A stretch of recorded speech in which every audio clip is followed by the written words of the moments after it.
telling you a little personal anecdote about this person in whose name is a colloquium series been inaugurated. You see, many people know Bwala,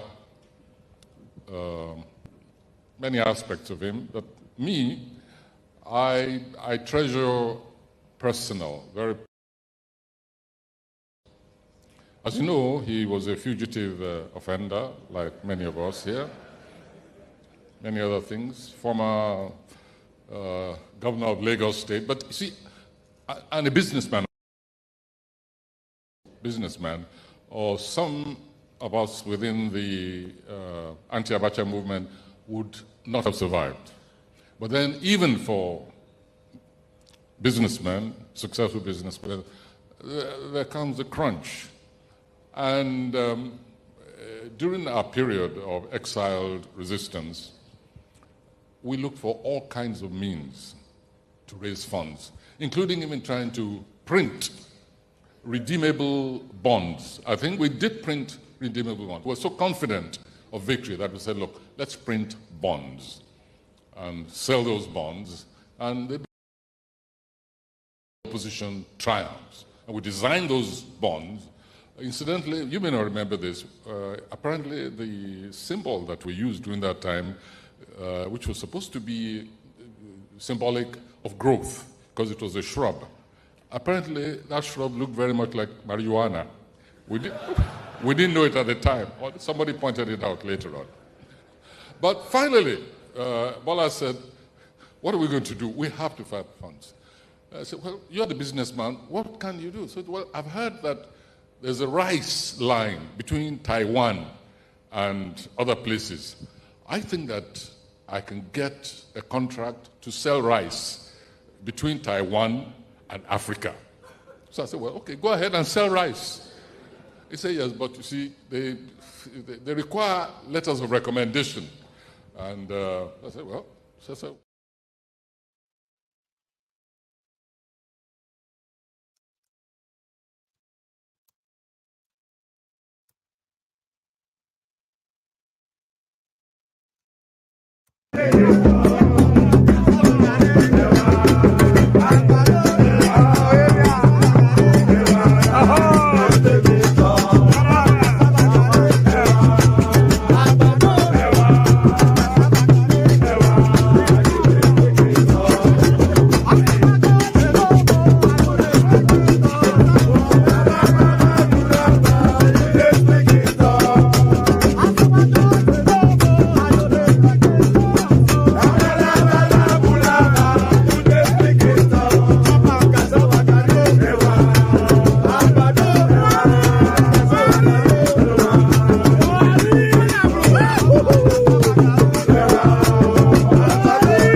Okay now.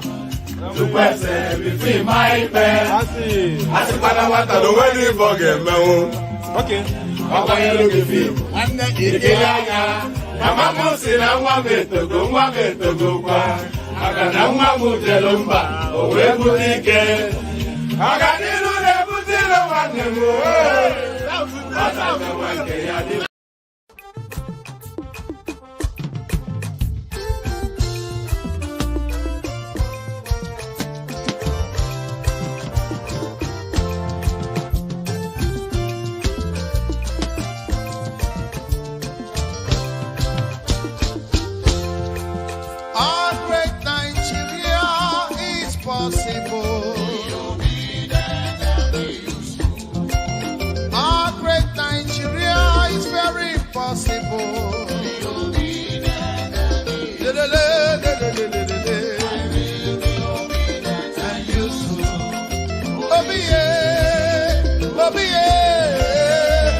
Ẹ̀jẹ̀ mi ni ẹ kí n gbọ́, àkọ́bí ewé ayò, ewé tún méje, ìtún ló ní ọ̀tún ẹ̀ ṣe, ìfà ló ní kan fà ẹ̀ mọ́ra, àìbínú gbogbo àtàrẹ, gbogbo méjì ọkà bàbà, gbogbo mẹ́ta ọkà wáṣẹ́, orí ló túmọ̀ ẹ̀dùn, gbogbo ọ̀nà ní túmọ̀ ẹsẹ̀.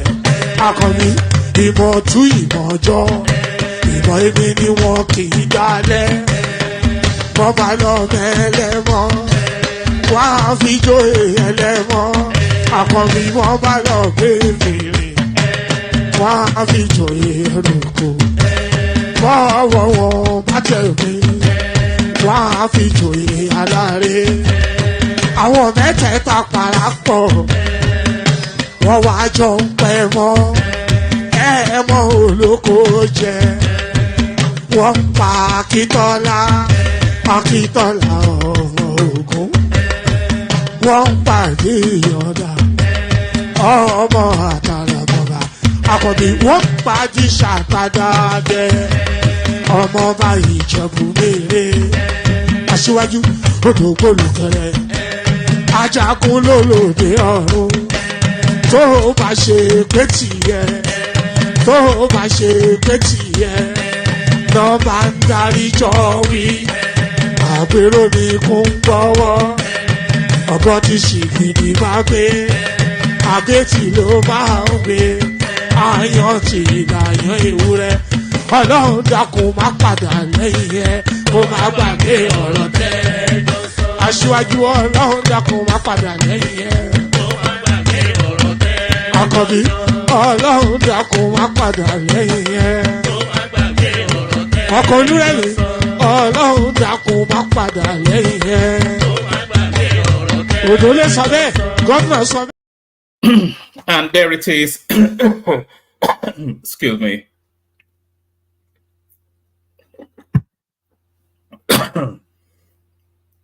I drank the water and then it went down the wrong way again. So there it is right there. So there it is right there. So good day to you. So we've happened upon yet another weekend. So this cycle completes again. Did you know it was just last Friday that was saying we've happened upon another weekend, and here we're happening upon another weekend again. So we're let's say January, February, March, April, May, June. We're halfway through the year already. When were we even saying Happy New Year? So this is how time goes. Hopefully you're making a productive use of your time. So hopefully you're making a productive use of your time. The usual protocol, click on the like button just as soon as you come in. Subscribe if you haven't done that already. If you want to come and join us on the screen, the hyperlink that says StreamYard, you might choose to come and join us on the screen in this instance because there's going to be, there's not that much news in the cycle, but there's going to be somewhat of a, hopefully, if the right sort of a panelists turn up, then there's going to be somewhat of a globalized sort of a texture to this particular stream. Because we'll be inviting conversations around one of the biggest news that's happened for however long. with the Saudis detaching themselves. Anyway, I'm going to play you a clip. The session is going to wrap around mainly 2 clips. One on Daniel Bwala launching at the Obedient space, and another one that gives us the nuance on just how to understand the Saudis leaving the Eurodollar, so not denominating then the sale of their crude in dollars anymore. But then does that mean they've transmitted to yen? You know, so we're really seeing that we're seeing real seismic changes going on globally, with tensions all over the place, realignment of power structures, and this is yet one of the biggest moves in that space. So a lot of conversations around that. Hopefully, if the right sort of panelists or not the right sort of panelists, though, because every panelist is the right panelist. But if panelists interested in that sort of narrative, if they turn up, of course, we'll be having a look at the Daniel Bwala session as well. Well, I think that Daniel Bwala is actually trying to challenge Reno Omokri as the biggest Obi flogger, not Obi flogger, but obedient flogger. So Reno Omokri has had that title on challenge for months on months, rolling on into years, because that is his favorite pastime, of course, and that is his main occupation as well. That's how he earns money. Reno Omokri essentially earns money from daily applications of Koboko on the Obedient. So, but it looks as though Daniel Bwala is pushing very much to come into that space. So, a thorough flogging for Daniel Bwala towards the Obedient. We'll watch that clip and react to it. And then we'll be reacting to other forms of news as well, and other forms of news as well. But there's not plentiful in the news cycle, so we just pick along as we go along. We pick along as we go along. Did I say click on like? If I haven't said that, then please do that. Click on like. If you're not already subscribed, click on subscribe. If you want to come and join me on the screen, the hyperlink that says StreamYard is the most immediate to hand. So click on that, pop into the studio, and then we'll have conversations around the talking points. Click on like, click on subscribe, click on the hyperlink that says StreamYard, and of course the dollar sign at the bottom of the screen. That invites you to tip towards the platform. So click on that as well, as super chat or super anything you like towards the stream. So all this nice and cozy stuff. Like I said, the session is going to be about essentially 2 videos. But before we get to the videos, let me just let me have some handy headlines just in case there's no traction around those videos. So we go to some handy headlines just in case there are no traction. There is no traction around those videos. So let me kick it off with this. Let me kick it off with this. Oh, let me put it on the screen. So yes, let's kick it off with this. This is further for the critics of the administration. This is further for the this is what you use to stoke wood in order for it to inflame even more for the critics of this administration. Brain drain, resist temptation to flee Nigeria, Shettima tells doctors. So you can already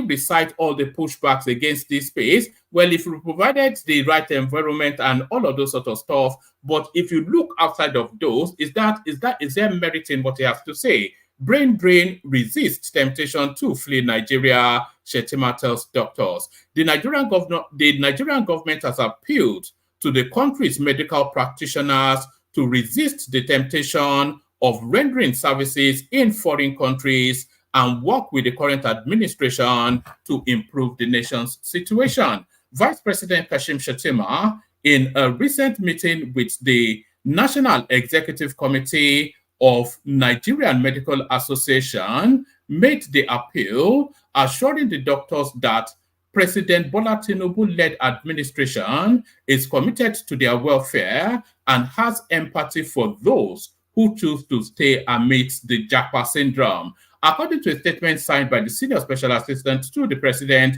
on Media and Communications, Stanley Unwocha, the NMA leadership led by its president Bala Audu, paid Mr. Shettima a courtesy visit, a courtesy visit at the presidential villa. So yeah, I think we get the gist of it. Shettima urged the Nigerian doctors to not despair and implored them to remain steadfast, commending them for the significant contribution and sacrifices they make towards repositioning the country's healthcare delivery. Let us stay back and salvage the nation together. This is our country, the greatest black nation on earth, and a promising nation that we need to invest in. So that's Shettima then trying to reverse somewhat the Japa syndrome. But of course, you can already tell the criticism that will come his way. So you can already tell the criticism that will come his way. Let me take you to this. This one now, you know how they say Ghana has 24-hour electricity, this, that, and the other. Ghana announces 3 weeks of power outage. So that's one. So 3 weeks of power outage is not 360. But then why are they having that power outage? Listen to the reason. Ghana announces 3 weeks of power outage due to reduced gas supply from Nigeria. So there it is. We're the ones powering up Ghana for this 24-hour electricity that they now boast of. The Ghana, and this is an official statement by the National Grid of Ghana, by the way, a power supply issue, gas challenge from Nigeria. The Ghana, well, I'm not going to read it, but you get the gist. The Ghana Grid Company and the Electricity Company of Ghana wish to inform the public that due to a reduction in gas supply from Nigeria since yesterday, Wednesday, the 12th, June 2024, some areas across the country have experienced interruption in power supply. The West Africa Gas Pipeline, in a statement, has explained that the reduction in gas supply was due to maintenance work being undertaken by a gas supplier in Nigeria. And the projected 3 weeks. So essentially, this 24-hour electricity that the book spoke about in Ghana, all down to Nigeria. All down to Nigeria. Let's go on to this. Somebody actually mentioned this in yesterday's stream, and they got away with it casually because, of course, nobody knew to the contrary. I think it was actually Pansat. No, it wasn't Pansat, actually. It was Gas Them Up. And by the way, plenty of space in the studio. Anybody that wants to jump on, jump on. If you want the conversation, then it's a participatory sport, as I always say. I think it was Gas Them Up that actually said that this company had left Nigeria. BlackRock's $400 million ETF is not leaving Nigeria. So there it is right there. Totally contrary to what the rumors would have. Several media reports stating that a $400 million exchange trade fund owned by BlackRock is leaving Nigeria is not true. The ETF in question is the iShare Frontier and Select. I'm reading it as though I understand it, but the headline is really all that tells me anything. When it gets into the technicalities of it, I'm as lost as you are. But let me just give you a few paragraphs. But the headline really is what tells us all we need to know. BlackRock's $400 million ETF is not leaving Nigeria, according to widely spread reports. And somebody actually coming on this platform to say exactly that. Several media reports stating that the $400 million exchange trade fund owned by BlackRock is leaving Nigeria is not true. The ETF in question is the iShares Frontier and Select EM ETF and was created in September 2012 to pool equity together from different frontier markets and smaller emerging markets, including Nigeria. As of June 13, 2024, the fund has a net asset value of $384 million and is trading. So it's not leaving Nigeria, it's essentially. A cursory analysis of the portfolio breakdown reveals that Dangote Cement and Afriland Properties Limit PLC were the only Nigerian company on their list with an equity value of blah blah blah. So BlackRock is not leaving Nigeria. It's the total outtake of that. So let me send the link into the comment section again. If you want the conversation, then you have to hop on. So that's the link right there.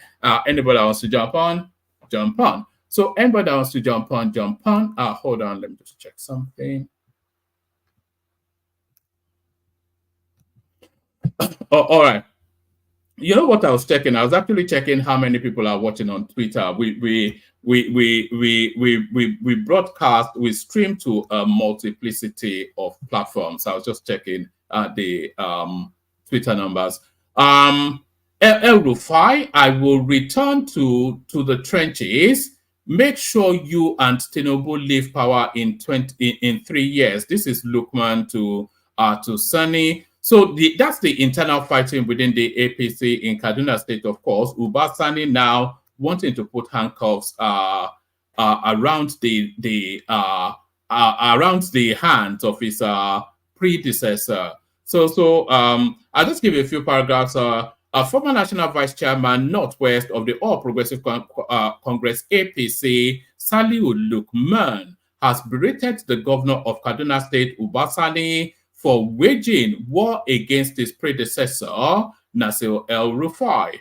Lukman fumed that the governor's days in office are numbered, adding that he would be voted out along President Tinubu in 3 years' time. He accused the governor of fighting a proxy war for the presidency. So I align with that accusation. I align very much with the narrative that what El Rufai is going through in Kaduna State is a proxy war from the presidency.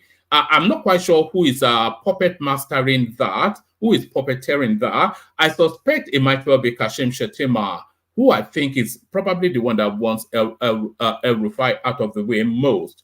Lukman wants Sani that the campaign to defeat APC and President Tinubu has just started, and it will take root in Kaduna State. He asserted that he has made up his mind to return to the trenches and resume mobilization to get the governor and the president out of power. So you get the president out of power to be replaced by him. So that's just the thing. Sadly, not Atiku Abubakar, and power cannot retain still in the south if it changes hands.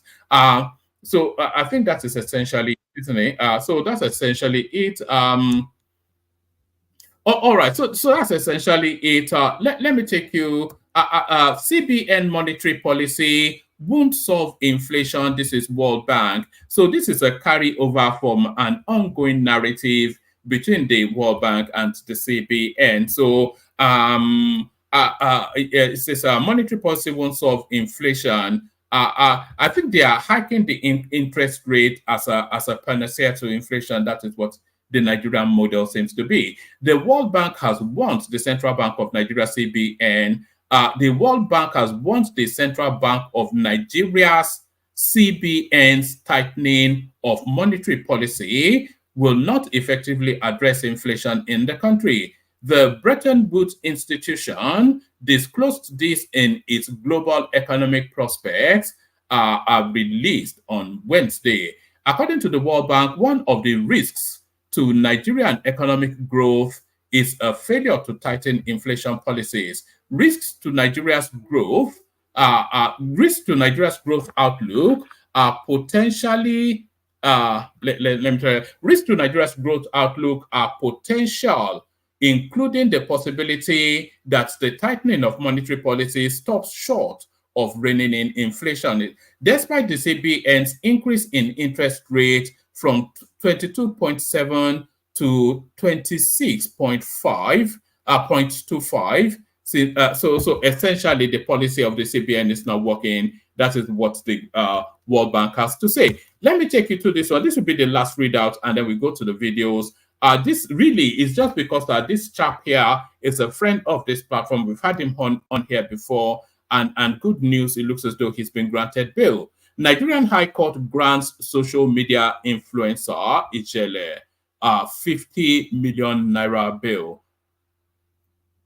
So yeah, well, I don't think it needs any readout really. The headline tells us all we need to know about that. So the headline tells us all we need to know about that. So let's get into this video now. We kick it off then with this Daniel Bwala one.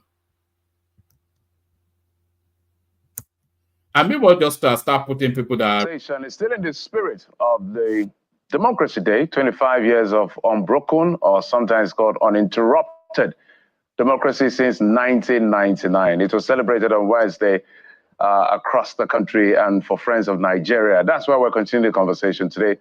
I will be joined in the program by Mr. Daniel Bwala, who is a legal practitioner. Joins us via Zoom. Mr. Bwala, good to see you again. Good morning. Good to see you.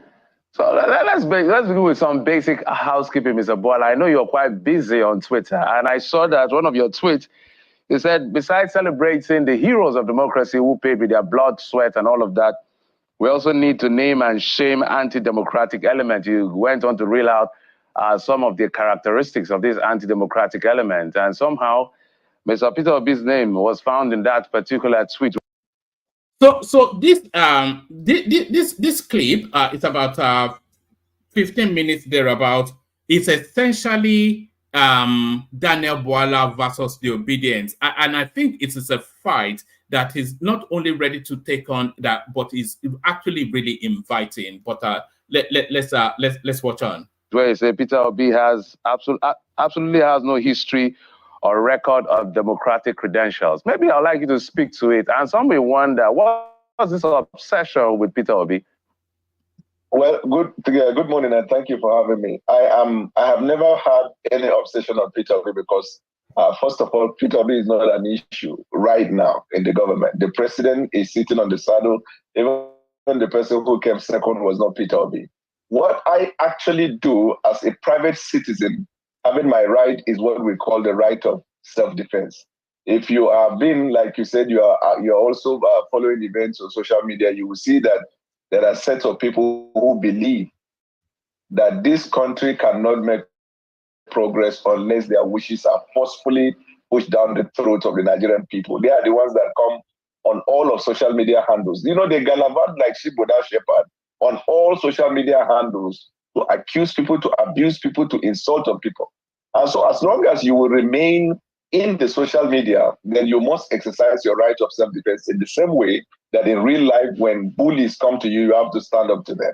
That's all I do, first of all. But, you know, during this democratic period, people began to, they come on various platforms to accuse people on their democratic credentials. So I now said, the reason that they keep talking is because the man whom they see as number uno, the man who taught them to take back your country, how to win by bullying, does not have any democratic credential either in his days as a student or after he finished his university, during his work period.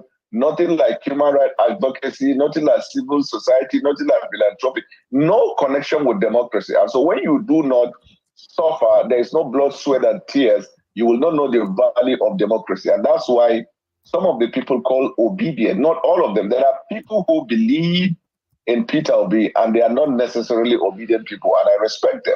There are those who are even called obedient, they identify as obedient, but they understand the principles of democracy. I respect that. But a greater number of those who come under that cover as yeah, you know, that is a distinction that a lot of people don't make often enough, because what Daniel is inviting, and by the way, I've sent him messages to see if he wants to come back on, but I think he's somewhat shying away from it at the moment, just because of the toxicity of the social media space. But we'll make efforts to try and get him back on.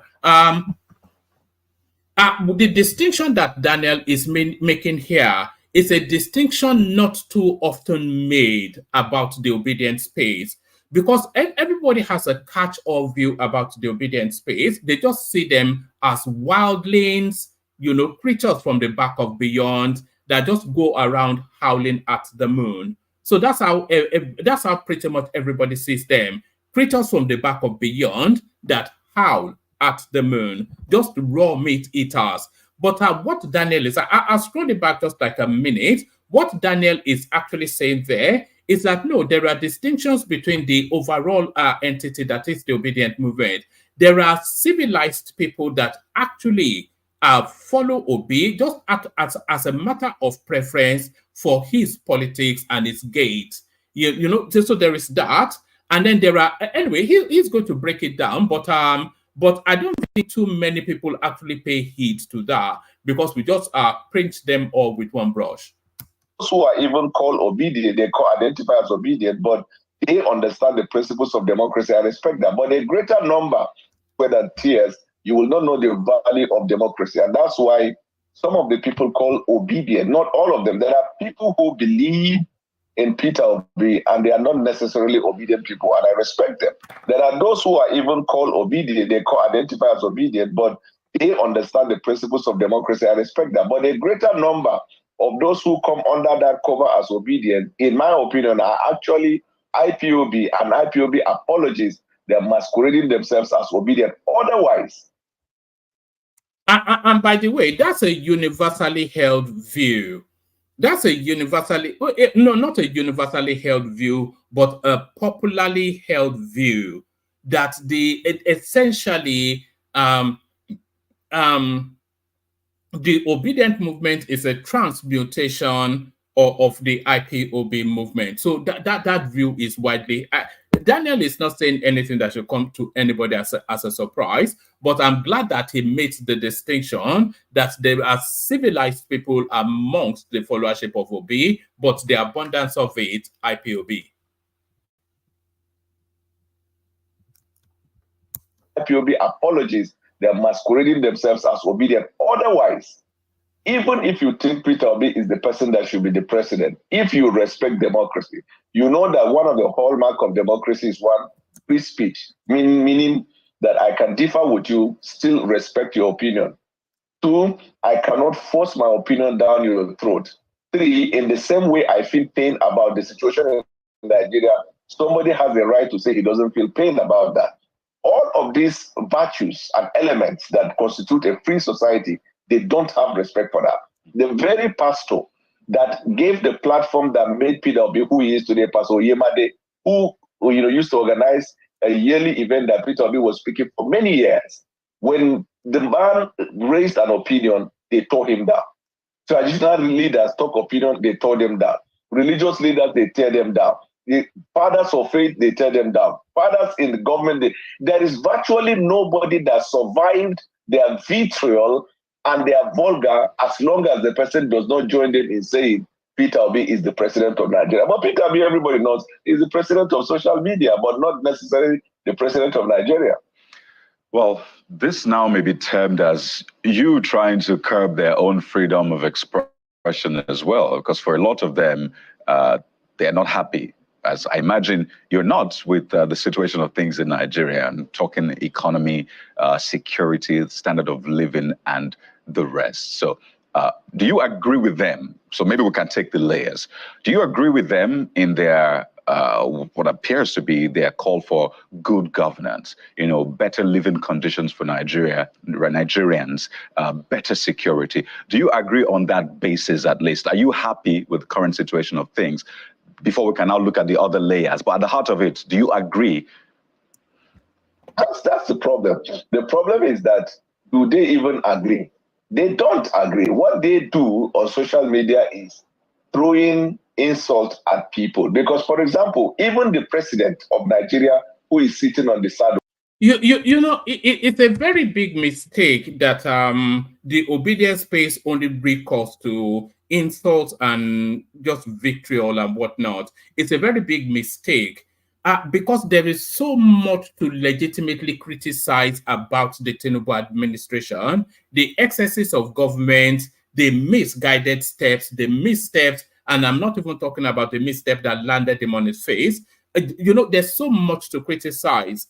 But they just rile, it's just, they go-tos, like people are hungry, the price of Gary. No, there's a lot more. If they go into if they pop the bonnet of the Tinubu administration, they will see that the wires of all of the engine components are all yanked out. But it's just a missed opportunity. They just revert to abuse. and that seems to be the only currency. Does not agree with the situation of the country. That's why he works day and night, and he keeps communicating with the Nigerian people on his plans. There is nobody in all political party that is comfortable with what's happening in Nigeria. So the fact that President Bola Ahmed Tinubu is in the saddle does not mean APC people are out. Don't we go to the same market? Don't we enter the same transportation system? Don't we pay the same power bills? Nobody is happy. But what distinguishes a democratic society is that you expressing that in the same way you feel sad or you are not happy about Nigeria, you respect the right of somebody who does not join you. I give you an example of their problem. So on social media, the president delivered a flawless independence speech. They don't want anybody to give any opinion other than what they hold, that Nigeria is dead and dying. So if you say this was a flawless speech, the president identified the issues, the president applied the situation of Nigeria to the issue, the president cited the fact that even himself is not happy, and the president promised the Nigerian people there is a future, they come to your page and abuse you. So that is where the free speech of another person is being denied. But we, no matter what they express on social media as their unhappiness, we don't go about fighting them. Nobody fights them. It is them who will say you must say what they say. You must think what they think. Otherwise, you are not. You are not. There must be either an excellently anyway. You know, I didn't want to go to Peter B today, but there must be either an excellent idea behind all of this going on, or I don't know. Doing the right thing. And funny part, you know, when I was with Atiku Abubakar during the campaign, we commissioned this data, the analytics, and they ran the poll, and we discovered that 57.3% of those who post themselves as obedient, they don't live in Nigeria. And so when you are not there in the trenches and nothing that is happening there affects you, you have the luxury of setting the country on fire. You will have what. I have to say, though, in defense, the figures don't bear that out. If it's saying 57% of the people who pose as obedient are outside of Nigeria, then how does it then explain the numbers that came in at the election, 6 million plus? So I don't think, I think they should go and get their money back from whoever they commissioned that data from. The military officer was talking about Simon Ekpa. And this is generally what happens with people who are not in the trenches along with every other person. So when you have the greater number of people who advocate for him, don't even live in Nigeria to look at the realities. They don't mind that you pour fuel and burn the country.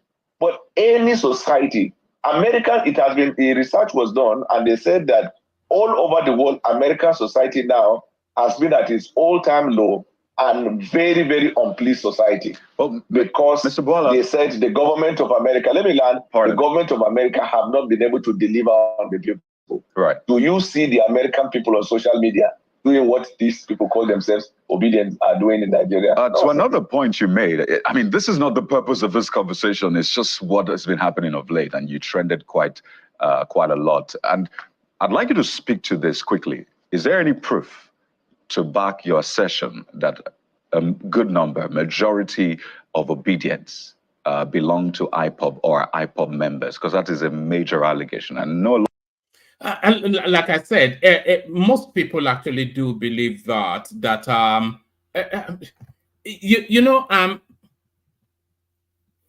the build up to the elections, because we've been doing this for a couple of years now, this live streaming palaver, and we were there during the Nnamdi Kanu phase, and we knew all the watering holes of that space, all the Facebook spaces that were opened to champion the Nnamdi Kanu narrative. So when Obi came on board as an entity, as a possibility, could you believe that the avatars on virtually 80% of those Facebook spaces changed from Nnamdi Kanu to Peter Obi? And those spaces had existed for years, going back years, as Biafra or not Biafra till death. And as soon as Peter Obi came on as an entity, the avatars, this is just an anecdotal sort of evidence, but from our own lived experience, from our experience of interacting with the news, then there's some validity, some veracity to what Daniel Bwala is saying. There is without equivocation a strong element of hypobians within the obedience. I think everybody knows that. A lot of them will not take this sitting down. What is your proof, Mr. Bwala? No, see, this is not about proofs. This is about opinion. Opinion does not necessarily have to be proven. I said, in my opinion, first of all, I laid the background by telling you that there are a good number of people who support Peter Obi, and I respect them. They are very, very intellectual, educated. They are very good people. Some of them are religious. Then there are some who also even identify as obedient. They are also very respectful and respectable, and they do their things in accordance with the law. Then I said the greater number, I hold the opinion that they are IPOB or IPOB apologists masquerading as obedience. I mean, my language is very clear and unambiguous. If I say there was a data, then I have to give you a proof. If I say there is a finding, I have to give you a proof. But if it's an opinion, it doesn't have to be backed up by proof. And my opinion is anchored on what I see on social media. I don't believe an educated person who understands the rule of law will come to the social media and be cursing your father and mother, threatening your life. These guys on social media are doing the cyberbullying, are actually threatening the lives of people. This is not a joke.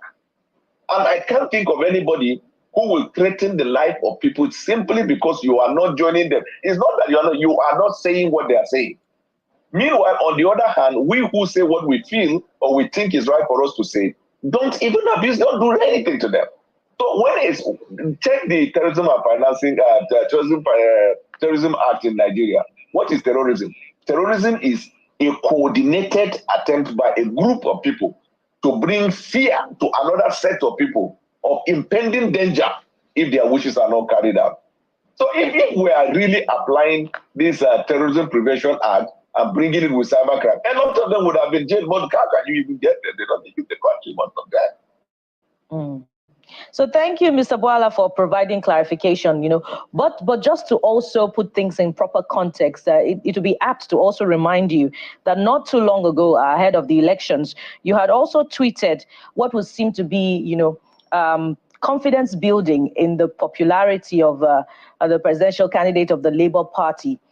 And let me just read that tweet for you. You said they kept saying that Peter Obi would steal official PDP Nigeria votes until they saw the Obedient Lagos rally, when they realized Peter Obi is on a mission to plunder Emiloko's Southwest votes. Obi's voters are all over the Southwest, cities, towns, and villages. And you ended by saying, ha, ha, ha. So one would wonder what happened in between that time and now, particularly after that very popular visit that you made to the State House. But since we're talking about the civic space, Mr. Bwala, let's talk to us about what you adjudge to be your assessment of the expression of civil liberties, rights, and freedoms, particularly under this administration, which anyway, by the way, criticisms have said that about 8 journalists are in detention under this government. You see, there is this thing called context provision. You didn't write the context for what you read. You should have said on so day. That's the only way those who no, but I did, Mr. Bwala. Context. I did. I said ahead of the elections. I did. But go ahead with your answer. No. If you check the Twitter, you see dates. Can you call out the dates? Go ahead, Mr. Bwala. Actually. Go ahead. So then it's misleading. It's misleading. It's not misleading. Quote, I said ahead of the elections, the presidential elections. What's the big deal about calling the date? Go ahead, Mr. Bwala. You see, this time that we have done back and forth, you would have said also Sunday, and it's already the issue. So date, it's important in context.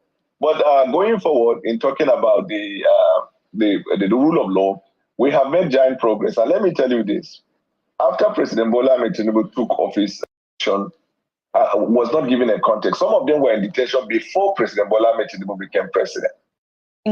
Because it would be the same character of the same APC government. Yeah, but I don't know those journalists. You have not mentioned their names and their circumstances. So I am only making my own opinion based on abstract. I'm skipping through. I'm skipping through because there was a space that is suggested that Peter Obi's popularity is on the wane, that he is not getting more traction, even though he's getting public perception as to their detention. And that's why I gave you the point that if I'm going to give you a job that I know you are capable of handling, which is looking back at 25 years. The premise for this conversation, essentially a democratic institution. I agree with the report of Yaga, because of course, if you're in Nigeria, you would have noticed that over a period of years, there is a discourse, towards the government by the people. And that's because the government is expected to deliver on the mandate. And since 1999, when we departed from the military, there is this belief that this democracy will yield prosperity. All right. I think we've gotten just about as much. You want to hear it on? Okay. If you want to hear it on, I think the comment section is saying they want to hear it on, but only a few more minutes. So let's watch it today. One man, hold on. Yeah. I reckon we need to play this video. This video is very. We have to train it very well. Don't you think you should bring the palette on? We play it, then we respond to it. There's a lot to go in there. It's not about playing it all through. Yeah, that's my suggestion. All right, let me bring the people assembled so far. Thomas, you've already heard his voice. Emmy is here as well. Actually, Thomas, there's one more video that I want to play. So let me not bring people on yet. Let me play the last video, and then I'll bring this back up, and then we'll take it from there. So let me play one more video. This video, very important, is the direction of the petrodollar. So I think we've gotten enough from Daniel Bwala. Let's have a listen to this. So now, you may or may not know, and if you did not know, then know now. So you may not. I don't even know how I come up with all this ridiculous. I'm probably one of the most ridiculous people the persons that I know, probably that you know as well. But you may or may not know, and if you did not know now. The Saudis, they have ditched the American dollar as the conduit for transaction for their petroleum products. So let's pick it up from this guy. I was waiting for the people that submitted this to come in, but let's pick it up from this guy that will talk us through then what is going on in global chasms.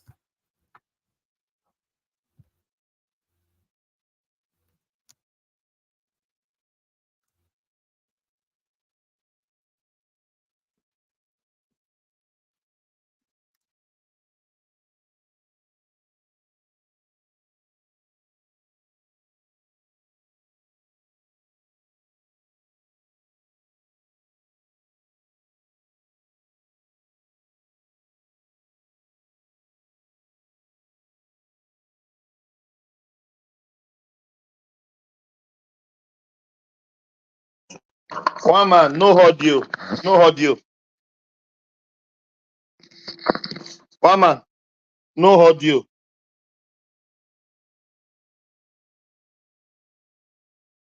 One man, are you there? Yes, I'm here. That's a shame. Yes, that's a shame actually. So, all right. Actually, two people sent it in. So, let me look for the other one that the other person sent in. Because it's quite important. It was actually talking us through. Hold on. Let me just give me 1 microsecond. Una momento, por favor. Let me see. Who sent it in? Yeah, it was this chap right here. So he sent this one in. All right. So that's the one we're watching now, and then somebody else sent it in as well. I think it was Izon. So let's see. Let's see if the other one works.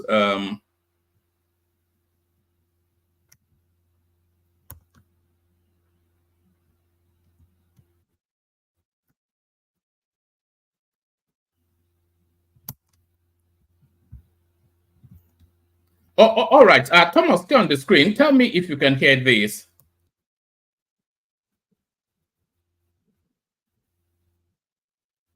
Can you hear that? No, no. No. Play again. All right. Play Well, again. yeah. No sound. No audio. All right. We'll have to look for a text for it. But as we look for that, Thomas, you are humming somewhat. Your. All right.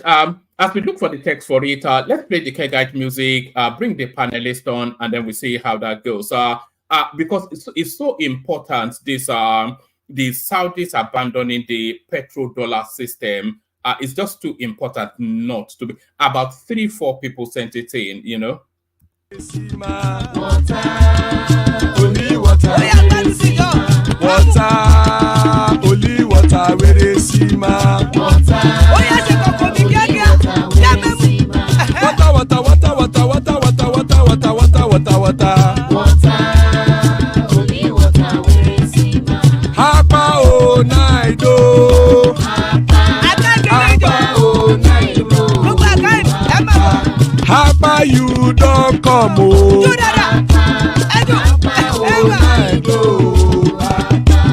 Hapa o naido.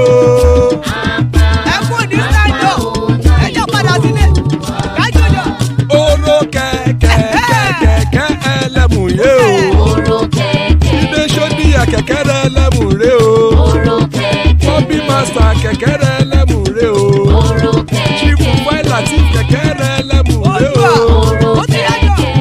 Eruku lẹ̀lẹ̀ ẹlẹ́mù dé. Eruku lẹ̀lẹ̀ ẹgbẹ́ ẹlẹ́mù dòde ojàre o. Eruku lẹ̀lẹ̀ Ghana ti dé ẹgbẹ́ bọ́dì o. Ọmọ ẹlẹ́yẹ ẹ̀yẹ ẹ̀yẹ o ó dilé o. Odúyẹ̀lá ẹ̀yẹ o ó dilé o.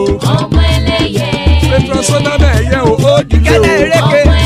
Petrosodunke ẹ̀yẹ rẹ̀ ó dilé o. Ẹlẹ́kọ̀ ọ̀run mú ìní o.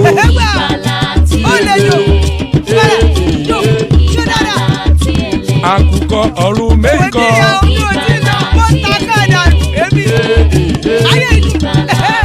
Ikú kò ní ríwà gbéṣe o.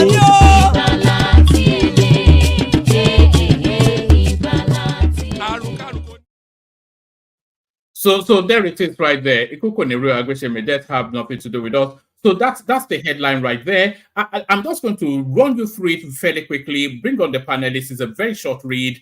It says that the recent decision by Saudi Arabia to not renew its decades-long petrodollar agreement with the United States marks a significant shift in global financial dynamics. Here are the key points and implications of this development. So I'm glad it's been done in this fashion. So it says, number one, end of petrodollar agreement. The petrodollar agreement, which has been in place for around 50 years, allowed the United States to secure oil from Saudi Arabia in exchange for military support and cooperation. The agreement has now lapsed as Saudi Arabia chose not to renew it. Number two, impact on Saudi-US relations. So I wonder how quickly, before the Americans did declare Saudi Arabia a terrorist state, that's just that seems that's where they go to, isn't it? When it turns away from their favor. So the recent decision by Saudi Arabia not to renew its decade-long petrodollar agreement with the United States marks a significant shift in global financial dynamics. Here are the key points and implications of this development. Number one, end of petrodollar agreement. The petrodollar agreement, which has been in place for around 50 years, allowed the United States to secure oil from Saudi Arabia in exchange for military support and cooperation. The agreement has now lapsed as Saudi Arabia chose not to renew it. Number two, impact on US-Saudi relations. This decision puts strain on the trade relationship between Saudi Arabia and the United States. Historically, the petrodollar system ensured stability and economic benefits for both nations. But Saudi Arabia's move signals a shift away from US dollar dependency. Number three, de-dollar. You know, we've had conversations around this topic before, and people poo-pooed it and told us that we are conspiracy theorists that need their head examined. But you are seeing it play out. Number three, the dollarization agenda. Saudi Arabia's decision is seen as a significant step towards the global de-dollarization agenda by opting to trade oil in multiple currencies, including the renminbi, euro, yen, and yuan. Saudi Arabia is diversifying its currency reserves and reducing reliance on the United States of America. So, you see, the Saudi reliance on the American dollar was essentially a reliance on American muscle, because really what they needed the most was American backing to secure their safety within that region. But they don't feel that sense of dependency anymore, and they've cut off the umbilical cord. Saudi Arabia's decision is seen as a significant step towards the global de-dollarization agenda by opting to trade oil in multiple currencies, including euros, yen, yuan. Saudi Arabia is diversifying its currency reserves and reducing reliance on the United States dollar. Number four, multipolar currency system. Embracing a multipolar currency system aligns with broader global trends promoted by alliances such as BRICS and Association of Southeast Asian Nations. These groups have advocated for reducing dependency on the United States dollar and promoting alternative currency. So the American empire, the American dominance is over, you know, because they cannot shoot their way through this. And if America cannot shoot its way through something, they pretty much run out of options, because all they know is to shoot their way through it. So if they cannot shoot their way through this situation, then the American hegemony we are seeing the beginning of the end of the American hegemony. Financial market reactions. The financial world is now, let's do that again. Financial market reactions. The financial world is now bracing for the impact of Saudi Arabia's decision. It could lead to increased volatility in currency markets, particularly affecting the value and stability of the United States dollar against other major currencies. So what the Saudis have done now is that the shift of their business will determine the strength of your currency. So if they denominate heavily in the euros, so everybody will now start to go to Saudi Arabia to go and court them, essentially is what it is.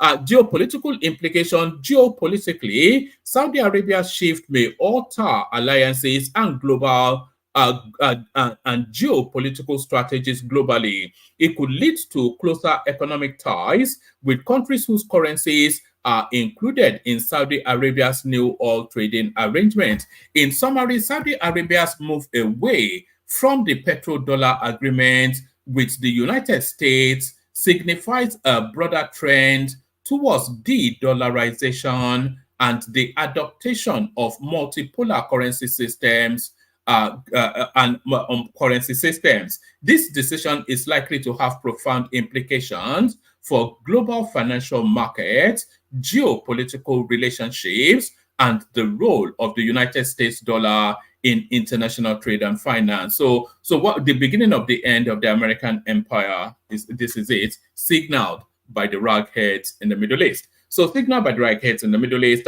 bring them on. Thomas Johnson, good to have you, Thomas.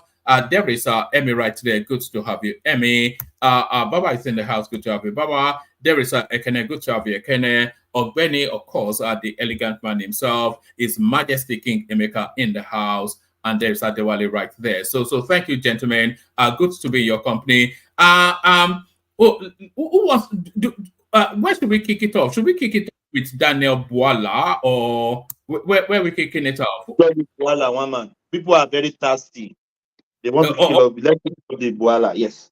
All right. All right. If we kick it off with Daniel Bwala, then we kick it off with Emmy. So Emmy, the floor is yours. Good to have you. What says you, Daniel Bwala, launching at you guys again? Hello, woman. I abandoned you. Wait, why did you abandon us in the afternoon? I didn't even know that I'd abandoned you until I came back and you were still, things to do, things to do. Yeah, but like, sorry about that. Me and two Niger was just there talking, and this guy left as well. Simba, yes. Sorry about that. So, okay, I kind of enjoyed that afternoon section, though, because we started talking other stuff like that. Okay, good evening or good morning, good night, good every to all the panelists, everyone on this comment section, wherever you're coming from. I greet you now. Now, well done. So, like and share and subscribe if you have not done so, like one man used to advocate. Concerning to Daniel Bwala, I don't even know what Ning Yang the man is talking about. No, is that how you want to approach it?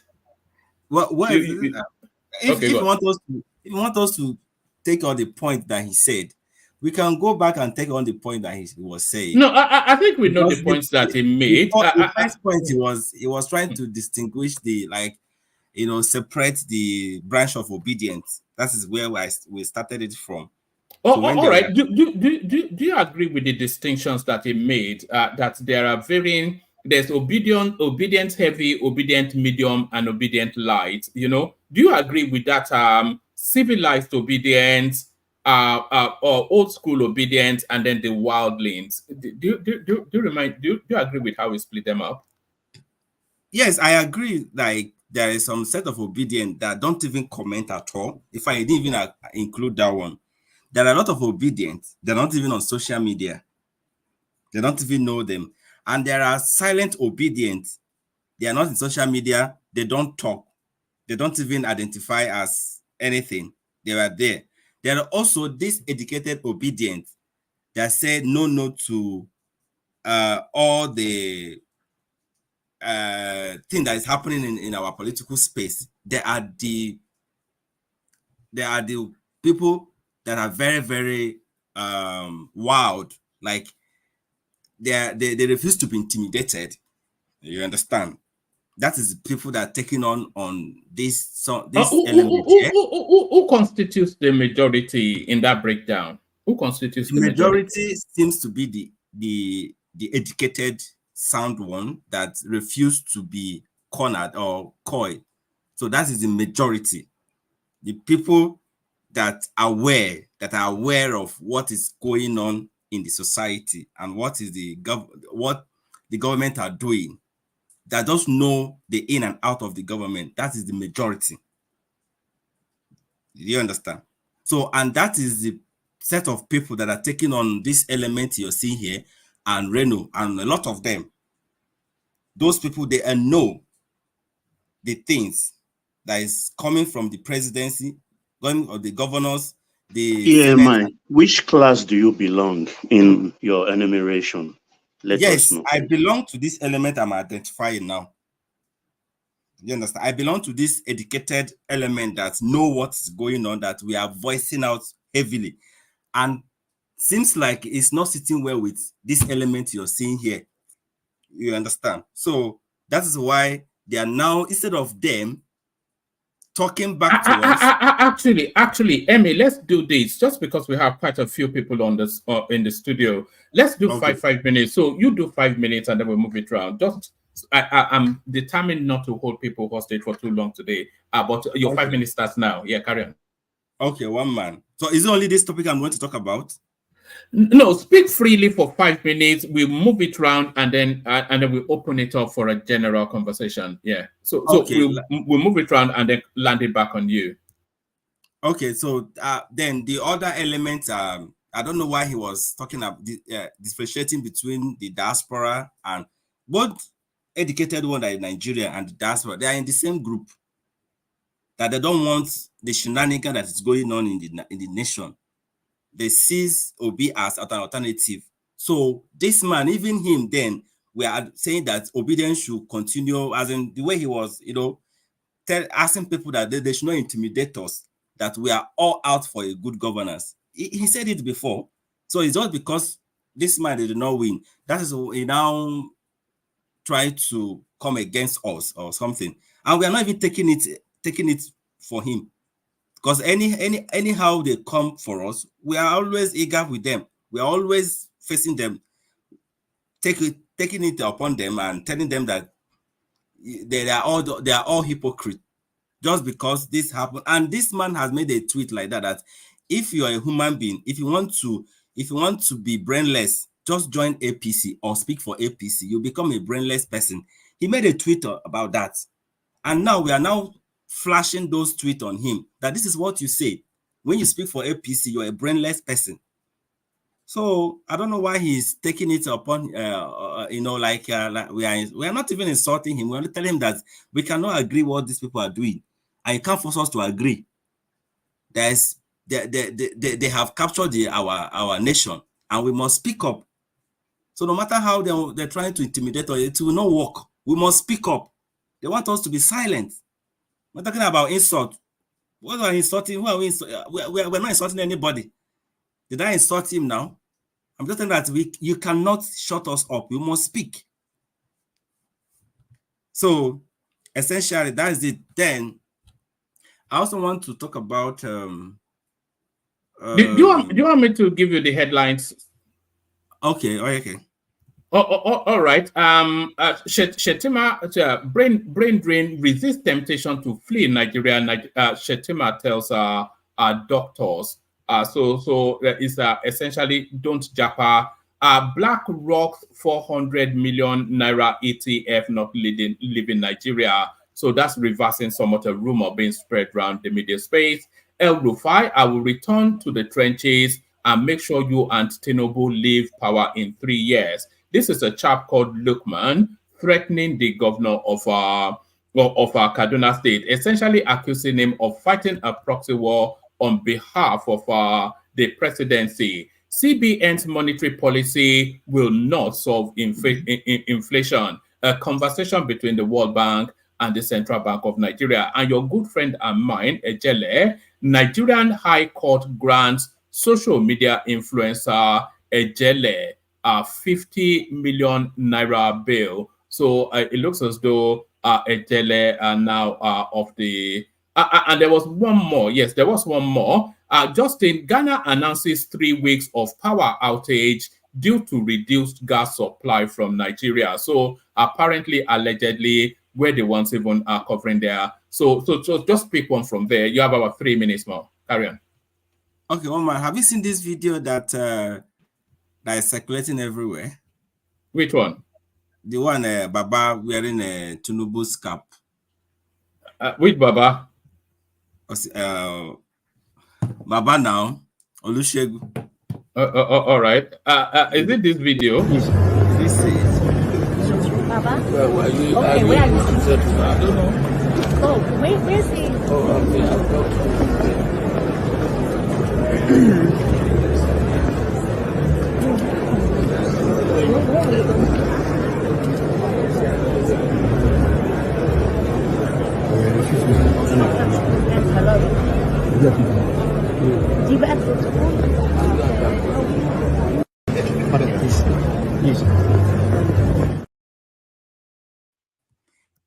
Man, you can see now.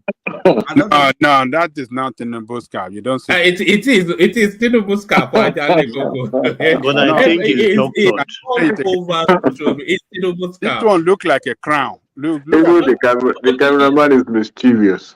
This one look like Let a me crown. play it again, but It looked like it looked like no. It is the symbol, but I think it's computer doctored. No, it can't be. No. Play it again. Let me play it again. It's only 30 seconds. But look at the front It doesn't look like it. Please check it. Baba? Well, Okay, where are you? I don't know. Oh, where's he? Oh, okay. I'll talk to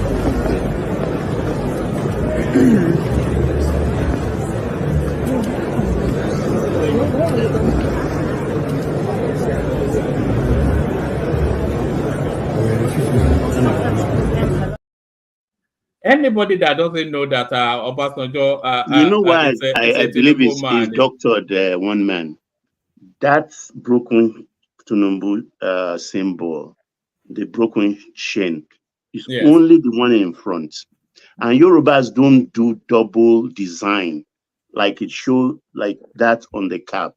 No, it has to be uniform. Because you can see that apart from the one in front, the one that follows immediately. But yeah, there's a gap between. Yeah. It's not. It's computer doctored. You know why I brought it and up? that's not today's event, because I could see President Akufo-Addo in that crowd. Yes. Maybe it's something that happened in Ghana or something. You know why I brought but it it's not up? today. The Agbado people everywhere, they are jubilating that the Baba had joined them. Like, we are just... And you can know what Agbado here, and then they call you now Obidients, and they call them Agbado. We don't go settle this fight, eh? This fight go finish, so. Okay, continue, Jari. You will not understand. You need to be on Twitter. Twitter is always on fire, and between Obidients and Agbado people. Those are faceless people now. That's faceless people. Today on Twitter, they are everywhere, jubilating that Baba had joined them. Like, we are just laughing at them. The Baba people have insulted. Do you know the kind of insult that the Agbado leash on this man? Every day, they insulting him. Now you are jubilating that he's joining you people.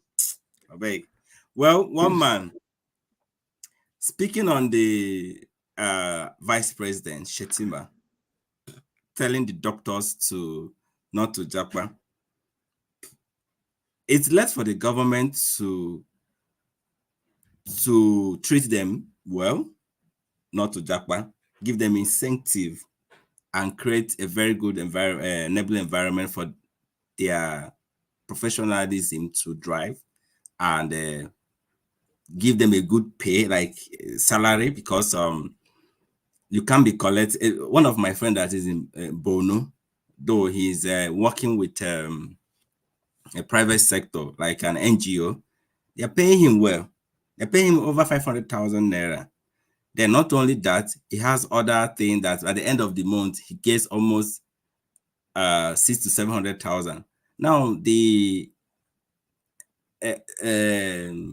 I was telling him that the place, like that state, is not that secure. You should find a way to come back to Abuja or something. So he was not telling me that the job, when you're applying for National Hospital here, doing all the thing, what they're asking, what they're paying them is 200,000 naira. So what can a doctor be doing with 200,000 naira, 200,000 naira?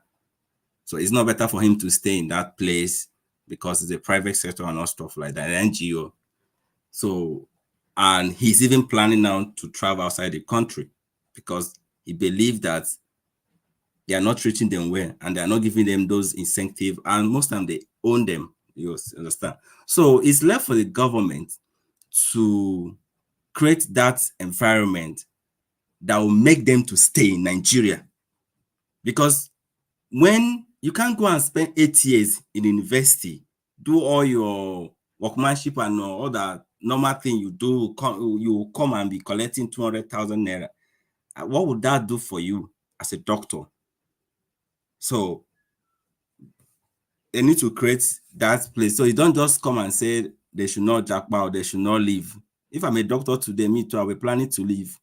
If not that what I'm doing now is a little bit better, I would have, as a software engineer, I would have even disappear as well, which I'm still planning to disappear. Eventually, I will. So then you mentioned one man. I don't want to take much of everybody's time here. You mentioned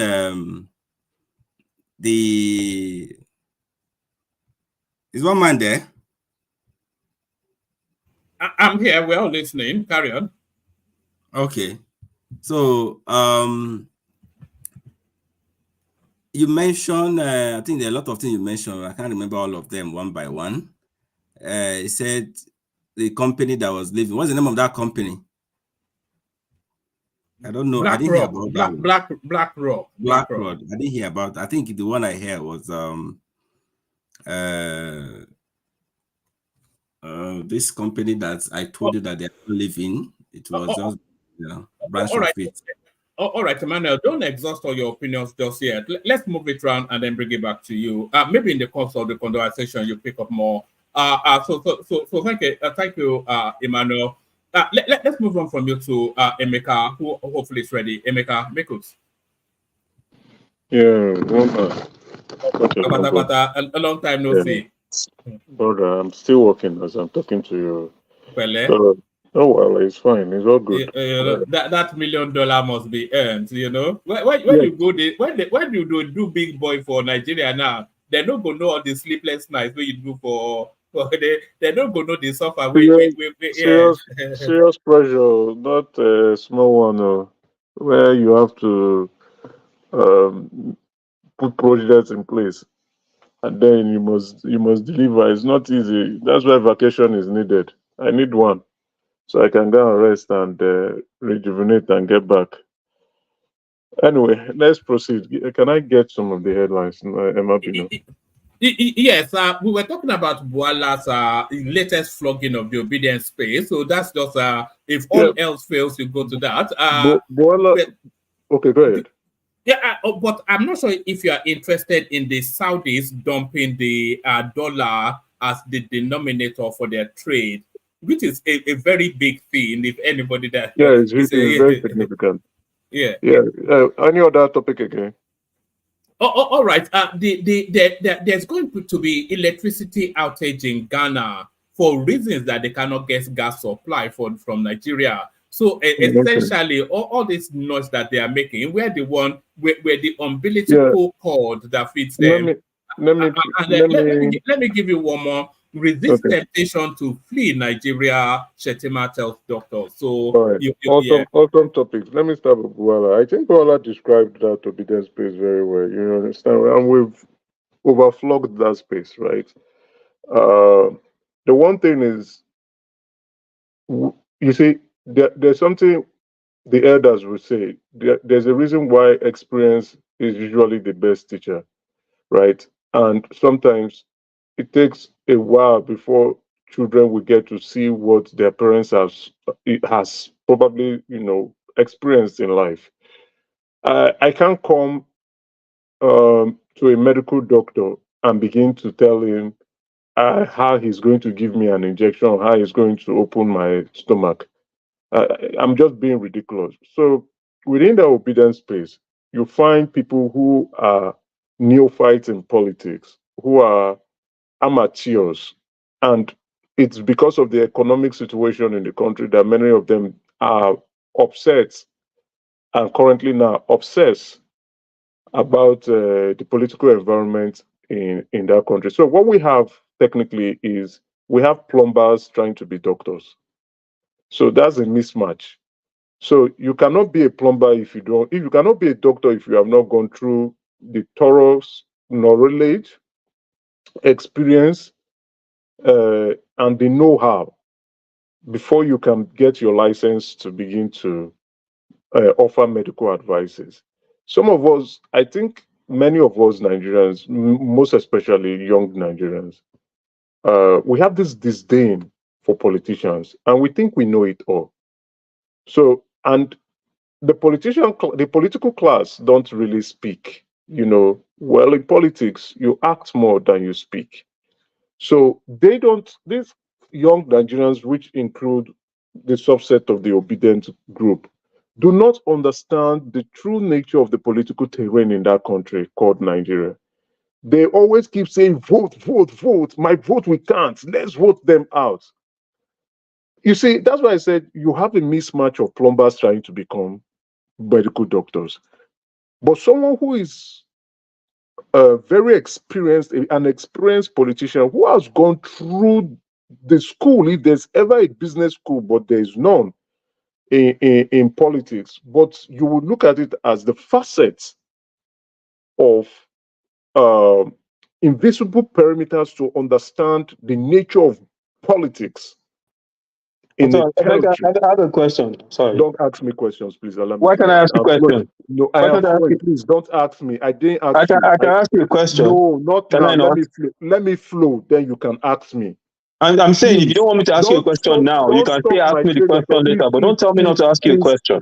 You can't ask me. I can ask you any question I freaking well feel like. You cannot tell me not to ask you a question. If you are babbling, I will ask you a question. I will ask you a question. Yeah, this is not your platform. If I want to ask a question, I will ask a question. Just let him finish. How dare you tell me not to ask a question? Yeah, yes, that's how it's the hell by you the think way. you are telling me not to ask you a question? Kulu temper is not Kulu temper. Is it by force? I am speaking. It is by force. If I want to interject and ask you a question, I will ask you a question. I want you to ask me, you cannot tell me what to say. If you, okay, have you lost your mind? If I want you to ask me, if I want have you lost your mind? How dare you open your mouth? This is not your platform. You're over here running. Goodness me, it's not. I am flowing. That's why I said, let me finish. Is this one-man platform? No, I'm it's flowing. not even enough. I don't want my train of thoughts to be interrupted. Okay, carry on, Emeka. Why someone just come and just want to be disrespectful? I am expressing myself. When I'm done, ask me your question. I will answer your question. It's the obedient way, Emeka. Just No. I think you will actually like his own if you. No, I don't hate his own. I know we've interacted a couple of times, but I said don't ask me question now. I'm speaking. When I'm done, because when you understand, I'm in the frequency to express myself, and you are cutting me short. It's disrespectful. I said, can I ask you a question? It was a question to ask you a question. It was a question to ask you a question. I will tell you. And then you will say, my brother, hold up. You won't tell me not to ask you a question. You say, my brother, hold up. You can ask me. Don't worry. You understand? It's not any of our first languages, so we can't argue in a secondary language. But I go tell person say me don't ask you question. It's no vex. You no reach to vex now. We don't be this one now. Yeah, I mean, you don't. I said, can I ask you a question? That's what I said. Did you ask me when I'm done, Oga? No, I had a good day, one man. I just said you asked the guy, can I ask you a question? And he immediately responded saying, you can't ask me any question. Do you know you are making the platform unenjoyable and unpleasant? It doesn't matter what I'm making the platform. When I come to the Emeka platform, you can tell me what I'm making it. One man, that's enough. Let's move on. Let's move on. All right, Thomas. Hold on. It's on. Let him carry on and then put the question to him later. I think it's just lost in the communication. Simple. Ask me when I'm done. I will take your question. I'm not running away from the question. I just want to speak. I'm speaking. I don't have anything in my note. I didn't write anything, and I'm speaking off the top of my head. You just want to cut off the way my flow of speech. I said, can I ask you a question? Is what I said. You say, my brother, keep quiet. Can you just keep quiet? Should I call you ladies? Would that be better? Just keep quiet now. Let me go. Let me just move on now. Don't make the show uninteresting. Just carry on from where you are. Yes, one man. Thank you, one man. So now let me try to get myself in the mood of the frequency of the speech I want to say. So you cannot compare a mechanic or a vulcanizer with a top professional like a medical doctor. Politics is a profession. It is a profession. It is an occupation, but many of us don't understand. It's a career. Let's be very frank and blunt. If you want to go into politics, you go into it full time to understand how the political nature, terrain, people, and even the colleagues, how do they operate? So we young Nigerians, right, are yet to understand the concept of politics, and it applies in every territory. Why do I say so? I'm a registered APC member. I'm also a registered conservative member in Canada here. The rules are the same. Yes, the nature may be slightly different based on the policies that the conservatives are trying to pursue or the liberals are trying to also pursue. But the rules are the same. You must follow those rules. So I can't just come in as a neophyte and say I want to kick these people off. Young Nigerians, especially the obedient, must respect the fact that those who have attained that height are very well trained. I won't say trained. They know the fabrics of politics. They know how to galvanize the people. They've worked hard. They've earned the rights. Whether you can say it's rigging, whether you can say it's vote buying, it's still part of the game. Sometimes, if you're an ardent boxing follower or watcher, you will see that when some of the boxers will try to cheat, knock you at the back of your head, the referee will warn you. But that knock has a significant impact on you. Sometimes some of the boxers may fall down and may not recover. I watched a video of that nature. So, but obedience want to keep or is thinking that life will be fair. Life is not fair. If you want a fair life, go to heaven. Politicians will not allow it. They will do everything to win. It's a game. So, and in that game, the rules are loose. So those who understand the game will keep winning. And those who don't understand the game, you have to humble yourself to understand the game. And that now leads me to the conduct, behavior, attitude, and dexterity of obedience. They are only throwing more debt to P2B. And when you draw their attention, they will tell you, go to hell. So it is either they want Obi to fail or they are ignorant. So regardless of the political evangelism that Obi is doing, some people will never move their feet to vote for Obi because purely the behaviors of obedience has been shrouded. Sorry, Meka, but do you acknowledge the distinction that that Daniel Bwala made? That is the area I'm going to now. You saw that he wasn't even trying to attack Obi very well. He is attacking the obedience. Same thing Renaud Mokri is doing. They are not directly. So in that view, and even same thing with me, in that view, you are like rubbing it off of obedience, rubbing it off of P2P to get the obedient very upset. So how many people are shifting grounds to move into the obedient camp? What they have succeeded to do is to label that camp to become an Igbo focus group. And you saw Bwala saying it is now an IPOP concentrated camp. So they are trying to discredit even Nigerians who want a better country, who want good economic reforms. What they are doing now is to disparage that group, that if you mention your obedience, people will look at you differently. And that is, it is something they have brought upon themselves. Why? Because they are inexperienced. Their inability to coordinate themselves properly, clean house, and focus on the goal. Try to convince people. I once liked the space. I was once sympathetic to them, even though I preferred Asiwaju to win. But again, right, you see it and you look at it and say, this is nonsense. Anyway, I'm receiving a call. Sorry, let me just take this call. All right, go ahead. All right, brilliant, perfectly timed. So gentlemen, with your permission, let's go to Folake, who joins us, just to have the rare female voice that joins us every so often. Folake, our fight don't finish. Flaky, on mute. No be so, Jerry. Nobody they fight. Now time not today. And you know as they be now when you get children. No really they live your life again now. I'm good. Happy Friday to everyone. Thank God it's Friday. Same to you. So of course, never ends Nigerian politics. So we're talking about that we did like we used to say like Delegiwa, but nobody wants to do like Delegiwa anymore. We did can't we? I mean, we were talking Nigerian politics. So, is there anything you especially want to speak to, or do you want me to roll out some headlines and then you make you pick a choice?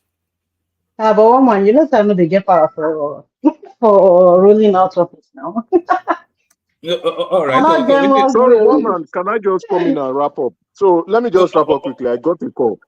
Sorry, the madam who is about to. Sorry to them. My apologies to the madam.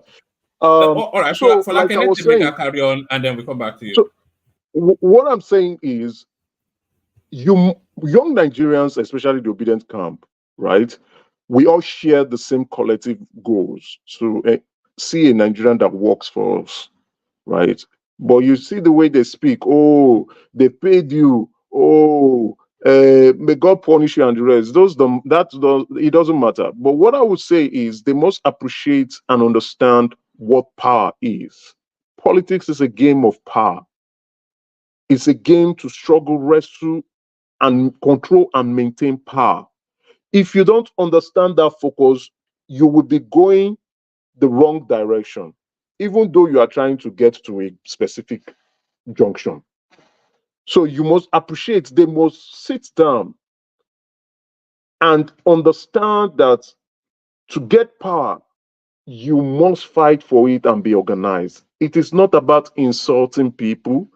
It is about convincing people. It's about reaching out to them to let them understand that there's a change. I do not want to use this opportunity to begin to talk about the character of the man they are trying to sell to us anyway. It is out there in the public. Whatever they are trying to do, it has been done in the past millions of times. We all know the mannerism, behavior, attitude, fraudulent conduct of P2B, moving from one political party to the next. More than 5 minutes now. Trying to pursue his goal, which is understandable, is accepted. He wants a specific tax, reaching out to Atiku, and when Atiku did not give him what he desired, he bounced. Is understand politicians do that. So that they want to make him a saint is wrong. We'll push that aside. Let obedience understand and know power. They can go study it and then form a social political group or a social political group that can be strong enough and have enough muscle to effect change. But currently now, the political class is so strong.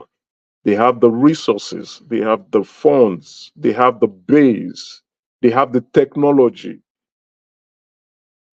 to continue to remain in power for as long as they wish. And that's because they've created that, the roles on how to implement what they want. Now, to the other topic I wanted to say, a lot of us Nigerians too. Two more minutes. That's on IMF. Yes, no, I'm right. It's a short one. So, World Bank rather. I don't know if I sent it. I did send it to you. So, you could see now that the World Bank is now trying to lend Nigeria $2.2 billion, right? And that's because there was pressure on the presidents, or I would say the presidency, to float the Naira. They've been on this case for quite a long period of time. And with what I showed you, you saw the graph of lending going down is because they don't like the way we are implementing their audit recommendations. We have been, most countries who are members of these multilateral organizations have been audited. So, and they will put recommendations. And if you're not doing that, they begin to withdraw funds from you. Or at some point, they may even call for their line of credit. So we see a president currently now taking hard, tough decisions, right? Because we must be very honest and clear. The multilateral organizations, the multilateral lending organizations, which includes the IMF and the World Bank, and bilateral organizations, which includes the China Development Bank and the rest, African Development Bank, they are our important stakeholders.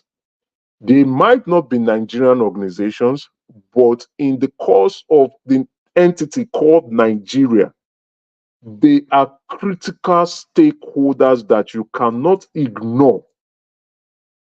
You ignore them at your own risk because they have an impact on your reputation as well as advancing you funds.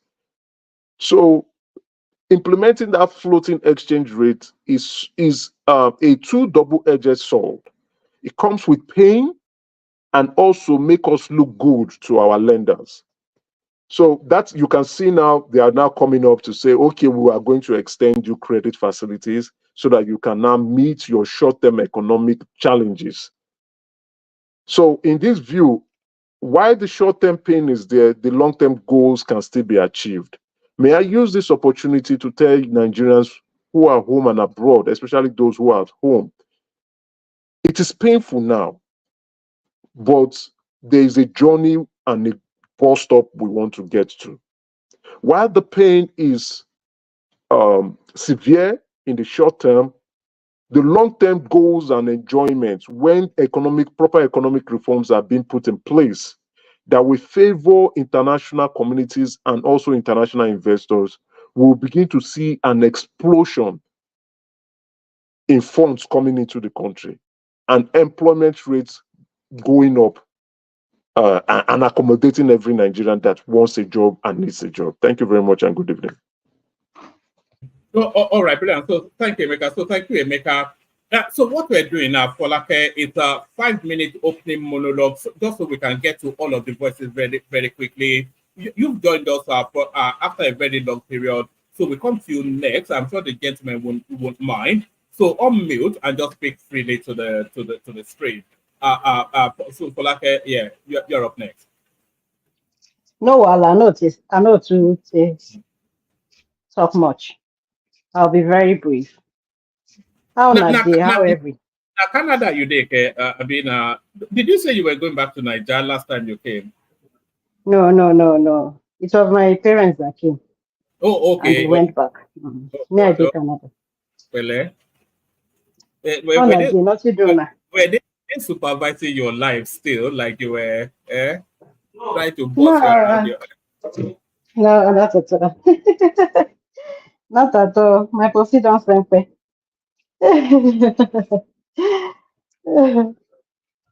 Anyways, I'm not going to say much. I'll just talk a little about Bwala. Funny enough. And I don't know what's happening these days with the rate at which Bwala is going. Like, I used to respect him very well. I still do to an extent. I don't have any issues with him, but I just feel we should calm down a bit. Because to be candid, I don't understand the level of psychopathy in Nigeria lately. It's very alarming and very concerning as well. Because Bwala as a person, not be say money no dey in hand though. Especially that article supposed person way do. You think pay for him like anything. He used to be my younger sister's next door neighbor, even till the elections. But now level don't change. He don't move to a bigger, he has graduated. So it's not as if his money is looking for something. But I don't understand the level of being. He just something go they do person like small picking, you understand? But they do you one kind. It's very disgusting. If you calm down, you should take it down. There is no election at the moment, nothing, right? And the truth about it is this. All these obedient. Nalamba, most of even the people that are trolling people and stuff, they are not really, most of them are not even supporting anybody. You get, everybody just want to let out their frustrations.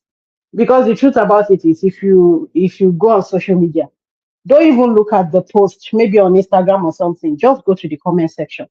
You see people having chopping the life of their head by comments and stuff like that. They don't necessarily have to have money or anything, right? So like, but you can see the way they are, they are living their lives. So people they will tell you just have data and your life will be fine. You get what I mean? So most of them is not see maybe because they support even the OB himself. If you do anyhow, you go see anyhow. It's just what is going on. Everybody just wants to find where to put in frustration, put. So if anybody throw you, if you put yourself out there and they throw you, now you, if you match down, nobody will come meet you. But if you too, they put the cho, they will drag you down. All these small children of nowadays not send you. Nobody they look push a face. If not before now, we say you feel use the respect, say they we lay people. These days forget. They go wash you down. Wash you, use up and soap. Folake, was Bwala right to call the Obedience bullies? Is that a fair description of them? But the truth about it is, how will I put it now? That was just like what I just said now. We can't even ascertain the fact that they are all obedient. Then that's a part, even if they're obedient, right? Even if they're obedient. If they are bullies, don't be today, just start to. Man, don't lie you. You don't take. Even especially the physical one. Because I remember back in the days, I used to say now, I've been there in 2015. You get like there's a massive difference when you go to Lagos and what you get in Abuja. Then Abuja was even a little bit mild. As in they were all over your face. Say Baba. All those days when they campaign for Ambode. Ambo. Ambo. So like this is it was brewing then, but the social media now is now crazy. So you can't. That's why it's now looking at see this thing. And again, they say first to do no they pay. Now second to do nine they pay pass. That is what we're experiencing in Nigeria right now. You get those children. What come on Loroni? I know say when you how will I put it? When you plant something, you don't know how the germination will be. You cannot tell. So that is what is actually happening right now. So the those we can't even constantly pass them now. Now you can't get on ground. Now why the thing they pepper everybody? You get back in the days, now much more trolling. Now you abuse person in your head, all those kind of things. These days, it's not like it used to be. So that's why it's as if you're feeling the heat and everybody is crying obedient. They are not necessarily obedient or anything. And the truth about it is this: if everything was working fine, trust me, they go seal. Their lips will be sealed. You seal their mouth. But is it achieving anything? Is the wider question. They are not going to abuse their way into Aso Rock. That's not going to happen. They're not going Most of them don't even want any winning. Some of them, not be all of them genuinely say they define winning. If you understand this concept, you will know more than this. No, most of them not be said that they support person. Right up, my sister. Right down. It's not the matter of they won't win or not be win. No win anything. Not be win or no win. They just want to let out their frustration. The earlier one thing I want to say is this before I let you go. The earlier people recognize the meaning of grace, the better for them. The truth about it is this. Obedience we dey so. Now just grace of God now for now. No be saying na so a good rich. It just be like those days where we dey grow. When you see some kind babes, you dey wonder, say, as this babe will worry. Only her and boys they call. You understand that kind of thing? Only you will receive those. Let me ask you a question, Folake. Where do you see the landing port of all of this going on, especially that obedience space, the wild, just vitriolic, excessive? Where does it? The question where you suppose ask one man, not be where obedience they head to, where Nigeria they head to. Now, what you not supposed to concentrate with that? We don't know where Nigeria is headed to. Exactly. That's why you don't know where obedience man they head to. Nigeria is headed to a brighter future, and all of you don't understand. Yeah. Exactly. Just as they head to, if Nigeria they head to bright future, obedience they head to a bright future. Everybody carry themselves waka. Ojo ọ̀run tẹ́yẹ fò láì farapara ni. Everybody, fact me, everybody go fly. Shebi na bed. You don't ever see where two birds they fly for sky. They hit each other. Forget them. Allow people make they flow. Anywhere where one land may land. Just let people do their thing. Who receive throw, sorry. Who not receive throw, maintain your level, maintain yourself. So that they no go jam you. It's as simple as that. If you respect yourself, respect is reciprocal. If you respect yourself, everybody respects you. Now, so all this bully. If that Bwala was in that position, he would do more than that. Fact me. Now the way the thing now is making the batifiers to look like they are righteous. Now because now then the whatever they slap. Not be then they rub out for face when the election first happened. So why are they now playing victim? Make everybody sample receive arranging level. The truth is, these people now claiming they are the patriotics now. All of a sudden now patriotic appear for dictionary. Like say patriotism no dey inside dictionary before this one. All of a sudden now, my people now realize say there's a word called patriotism. Every other person we not they happy with the situation of Nigeria now. It's no longer patriotic. I don't say some people overdo. I'm not cutting anybody any slack. But I'm just telling you, all these people too where they form righteous. If they were supposed to, if we flip the page, forget they will do the same thing. Now everybody knows to take the paper and for body. It not touch me in any way, that's the truth. But forget, me I dey enjoy the entertainment where they follow the whole thing. That's the truth. Because now grace, the Obi na grace, even the Tinubu na grace. How many people all these scandals where they Tinubu body? How many people feel get that kind of scandal we go see the flow? As they stone them, everything they dust out. How many people? So the earlier you guys recognize the meaning of grace, the better. Because even the Tinubu himself, I never see what they opaque reach Tinubu life. Opaque, blurry like this, oh, very blurry. Even China phone self, if you take picture, you go clear past Tinubu life. So now so it be not be say this thing. As in life take blurry reach. It's the grace still they follow. Am. The grace still they follow am everywhere where you go. Easy. So now so even the Peter Obi, if you like, bring out all the files tomorrow now. Just say to Peter Obi don't steal everywhere. So many people go there when no go believe. No matter how you try, it just they like you get one thing where they talk for you, but say to about for story apata. I be any to about for story apata or something like that. If you throw egg on top rock, wallahi na that egg na go break. You know go affect the rock. Na so it be. So some people just dey wey be say na favor they dey enjoy. You get you just be like babe wey no fine. You think say okay na beauty dey take enter marriage. No na so it be. Na so this life be. Sometimes you no go fit explain because sometimes I dey hear one man you dey shout, Obi is so dumb, Obi no get sense, Obi no dey intelligent. Some people dey wey be say as they see am so forget to intelligent pass anything. Na so life be. Na so life be. I just feel we should just accept it. You who carry grace, don't carry grace. You said pray for your own grace. If it not be politics, pray for your own grace. Na grace will be carry, I be na disgrace. No be disgrace we carry. My dear, forget now you think say na disgrace, oh. Baba la grace. Oba ni to you grace law.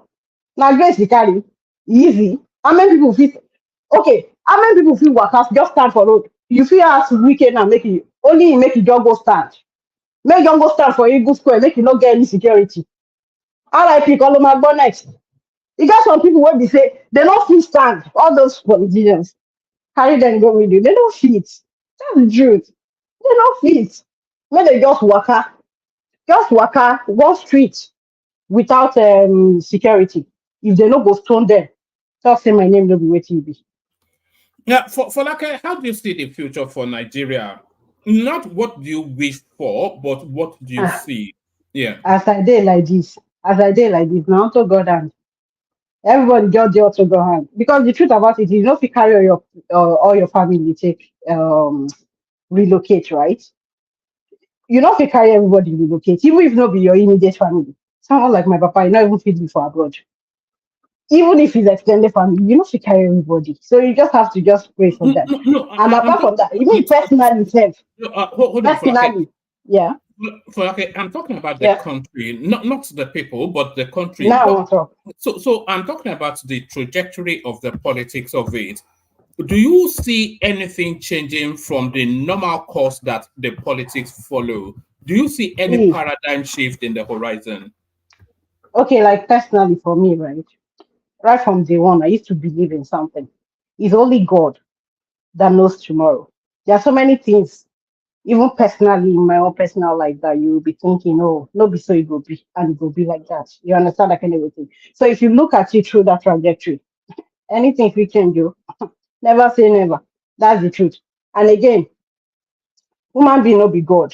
You not get how powerful you be. Human being no be God. No matter the powers. Like, so like, and nobody will tell you you see tomorrow. Even the some pastors, all those people we get that gift to see tomorrow. God know they show everything. Even for dream, you feel dream say, person die. If you like, kabash all the prayer, make you know kabash the prayer around. If you know be that person where you see for dream, now you go die.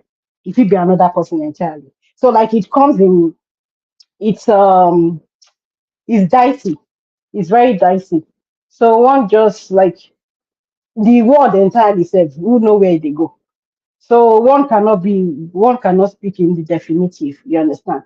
So one will just have to like, pray and apart from pray, not be even pray now, pray say, not be pray say you dey pray for Nigeria because that one ofegi. Not be to pray for Nigeria at this moment. Now make everybody whatever you can do, do. But at least just try and make your name good. That's the truth. As much as possible. Just don't foul your name. And just keep it plain, and that's all I can say, because the truth about it is with Nigeria itself, because Nigeria been good that year now. Hey, forget. So what can we say?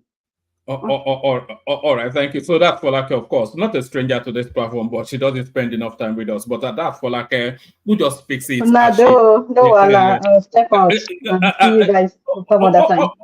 All right, you can stay or you can come back, or it's up to you what you want to do. But I don't try. I go there beat you for comment section. Yeah. All right, well Take done. care. Thanks for having me, everyone. Have a nice one. You know, Folake, we have sessions. We have sessions on Sundays, which is I don't know if you've ever, maybe join Duxie on Sunday. I think you might enjoy that a bit more than all these. I will try. No, all right, brilliant. So have a nice one. All right, thank you. So that's Folake. Bye. So that's Folake, of course. And this picture on the screen here. So we're going to Ogbeni next. Then after Ogbeni to Ekene, we're going to Ogbeni next for his opening monologue. But this picture on the screen here is to counterweight the suggestion that Tinubu's cap, Obasanjo's cap, was nothing to do with Tinubu. The game is the game. It's not. All through, this is not the first time he's been wearing Tinubu's cap, or you can see it right there. But Ogbeni, what are you making of this Tinubu's cap that Baba Yabo is wearing? Daniel Bwala, if you remember, said something when he came to her. And good morning, everyone. Good morning, all the panelists. Good morning from Scotland. You remember, Bwala actually gave us an hint of the alliance he thought he told us between Obasanjo and Tinubu. Back then, I never believed him, but I've learned by my training not to dismiss what someone who has access to more information than me says. So the me inside me may say, oh, I don't want to believe this, but at the same time, I'll still keep it somewhere. It's something that is inchoate, something that can, be more, revealed with time. So yes, I don't see any reason why Obasanjo cannot wear the cap. Ever since Ogbeni, how are you? Welcome. I'm okay. That's when Tinubu was governor of Lagos State at a function. Yeah. So Obasanjo was president. So he arrived Lagos. Naturally, they always dress them up. And so that's it. Yeah. So I know this is a very old video, picture, but I'm talking about the most recent one that they're showing. I don't believe he's AI. I don't. To an extent, or to a very large extent, I'm a bit vast in all these AI thing. I've looked at that picture. I've looked at that video severally. I don't know, except Obasanjo come out and say it's AI. It's doctored. But my point is, even if it's not doctored, there's nothing wrong in it. Tinubu is the president of Nigeria. That's Tinubu's dressing. I remember during Jonathan in Abuja, we were all wearing Niger Delta Jonathan wear everywhere up and down in Abuja. I think for the first time in my life was during Jonathan time. I had to sew that Niger Delta gown with a chain, that golden chain and everything. We used to wear it everywhere. So if Obasanjo wears there was, and ever since Tinubu has been there, I've not even seen Baba really coming out to really criticize. Yes, he's been visiting Lesotho and all these guys around to still emphasize his alliance. So if he's with Mr. President and he's putting his cap, so what's wrong? And even if it's coincidence, then what's wrong? But I don't trust the Obidients. You see, they'll start trolling the man because that's what we know them for. And that's on that. One man, I don't want to waste too much time on that. Since you give me 5 minutes. All right, carry on. Where especially do you want to speak to? Is it Bwala? Yeah, you want Bwala. Yeah. I want to speak on Bwala. You see, sometimes it looks very funny when Obidient come on platform and they talk. Sometimes I'll just look at them and laugh. Like the last speaker said, that how many of the politicians can come outside and stand and they won't stole them like Obi would do. That alone is self-evident to tell you who is aggressive and so aggressive out of all these supporters. So if politicians from supporting Tinubu can come out and they will stole him, but Obi can come down and you won't stole Obi. So are the people stealing those politicians? It's self-evident. It's not, it didn't come out from my mouth. It came out from the mouth of one Obidient that came here, right? That Wike cannot stand in the street without DSS, they will stone Wike. So the Obidient will stone Wike, but if Obi comes out, nobody will stone Obi, right? So for me, one man, look, what Bwala said in, I think this afternoon, it's the simple truth that some of us have been echoing and re-echoing on this platform over time. And I think Emeka also spoke about it just now. Yeah, Obidient, very good movement. It's a movement in law, we call it rag bag. It contains a lot of people with different interests, but their interests are aligned on a man called Obi. And I keep saying it, he's multifaceted. Whoever wants to believe that, whoever thinks it's only people who are unleashing their frustration, is just probably being naive or non-naive, deliberately suppressing what is evident, or the person doesn't know what exactly that space is. For me, I've tried my possible ways to analyze that space. I know how the people have been seeing in that space, and I always give examples. The first category of people you see in the Obidient space is the IPOP. They'll find a way to explain it out and tell you how. Do they constitute the majority, which is what Daniel was suggesting? Maybe Daniel Bwala will have his facts. Do you know why? Because these are the guys, you won't say Bwala is not on Twitter, Instagram, and all these social media. He has his followers too. These are the guys that have been there, and they understood those ones that have been standing for IPOP over time. But all of a sudden, when you go to their page now, they asked him, he say he doesn't have a fact. It's his opinion. Yes. When you say opinion, when you say fact or opinion, somebody like Bwala is a lawyer. He knows that he can't be citing his Twitter page and Instagram as fact because you need statistics, right? Educated person who is not learning can tell you that is fact. But what a lawyer will tell you is that, oh, it's my opinion. I won't say it's fact because there's no statistic on it. But for me, when you go a bit deep into it, you know.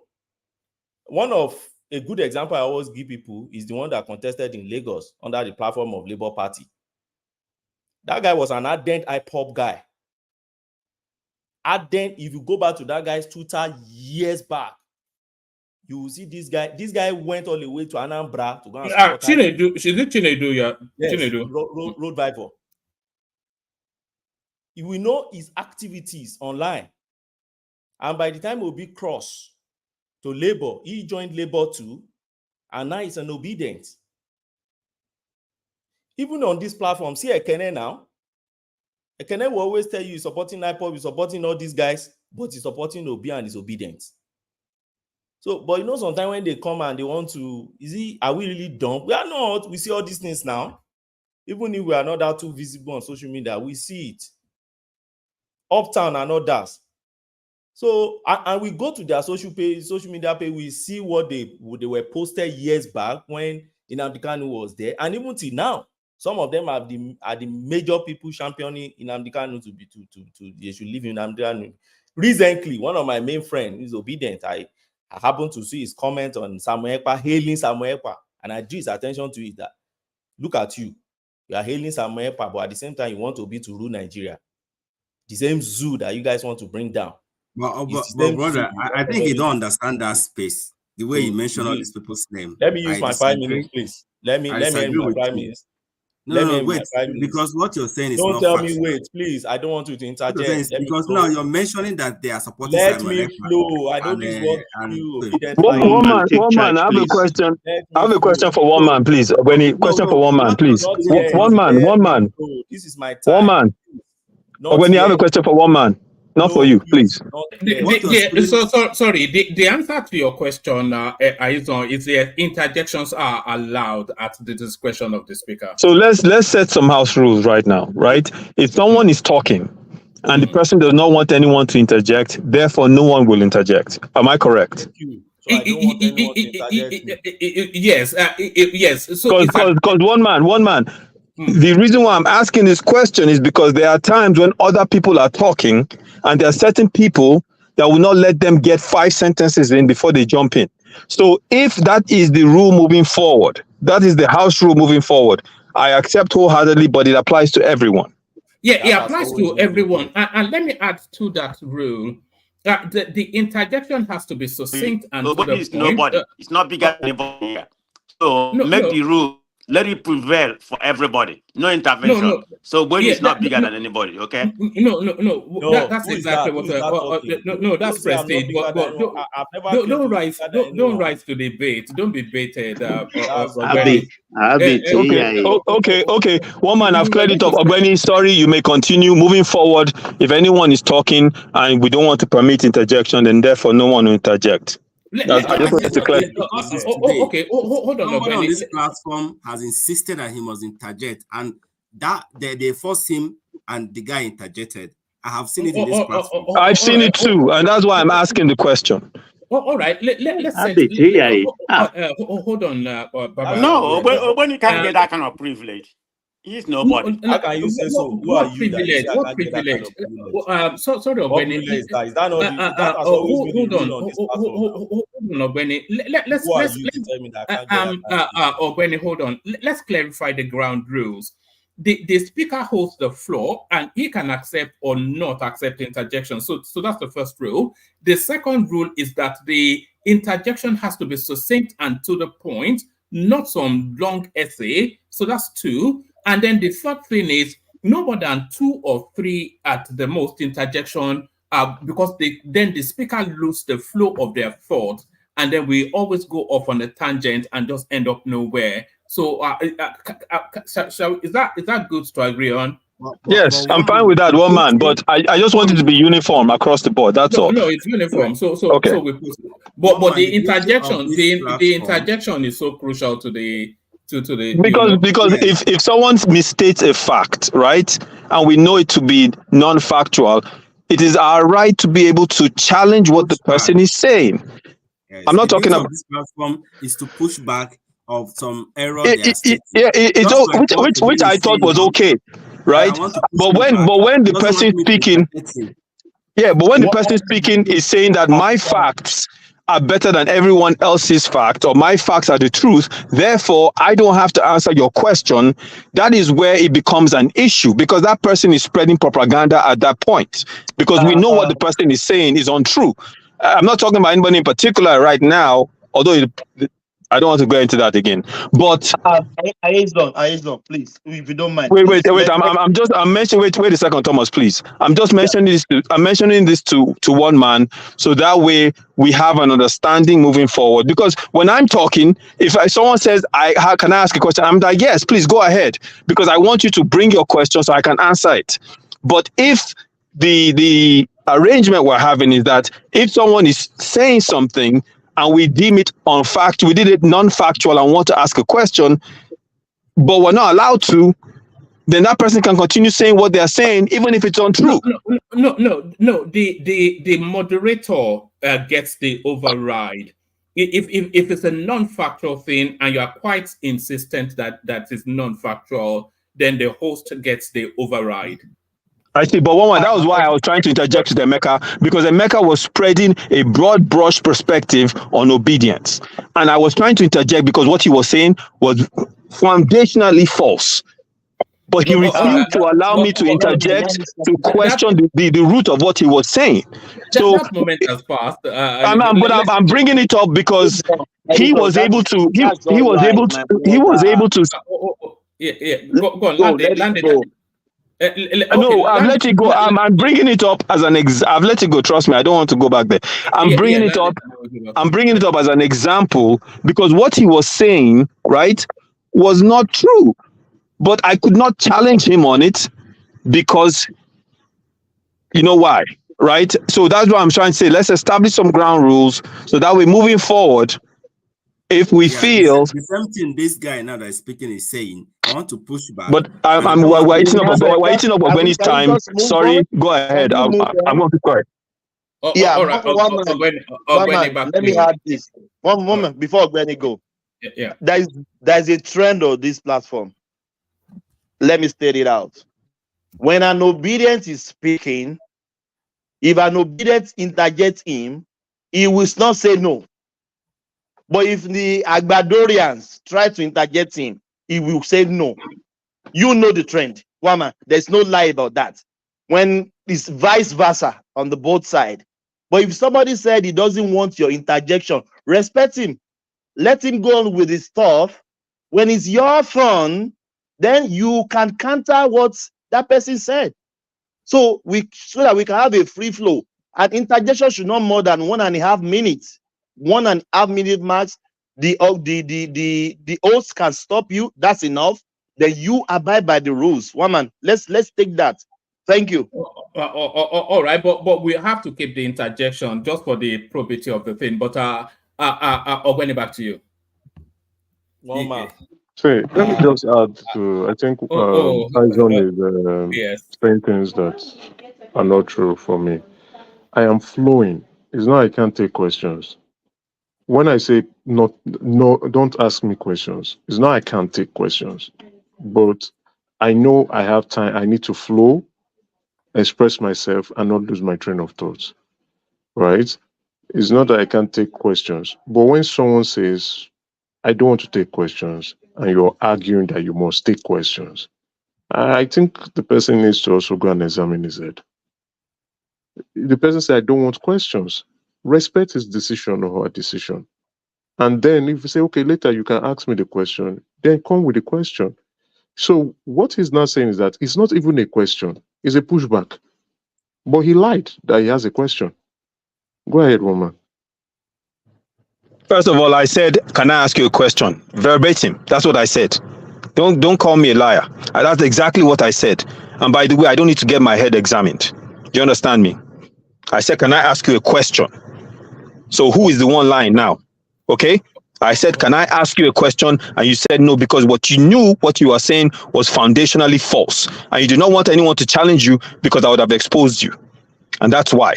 Well, all right. Okay. Let's do it. Hold on, Emeka. Let's do it this way. Let Ogweni land, and then we'll shuffle Ekene for Aizon. So Aizon gets the expression. I think he especially wants to speak to the petrodollar, but he wants to clear the air. Leave them Aizon. No. Let the moment, please let Ekene go. It's fine. I prefer. Woman, let me just say this. I prefer to have. My question was going to be about some comments, so we can have a discussion to clear the air, because he was broad brushing obedience, right? I am an obedient, but I don't fit into that categorization that he was making, and I know tens more obedience that don't fit into that categorization. So I wanted to challenge that particular point, because too many people come on and they broad brush a set of Nigerians who have just chosen to believe in a candidate, but they want to label them all sorts of things, from IPOB members to ESN to all kinds of things. And that is exactly false. what this Ogbeni is doing, and that's why I wanted to push No, back. no, And no, he's no. refusing me. No. Let Ogbeni have his floor When, back. the majority, the minority cannot speak for the majority. Of course, there are minorities who are not IPOB members. And how do you measure the minority? You can see them being quiet. The majority How? are in the forefront. Being quiet because they are voicing they are voicing The out. majority express Emeka, where you normally get your dubious fat from? I mean, okay, you just come here and concoct correct me some now. nonsense. Correct the fact. Correct the fact. Where Then correct you're it far now. from. You have the facts. Correct it. Allow these guys to Everybody allow these guys to spill this nonsense, these things they're spilling now. Allow them to spill what they're spilling.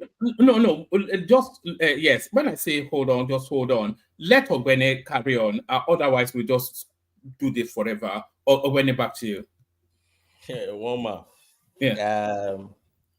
Like Emeka said, I'm not one of those who run away from questions on this platform. I always take questions. But if I have 5 minutes, don't interrupt my 5 minutes. That's all I want to say. Because over time, we are the one who've been complaining one man should stick to, if it is 5 minutes, 5 minutes, if it's 7 minutes, 7 minutes. So I shouldn't have my 5 minutes. You did yours. You want to interrupt mine. Leave your question till after my 5 minutes. Then I'll answer that question if I have time to. That's all I ask for. And you don't need to be aggressive and abusive when you're engaging on intellectual discourse like this. Nobody's abusing you. Nobody has abused anybody here today. Wait, nobody is direct. Who is even talking? Nobody is directing anything to you. You see, that's the problem. And that's the issue I always have with all these obedience. They will tell you they are not aggressive. But who have been aggressive on this platform now since? Somebody is talking, you want to interrupt, you say, no, don't do it, but you want to force yourself through the person's throat on an intellectual platform. That is exactly what Bwala is saying, one man. Now, Ogbeni, please speak. No. Who are these? Yes. Ogbeni, I want you to hammer on that topic that they are just coming to go and be being violent. Go ahead, Ogbeni. You know you are a pleasure to listen to. That's the point. So the point is, you find yourself in a platform. We have rules on the platform, but let's just abide by the rule. If I say no, interject me, please, for now, until later you can ask questions. It's a privilege for me to have somebody asking me a question, right? So, one man, as I've been saying, there's an IPOB part of obedient movement. Whether they want to hear it or not, we'll keep saying it. And I've cited a very good example for you today. Go back to that guy's Twitter, go and check his Twitter years back, and check his Twitter immediately he joined Labour Party. You will see how it flows from IPOB into Labour Party into obedient movement. It's very clear, and that is my evidence. For me, whether they now constitute majority or not, I don't know, but I will know the reason why he's saying that, because Bwala gets reaction every day on the internet, and he knows people who have been his follower over time. He knows their school of thought, and he knows what they do now. Another set of obedience I know is the Igbos, which this Igbo-Yoruba rivalry that we all inherited from the 60s till now, which still flows in many people's blood, is there. Whether you want to hear it or not, that's the reality of our space in Nigeria. So many Igbos believe that it should be Igbo's turn, rightly or wrongly. Obasanjo was there 1999 to 2007. They believe Yoruba has had his own. Hausa, Fulani, they've had their own. The time it was supposed to be for Igbos, they gave Jonathan. Sorry, Ogbeni. I think a lot of people, even outside of the Southeast, believe that. Yes. A lot of people. Yes. Farotimi. Even myself, I believe it is Southeastern's turn. But just not Peter Obi. Remember, we were championing Mogalu on this platform for that same reason. Yeah, I agree with you, Omar. And as a matter of fact, so if some minority guys from outside Igbo land believes that it should be term of the Igbo, you can as well know the reason why even the Igbos themselves believe that it should be their own tongue. So they majorly also constitute that space of obedience. When you go online and you see people reacting to, check their names. It's clear. It's not But you know, sometimes you make some statement of fact, they think you're attacking. You're not attacking. Go and check their names. It's there. This Bwala that they just drop on Shannon's TV, YouTube now. Go to the people attacking Bwala on that space. Go and be checking their names. In Nigeria, we can easily identify you or where you are from by your name. It's a statement of fact. I'm not attacking any tribe or any ethnic group.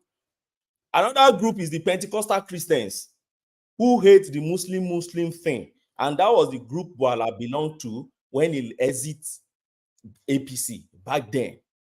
They are still there, who believe that why should we have Muslims? The Pentecostal Christians who will be now saw that space and now found that fire up within them, and they took it from him. Then there's another group of the elites who are just tired of societal problems. They are just tired of societal problems. They believe we should have a fresh blood, and for them, they believe Obi is the fresh blood, which I still keep arguing against. That was fresh in Obi. I don't say anything fresh, but they are just elite who just believe. Another group is all these Gen Z, naive guys, raised in the Indomie, fast, rich, quick generation of the 90s, mainly in Lagos, who think Obi, president with even if they are drop out on an employable graduate, they believe once Obi get their money, start getting into their pocket, or one way or the other, miracle will just happen somewhere. They are there, and many of them are emergency analysts that if you ask them history of even 10 years ago, they don't even know. Many of them, they read history on Twitter and Instagram. So that's another, and there's this another naive wannabe diasporans, who believe Obi will bring everyone down to Nigeria. Many of them, as far as I'm concerned, they're working their head 24/7 abroad, and when they come back, they rest a bit, they wake up, they pick their phones, and next thing you see, they are tweeting, Nigeria is dead, Nigeria is finished, Nigeria is gone, Nigeria is mad, Nigeria is zoo, Nigeria is this and that. They are also there. They are the diasporans. And Bwala also talked about them, that statistics shows that many of Obidients supporters are people in diasporans. But for me, right or wrong, they must also participate in what is happening in their country. There's NSAS guys who, as far as I'm concerned, transferred aggression of Buhari on Tinubu. They are there. How do I know about it? If you go all these Nefititi, Ushe, Shud, all those guys, David Udein, those guys of Macaroni and all those NSAS guys, if you go to their space now, where are they? They are pinching their attempt to be right or wrong. But is their political choice? Is their choice? Is their choice? And there are another group who just don't like Tinubu. They believe Tinubu, cornered the whole Lagos thing in his pocket, and so he's a corrupt politician, is this and that. And they believe that Obi will be a very good alternative that can give Tinubu a very good fight. And so this is where I'm going. Where I'm going is this: Bwala is not wrong. And this is what Bwala tried to explain. And I see no reason why people should now say, oh, Bwala is bastard. If you go online, go and see how they are trolling Bwala for expressing his own opinion. You've been expressing your own opinion about government, all this, why about Tinubu, about this, Baba fall down, Baba this, Baba the everybody. But Bwala also come out to express his own opinion about your group. You now started abusing the guy. The guy is bad, bastard. The guy is this. And why? He shouldn't express his opinion again. And let me tell you what Bwala is simply doing is reacting to what the Obidients are doing on his page. Where the platform is choosing to react, where is his own choice. He has come to use Channel TV to react. And I saw three more minutes, Owen. 3 more minutes. Thanks. And when you now go to that space, you see somebody like Rufai Hussaini too. You see Rufai Hussaini on, if you go to Rufai Hussaini platform or on Twitter and Instagram, you see what he's tweeting about the present government, he's tweeting about all these guys. And at the same time, you'll be the one that want to come to the TV station and be neutral when you're asking questions or you have somebody to interview. That's double identity. You can't be on this side. As a journalist, you need to lay facts down and then ask questions to bring out answers. But they will go to your Instagram, they find something there, you are castigating everyone, and by the time you bring the person now to the platform, this person now start reacting not only to the question you are asking. That's what I've realized recently. The person is now reacting also to what you have put on your page, because it's not a global village. Everybody will have access to that and they know your school of thought. So One man, the summary is this. Nobody in his right sense should castigate Bwala for expressing his opinion. It's his opinion. Our constitution guaranteed it. And to me, my opinion is that what Bwala has just said about the obedience is true with my own experience, even on this platform, and even on what just happened just few minutes ago on this platform. Thank you, woman. All right, brilliant. So that's the excellent, erudite, majestic Ogbeni. So that's Ogbeni, of course. Who else could it be? Been? So that's Ogbeni. So from Ogbeni to Ekene. Is it not my turn yet? Since who's that? It's BQB. Oh no, it's Ekene's turn. You just came in, BQB. I'm not just coming in. No, I've been coming in, going out, coming in, going out too. Oh no! I was the one letting people in. These are people that came in I've not when we started. In, no. I've been here there before. You will not remember now with all this Ula Balo happening. So that will not make you to remember. All right, let's Ekene. After Ekene will be his on, and then yes, Ekene, you're up next. Ekene Dave Jagaban. Okay. And can you tell us what's happening? Well, man, I just have to be. I wanted to sleep. You know, sometimes I wanted to go out because most of the time the intellectuals don't give me what I need again. How Almighty Ogbeni has fallen. All the guy that I used to like so much, I used to listen so much and enjoy him. How mighty has fallen in following just to please Daniel Bwala, an old foolish lawyer that doesn't know his onion in Nigeria. So, but it's quite unfortunate. That's why. Can you please give me one man? One man, please. That's an insult on Ogbeni. No. Hold on, Thomas. Thomas, hold on, Thomas. Thomas, hold on. Can you hear me, Thomas? That's Thomas. right. You can. Yeah, that's all right. Talk to me on text. Carry on, Ekene. Okay, thank you, one man. That if I know anything bad about Tinubu, I think I learned it from Daniel Bwala. All the evils of Tinubu in the past election, everything that Tinubu did, whether they call him drug dealer, whatever they call him, certificate forger, and how he did not build Lagos. I have all the interview. I knew that from Daniel Bwala. Nobody taught me more about the negative sides of Tinubu than Daniel Bwala. I think he's teaching us about Peter Obi now. So even then, he was even teaching about Peter Obi. But he couldn't get more of Peter Obi than he got more of Tinubu then.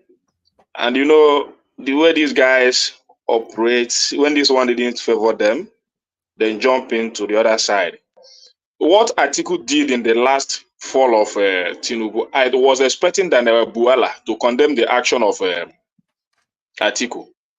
He never mentioned anything, but all of a sudden he came to Channels Television and was shouting Obi, IPOP, and all this stuff. And many people here don't even see that. Many people here that is speaking, praising this foolish guy. Because any day I see him, I will call him a foolish guy face to face. I don't fear him. I have a lot of questions to ask him. I wish now that he will come to this platform. This guy told us that even after the election, even if you give Tinubu 30 years, that he cannot fix Nigeria. He said it. He said that if you have a stable mental order, if your mental is okay, once you join APC, you have a mental disorder. And that is what is happening to him. He's having a mental disorder. The tweet is there. So why should I take this foolish guy serious? Why? So people that want to dance in the tune of Daniel Bwala, ship Daniel Bwala, praise him, even people that I know that have more intellectual capacity than him, that wants to dance in his tune because he's calling P2B supporters and IPOB. They can dance. I don't care. whether you call us IPOB, I have never come here to identify with IPOB. I identify with my Igbo brothers whenever an issue that concerns them is raised in this platform. I identify with them. I speak. So if you want to, when he came here and called me an IPOB member, and now Thomas want to come here and defend him, for what? Let him come and challenge me face to face, not you, Thomas. You don't have the right. You are here when he called me an IPOB member. Ekene, don't go too wild on everybody. Thomas, check your phone, but Ekene, don't go too wild on. Otherwise, no. Sometimes I have to go wide. I'm a human being. You don't tell me how to live my life. You was here when he was. I've never come here to say I am a member of IPOB or whatever. But when he came out here just to mention some things, he came up with the fact that I'm an IPOB member. Sorry. You want me to keep quiet? Ekene, hold on. Sorry. Thomas, check your phone and respond. Carry on. And this one jump in to want to defend him. You can come and defend him now. It's your platform also. You have the right to allow people. You know the people you can allow and people you cannot allow. So for me, people that want to dance in the way of Daniel Bwala can continue to do that. I know there is every means to label P2B supporters and IPOB and everything that concerns him and IPOB just to demarcate him, because you don't have anything to say against him. Everywhere you go, IPOB supporter. Everywhere you go, IPOB supporting him. For what? These IPOB you are mentioning, are they not Nigerians? Are they ghosts? Are they ghosts? We have a pressing need in this country. These foolish guys that come from the north are supposed to be speaking for the evil that is happening in the north. A governor from the north came out and mentioned that once you arrest all these terrorists in the north, they took them to Abuja. The next thing, there will an order from Abuja will come in and they will release all those terrorists. And we have all these foolish, unintellectual men coming on platform to call people IPOB. Who is more than IPOB? The government that released terrorists, are they not worse to the nation? Hold on, Ekene. You have to bring the name calling down a little bit, because I think you've had your right to push back. So don't call people names anymore. Carry on. And then are they not more than these guys that released terrorists in Abuja? Are they not more than IPOB? It's the governor that said it, not me. That's Zamfara State governor. He made it today, and you are not. You don't have it. You don't even have the capacity to bring up the news today, because you know it affects APC government. We have terrorists ruling us. We have people more than IPOB ruling us. How can you tell me that people are killing people in the north? Terrorists are destroying farmland, killing thousands, millions in the north. Then when you arrest them, when security personnel arrest them and take them to Abuja, order from that Abuja also will be given to release those terrorists. And I had a tweet from a northern guy. 3 more minutes, I can 3 more minutes. No, you cannot be telling me 3 more minutes. I don't have 3. I know my time. If you don't want me to speak, I don't speak. Ekene, you've already gone past 5 minutes, so but carry on. So when you see, I saw a tweet from a northern guy, and I was happy. The guy said, "You guys are releasing terrorists in Abuja, doing this in Abuja. People that are killing thousands of people in the north, you are releasing them in Abuja. Why are you keeping Nnamdi Kanu?" And when I asked that question, people like Oboni will call me IPOB. But that's a fact.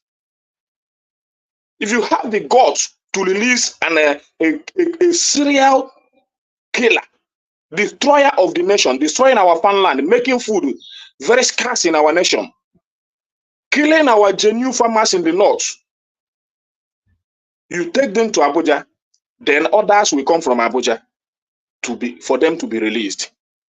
Instead of this unfortunate lawyer to speak against those evil, he will come and be calling people like, you think that will make the nation to grow? You think that will bring down the food inflation we have in Nigeria? You think that will make the purchasing power of the people to be restored? All these things he's saying. These guys need to be locked up in prison. They need to be taught a lesson that is destroying this nation. Even if a lot of people from our Badorian camp don't understand it. I understand it, that these guys are the destroyers of this nation, that is destroying the peace of this nation. One man, that Ogbeni is quiet and insults have been thrown at him. It's not nice. I think you cannot talk when I'm talking. You didn't allow people to interject. Oga, you are insulting. Shut up your mouth when I'm speaking. No, I had you never allowed any people to speak, to contribute anything in your own space. I was talking to the host. And you shut up when I'm speaking. Don't disturb my time. That's what I'm saying. Oga, take your bushness and get away from here. I beg. Get out, man. You're a fucking guy. No,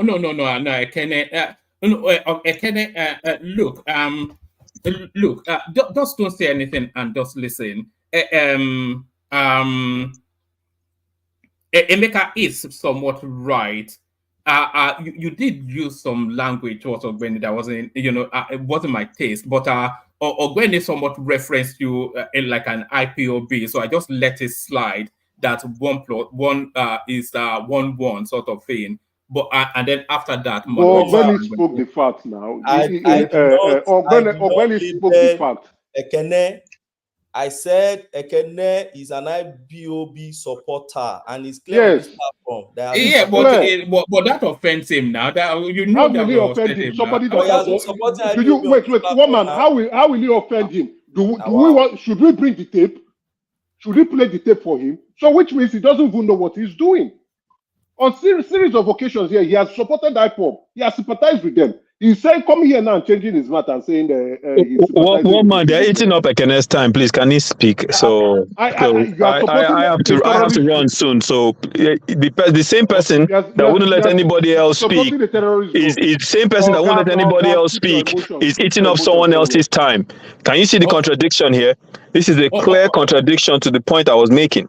So he would not let anyone even ask a question, but he's giving his own monologue in someone else's time. Right? It's someone else's time. And if I go off on him now, you will be looking at me weird. You see the misbehavior. One man, this is Obidients are. Someone is insulting an erudite lawyer on this platform. This guy is out of line. He's out of line. If he's an erudite lawyer and if you that are insulting, let him come and sue me. I won't sue you, Ekene. I don't sue idiots. Okay, so I won't sue you can come and sue me, whatever you want to call it. No, I don't come and sue me if you understand. I think you have everything to fight. So, but what I'm saying is what I'm saying is this, and I'll continue to say. Also, this country now we own them. Every one of us own this country. APC is not bigger than this country. They cannot destroy this country and they continue to maintain that they don't know who is destroying the unity of this country. The unity of this country started to deteriorate once the day APC took over government. And when they destroyed Jonathan government, the history is there. Echewu Sani in an organization told Tinubu face to face that you are the father of protest. That these young guys you are seeing today protesting or speaking against Nigeria, learn it from you. It's a recent video. It was never played in this platform. So who am I if I should speak against the government today? When the current president was a father of protest, everything he did in Nigeria was protest.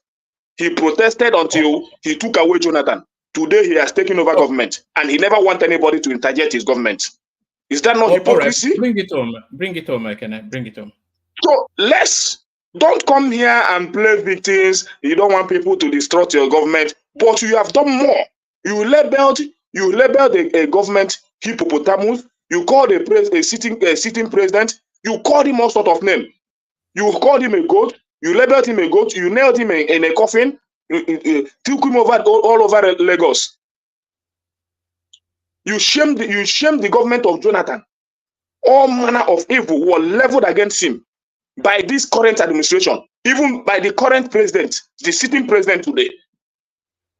Today, you don't want people to speak against your government. Is that not hypocrisy? Are we talking of Alboros that is destructing people in Lagos, that is not allowing an opposition to have a bit of fresh air in terms of politics in Lagos? It was deliberately created so that at the time of political era, they will destroy votes, destroy people coming out to vote. It's existing in Lagos. Nobody is speaking. Is that not terrorists in politics created by one man? And when we come here, we pretend that you want to label P2B and IPOB. Right. What did IPOB do? And you want to call me an IPOB? And we have educated people here claiming that they don't know what they are doing. All right. It's quite unfortunate. So for me, APC is a terrorist organization, and any member of APC is a terrorist. Thank you, one man. All right, Bilan. Thank you, Ekene. So Ekene, strike one against you, Ekene. Don't call people names. It's not your language. You don't call names normally, but let's not do any name calling. It's floor now is on. So Izon, you really came here to speak on the petrodollar, and then you just happened into a fight. Well, man, I've been in a great mood today. Okay, I don't like injustice. I don't like people taking advantage of situations. I don't like people trying to tell other people what to do. That is my number one commandment. I think it's a free world. I listen to your platform every day. So I know enough to know that interjections in certain situations are part of people just questioning some things you're putting forward, which is the modus operandi on your platform. And people will say, okay, let me take the question, you challenge, you have a debate. I was on yesterday. I had a debate with Kulata yesterday. All right, nobody died. So if someone is saying something I think is factually untrue, and I want to ask a question to challenge his facts, not insult him, not insult his ethnicity, his whatever. I want to challenge his facts, right? I should be able to do so. But the ground rules have been set. We'll let people rant on with their untruths or whatever it is they want to say. And when they finish, we wait our turn, and then we can try to debunk whatever it is they've said. Let me start with the Bwala thing. No, we must have the interjections because the platform. You see, now one man. That's why I asked the question, because after otherwise, you see what I'm saying? It will be boring, but you see, that's why I asked the question, because tomorrow if I talk, person want enter my own wall, they go see something. I no go agree. You understand? Because when I wanted to ask a question, right?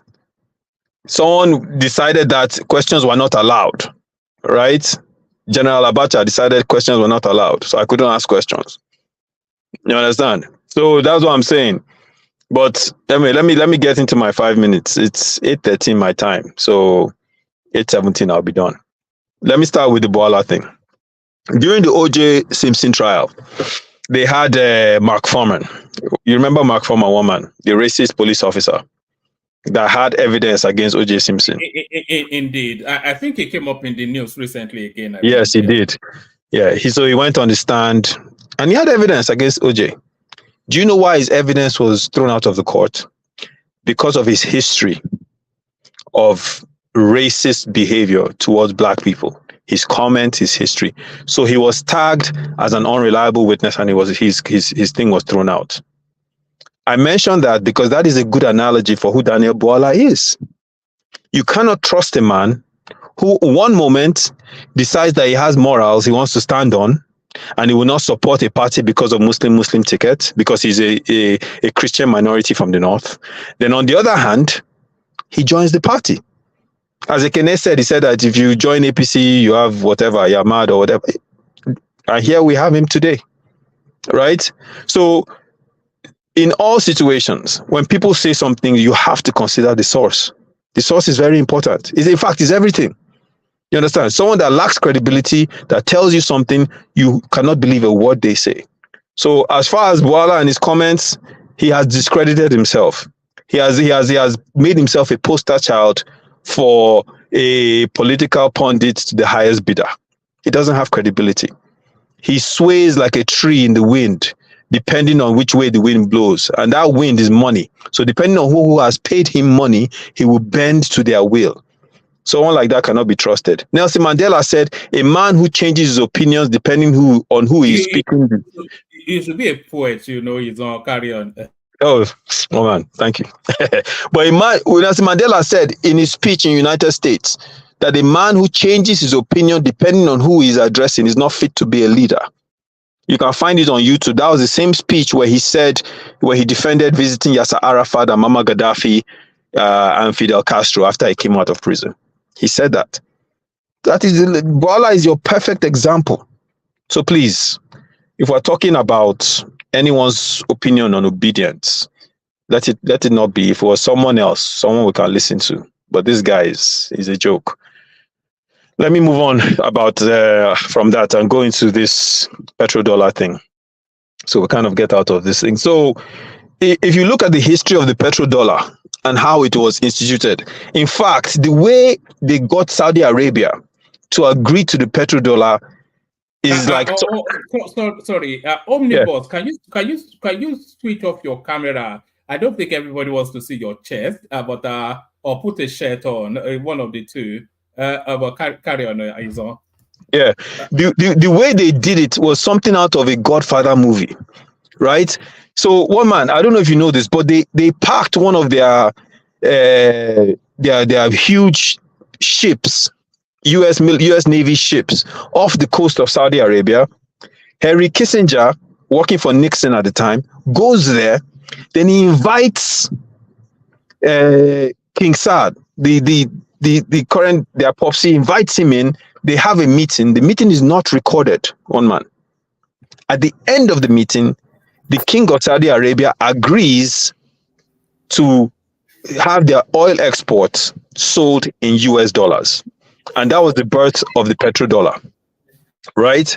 So who knows what happened, but according to rumors and certain sources, they said that, the US told the king that if he does that they will protect the royal family and their rule over Saudi Arabia. In other words, they probably told him that, listen, we can't guarantee your rule if you don't do this. And so he agreed. And that became the currency for trading of energy around the globe, right? But economists will tell you that the reason why the US dollar has prominence is not primarily because of the petrodollar, but primarily because of its use as a reserve currency, right? The petrodollar is secondary, but its use as a reserve currency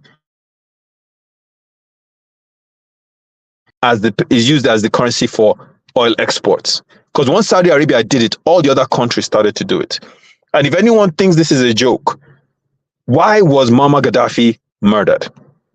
Because he threatened, or he was pushing to create the afro, which was going to be backed by all the gold in Africa, as opposed to the US dollars, right?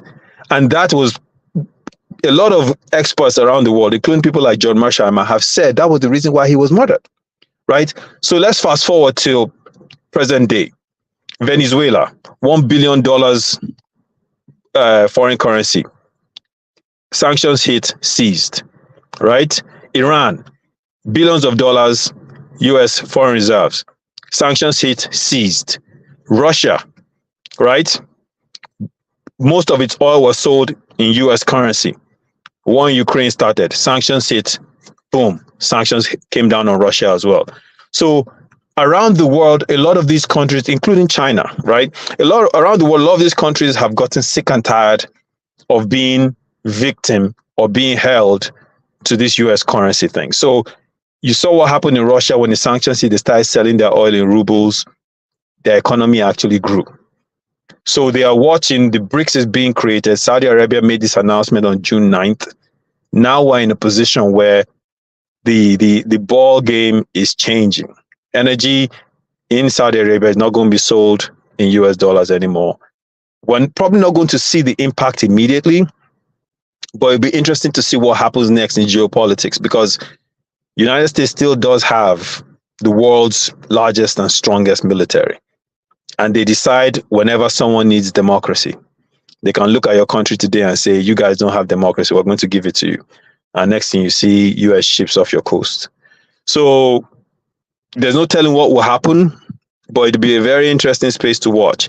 If the US dollar is no longer the petrodollar, then the demand... It's on answer Kulata's question on the screen. It says, how come the market has not reacted to this news? It's not going to happen that quickly now, Kulata. You know, it's a decision. Hold on, one man, let me come in. Kulata is wrong. The market has reacted. It has been reacting all this week, but on a minimum level. But today, yeah, but you know, the main market, it tumbled to 300. So it's reacting, okay? Yeah, and Kulata should understand.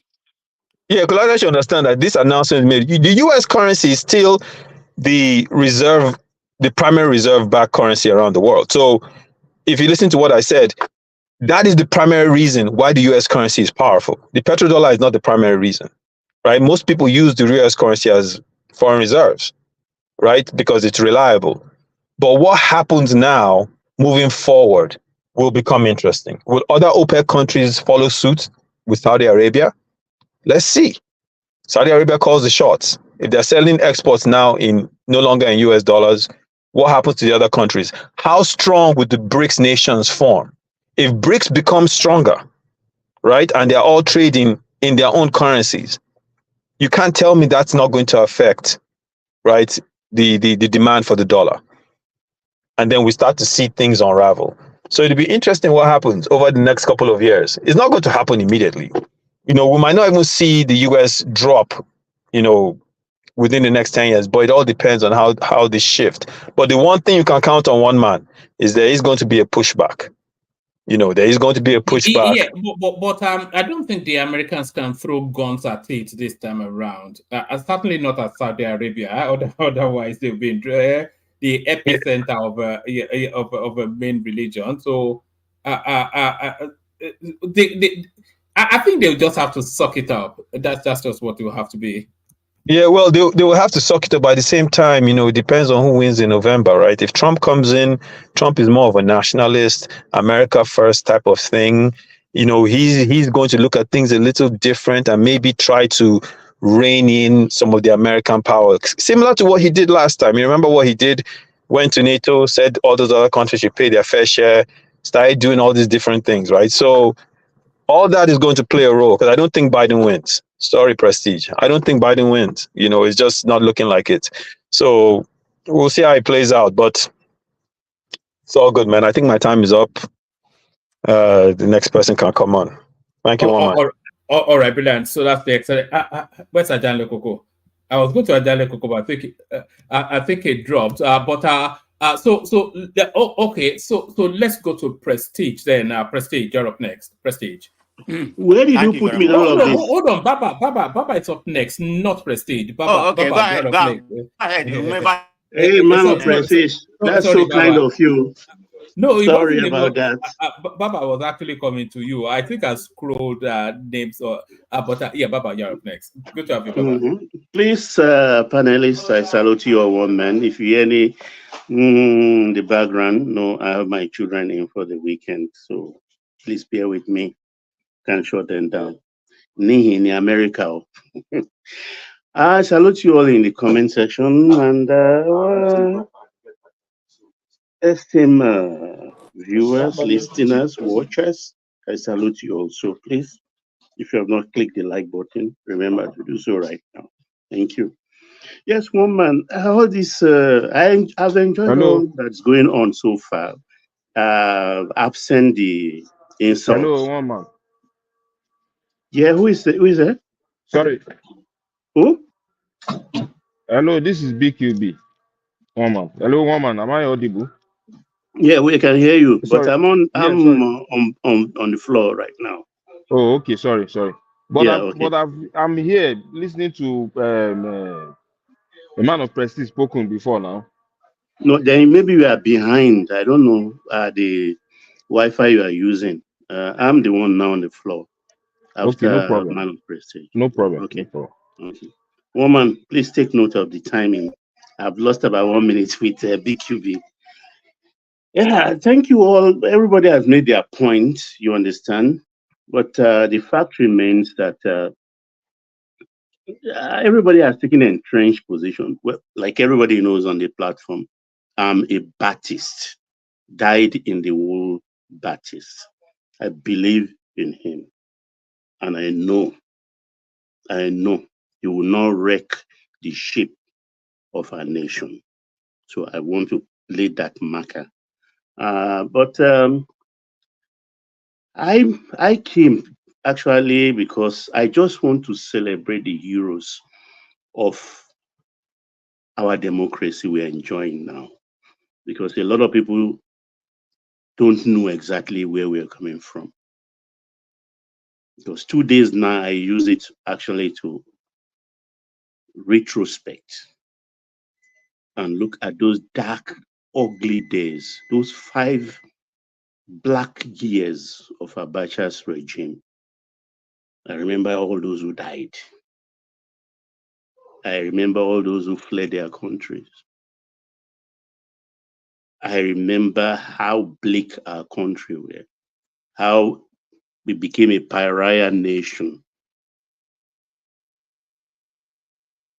how Abacha looted our country blind, how they will go with vans to CBN and cut away dollars in cash.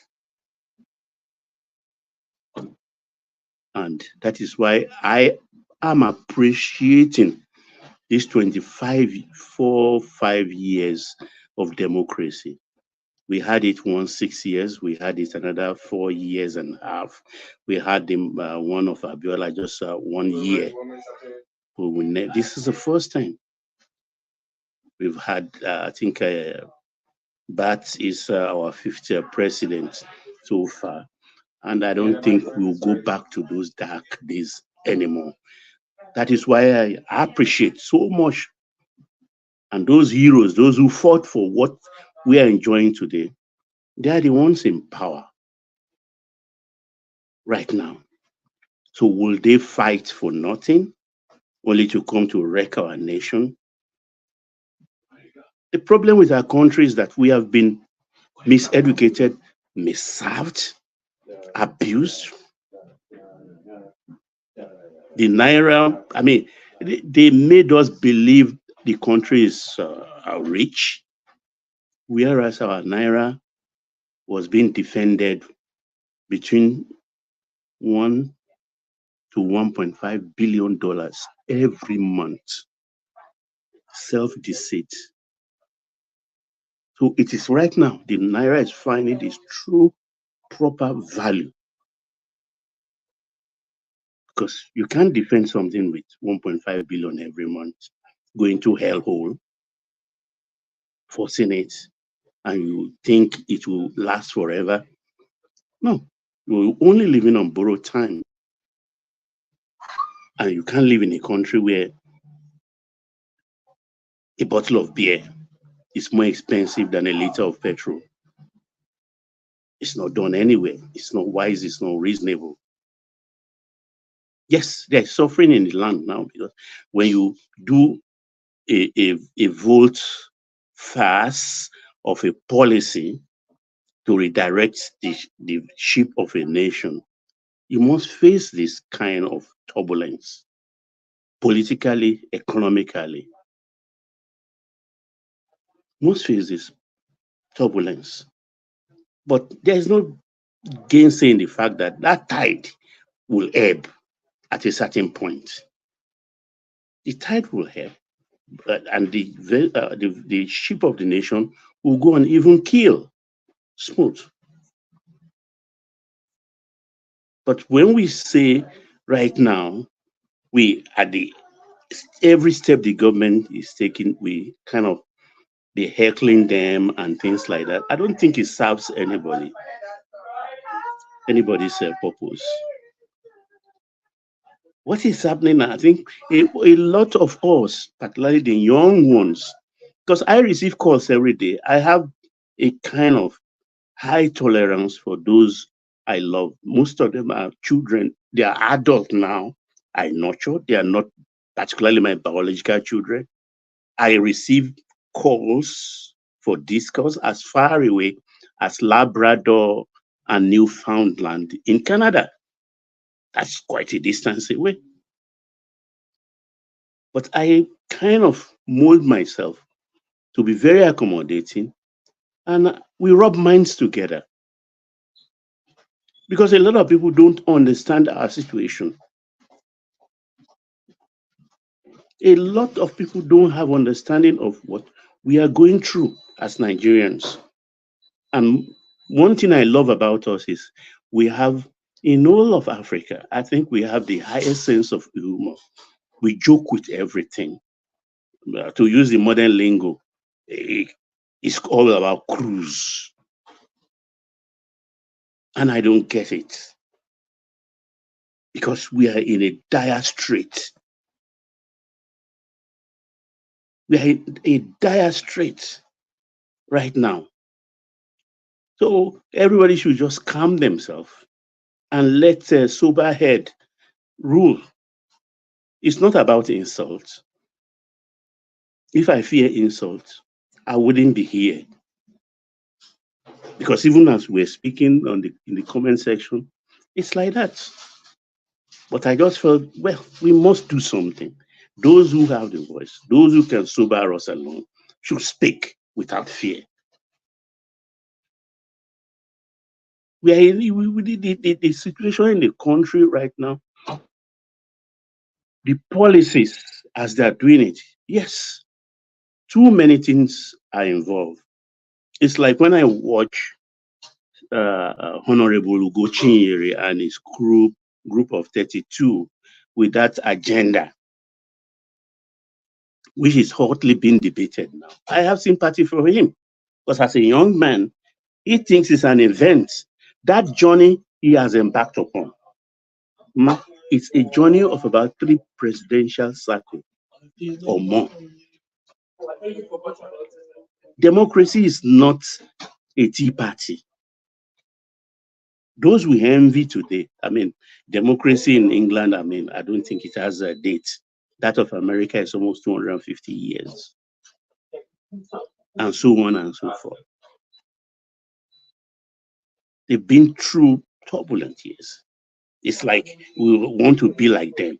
And I always tell people that, particularly in prayers, when they say, oh, I want to be like Abiola, please adjust that prayer to say, without the travels, without the trouble, without the sleepless nights of Abiola, God make me. Because if you are confronted with 1/10 of what an Abiola confronted before he became big, you will maybe run away. So that we are going through our own journey right now. Those people will be turning in their graves, seeing us fighting, because people really, really died. 2 more minutes, Baba. Yeah, people really died in that struggle. So Bwala has his own opinion. People will counter him, but please let's tone down on the insult. He doesn't pay anybody to insult anybody. Because when you insult, the argument, the explanation, the story will lose its value somewhere along the line. We are all in entrenched position, as it were. But life must move on for our people. Because as we speak, with all the trouble, with all the poverty, there are people still making money in our country. Can't you be counted amongst those that are making money? Because in the Bible, it said, even in famine, I will be fed. It's a very big prayer. So one way or the other, so I just laugh my head off to see people quarreling over nothing.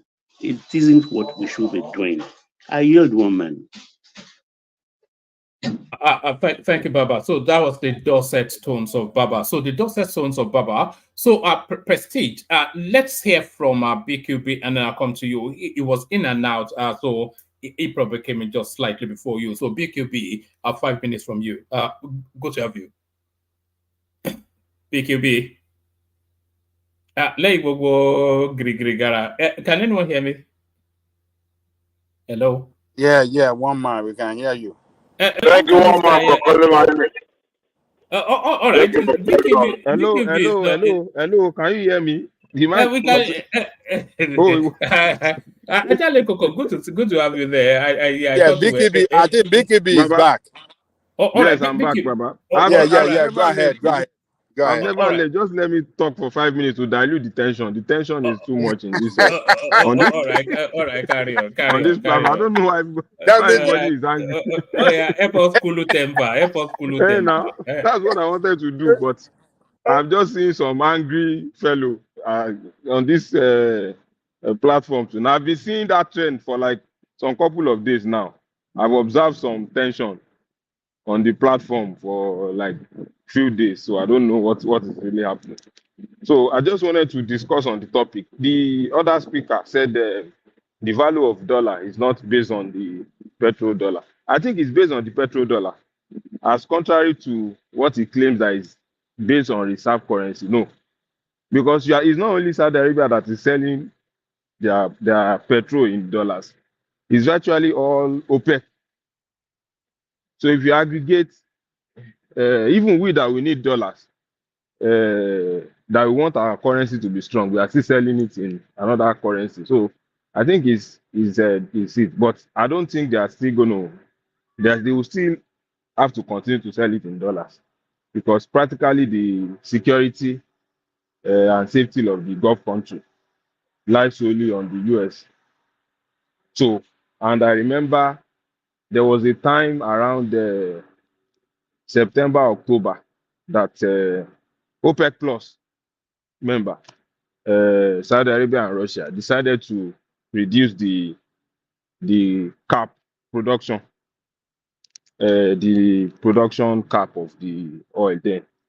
So immediately they did that, the price of pump price went up in US, and that coincided with there's a midterm election or so in US around that period. So some senator came out, or some US senator came out gun blazing that Saudi Arabia is trying to meddle in their political stuff that they are going to show them by withdrawing the security or so like that. So definitely it's going to have a significant impact, both economic and politically, in the US, because the apparent value of the dollar, the economic superpower of the US that seems to have, is probably due to some of these small factors that we don't really attribute anything to. That people in their sovereign country produce their own natural resources and sell it in another man's currency. Even that singular thinking will make the currency to be valued.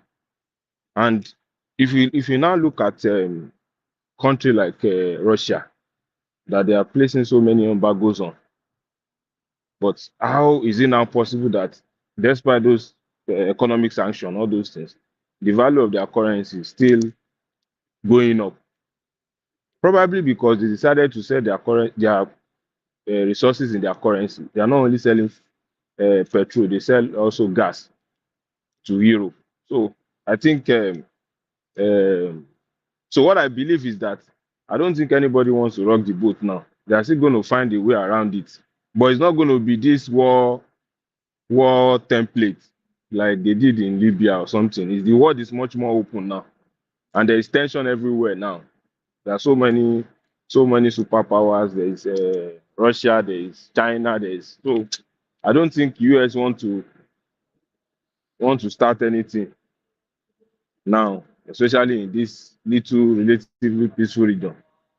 So I think that's my take on petrodollars. Quickly, let me go to Daniel Bwala. I don't understand why my obedient brother, they are just suddenly, because me too, I'm obedient. At least I'm obedient for now. So that in a manner of speaking, my my word will not anger obedience. So I don't know. So your comrades I'm then, obedient your now. comrades, No, yeah. So your no, wait. comrades, they're your So my comrades there. comrades, yeah. So my comrade, I don't understand why we suddenly gone crazy. When this same Bwala was abusing Tinubu, we were praising him now. We were playing it. We were enjoying what he was saying. So now, when he speaks against that, he doesn't seem to follow our thoughts. We should find a way also to just accept and move on. It's not something with. I think it's just politics. Anything Bwala said, Bwala is like a political. How would I call it? It's a political person. So I don't really take much importance to whatever he says. So they don't need to go crazy. In fact, somebody was abusing him, abusing the family. It's just it's not the right way to look at it. That's just my view. Obedient, please. Let's calm down and let's leave Bwala. He's just saying whatever he said. So he said more damning stuff about Tinubu self than what did he say about Peter Obi? He didn't say anything about Peter Obi now. There is still so many records of his tape about Tinubu. It's more damaging. But Tinubu sees it as just politics, that everybody has a price. So, and if that price is met, the person can suddenly change his mind. Also, if you remember Fani Kayode said so much too about Tinubu also, but he changed his mind also. So it's not anything to worry about to now start fighting and abusing ourselves. The goal is to make Nigeria a better country for us, so that all of us can be proud. One other topic we mentioned, which I just quickly wanted to touch on, is Shetima advising medical doctors to not to japa. stay. Of course, not everybody will japa, because if all of us japa, at least from the record I still have now, how many of them said we still have about 20 something thousand doctors in Nigeria, according to the Medical and Dental Council. So most of these doctors, I think about 15,000 of them, of those 12, 13,000 are in Lagos and Abuja. So the remaining 10,000 thereabout is distributed across. So it is only in Lagos and Abuja that people fall sick, Abi? No. It's only, just talking about statistics of as produced by MDC and Medical and Dental Council. They say we have about 7,000 plus doctors in Lagos, of course, because of population now, and then about 5,000, 6,000 plus in Abuja. So most of the doctors are in Lagos, followed by Abuja. I think the third on the list is Rivers State. So, and we can link economic reason to part of the reason. If you look at distributions, we now have so many southeastern doctors in Lagos now. Pardon me, it's not. It's just what we observe. If you go to most of our general hospital now, we have more eastern doctors there working now. So people are moving to where they pay more, and like somebody that have experience in the southwest pays more than any other part of the south. So if I'm a doctor in the east, I would prefer to come and work in Lagos or Ogun State now than to stay in the east. So that's just the way it is. So then if you go to the north now, people are more in all those Abuja or the core northern states, like maybe Kano. So all those other doctors will gravitate towards those high-paying area.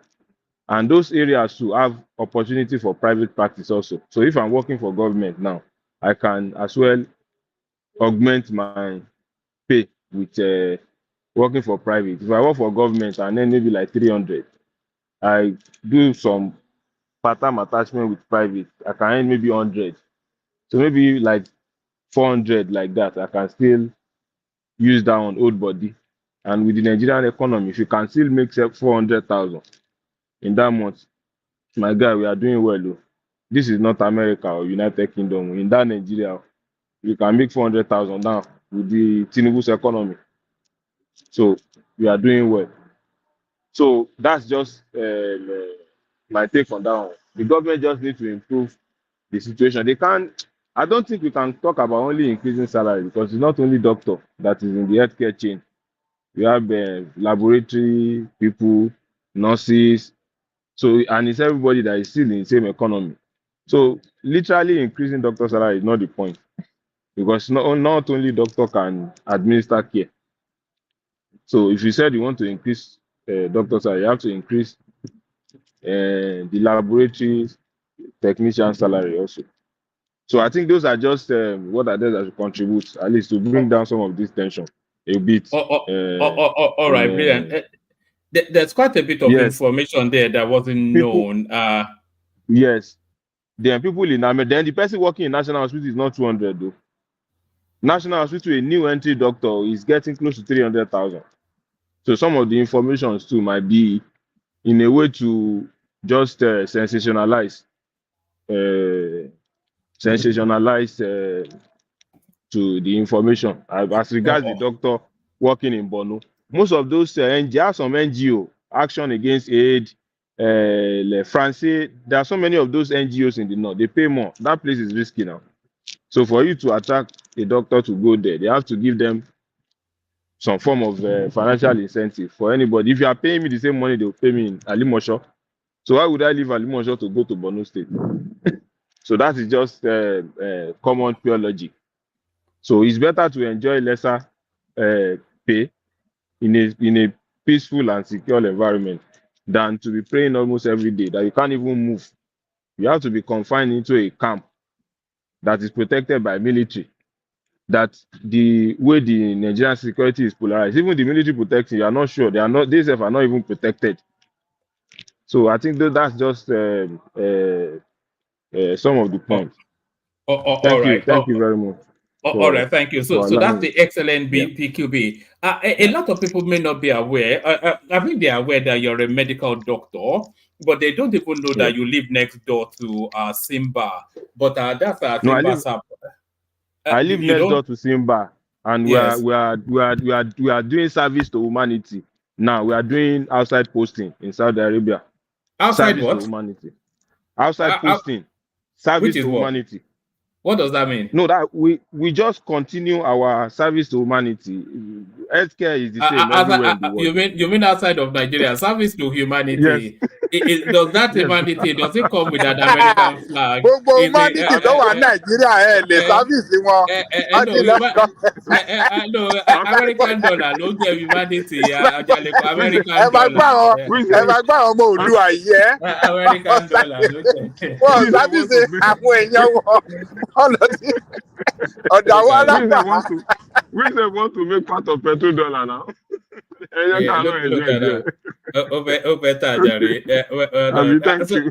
So that's BQB, of course, the mighty man himself. Prestige, you're up next. Prestige. Yeah, good afternoon, good evening, everybody. I greet everybody. Hope everybody's doing well. Good to have you here. I'm not doing so good. I'm not doing so good over here. We don't have internet. In Florida, we have S Infinity here. We're having a flood. We've been having a big old flood in South Florida, so it pretty much affect the internet. This is the first time I've not had internet. This is going to come up. It's going to come back. They took the internet like about 5 o'clock, so it's going to come back at 9 o'clock, which is less than 11 minutes. I hope so. So I'm using my. Are you getting withdrawal symptoms? It's an addiction, isn't it? Well, it has never happened for this long, for 4 hours. I mean, we have had an interruption before, but this is going to be 4 hours. Hopefully, come back by by 11 minutes. That's what it said. But I'm using my my data is being provided by 5G, so I'm still having interruption. Oh, right. Okay, so I could see you. I could see you going in and out, so that's probably why. Yeah. Okay, carry on. Yeah, but hopefully I can sustain what I have. But anyway, let me start it where BQB stop and So he's saying something. I'm not gonna comment so much about Shetima or whatever about the medical field. So the point I wanted to ask, maybe BQB or this, I don't mind them interrupting me. I'm Baba can chime in on this. I know they are probably on a different level, but if somebody's making 300 and 400,000 in Nigeria as a medical doctor, I mean, how can they survive? I mean, they may survive, but they can't even afford a car. Maybe Simba can come in, can come in. He's on a different level, because he seems to be doing well in Nigeria. But 400 or 300, can you even afford a car in Nigeria? The medical Of course, doctor here, please. almost everybody is driving in Nigeria now before they left. There's no on that same 400 you can afford a car now. How you You can? afford a car? You can now. It's possible now. Oh, okay. So you mean everybody driving in Nigeria, they are earning 1 million and above? I have no idea. Okay, believe me, I'm lost. You mean they are earning 1 million and above? How can you afford the car? Okay, I just want to ask, because How can when you you say 300 or 400, how can you afford a car you with probably a on a different 400,000? level, but How can you not afford a car? What do It's you mean not by possible. affording a car? What do you How mean is not much possible? are you going to save?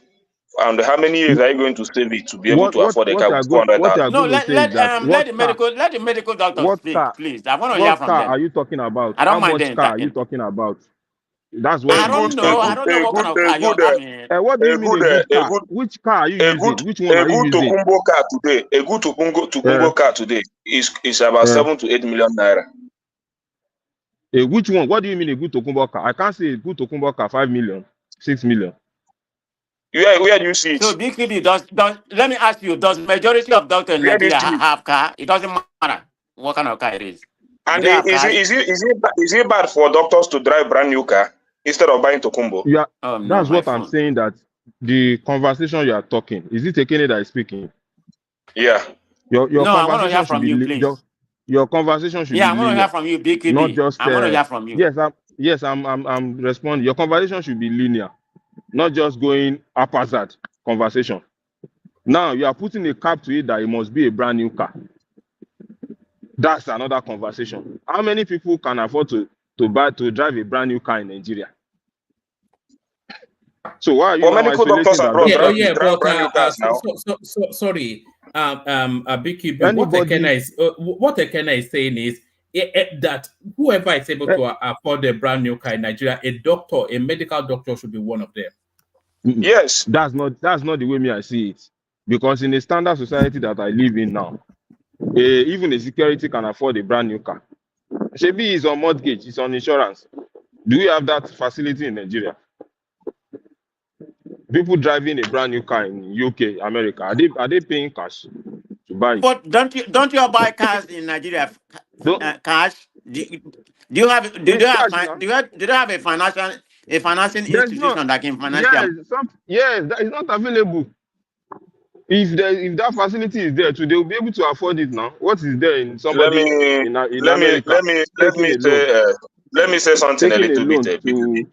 loan Let me say something a little bit. You can take a loan, you can do, but you see, you are going to pay for that car all the rest of your life with 400,000 naira. You can't pay all the rest of your life. You take the 10-year So, but loan, 10-year loan, 5-year loan. you cannot tell me somebody that go to the world of universities to study medicine and the doctor.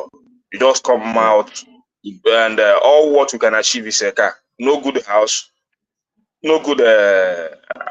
You cannot have a house of your own. You know what it takes to build a good 4-bedroom bungalow today in Nigeria. Then add it to a brand No, new car. Let me say the reason why I asked about a car.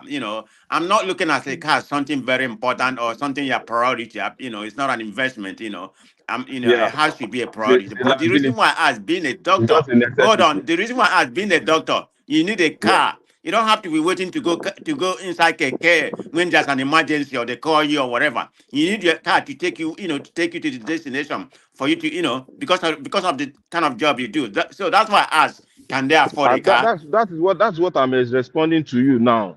Take a Kai is sample. even Wait now. all the Wait. doctors Can I supposed to have let a own him talk now? Let me respond now. I think Take a Prestige wants to sample. hear from Yes, what's there? from Yeah, me. yeah, Take a yeah. sample of a typical hospital and see how the doctors there are coming to work. Whether they are taking a napep or they are driving. You can quickly take a sample now or to see. Take it, go to Lut or go to Lasso. Those doctors working there, how are they commuting to work? Are they entering BRT? So definitely they are driving now. They are driving themselves. They are using their cars now. So how did they get it? So despite the Okay. fact that you pay cash, there is no loan facility available in the standard developed country that is available. So you and cars are relatively more expensive in Nigeria than anywhere in the world.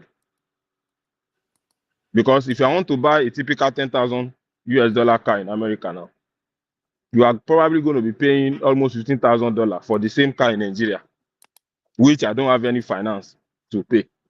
So there is pressure. So there are some little variables that is not really a straightforward comparison. So if you now say my friend is using a $10,000 car in America, and that same car, I will buy it $15,000 because of the additional fee, and I don't even have access to loan financing option. So some things cannot just be compared straightforward. So I think that's just my yes. Okay, So that's thank you just very my much. so in the midst of it, they can afford some of the stuff they afford. Recently there was a collaboration. Big One QB, second, let me just say this. I think he Yes. wants to carry on. Yeah. Yes, let me just say this. Let me just say this to buttress the Thank point. you, GTB. So I can, Man of Prestige, I can one use my second. time. I don't want.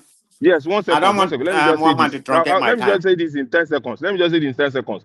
This Okay, go all ahead. these new car manufacturing plants in Lagos, I think is it GAC? Is it GAC or NOD? They have an arrangement with Lagos state doctors to supply new cars to finance for 10 years. And people are keying in now. I can see some of those cars. People are getting it, new one. It's all this GAC, Shanghai, all these Chinese brand. So they are providing that finance, and people are keying in to get it. So if you have something similar to what they have in the established system, people will get new ones. I think that's answered the Kene's question also. But to go to have $20,000 cash, that cash and carry method of his own buying and selling and stuff is not that's not what defines a good society. Thank you very much, man of prestige. You can carry on. No problem, bro. No problem. Yeah. So one man, I'm going to talk about Bwala Sunday, but that's going to be shortly, because I don't want to escalate the kind of what we have earlier. So let me talk about this petrodollar, whether it's going to have effect. This is just my own personal opinion. I think it may, but it's not going to be right now because America is very powerful. I mean, the dollar, because of their military might, so it's still going to prevail. But I think in terms of the market, which has been following, all this week and so, it hasn't been trending. Not that it has lose a lot of momentum, but most of this week it has been pretty much down.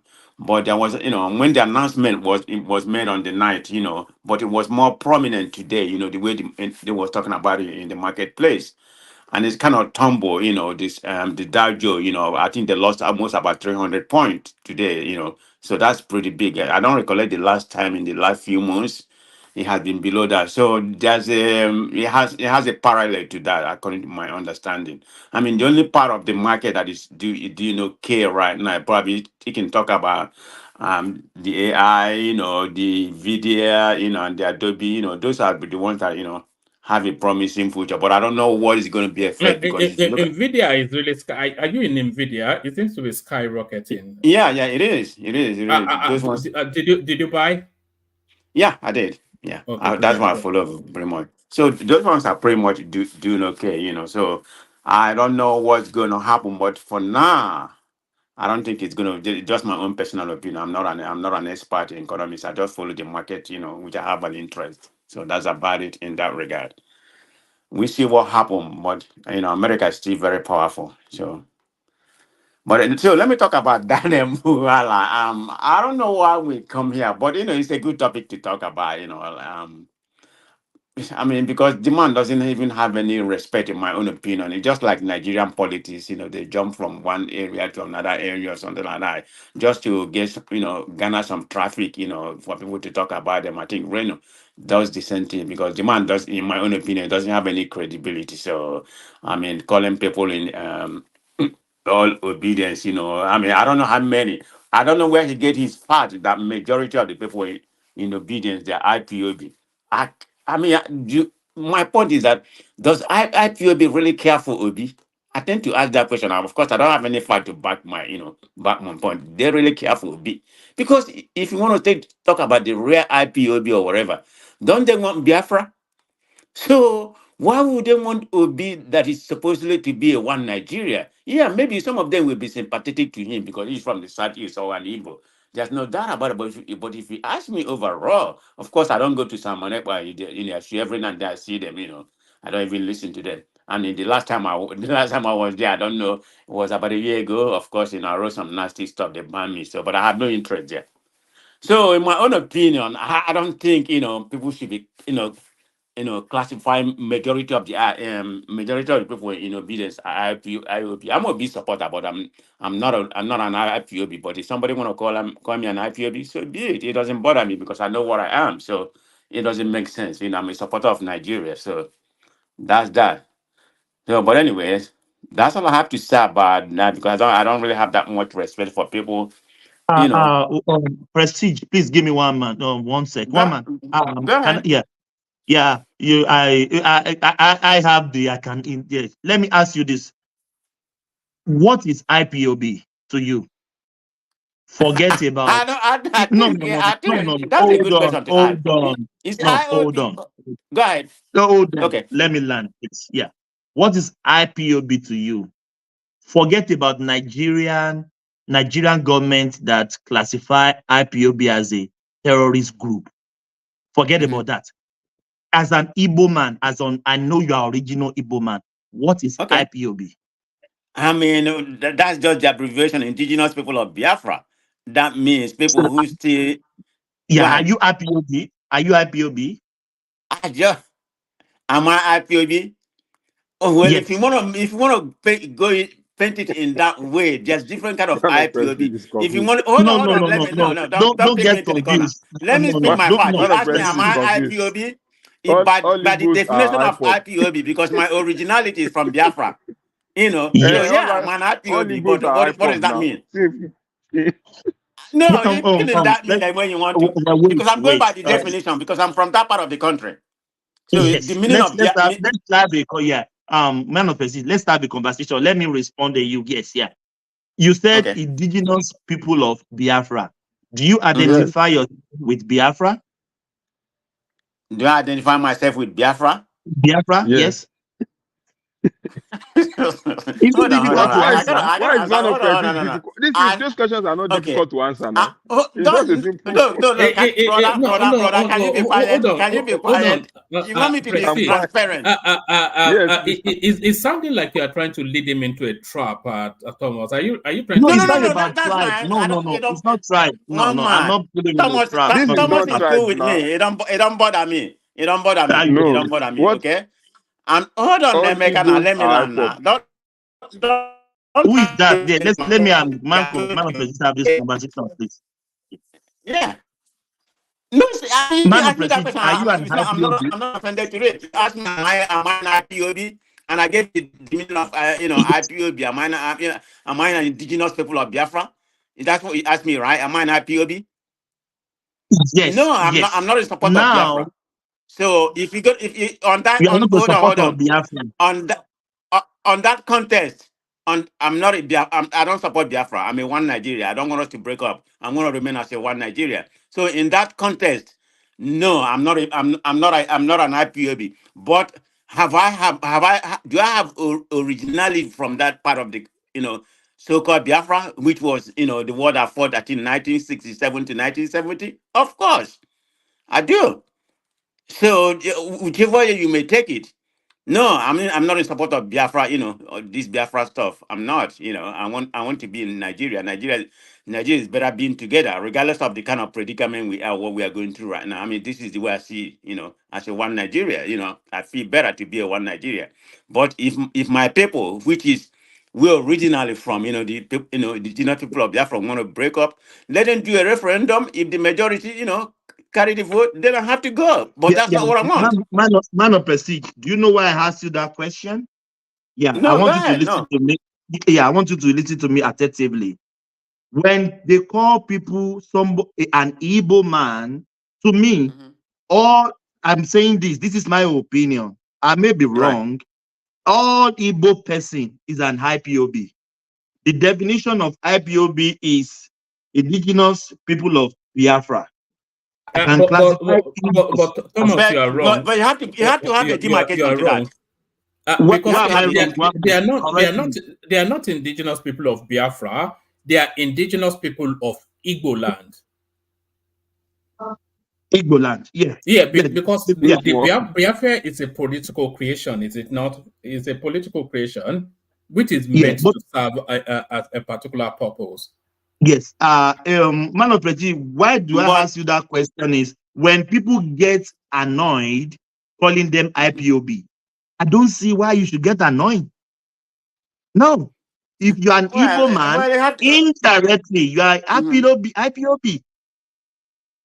You know what? Isn't you know what? Look. Yeah, everybody has a different personality. Yeah. Yeah, everybody has a different. No, I'm going to answer you, with sincerity. Everybody has their opinion. Everybody has, everybody has their own personality. But those kind of things doesn't really bother me. I now have, I now have some origination from what the so-called, where we was Biafra, supposedly, So I was, I wasn't here, before the Nigerian time, So I have a connection to that, my parents and everybody. So I can't deny that. But do we have? Is that anything like Biafra right now? No, there's nothing like Biafra right now. We only have Nigeria. So Biafra is not a nation. It may have that connection to whatever you call Biafra or something like that. So no, I don't regard myself as I sympathize with them. I don't regard myself as an IPOB, but whatever that may be. But if you want to classify me that way, I mean, I know what I am. It doesn't bother me. No, not at all. It doesn't bother me. So let me go back to the main topic. I guess I lost my thought about what Bwala was saying, but I wasn't going to dwell on that Bwala something. But the area was going to be the way for people to be classifying everybody as IPOB because that IPOB has certain kind of narrative going there that everybody when people talk about IPOB, it's just like people causing trouble in the south in the southeast. That's the way I look at it. People in support, people in support of Nnamdi Kanu, whatever Nnamdi Kanu, they say Nnamdi Kanu is the one perpetuating or something, or perpetuating whatever is happening in the southeast. That's where I would disassociate myself, to them. I don't believe that, but I don't even know people coming here with different fat talking about Chino do that here. He has a connection to IPOB. But I don't know where they get that fat, okay, but whatever it may be, let it be. So I don't even want to talk about that. So I'm done with that one man, I'm not going to waste too much time. But let me talk about Obasanjo, the hat, wearing of the hat or something like that. But why is that an issue? Whether the man wear the hat or not? Because I'm not really familiar. I can't distinguish between the hat that that he wore and the Tinubu hat. Of course, to be honest, I've not paid attention to Tinubu hat. I don't know what is Tinubu hat that was so distinguished from other hat, from other Yoruba hat. Can you tell me one man? I've not paid attention to that. Be honest. No, it's the there's always the same design on Tinubu's hat, which is a looping. It looks like an 8 that doesn't quite. And he describes it as broken chain, as chains being broken, like an emancipation sort of a thing. You can see it on his head there. So he wears the same hat all the time. Oh, okay. I look at Nigerian social media, whether it's obedience or what, people always want something to talk about in order to garner traffic. At least that's what's going on in Nigerian social media. I mean, if they are not trying to garner traffic, they wouldn't be coming on the news to, just to waste their time. I mean, some of these younger people or something, that's what they do. Some of them are banter, and some other things they play by. And but when we come here, start fighting ourselves, or try to raise our blood pressure like Emeka does. My brother Emeka, I don't know why you raise your pressure for that nonsense, but it's you. That's how that's your personality. So it don't bother me. But anyway, what I don't understand, I don't understand what difference it made for him, whether he wear it or not. I mean, do you think that Obasanjo hates Tinubu? No. Come on now. No. Prestige. If Obasanjo was wearing that hat, then that would suggest that he played Peter Obi in 2023, and that's what people are trying to infer. Okay, even at all, okay, yeah. I mean, I know, yeah. I've had that, I've had that theory too, that he used to be in order in order to deprive Atiku, because of his hate for Atiku, used to be his vice president, and we know what transpired, during their time. So he never really cared for Atiku, something like that. Yeah, did he play a role? That's I mean, you can say maybe that you can say maybe that theory there's some factual base to it, but nobody here has a fact whether he truly wanted Obi to be president or he used Obi as a distraction in order for Tinubu to win. I think. Well, let me put it the other way. In order for Atiku to lose. But if you benefit Tinubu, so let it be instead of even at all he don't care for Tinubu presidency.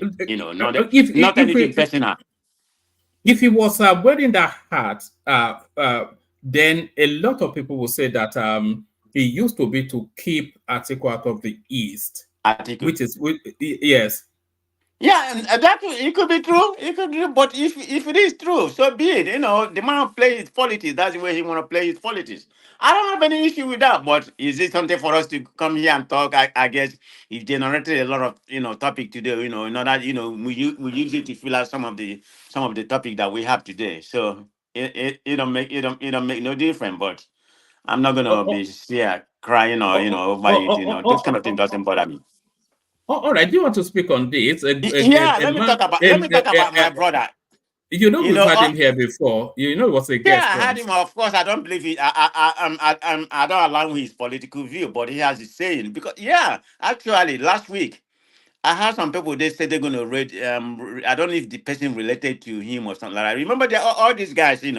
He's from Imo State too. So most of a lot of these big old social media guy making noise everywhere. A lot of them from over there, So that I guess that's what they know. Yeah, they was trying to raise money from him for him, So I don't know that play, they know he was gonna be released, he needed a bear.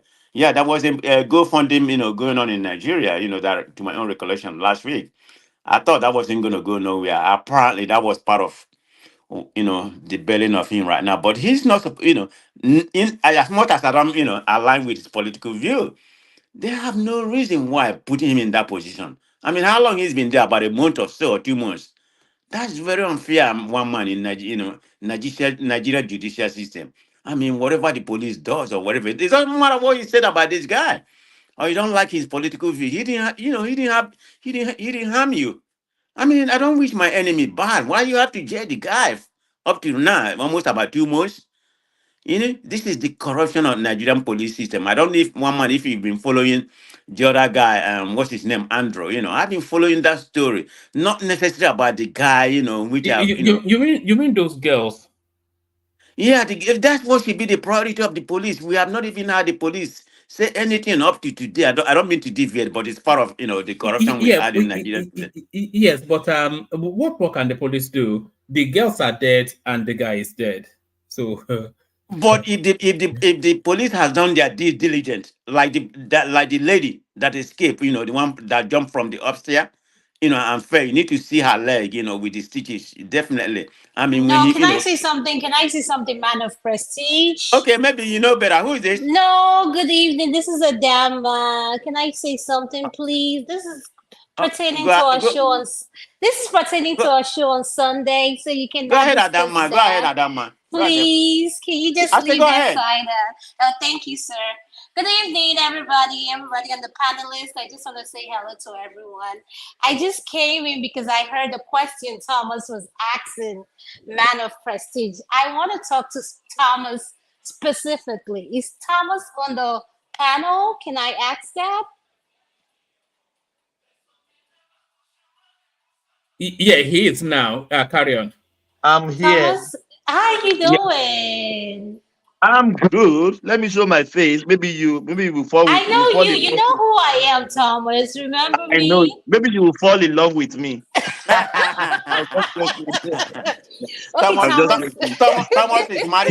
Thomas is married to a beautiful woman, so don't go there, Thomas. I know. I was just joking. How are you, my sister? I'm doing well. I'm doing well, Thomas. Thank you. Well, I saw your comment at the comment section. You are coming at me. Yes, I came in, and I just want to ask you specifically. When you asked me, Man of Prestige, about the IPOB stuff, someone like me, I want you to use me as an example, and I want you to use your kids wherever you are in the diaspora, and like my kids who don't know anything about this IPOB stuff, and you relate. I believe you identify yourself as Oduduwa, if I'm not wrong. So, where do you place our children when you ask this question? That's my question to you. I don't really understand. Hold on. Yes, expand that question.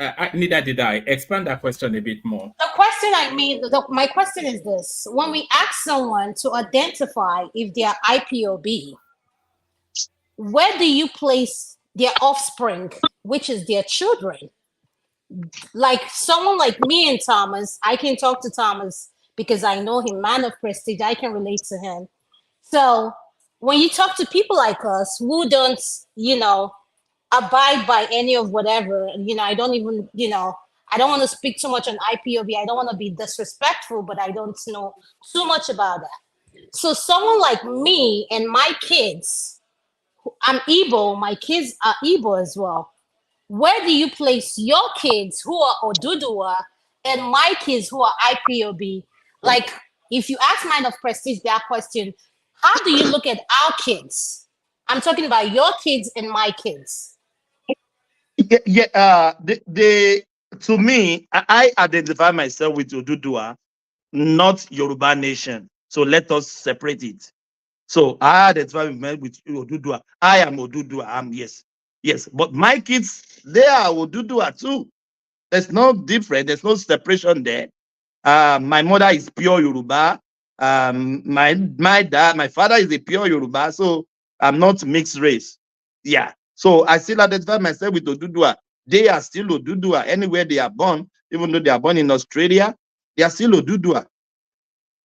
Yeah, that's my answer. You know why I asked that question? For me, as a parent, I think we need to be very careful and conscious when we use these words because we're raising kids who are in the diaspora.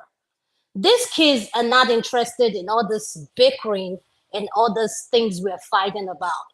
And I don't see this generation. They're the ones going to bring the change we're talking about. So for me as a parent, we need to be very careful. My kids bear Igbo names. They understand Igbo to my best ability where I can communicate. So why I came in is just that I am sick and tired. It has nothing to do with you, Thomas. I came in because of Ekene. I came in because of Ekene. I came in because of King Emeka. I don't know. He's always loud on Fridays. And the word I want to say to every man on this platform. Are you suggesting that he has a drink problem? No. One man, as I'm talking to you, I'm drinking Patron. So if you want to list people who are alcoholic, maybe I'll be on that list. But no, I'm not saying that. What I'm trying to say is this is a platform that is a political platform and at the same time a social platform. So when we talk, we need to be mindful of the words we use and how we talk to each other. We agree to disagree. We don't have to see things the same way. All I'm saying, as a woman coming in and as an audience watching from the background, I'm in my pool enjoying myself. I'm saying to you guys, the words that we're using at one another is getting out of hand. Can we please tone it down? Tone it down. I mean, it's unnecessarily. We don't have to. It's the weekend. Let's just tone it down. It's not necessary. That's all I came in to say. And Thomas, I want to tell you, I love you. I Man love of you too, my Prestige, sister. I love you. Hold on, Adama, before you leave. I'll see you on Sunday. Hold on, Adama, before you leave. On behalf of on behalf of one man, please, one man, can you incorporate Adama into the Sunday show? Because she was very eloquent in one of the platforms that she led. She led the conversation we have on a social issue. She is very brilliant in that area. Incorporate her. I don't know. This is still the head of the place, but Yes, incorporate Adama. We don't know where Tioma is, but Adama is an able, is an able person. Believe me, trust me. She's yes, good. I think the conversations would have it that Adama will be hosting this Sunday, unless am I right in saying that? Yes, sir. Yes, I will. And I'm honored to. So, guys, please, let's be mindful. We have people listening to us. We don't have to agree. What's unite us at the end of the day? We all want a better Nigeria for ourselves and for our kids to go back home to. So, regardless of how different we think we are. Can I say something? Can I finish? Then you can go on, if you don't mind, sir. Thank you. So what I'm trying to say is, when we are going loud and going out of tone, please let us try to remember that at the end of the day, we want a better Nigeria. Thank you. I'll see you guys on Sunday. Love you all. All right. Thank you. One man. Let me wrap up. It doesn't warrant a response. It doesn't warrant a response from anybody. I do respect you, but that doesn't warrant a response. We are just narrating, okay, brother. But anyway, so I can give other people a chance. So, but anyway, one man. I'm happy Jelle has been released. Hopefully we can, okay, 50 million. Oh man, that's a lot of money. No wonder the girl that's on the platform, was begging everybody, So that's good. I'm glad for that. Hopefully we can have it, we can have him on this platform. So one man, I enjoyed the show. Shall we remain here? Let me give other people a chance, please. All right, brilliant. So Ekene, Dewale has still not spoken, and I think Larry really wants to speak on the petrodollar, and then I think we have a new voice as well. Adanle Koko, of course, has not spoken. Omnibus still not said the word. So let's just move it along. Should I go to let me go to Dewale, and then after Dewale, Adanle Koko, I'll come to your course. We always keep you just but if you are ready, just let us know. No problem, one man. So you can Ajali Koka, I want to hear from you now. Ajali Koka, why are you doing that? All right. Let's hear from Dewale, then Larry, and then Omnibus. So Dewale, you're up next. Omoba, Kabesi, Dewale more. One man himself. The chief of those guys. It's been a spicy one tonight. Oh man, God Almighty! It came to the platform tonight. It was tasty and hot. I don't know what the frustration is. Maybe he didn't have many sales today. Maybe that's the reason why he's taking that aggression out on everybody. Don't worry. Kine market will sell. Maybe probably on Saturday or next week. Don't worry, you will sell. That aggression you are taking out on everybody. I said you came to the platform today smoking hot, cursing people up and down. Waiting happen because of your brother Bwala. Everybody just annoy me in this country. Don't get frustrated. But no, it's not worth it. I cannot, Adewale, let me tell you, I cannot be frustrated. There is no way I can be frustrated. It's just that the passion we have for this country, people are taking it for granted. You understand? And when I see some people thinking that we are frustrated, maybe they should come close to us and know that we are not frustrated. You understand? It's just that we need a better country. That's it. Yeah, of course, we deserve a better country. We deserve to be treated well. It's not when I eat 3 square meal. I do necessary things I need to do as a man. Then I will just go home and sleep, pretending as if everything is okay. Then I must be a foolish person if I do that. You understand? But let me give you my own background. Maybe that will calm you down a little bit, okay? Not everything I praise, but I need to, give you that little background as well. In as much as we want to put Bwala as on serious pressure, Bwala has shot himself in the foot. I can remember when can everybody hear me? Oh God, right.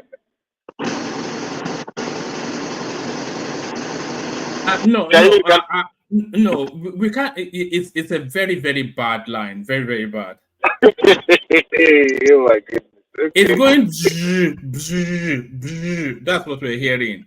I'm not sure how you can, but we're just saying. That's what we're hearing. Wow. Should I go to Larry? lábẹ́ omi ni àbí bó ló wà. Ó ti bá àwọn Russia lọ sí. It's making some funky noise. Òun bá àwọn Russia ṣiṣẹ́ nínú kí ló ti pe ṣíìpù wọn. Ṣé bẹ́ẹ̀ ló wà ní. You know what's going on is that my area is still like I won't call it a new area or a developing area. It's just that the telecommunication system around that area is very, very poor. So, and that is the reason why. But I think it's better now. Yeah, you sound better. Yes, I removed it from Bluetooth so that I could speak to the phone directly. I'm in less traffic area. So, but you see, Bwala shot himself in the foot. It's not good to speak from both sides of the mouth, and that is one thing. If you don't, politicians do not have integrity, and unfortunately, that young man, he started well, but sometimes good to have integrity. He boasted that his involvement in politics is not to feed himself. But yes, it may not be to feed yourself, but it's a quest of ego. Once you attain certain status in life, larger than your career, your job. But what I see in him, even if what he's saying is valid, he had said things that contradict that in the beginning and before. So nobody is going to take him serious now, even if he's serious. You see, we all knew who the Obedients are. That's where I'm going to attack Ekene. There are different obedience. There are those who like Ekene put it, serious-minded, intellectual people, academics, name it, successful people that supported Obi himself. And there are some that actually following crowd. They're following the trend. They are following what is being discussed. In fact, some get their information from show like this, or some of the other shows that like to do much on propaganda. I'm not trying to diminish this platform, but most of our discussions are mainly academic. I don't know if they are listening, but it's not as if what we're discussing is going to have much impact on the government, activities. But the thing is that even authorities saying all that, we know who these people are and their characteristics. What they've shown or displayed is making those who are serious-minded obedient with, good character that knows have something upstairs. It's not making what they've done job to shine. it diminishes their their action. And when you have such loud voices clouding the best brain in the obedience circle, then it makes the rest of them the same thing. And when you have a group of people like that that are find it difficult to caution, because it seems the leadership of that movement does not even have control over them, over the followers. So people could come online and say a lot of things that are untrue, or in some cases just outrightly, disrespectful to people. So him saying that, he was right, but unfortunately, nobody will take him serious.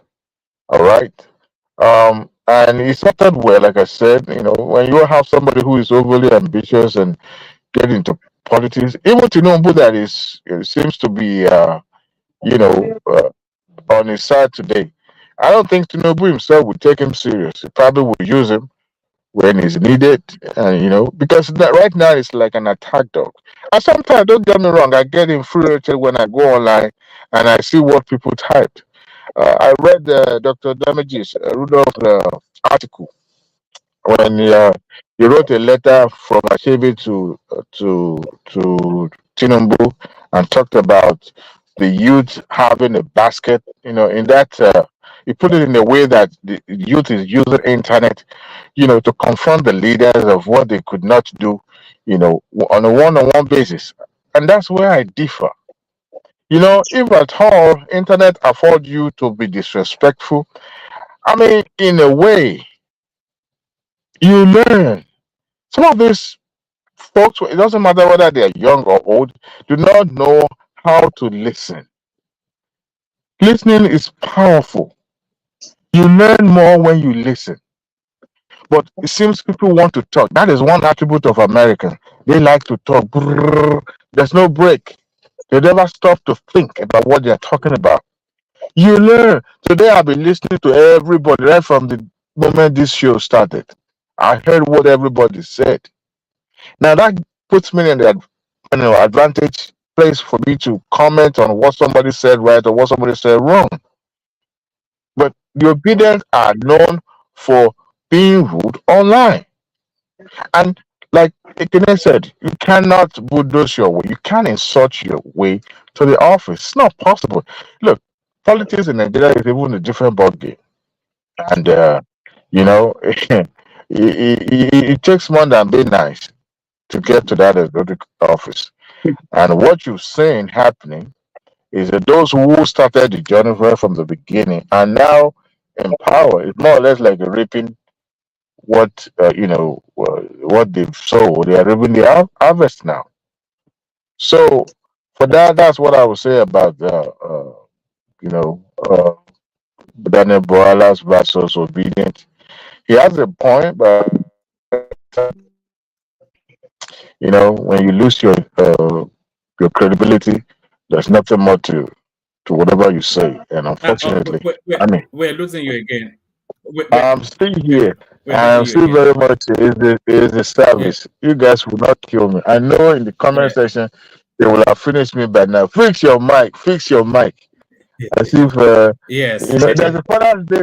There's a Father's Day coming. You guys buy me a mic there. So that Adewale, what does it? How it now looks like Nigeria even enjoy better network than you that is living in abroad. Why? Even people in the north, their network is not bad as your network. Every time, it's see just my life outside. Look at Ekene. See. It's unfortunate. How do I attack you back now on this one? Because it doesn't matter what I say. I won't have a I chance don't want now. you to attack me now. That's why. My network is not good. And here you attack. Well, the thing is, maybe when I get home, my It's not that your network will network be is good. not good. It's not that your network. It's just that your network doesn't sound like somebody that lives in abroad. People who lives in Nigeria, their network sound better than your own. Na city phone service. Now you the use. I beg you, forgive me. And the local government, you see the service where they use He don't be pass the local government where he did. But Ekene, no need to forgive you now. You are in Ojo somewhere. We can hear you clear and lucid. He claims to be in America, and all we're hearing is. The thing surprised me because he went to America. Who's in America? Who's in America? I think you are the one in America. It won't take much time before people start doubting. Are you really in America? Telephone network. Now the cheap city own. Now they use. So that's why. Can you imagine if I'm in 419 and I'm trying to do somebody Yahoo and my network is sounding like this, like frog? They'll just say, "Oh, I know either you're from India or from Nigeria." I won't be able to get nothing. You see my life outside. They've yabbed me so much in the comments. You guys will not even let me concentrate with this. Your network's not good. Because I wanted to yab very much. Very much. Hey, one man, what is even some of the topic I forgot because I was trying to concentrate, but I'm up. What is the other topic you want me to talk about? There was Shetima telling the doctors to be patient and not japa. So there is that one. So yes. Yeah, I think there's a level you can tell somebody not to do something and they will listen to you.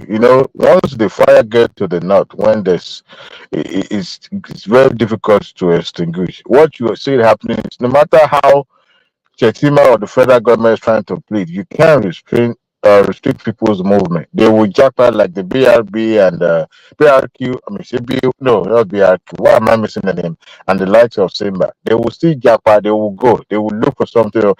It's not as if doctors are not living like king. Forget it. Some of those who even work in the government hospitals, they still have their own private practice, and they're making a kill.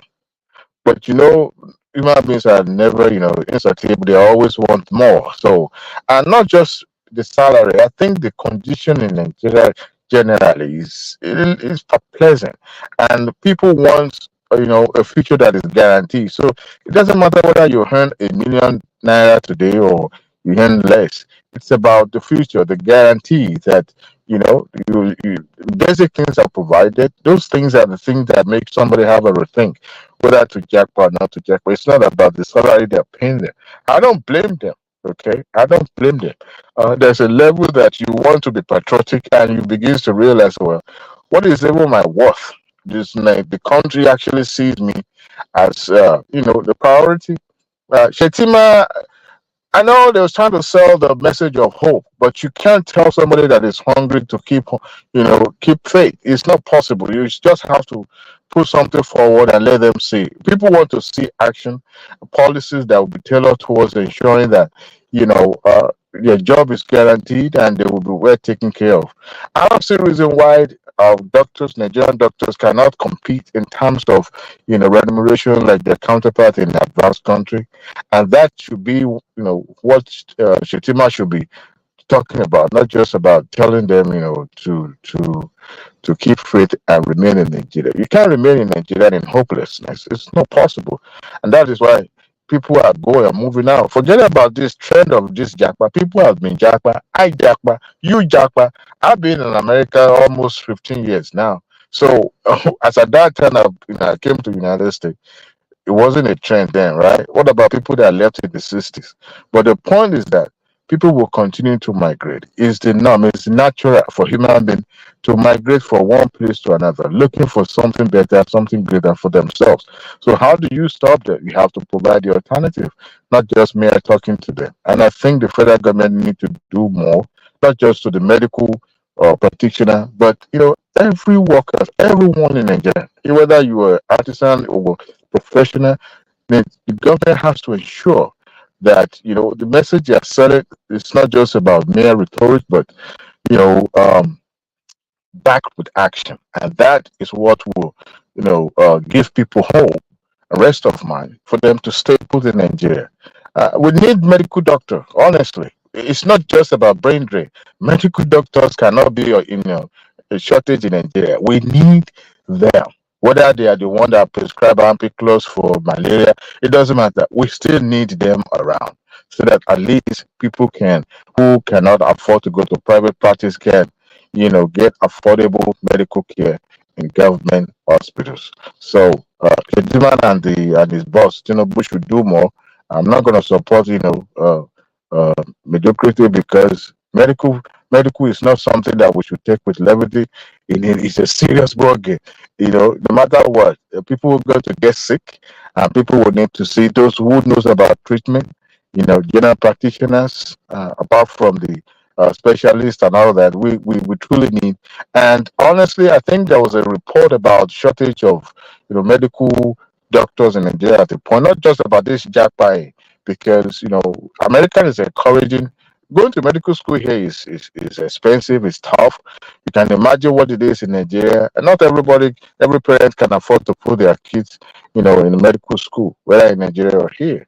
So I think governments could also provide incentives like the way they provide the government loan, or student loan rather. I think government could also provide some incentives for those who going for science programs in college, just to entice and more like a reward in a way for those who are actually putting themselves forward to be the future of the country. I think with that, government will be making much impact, not just for now but for the future. Medical doctor, I give kudos to them. They're doing a good job. We need them around in Nigeria, but government should stop, dancing around the issue. But I think the government should even pay much attention to them than the labor union, labor movement, because these people, we can feel their impact directly. You can imagine when a medical practitioner down tools in a country. Imagine how many people are going to lose their lives. So it's not something that the country will be joking with, no matter what. Whatever they put forward as their demand, I think the government will do more than meeting them in the middle, but actually reaching across the aisle to ensure that their grievance or their demands are well taken care of. So, Wama.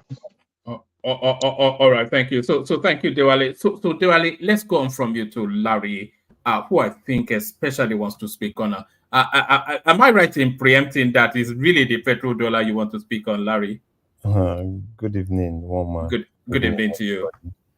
Yeah, it's a good thing to talk about, and yeah, it's a good thing to talk about. All right. So, I mean, it's an important thing to talk about as well.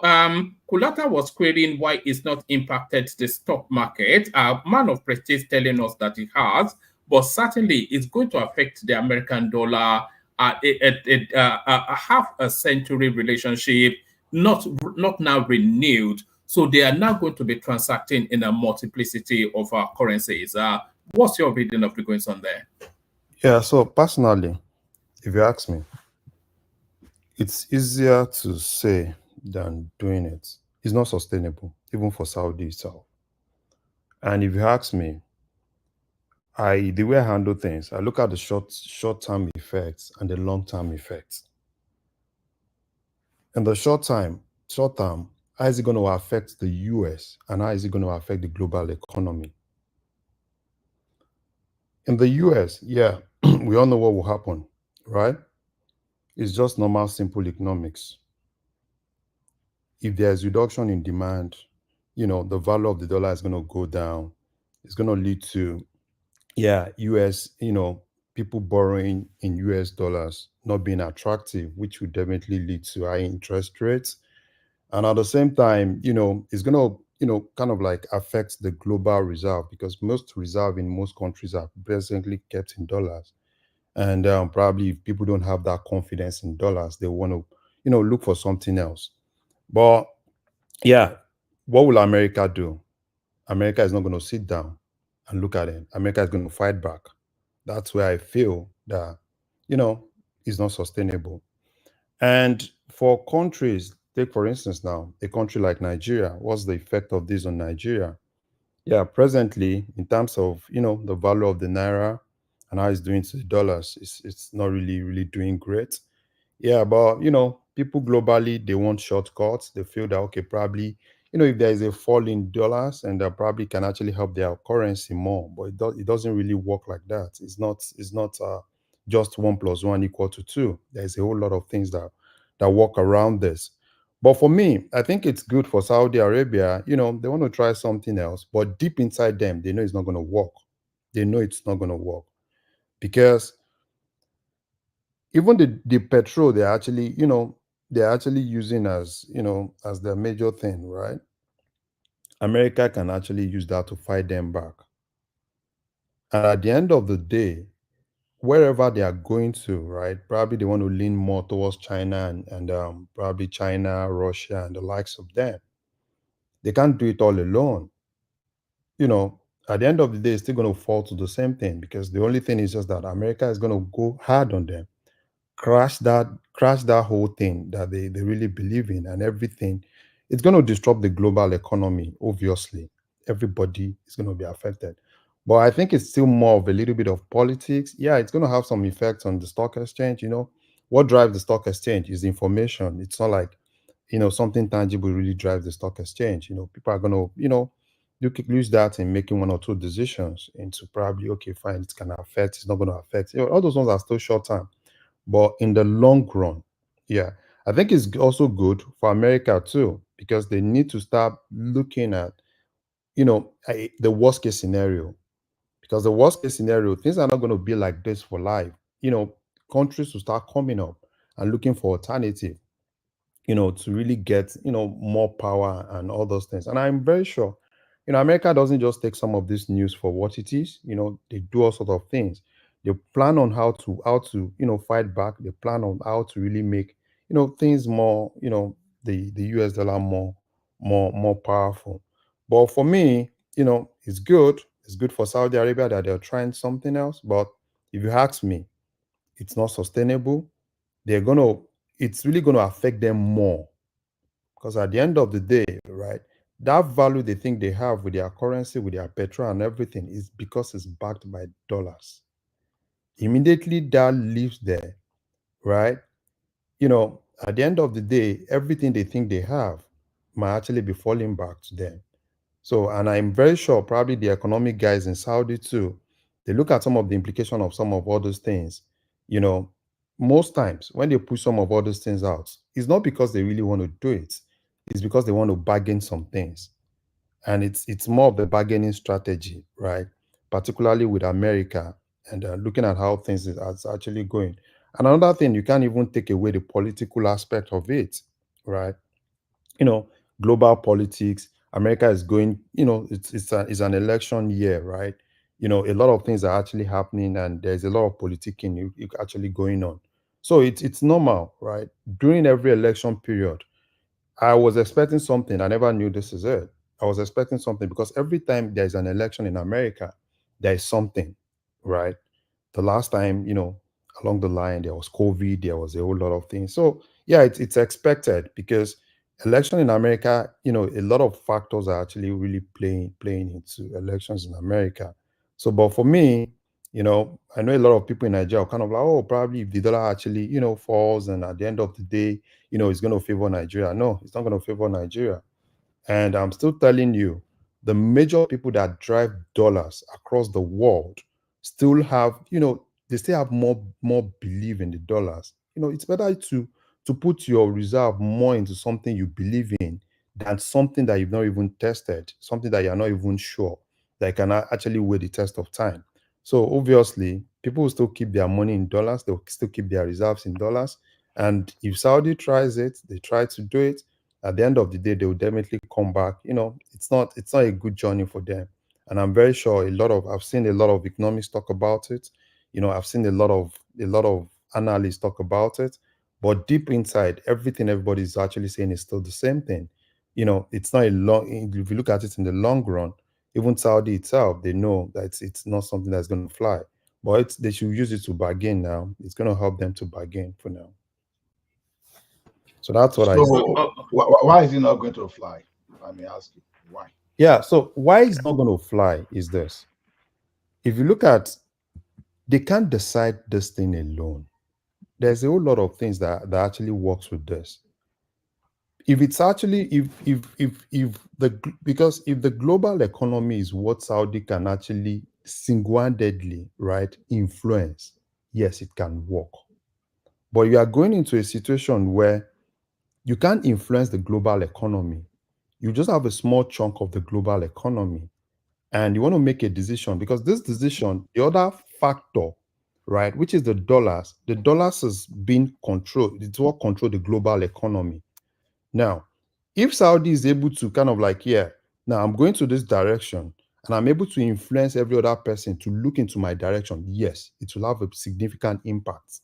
But in this case, I don't think, now, this is just it. Any country, right? Any country that believes so much in the value of their reserve, any country that believes their power is based on what they can actually keep in terms of reserve, is based on what they can actually keep in terms of gold, is based on what they can actually keep in terms of their strength, will want to take that risk, right? What most countries will do is, okay, let's look at Saudi, let them go and test it, let's see how it works, right? And at the end of the day, I'm telling you, it's not really going to work for them, because Saudi as a country too, what makes them powerful is the fact that they have that huge reserve that is well, that is well backed by a strong currency. So do you think every other, okay, probably they say, okay, fine, they want to go through the route of probably they trade with China, or they trade with probably Russia, right? And they feel that would definitely have that global acceptance? No, it won't. Even if I tell you today, that China that you see, China will tell you, come out and tell you, yeah, we want to do this, we want to do that. But deep inside them, if you listen deep into some of their economics, talking, you definitely know that China cannot even do without the dollars. So for me, it's good for the headlines. It's good for us to debate about it. But in real time, no, probably no economic minister would definitely advise any country to take that gamble, because it's going to be. What is Russia doing now today without dollar? What are they doing today now without dollar? Okay, They're doing very well. They're doing fine. So I'm asking the question to the speaker. I said you can't do without dollars. How is Russia doing now? So you see, like their currency is even at the all-time high now. See, you see, please add this one to your response. Yeah. Now, look at the way I see this, because it's not as if Saudi is looking at influencing the global economy. Yeah, I know they have impact. I see them as having alternative to their products. They want to divest the type, how they do transaction with their currency, yuan, whatever. So I won't be looking for dollar alone, but I want to be open to multiple currency. So instead of tying all my life to the United States of America. So now, okay, that's a long question. Let me have my question. I just want to. It's not a long question. I'm just trying to make it understand. Now, how did they come to that? When they signed agreement as far back as 1940 something, they tie everything to the military age. How do we invest the money back in the US? All those stuff. So they are now saying, okay, we are not going to put everything on you now, but we want to. That's like we want to divest. We want to, you understand what I'm saying, right? No, condense it into just one single sentence. I don't think it was understood. Condense it into just one single sentence. Yeah. So what I'm saying now is this: the Saudi, they don't want to have agreement of exchange their products based on dollar alone. Instead of doing that, they want to have multiple currency. If I'm dealing with China, I will use their currency. Absolutely. Yes. Absolutely. Yes. Yes, absolutely. Yeah. Okay. Yes, that's the case. Yeah. Okay. So Saudi, look at Saudi itself and look at America. You see, in most cases, it's always easy for you to say, oh, I want to do this. But don't forget that America also have the power to fight back. And if you look at this Saudi itself, look at, let's go back a little bit to the issue with Khashoggi, how America was able to kind of like, use their power to die some of those things down and all those things. So America would definitely play the politics with them. You understand what I'm saying? Because you don't expect it's easy if Saudi can just say, okay, fine, I want to do this, I want to do that. It goes beyond that. It's pure international politics. And America will fight back. That is just so obvious. America has been shielding the Saudi government for a lot of things. You understand what I'm saying? And that's why I said, for me, right, I know that America will go back. I know they will fight back. And fighting back, America fighting back will hurt Saudi more. It's easy to say, we want to do this, we don't want to do business with you, probably want to do business with this, we want to do business with that. Yeah, it's easy to say, right? But can Saudi really withstand, America also fighting back? Because Saudi and America has always been very close allies. Look at everything with Khashoggi and everything. We all knew that the Saudi government was not clean. The Saudi government was deeply involved in elimination of Khashoggi. But because America was able to stand, and a lot of people, and personally, I saw that as hypocrite. Trump, especially. I felt America was not supposed to do that. But that goes in terms of, that's what allies do, right? They stand in, they do everything, even when they know that things are wrong, they still stand. Right. So that's why I said it's a whole lot of things, right? It's easy for us to say, oh, probably Saudi wants to divest, they want to do this, they want to do that. It's Yeah. The politics will definitely come in, and America will fight back. We understand all this I'm fighting sorry. back. One second. Sorry, Let me interject, please, if you don't mind. Yes. Let me just make a comment. You remember immediately. BQB, let Prince come in because we've not heard his voice. We've not heard him today. Prince. No problem. Yeah. Thanks, man. Who was speaking? Actually, I didn't know who was speaking. I didn't catch the name. So Larry has the floor. Larry was speaking. Yeah. Okay. Well, you BQB and Ola, you are interrogating him. Carry on. Okay. Yeah, I didn't hear when you read the article, so I didn't catch the main point of the story. But the summary of it is the 50-year-old arrangement that denominate the Saudi oil exclusively in dollars. The Saudis say they are not renewing. They want to be selling in euros, yen, yuan, any and everything now, which of course that narrative of petrodollar now broken. I see. Yeah, I mean, of course, it's beyond that. It's more than that, and I'm more interested in the politics underneath the whole thing. International trade or relationship is based on politics. Well, obviously, prestige president is feeling in all grounds. I mean, this is the weakest American leader ever. There's no doubt about it. And the rest of the world sees how fragile he is. His politics are like the there's nothing to write home about. Our immigration policy also it's just down the drain. There's nothing working. The economy is almost in a shambles. So America is just rolling, just because of America, because America is America. That's why. If left to any other economy, perhaps in Europe would have crumbled by now. But anyways, I'm more interested in the politics because Saudi Arabia can just wake up and do what they're doing right now. They can just do that regardless. Even many times, European nations, we know even the European nations, they do things that is detriment to their own economy just to maintain a relationship with the United States. So what has emboldened the Saudis to do what they are doing right now? It doesn't come. It's coming from somewhere, and I would like to really know. I don't know. I don't buy this superficial reason that they're given.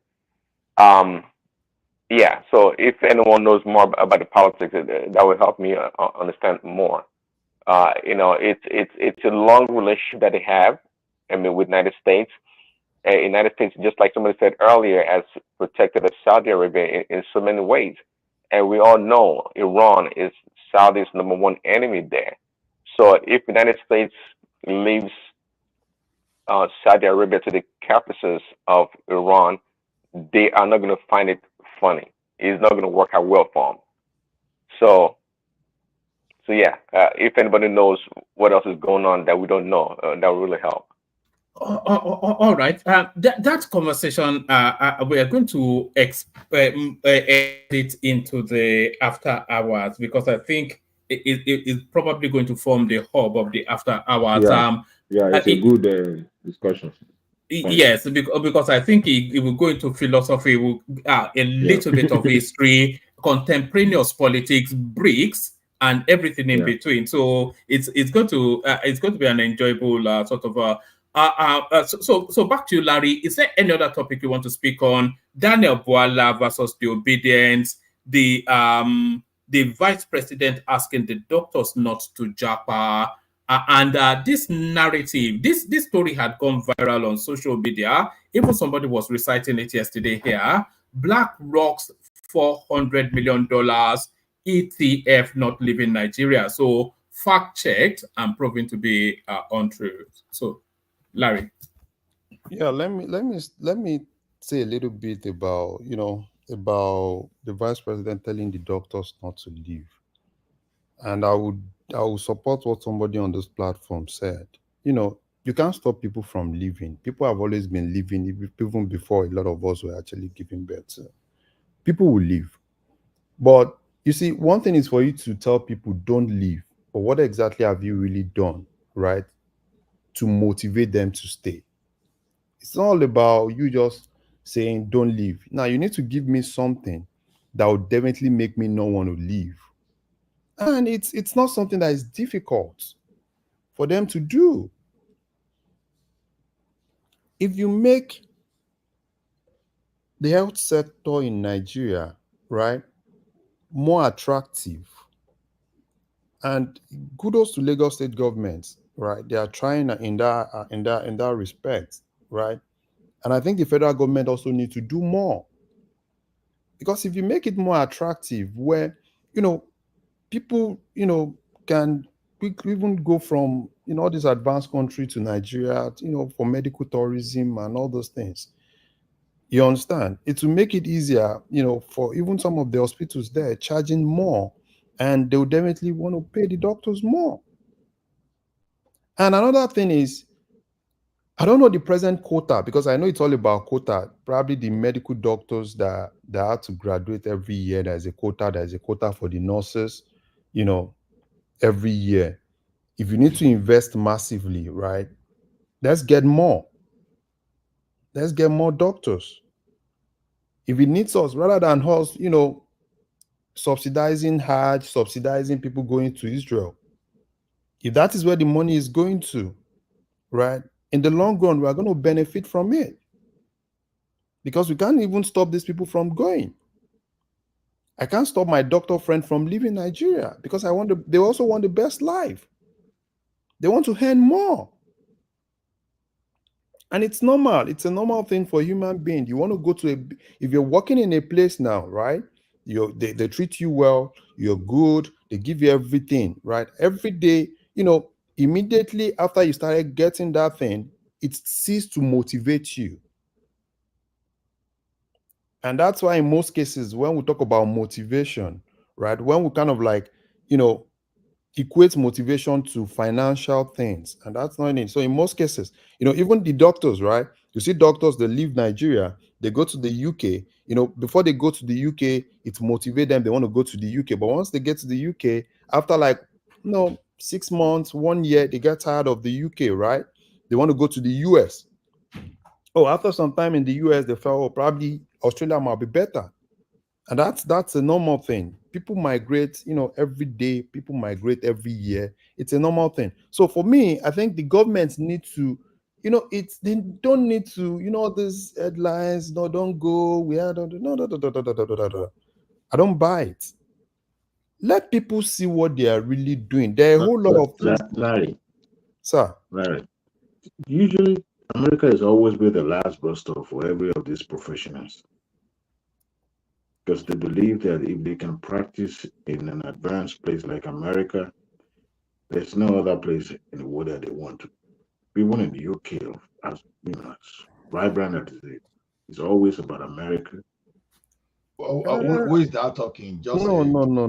I don't. I'm not really interjecting. Who is that talking? That is not true. That's Dewale. That's not true, Dewale. No. You don't agree with me.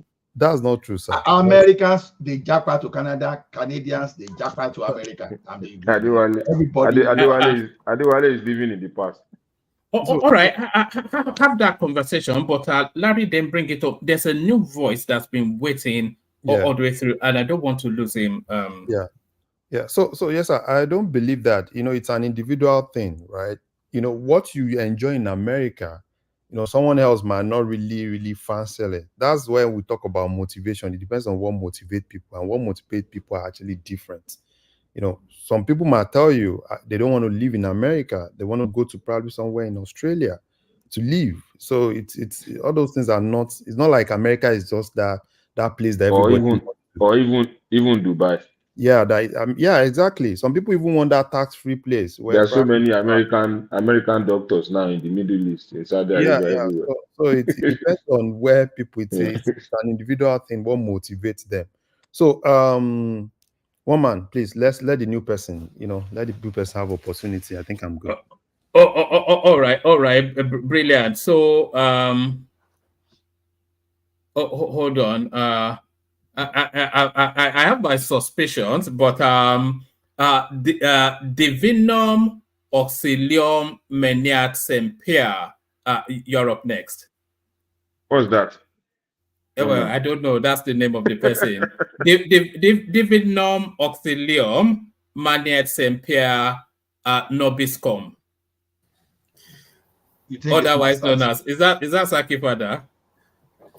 Oh, no man. Now Russia, they talk. I've been away. It sounds like Latin. Okay. Thank you, everyone. Good evening, one man. Oh, it's not Saki. I thought it was Saki Father. Oh, good to have you. Yeah. How's everybody doing? We're all good. Good to have you here. All right. It's a nice. How do you pronounce your name? Can you help us with your name? We found it a struggle just now. How do you pronounce it? One man.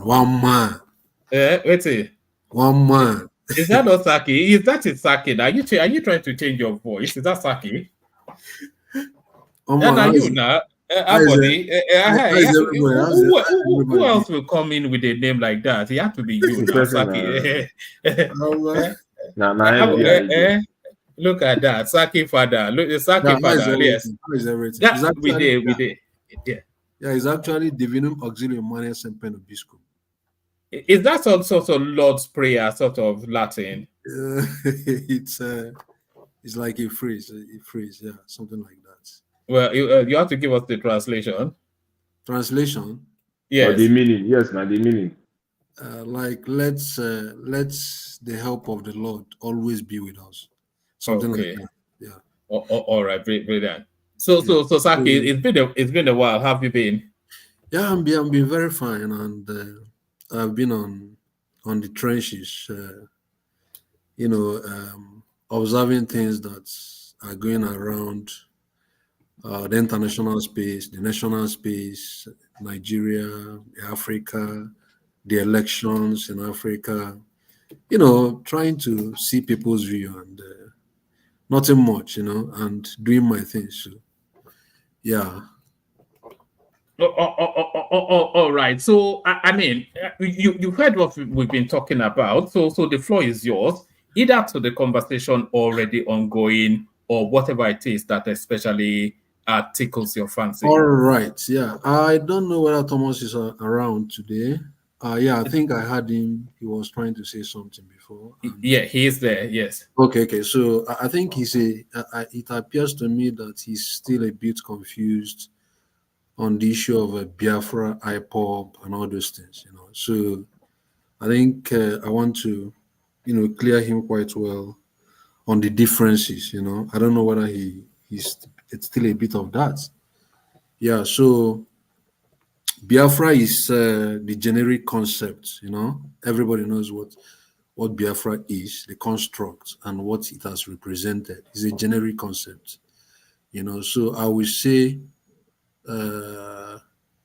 somehow every Igbo man remembers the issue of Biafra, the thing that happened in the Biafra Civil War, and becomes emotionally about that, becomes emotionally attached in Biafra as a general concept. But then within that very framework, different sect of people, try to, sprouts on maybe sometime different set of people try to come out and say they are forming this group. Things like IPOB. IPOB is an association founded by someone. Before you belong to IPOB, you have to register, become their member. So by so doing, there is a categorization and recategorization in the sense that it suggests that there are certain criteria you must meet to be member of IPOB. So it doesn't mean that once you are an Igbo person, automatically you're an IPOB member. So before you become IPOB member, you have to register with them, pay their dues, go to their meetings, just like you register with Labour Party. So it is an association. Then within that space again, there is the sect they call MAZOP. The movement for the actualization of sovereign state of Biafra. It is another sect of people. Before you belong to their own, you have to register as member. So it doesn't mean that every Igbo person is automatically in that MAZOP space. There is another set of people they call the BEAM, the Biafran something movement. There is the BLM, the Biafran Liberation something movement. So all these things are the associations that have been formed by people who said that they are trying to achieve something, So, but Biafra as a concept is a generic construct. We know how it happened. We know the history of the Biafran Civil War and how Igbos are attached to that Biafra as a word in general. But all these associations we are talking about, you can only become member if you fulfill their conditions. So by that very requirements, I am an Igbo person, but I'm not a member of IPOB. Neither am I a member of all these other groups I've mentioned. But if you say, okay, by being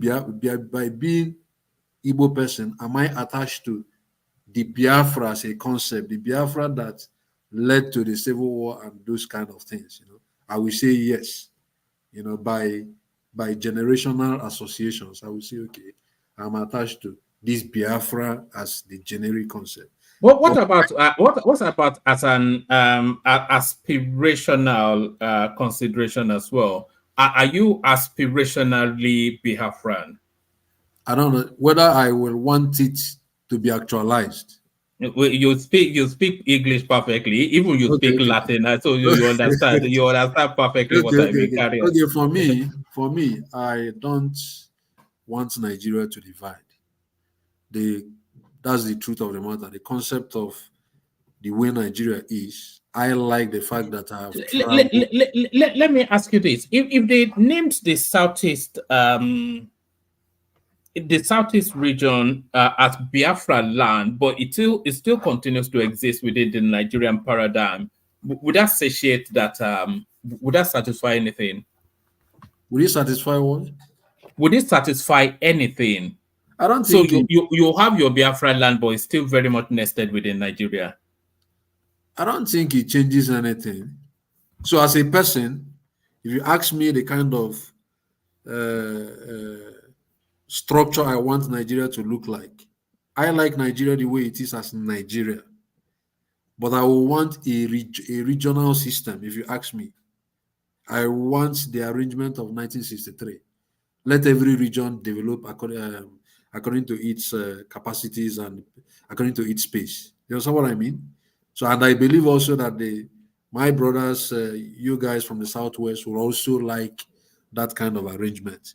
So I like that arrangement, but not that it becomes an independent country now. No, I don't like it. I want to be traveling around Nigeria. I've been to 30 states of the 36 states in the Nigerian Federation. Wow. So I mix, I travel, I like it. So I like those ones. I do my business. I can go and conduct business like anywhere, if you ask me. So I don't want it to divide and everybody will become one country. If you say, okay, the Southeast become one country on their own, they become very small and compressed. So I think the larger space is better in my view, but I will want an arrangement. In fact, if you ask me now, what kind of system will I want? I would say, let us have a political arrangement where we have the 6 regions, so each of the 6 regions should have the way they have the Obafemi, Awolowo, Zik, and the other in the Premier 1960s. of the That region. kind of thing. But then Premier what of I the region. also will want in the national level, I will want like a collegial executive. I will want we have like 6 people, one from each of the zones at that presidency, 6 of them. But they will serve for 6 years, but within that 6 years term, 1 year they will rotate, just like they do in ECOWAS. One person becomes the chairman or the head for 1 year. The next year it rotates to the other person. The next year it rotates to the other person. After that 6 years, we do another election. So if you ask me, that is what I would like to see. But I wouldn't want a situation where we say, okay, Biafra, you are now your own country alone. No, these people, you are not your own country alone. Whether we like it or not, there is no region in Nigeria that is self-sufficient. You are not an autarkic state. You have to allow trade, to go on between you and the other neighbors without barriers. But if we have these smaller spaces, maybe Biafra is a country, we will be constrained by trade relations, between the Biafra and other regions. It will be very difficult for me. So I would want the larger Nigerian space, but let's go back to the regional system, so that every region because whether you like it or not, there are some regions in my view. Saki, it's already it's in conversation. There's a parliamentarian trying to push. I think he wants to divide it into 8 regions, though, rather than the old format. Yeah. I saw the guy that wrote something. The guy is actually a southwest guy. He's not even a parliamentarian. He's in UK. I think Mazi Njenje Media interviewed him recently. I think sometime last week. So the guy just said he brought that into the social media to see people's reactions, but that he liked the way people reacted. But something really became very, very instructive for me. I see a lot of people, some people that are kicking against that proposition, even on the social media.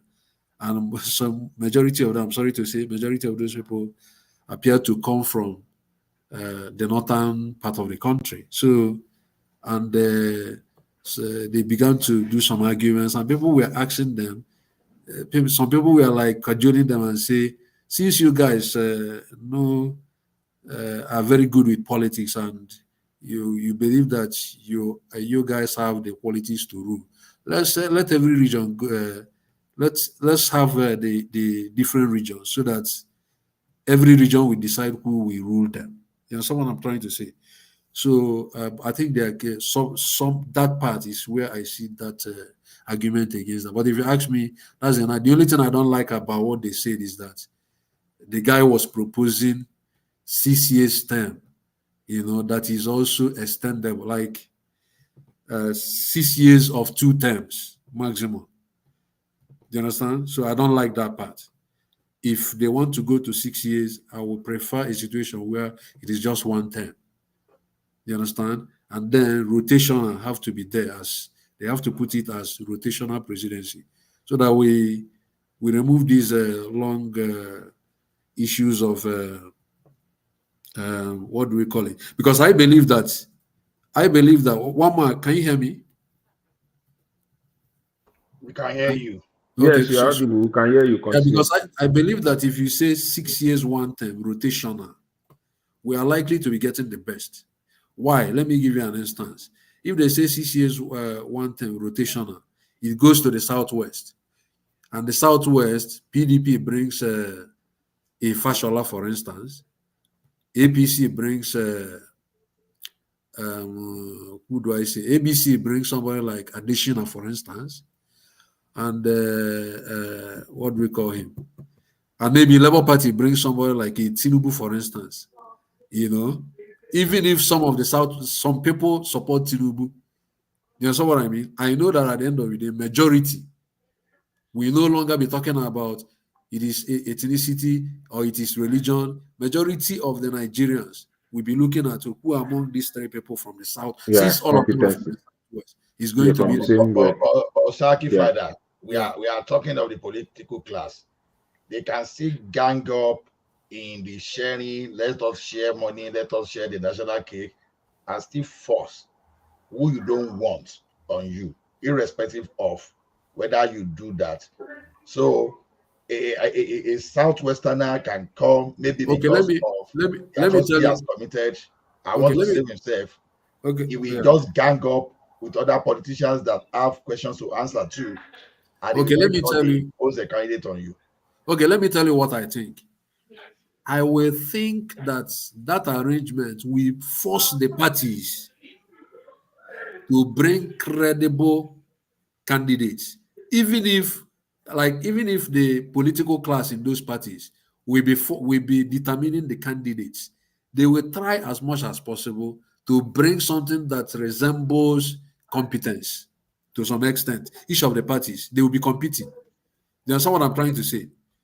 I don't know how to explain what I mean, but such arrangements, since all of them are coming from the Southwest, the whole Nigerians, the whole of the regions will be pushing for each party to produce somebody that have semblance of competence, even if it is the political class that is influencing it.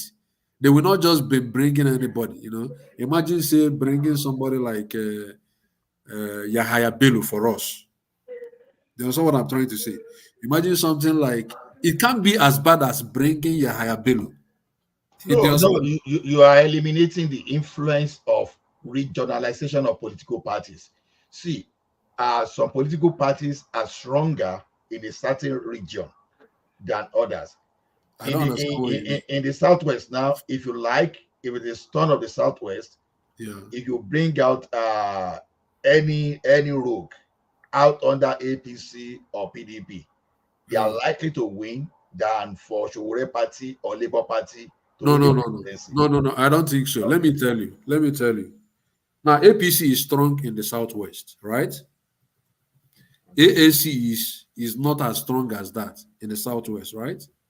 But Southwest alone, even if all the Southwesterners focus on voting APC and their candidate is MC Oluomo in APC, for instance, and all the Southwesterners focus on voting that APC, other Nigerians, other sections of Nigeria will be able to say, no, we don't like MC Oluomo, but we like Showore in AAC.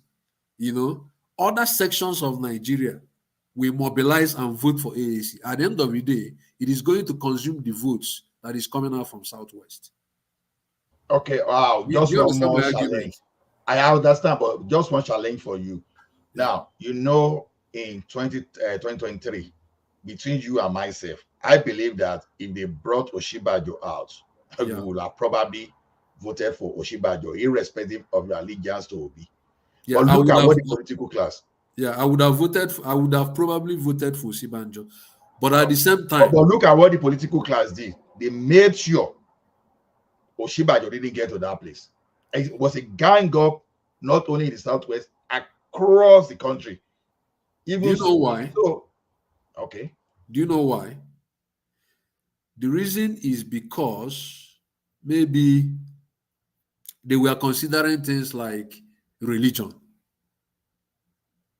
Added to that politician that has the clout, they were also considering religion. The Northerners might be considering, okay, let's get a Muslim so that Northerners will vote for him. Do you understand what I'm trying to say? But imagine that it reaches the maybe the turn of the Southeast people, there is every likelihood that all the candidates coming out from the Southeast are going to be Christians.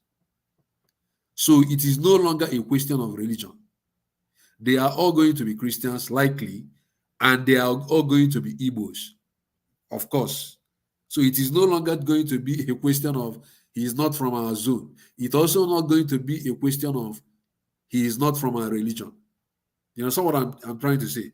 So there is every likelihood that every Nigerians might be looking for other variables, you know, like competence now, or who represents what Nigeria will aspire to see. That's my argument. Hello, please, can I interject? Yeah. From the narration you just gave about if they make it a kind of rotational arrangement in which the people of the Southwest preferred a candidate and the other zone prefers another candidate, does that not negate the whole arrangement of rotation when you pick someone that is not their choice? That was exactly what happened with Obasanjo in 1999. No, you don't say that. Do you know why?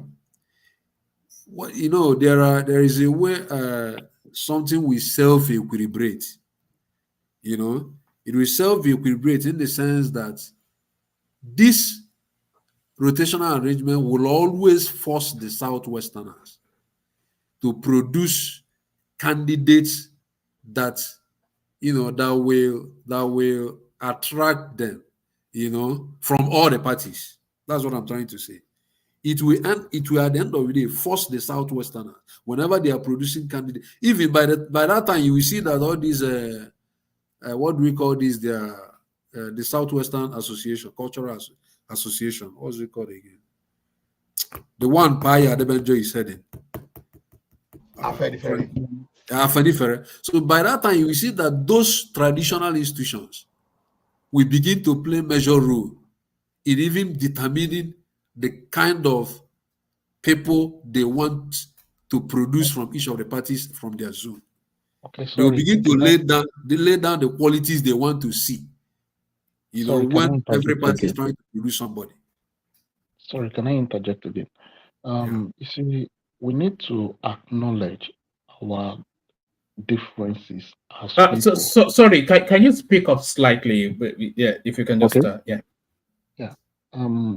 we need to acknowledge our differences as people, our socio-cultural behavior. Yeah. So if we make a kind of rotation and it gets to that particular ethnic group and what they want that reflects them, because it takes more than capacity to be the president. Some level of acceptability has to be there. Yeah. So if we want to go on that route and we have a situation in which that person is not the preferred candidate, it's like you're fooling the ethnic group by saying, we've given you your slot, but we are picking for you. I don't understand what you mean. You gave them the slot. You gave them the slot. Each of the parties knows what their ethnic group will want, right? Each of the parties in that Southwest. They will be able to say, okay, we know our ethnic group. We know that this is the likely qualities they want to see in the candidates being produced from the what do we call it, from the Southwest.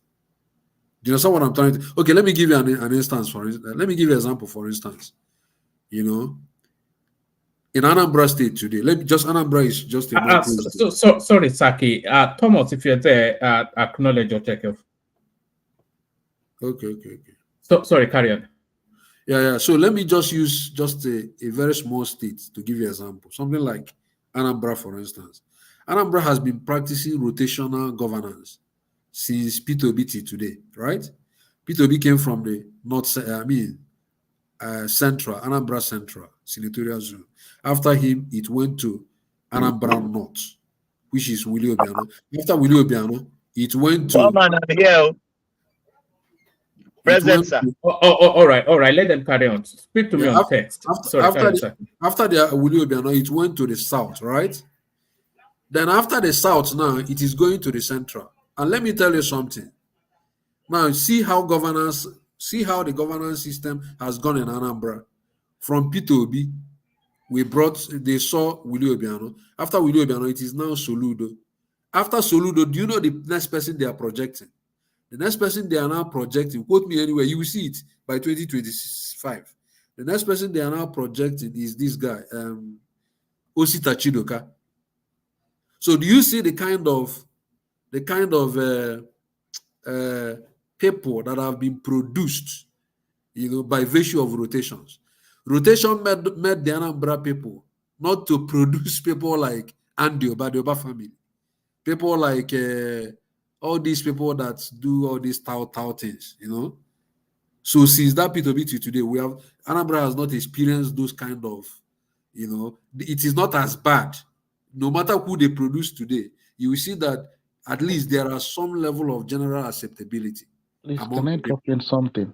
Yeah. You see, as a people, with different we will subscribe to different school of thoughts.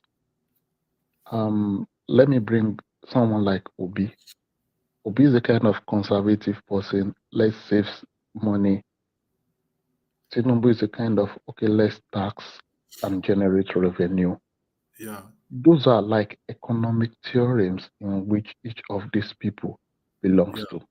Yeah. However, if we have a kind of rotational arrangement in which, okay, the South waits like the North brings someone that spends money, believes in flashy projects, another person comes from the East that is a very conservative person. The Southwest is waiting like, okay, when our own turn comes, our own economic idea is a kind of welfare system.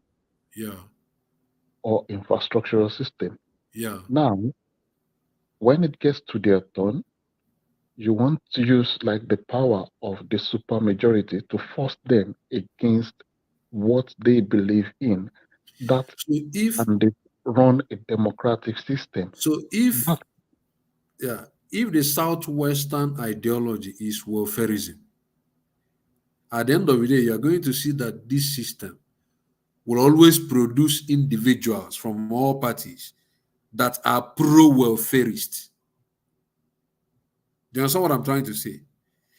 When it goes to North, you will see that all the parties, this system is going to produce individuals from all the parties that are pro-spending, pro-jolly, and that kind of thing you see. Do you understand what I'm trying to say, in effect?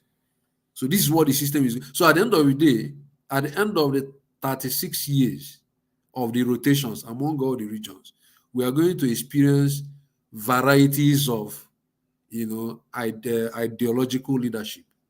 Do you understand what I mean? So it's just varieties.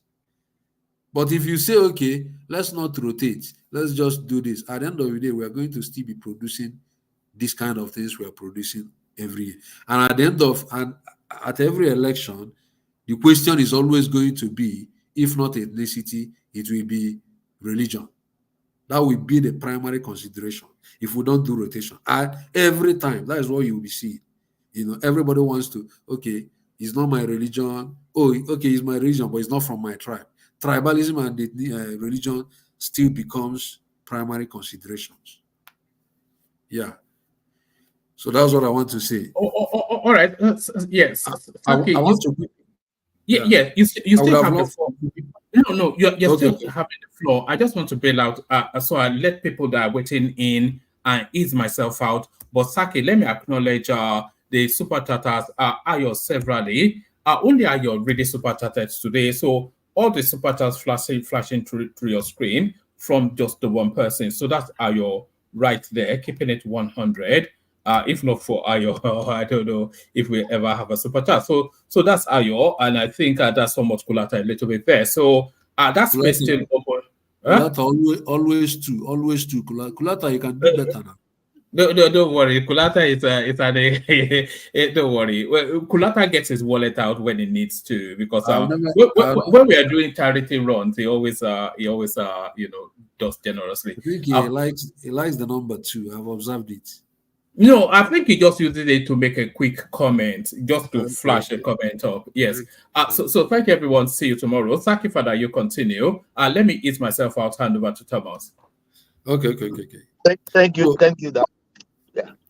Yeah, Thomas, you were there when I was explaining this issue of Biafra or whatever, right? I wasn't there. I bailed out. Oh, yeah. And it is because of you that I explained those things. Yeah, you can repeat it. Say that again for our new viewers. Yeah. Yeah, I said I noticed you were confusing Biafra and IPOP as a concept. So I try to distinguish between them. Biafra is a concept that is dear to every Igbo man by generation, by being born in Igbo land. Sacrifice. Can you just give me just a second? Yeah. Just a second. Thomas. Yes. Yeah. If you shut down the way you shut this show down yesterday, I beg you. If you shut it down like that today, I beg you, seriously. Nobody wants to talk. People were there. You just shut it down and walk away. And when people were sitting in the background, you didn't bring them back. No. I call your name, Adewale. Adewale, do you want to speak? Nobody respond. Then I shut it down. If you guys are not there, we are not there. Thomas, we are yes, gang up against you. Ekiti. Once Ekiti, we are more than one here.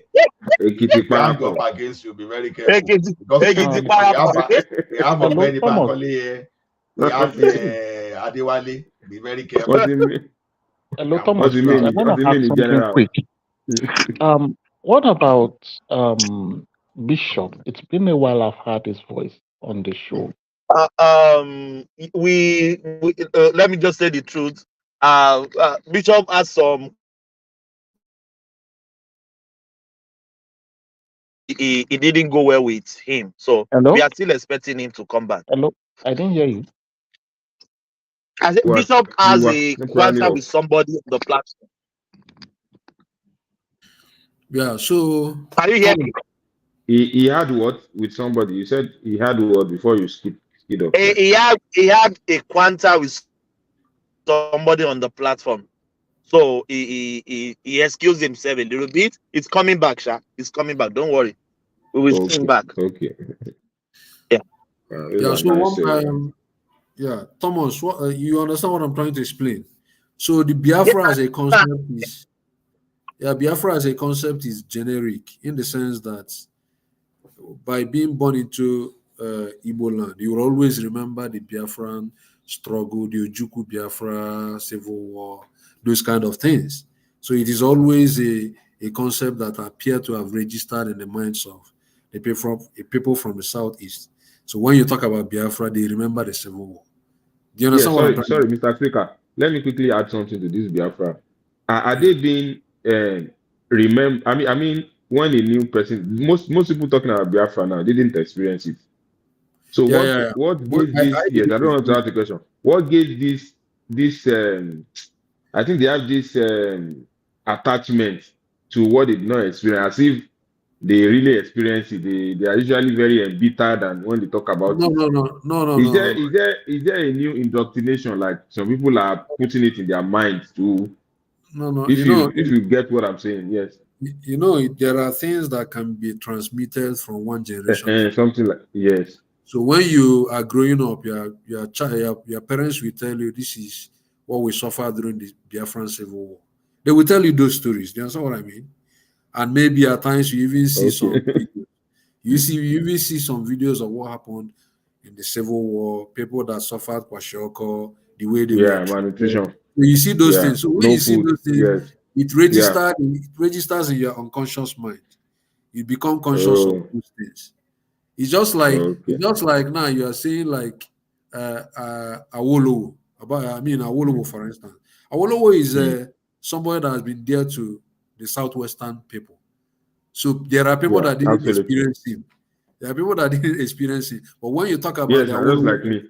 You just talk when about you it, talk, but there is and really when you no talk about their, attachment like that there is this attachment, for something like him. that. Yeah. But what Hello, I'm trying to Patrick. tell, what I'm trying to tell Thomas is for him to distinguish between Biafra as a concept and then IPOB as a movement. Okay, You please, know? I want to add something now. It's gonna be a bit I don't know how to put it, but I just want to controversial, but I just want to say it now. In the history of mankind, many wars have been fought, many allies, many foes, many that people move on. Yeah. I know it's difficult if generational message is passed like this was what we suffered. But is there a thought like during the war, other parts of the country lost people? Yeah. And when I hear the last time I heard this, yeah, we need to celebrate this day. How insensitive will it be if Nigeria decides to celebrate Victory Day on that particular war? I don't understand what you mean by celebrating Victory Day on the war. Yeah, that is where I'm really touching at. Like Nigeria also lost armies, people lost family. Yeah. But after the war, it was no victor, no vanquish kind of thing. But do you really think? But did you really think? Do you really think in your mind that there is no victor and the vanquished? Okay, now this is where the issue now lies. If the Biafrans or the Igbos believe they lost the war, they lost more, and they want to keep the memory. Yeah. As much as you have rights, your right stops where it infringes on the other person's right. The other person also has rights. That is the simple arrangement of rights. So if we look at it, will it be seen with, let me put it like this. How much bitterness will it cause if the Nigerian government or the people that fought the war decides to celebrate Victory Day, since we know there was a victor in that war? I think it is insensitive because it's like it's like when you beat a small boy, beat him when he's still growing up, and then when he finally grows up, you begin to remind him how you were beating him to stupid. That you always maybe you're always a terror to him, something like that. I think it will be insensitive. It will register unconsciously in the minds of this small boy. Do you understand? But then I'm not even telling the federal government to be celebrating Biafran Day. But at least I expect maybe the southeastern governors to say something like maybe on 30th of May, let us pray or let us have like 1 minute silence to observe our people that died during the war. It heals some level. You understand what I'm I trying to say? understand what I'm saying. Like, I think both of us are not getting to this point of conversation. Like, the Southeasterners, they lost a lot of people in this war. Yeah. And we're trying to make efforts to move on from this ugly past. Most European countries forming this EU, they fought a lot of wars among themselves. Yeah. The memories is there, but they don't bring it to the front burner every time. Yeah, I understand. They are cooperating now. You understand? So Very this is well. where I'm saying, like, Dear Prime if Dot, the people, any day we are dedicating for that, and with our situation now, we only give room for sort of escalation and some kind of justification. So when you see the federal government avoiding that, I think they know exactly what they are doing. So when you start doing that, okay, but can we use the Rwandan example? They have a national day. They have a national day to remember that which happened. we are not Rwanda. Our situation is complex. It's more complex. See, if not for that, our civil war. You understand? If we didn't get that civil war during that time, the civil war could have even come after and would have been worse. You understand? So, because Rwanda are doing that, the only thing is this: the underlying problem, the problem that led Nigeria to that civil war. For you to heal anything, is for you to solve the problem now. But as long as you do not solve that problem, that injustice, you understand? Because if you want to put everything under injustice, right? As long as that injustice and forced amalgamation, whatever that led to all those that agreement, as long as you do not solve that, if you like, use every day for remembrance. It's not going to solve anything. It's just going to be activities. But today, if an Igbo man feel that, oh, I'm in Nigeria, I can get to any level in Nigeria. If an Hausa man can feel the same way, if a Yoruba man can feel the same way, a Guman, or maybe someone from anywhere, including the minority, then we have solved the problem. As long as we still have the tyranny of the majority, honestly, all the day will not going to solve everything. Remembrance there or whatever, because that one will just be like a Greek. Is that when you are doing something insincere things? You understand? Sorry, can I say something? Can I say something? You see, when we choose democracy as a system of government, there are certain attributes that goes with democracy. One, the idea of number, that the higher number takes the seats. Two, the willingness of the losing party to allow its run. Those are the basic attributes of democracy. Those are the foundations to me. Now, the people that we agreed lost the war, this generational message, don't you think is a double-edged sword that is serving the purpose of remembrance and also causing in bitterness? Because it's mostly bitterness. Actually, you're right. They remember with some vengeance and negative emotions. But Ola, can you hear me?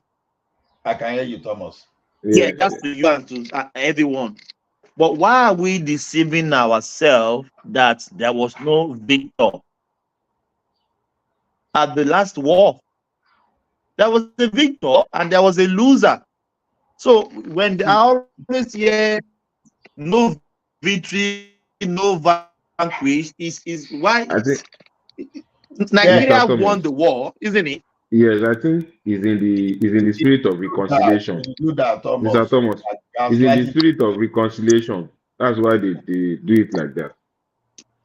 Because if you say that, you are gaslighting the situation. Let the thing stay with you, but diplomatically, but just say yes, and transmitting the thing to the mind of the people, to heal the mind of the people over time. You don't want to say people lose, so just say that way, because at the end of the day, in the real concept of that not the truth. Are you shying away from the truth? See, Mr. Thomas, you know what they call diplomacy? Mr. Diplomacy. Somebody lose, somebody win. Nigeria won the war.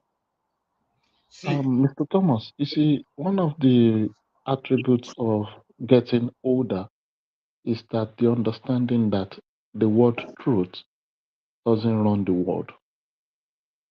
We get to understand it at different points, and not all truths are meant to be spoken. When Nigeria said no victor, no vanquish, and the economic might of the country was handed over to the Southeastern, it was a deliberate attempt. Unfortunately, this story is just like the same way. Let me make this example. Most women they tend to call their kids, oh, your dad did this to me, your dad did this to me. Why they are doing that is for them to vent the pressure of their mind. Most times unknown to them or cynically, they are turning the kids against their father. That is what always happens. They don't know that. That is the life. That is the life of most men. In that same vein, that is why I'm saying when this issue starts to come up, like, okay, it's almost it's over 50 years that this war has ended. At what point are we going to understand, like, let that part of history go? The Yoruba people that people think to see that, oh, these people are unique, they are just one group. We fought lots of wars among ourselves. Benny, Ogun Abeli, Ogun Wet, Absolutely. yeah. Yes, now. Many. No, Yes, West here now. is a political war. There was We're talking lots about of each war in the 18th Ijebu, century. Kirikan war. Ijebus, Ijebu Abeokuta war. All those many, yeah, those things are not taught because we understood, like, the more we continue to pass this, the more you emphasize on it, you polarize the group more. the Yeah, the society. group more. Yes, more. Even sometimes people still think Yoruba are really one. Not until you get, if you get to the Republic today, you will just see another version. You understand? Yeah, of course. When they were talking of a Piahule, No. for example, Ekiti will tell you immediately that we are not Yoruba, that the Piahule is from at least suddenly, at you know least that on the appearance on the surface. Yes, at So least the appearance on the surface. But the new generation, people So are moving Thomas, forward. Yeah, Thomas. Can you hear me? Yes, you are audible. You can go ahead. Go ahead. Yeah, Thomas. I was trying to finish distinguishing. Let's go back to Zaki Father. If you don't mind, let's just have a few conversation here. I will throw the question to you, then you respond as you wish. Okay, but don't put me to the corner. Sorry? Don't box me to the corner. Just I'm not trying to box you to the corner. You can choose to answer it. Yes. What is an IPOB to you? IPOB means Indigenous People of Biafra, organization formed by Nnamdi Kanu and people who are agitating for Biafran actualization. It's not. He didn't even say actualization because he said it was already there, but he wants to bring it back, something like that. So yeah, so it means Indigenous People of Biafra. Yeah. Yeah. Do you identify yourself as a Biafran, as an IPOB? I am not a member of. Let me clarify it. Forget about Nigerian proscribing. I know. I'm not a member Forget about that. Do you identify yourself with Indigenous People of Biafra as an Igbo man? I am not a member of IPOB, but I'm an Igbo man who believe in the Biafra as a concept by what our forefathers have been passing down from generation to generation and the war that happened. But I am not a member of IPOB. So are you distinguishing yourself from? For you to be a member of IPOB, you have to be registered. You have to be paying dues. You have to be going for their meetings. It's just like telling me, maybe, am I a Catholic? I say yes. You now ask me, am I a charismatic member? Because charismatic is an association within the Catholic Church. Catholic Church. Yeah, something like that. Yeah, thank you. Let me take it further. You distinguish yourself from IPOB. Yeah. Do you, by any means, sympathize with IPOB as an Igbo man? I don't understand what you mean by sympathy. You know? You know I know you try to be diplomatic. No, don't be sympathy. diplomatic Maybe here. having that feeling of that the nation did an injustice against you. Maybe that's what Yes, someone's trying yes, to. yes, yeah. Is a feeling? You It's a feeling sympathize that with every time you anyway. remember I civil war, hear. you feel Okay, that the nation did an injustice against you. Do you have that feeling? That's the sympathy. I hear some of the things. I hear some of the things the IPOB members have been saying. People like Nnamdi Kanu. You know, I hear a lot of things he has been saying. There are certain things he say I believe is correct, and there are certain things he say I believe no, this is wrong to say. Yeah, absolutely. Like you said, Peter Obi is gay. He's sleeping with men. That's Some of wrong. those things. I feel. That's a lie. That's a I feel lie. that yes. I don't I believe feel How that that. do you what he's know it's saying, the lie? man. No. You QB. How do you know it's lie? He said in his I just book. think. Let me land now. Let me land. Let me land. Start father. Okay. How do you know it's a lie? In Americano's word, let me finish, please. Let me finish. In Americano's word, I'm quoting him verbally now. He said he has the evidence, but he hasn't bring the evidence out. But he said we are also reporting that P2B, everybody seeks umbrella under Nigeria. P2B is today telling us that he is also commending the Nigerian army for keeping Nigeria as one. These are the people that will defend him when we come after him. This is the criminal that stole money belonging to Anambra people to go and build a shopping mall in Abuja. P2B. He is now hailing Nigerian army for keeping the country together, the people that killed his own people. When I tell you that P2B was bad, people thought I was joking. Have you now seen it? He's hailing them for killing his own people, keeping Nigeria as one. And these are so-called Igbo people. Igbo men. Maybe his Alhaji boyfriend has told him to do that. People don't know that P2B sleeps with other men. People don't. Okay. Can I answer that one? Yeah, yes, please. Yeah. I can show you a video where okay, I'm talking about the same thing. Okay, Yeah, are you listening to me? I can show you a video where Nnamdi The Kanu next shopping mall in Abuja. No, let me finish. I can show you a video where Nnamdi Kanu said this same thing about Yeson Weekend. I can show you a video where he said this same thing about Tinubu. I can show you these videos. So does it make it true? You know, so I don't believe in these things. These are if he has evidence, he should prove it. Or is artificial intelligence No, if he has evidence. No, what I'm saying is I'm not saying he's doctor though. He's the one that said he's the one that said this thing. But if he have evidence, he should also prove it. He was also the one who said that Buhari is what do we call it? It's a clone. It's a clone. It's another person. So if he has evidence, he should prove it. But what I'm trying to tell you, no, exactly, father. Hold on, please. But then there was a video circulating on internet when they carried the corpse of Buhari, and it's just Zaki father, that space. I don't want to go there. It's so ridiculous, man. So ridiculous. So ridiculous. Yeah, go on, my brother. So what I'm trying to say is that IPOB is an association. It is not every Igbo man that belongs to IPOB. IPOB is that I want you to see the IPOB. And it's just like Yoruba Nation.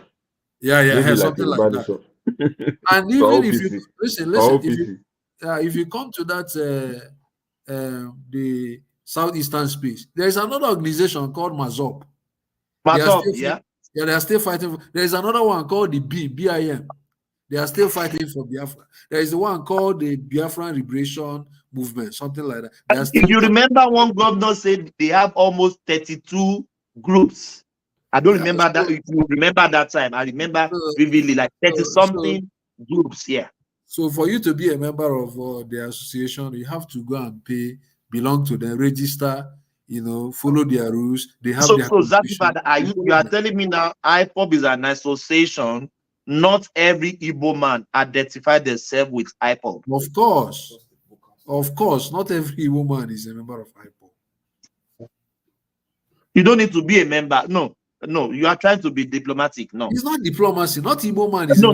What I mean, you don't need to register with IPOB before being their their spokesperson or fighting for them or sympathizing with them or backing their cost. Do you know as an association it is registered, right? Do you know it is registered? IPOB is registered in UK, right? According to who cares about that? Yeah, UK it's is not an Nigeria. association. Let me finish. He registered it, according to him, in the UK as an association. So being an association, it can sue and be sued in the UK.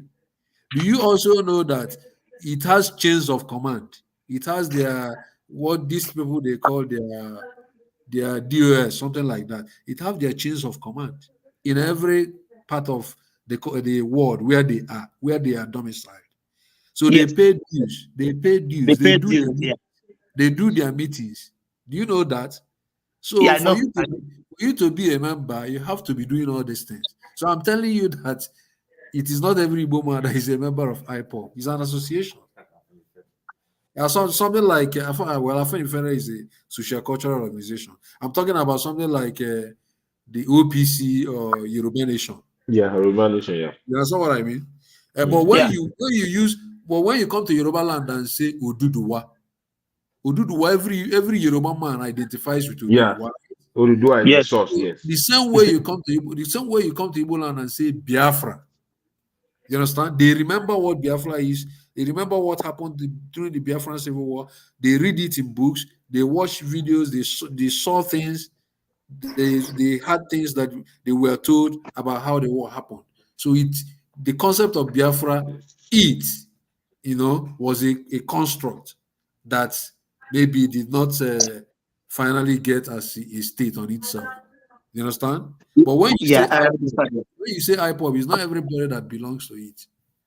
But what they are saying, are there things that might be true? They are saying yes. Are there lies? They are saying yes, of course. There are people that listen to them and say, I believe in what this, I think what this person is saying looks true. I think what he's saying here is lie. Do you understand what I'm trying to say? But I don't want you to be thinking that everybody who is an Igbo man is automatically IPOB. No. Hold on. I think Saki Fada actually answered for himself, and he has. I think we agree with him. But Tomo, before you proceed, why you did wear all this sunshade under your roof? Are you Abasha? I just came out. I just came from outside, so that's my driving sun. I like shade. That's my. It's a general and I see that you are going. Those military people wear this thing. Because the population of kangaroo in Australia is reducing, and you are adding weight. So that's good. That's good. Now we dey eat am. Kangaroo good now. Yeah. Yeah. Thomas, I will try and visit Australia. Come now. Come and eat kangaroo. When I come, I go holla you. No problem. Okay, Father, I want to ask you something, please. Yeah. Do you think the concept of do you think first of all IPOB enjoys from your personal gauge 80% support from every Igbo man? I didn't hear you. Do you think from your personal observation, do you think IPOB enjoys 80% support from the Igbo man? Or even 50%. 80%? 80%. No. But I will tell you something. I will tell you what I think. Okay, yeah. The second, let me give you some of the questions, sir. The second one is, do you think if we want to build a nation based on trust, do you think... sorry, maybe we just need to move on from IPOB and just let Saki free flow for a moment. Okay. Go on. Yeah. One man. Let him just answer this one. Let him just answer this one. They will move on. After this one, they will move on. Answer the question, yeah. So we can... Yeah, you were saying something about what again? You said, do I think it enjoyed 80%? Yes. Okay, what percentage of support do you think they enjoy from the average population? I don't think it enjoys 80% of support from Igbos in general, if you ask me. I don't also think I will be able to quantify the support it's getting from the Igbos. But this is what I think. What I think is that the Buhari administration, you know, opened the space for somebody like Nnamdi Kanu, you know, to say things that people will begin to resonate with. Do you understand what I'm trying to say in effect? You know, Nnamdi Kanu, whether you like it or not, he came to that space that was opened by the administration. Maybe there are things I feel maybe the administration didn't do right. That's created a space for Nnamdi Kanu to come and begin to, say things that when you hear, he has this, what do we call it? Yeah, oratory prowess. Let me say something like that. So when he begins to, say certain things, he's convincing to some people. So when he begins to say certain things, if you're not careful, you begin to listen to him. You begin to, the way teachings try to influence people over the years. It's just like the Socrates when he was teaching in the philosophical discourses, it began to permeate, it began to have some disciples. So that is what I think. But if you now tell me, does it enjoy 80% of support of Igbo people? I don't think so. Let's just move on. Yeah. What else? What else in the news? Have you spoken on all the topics?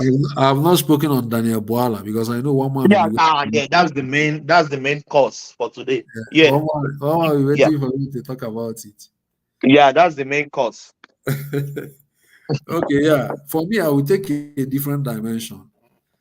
I think it appears that some people, when they were trying to talk about it, they appear to begin to go personal on Daniel Bwala.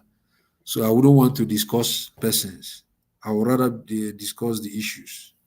Do you understand what I'm trying to say in effect? So if you ask me to discuss the issues, I think I listened to some of the snippets of that interview from Daniel Bwala, where he was saying that they asked him, why Peter? Why are you attacking Peter? Why this obsession about Peter? And he answered that it is a coping mechanism for him. That he was using it as a defense against the attack from Obidients, something like that. I'm not using his right words, but I'm paraphrasing. Do you understand what I mean? Can you hear me? We can hear you. Go on. Okay. So he says something like that. But I think that's not actually correct. Because I monitored the space, the Bwala space, and I can categorically tell you that there was a time when Obidients were praising Bwala, when Bwala was still in opposition against APC. His political right now. Yeah, when he was in opposition against APC, the Obidients were praising him. He comes and tweets, even if you give Tinubu 30 years, is it 30 years or 200 years, that he will never, nothing will change. He will never achieve anything. Obidients were gingering him up. So people were also seeing him as that politician, that political player who is somehow refined, who is not toxic. Do you understand what I mean?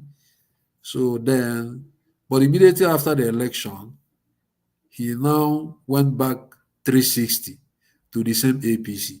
So Obidients started laughing at him and was mocking him and calling him like, you don't have ideology, like politician without ideology. You understand what I mean? They started giving him that kind of banter. And then he now came back on them and started calling them erodents. And started calling P2B P2B.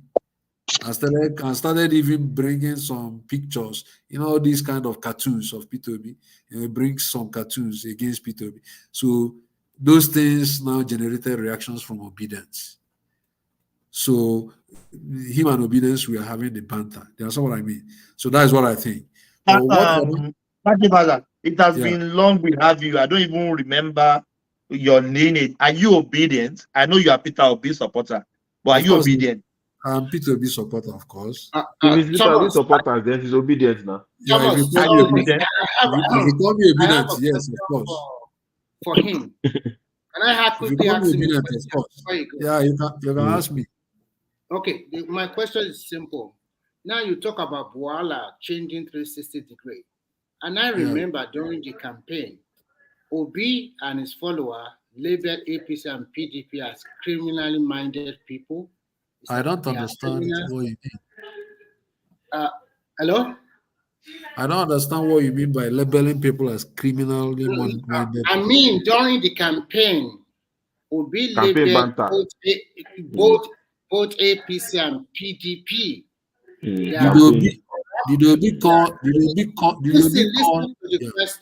Listen to the question. Yeah. He labeled them as corrupt parties and corrupt politicians. Yeah. They are criminally minded, does not have anything to do with them. I want to use his my question is very I want to use his exact words so that we'll be on the same page. No, I can't. Everybody knows. No. You can't change narrative. I want to use the word. I'm not changing narrative. Just listen to the question first. Okay. These are things that happened during the campaign. Everybody knows about it. He labeled them. He distinguished himself as totally different from them. No. Let me tell you. Can you ask you? Let him land with the question. So you just take it together. Mind, okay? Yeah, let him land with the question. Okay, yeah, Mr. Remy, please ask the question. Yes. To distinguish himself from the old politicians, he labeled them. He called them criminal politicians. They are parties that suck Nigeria. They are corrupt. Any disgusting way he labeled them.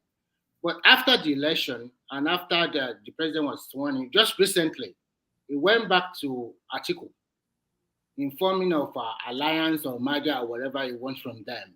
Okay. How can you? I want you to justify that position and also what Bwala have done. What is the difference? Yeah. Let me justify it and tell you some of the things. I wouldn't say it is wrong.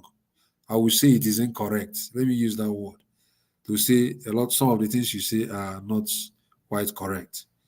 During the campaign, Obi was cajoled.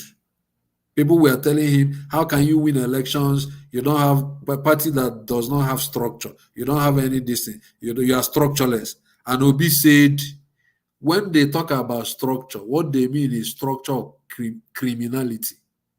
Yeah. And it is that structure of criminality that I want to dismantle. I'm using his words. He has said it several places. Then, you said after the election, he went to visit Atiku, right? And was talking about Maja. Obi met Atiku. Atiku tweeted that Obi met him. And Obi has not openly said he went to Atiku because of Maja. He didn't give the reason that this is why he went to Atiku. That is what people are speculating. Obi never said, I went to Atiku because we are talking about Maja. In the last interview that they had with him 2 days ago, they even asked him that question, and they asked him, have you talked with anybody as of today about Maja? He categorically said no, that he has not talked with anybody on Maja as of today. No. Wait. So anything that comes out of a politician, let me finish now. They now asked him, will you be open to Maja?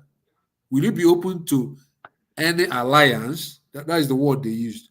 He said, of course, I'll be open to anybody who has the same ideology and wants to work with me to rescue Nigeria.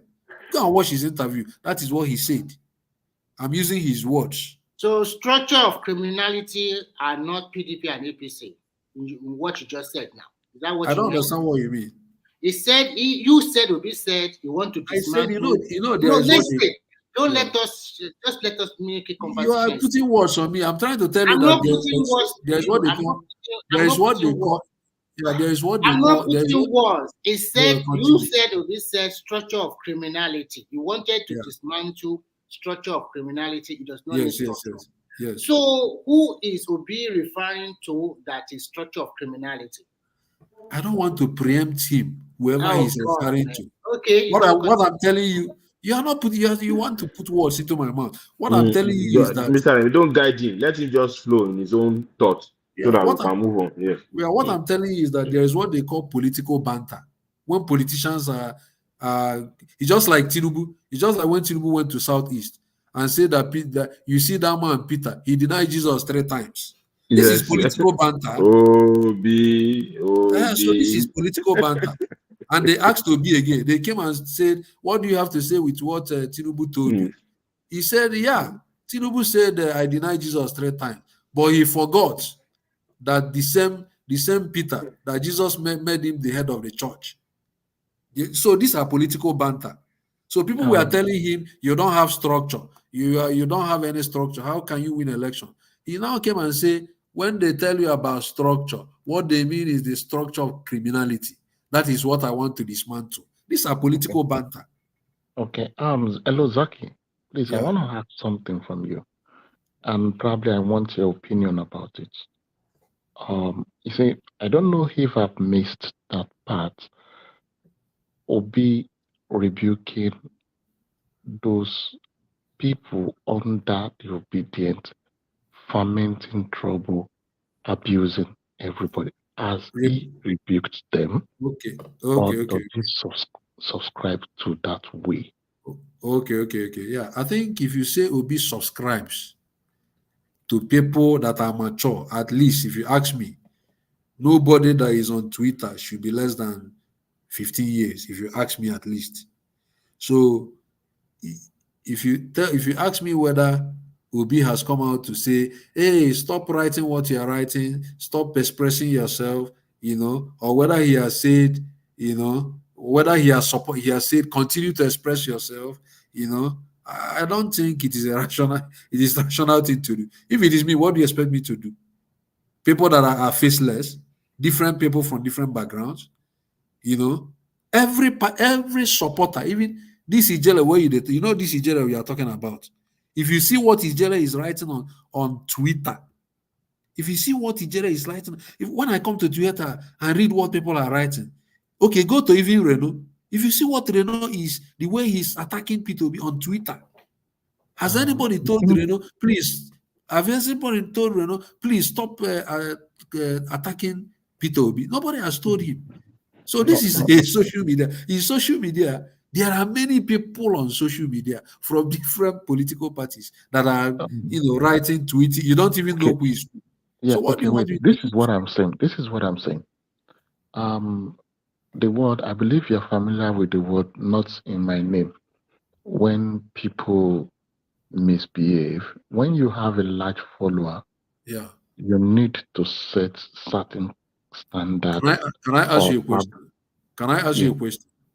Please, APC, does APC have large followers on social media?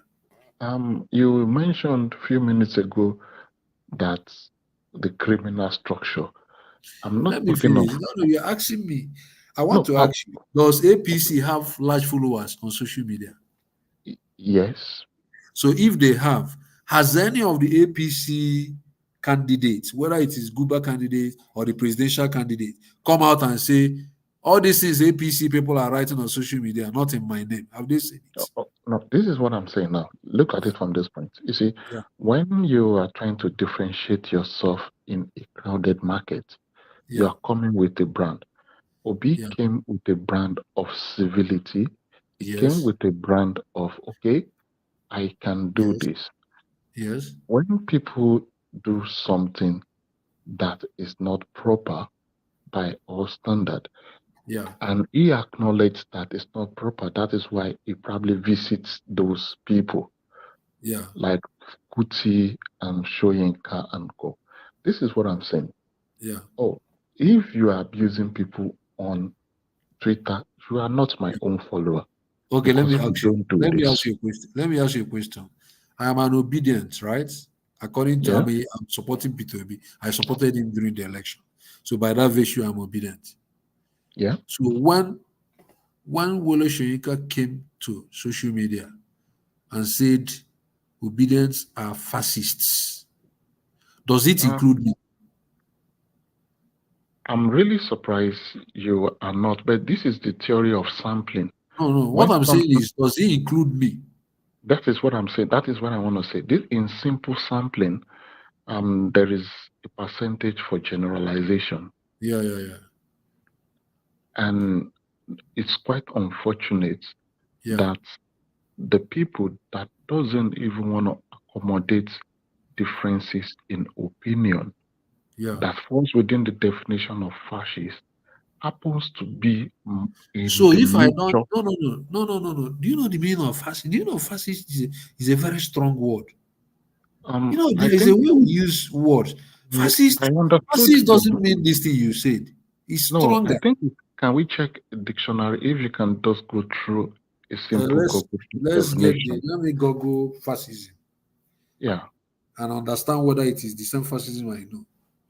Let me Google fascism. I think it's just a people that doesn't even want to accommodate variation in opinion, and they are very forceful about it. Let me say now.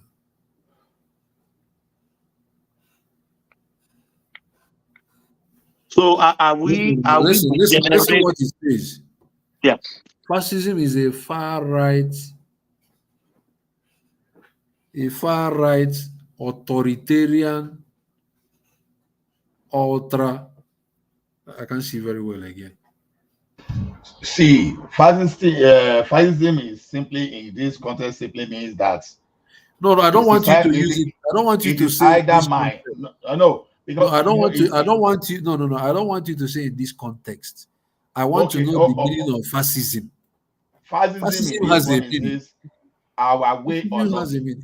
That's what the context means. Our way or nothing. No, that's not totalitarian. Can you allow him give us the dictionary or the dictionary definition?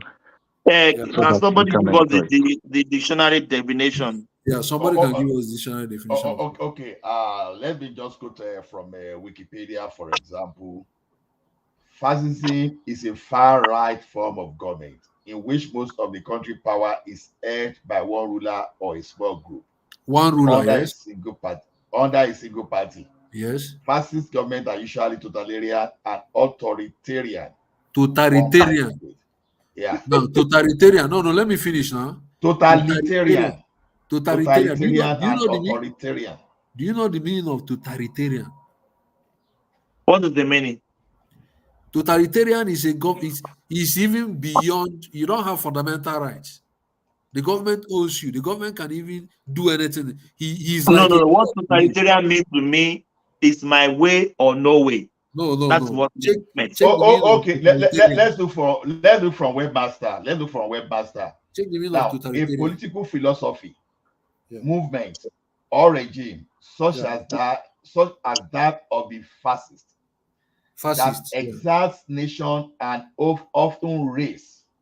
Yeah. That exalts nations. Exaltation. EXALTS. Nation and often race. Yeah. Above the individual. Yeah. And the stance of a centralized autocratic government. Yeah. Headed by. See, that's why all these things that's why I still believe in the contextual part of it. Yeah, so what I'm saying is what I'm saying is that what what people are doing online cannot be equated to fascism, in my view. So for you to call me a fascist, me as a person, because you are putting me into that, I wouldn't be comfortable with that word. No, the man didn't say. Let me give you an instance. Let me give you an instance. It is just like you come to maybe the Catholic Church, for instance, and you say that somebody committed heresy. Heresy is a strong word. You can't even use anyhow in the Catholic Church. Do you understand what I'm trying to say? So I know maybe you are trying to relate it to Father, we got but it's some very point, strong. but don't forget that the person that was talking about this thing was obedient to, because that's the point now. Now, he was not trying to separate. He was trying to separate some group of people within that obedient movement. That's not my issue. Let me tell you something. Soludo wrote before, and when he was writing, he said, "I see a Nazi and an Adolf Hitler in the making." He was trying to.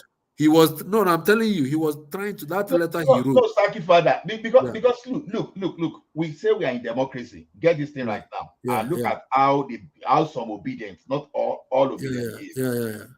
You have the president. And we have a standing rule or law that determine who becomes the president.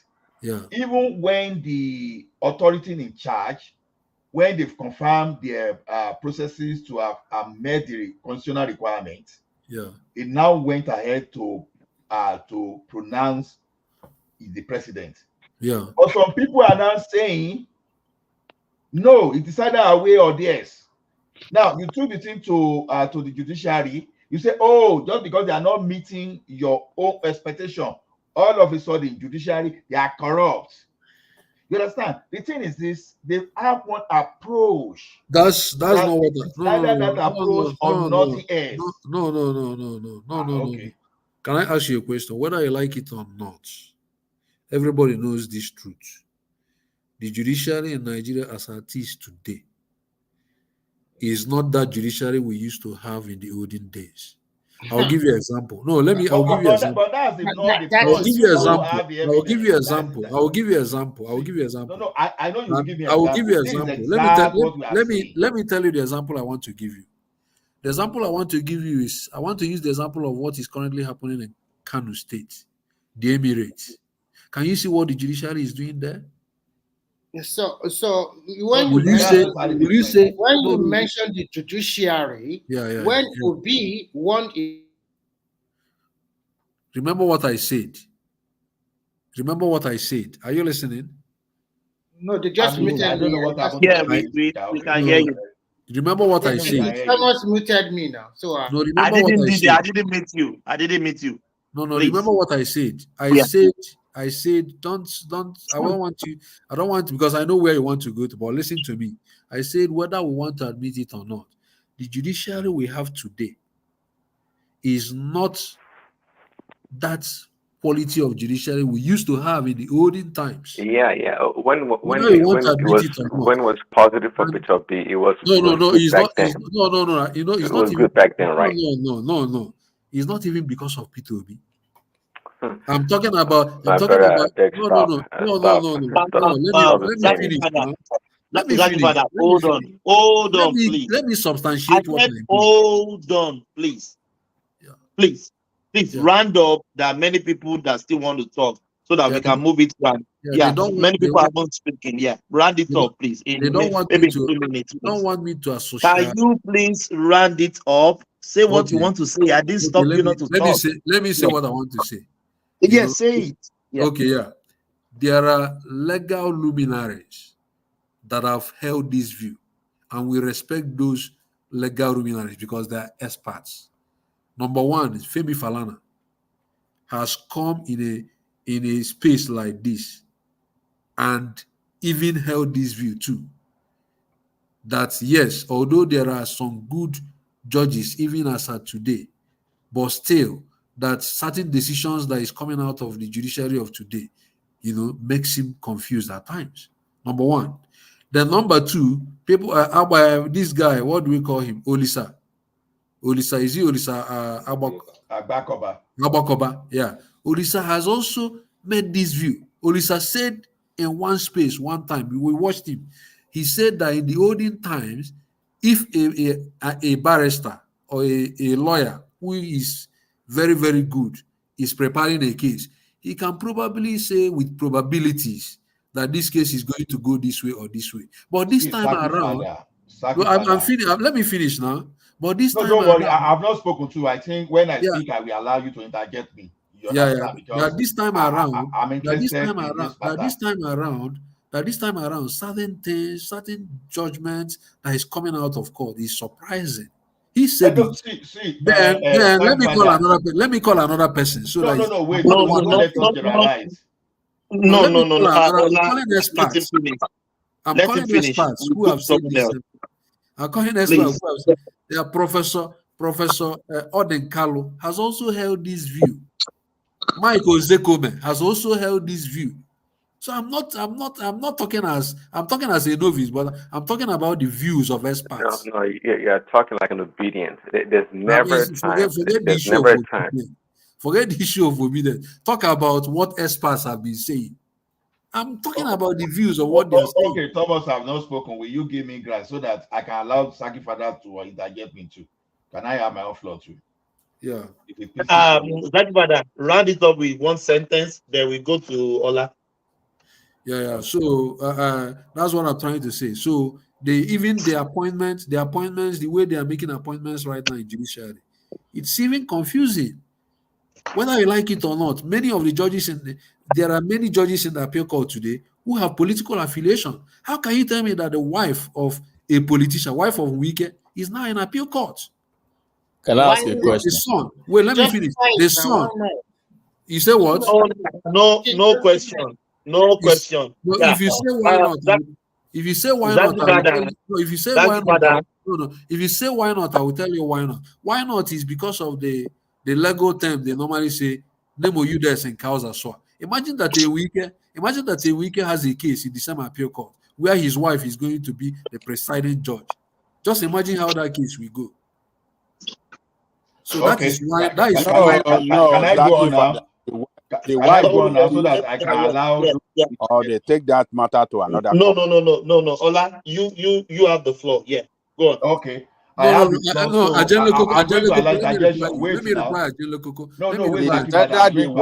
The wife recuse herself. Okay, let me reply you, Ajenle Koko. Or they take that matter to another. Let me reply you, Ajenle Koko. Can I reply you? Suppose a Wike has a case in an appeal court. Now, this matter, they refer it to another judge, right? Do you know that his wife, who is a judge in serving an appeal court, can still have some influence, begging the judges, maybe beg the other judges and say, hey, this is my husband, though. I have an interest here. Please. What do you mean? Sure. So they have to force her to retirement. They have to force her to retirement. Are you telling me that they are not human beings? Oh, John. So the wife profession must be jeopardized because of the husband. So no. Let me ask you. Can I say something? Let me ask you. No, don't say something. Hold on. I want to ask Father, if I said hold on, I want to know this question. I must ask Angelica. No. If I said hold on, please, is it difficult to do? Okay, please hold on. Yeah, tell me. You please hold on. Hold on, please. No interjection. Ola will be the next person. Respond to Ajale Koko. Ajale Koko respond. No any other interjection. 1 minute for both of you. We go to Ola. Thank you. Ajale Koko. I'm listening to you. Do you believe that blood is thicker than water? What are you making reference to now? Let me rephrase it. Imagine that maybe Wike has a case, and maybe in our constitution, that our law says this case is going to be maybe by firing. Maybe I think they still do that in our Nigerian jurisprudence. It's going to lead to maybe by firing, death by hanging, something like that. That's what I mean. Then his wife is a judge in the appeal court. Do you think that this wife, although he's not going to handle this case, will be looking at his husband to be executed without trying to beg maybe the judges, okay, please, can you consider giving him lighter punishment? Can you consider giving him lighter punishment? Which is not what the Constitution says. Maybe, okay, give him like 10 years. please let it not be by execution. Do you think such person begs those judges? They will not. That's what I'm trying to ask you. Do you think? So what you are saying is that if someone wife work with the judiciary, particularly as a judge, and the husband have a case in the court, so we have to conclude that automatically, even without, I mean, before anything at all, we have to conclude that, the man whose wife is a judge will surely win that case.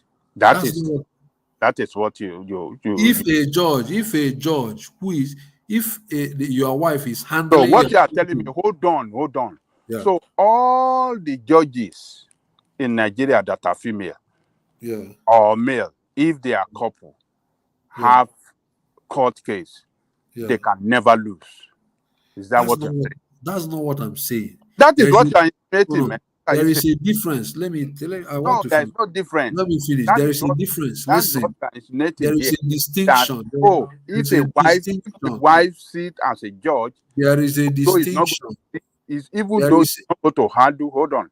There is a distinction between. As long as the wife is a judge or the husband is a judge, any matter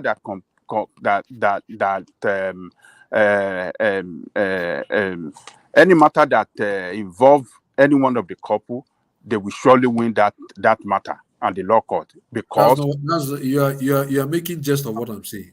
What I'm saying but that's what you were saying. The fact that you are not making it explicit doesn't mean that's not what no. What I'm saying. No, let me finish. What I'm saying today. What I'm saying is that there is a difference between somebody who is holding a political authority, political position, and an ordinary individual in the society. If you have a political position, you are serving the government. Your wife is an employee of the government, paid by the government, is a judge that is paid by the government. And you are a politician. And you are a politician. You are not looking at there are higher courts that even, let's assume there's a partiality at the lower court, that there's a higher court, and they see the uppermost court, that's the Supreme Court. So you are assuming now that, okay, because the wife is at the lowest of the court or the middle one, that, okay, the one at the upper one too, we compromise. So you've already branded the entire judicial system in Nigeria. Remember what I said. I'm not saying that everybody. I'm not saying that the entire judiciary is. I'm not saying that every. Listen, you're making mistake. I'm not saying that every. I'm not saying that every member of the judiciary is corrupt. Don't let us talk on each other. I'm not saying that every member of Nigerian judiciary is corrupt, but I'm telling you that this is the opinion of experts, that the judiciary of today, that there are certain judgments that is coming out of the court that keeps them to ask some questions up to today. Experts are saying this, not me. Okay, anyway, if Thomas will not mind, if Thomas will not mind, I want to use part of my time to Ogbeni to give expert opinion in this matter too. So Ogbeni is not with us in spirit. I've been trying to talk, but General Thomas have not been allowing me. So no. We just try to structure. Everybody must have chance. Yes. Zaki Father, thank you. If we can't go on and on. Yes, please. Ogbeni, please respond. You have more intel on that. Chief Justice of the Federation appointed his son a judge. Appointed his son-in-law, the Auditor General.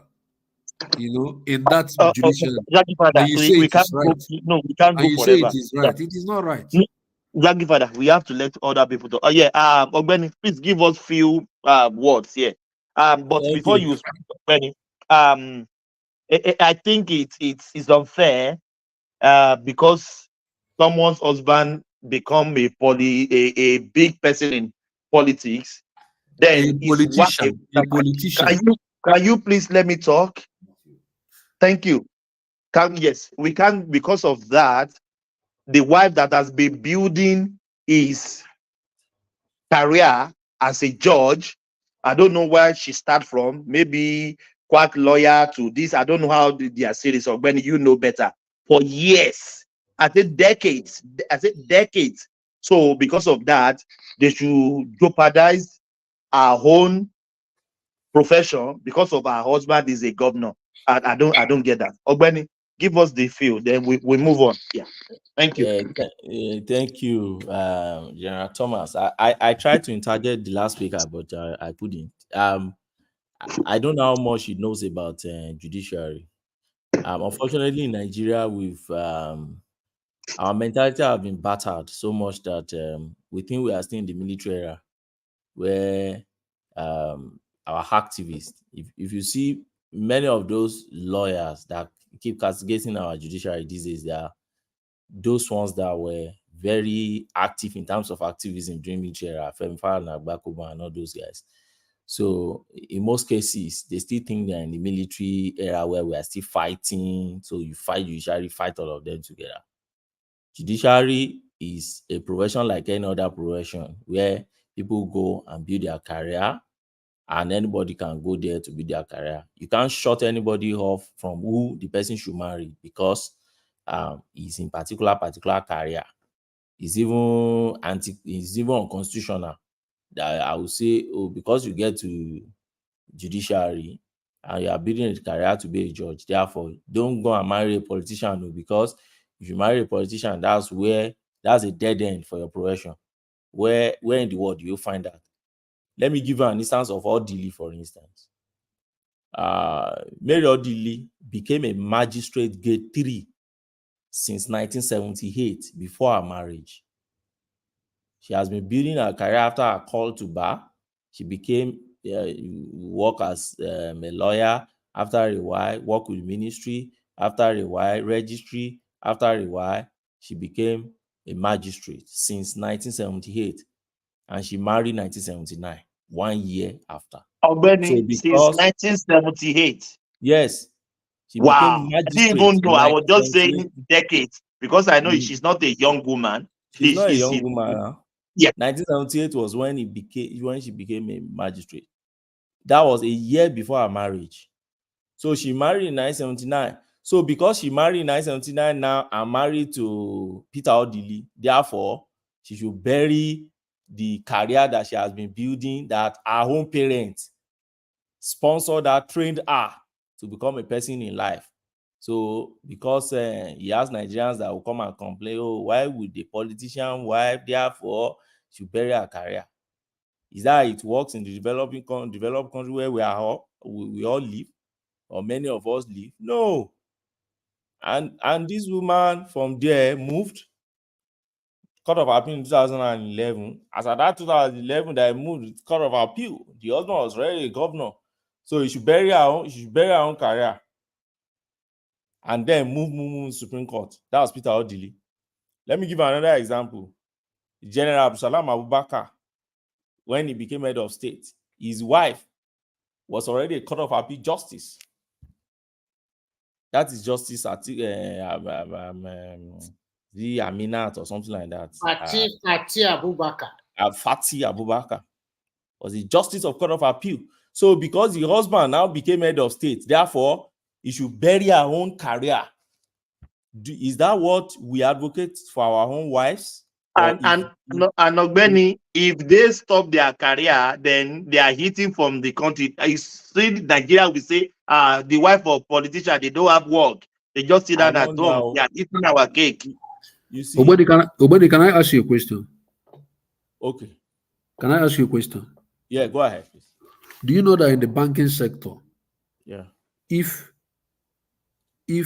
you're a banker working in what do we call it, an Access Bank branch, for instance, and your wife is also working in an Access Bank branch, you people are not married yet.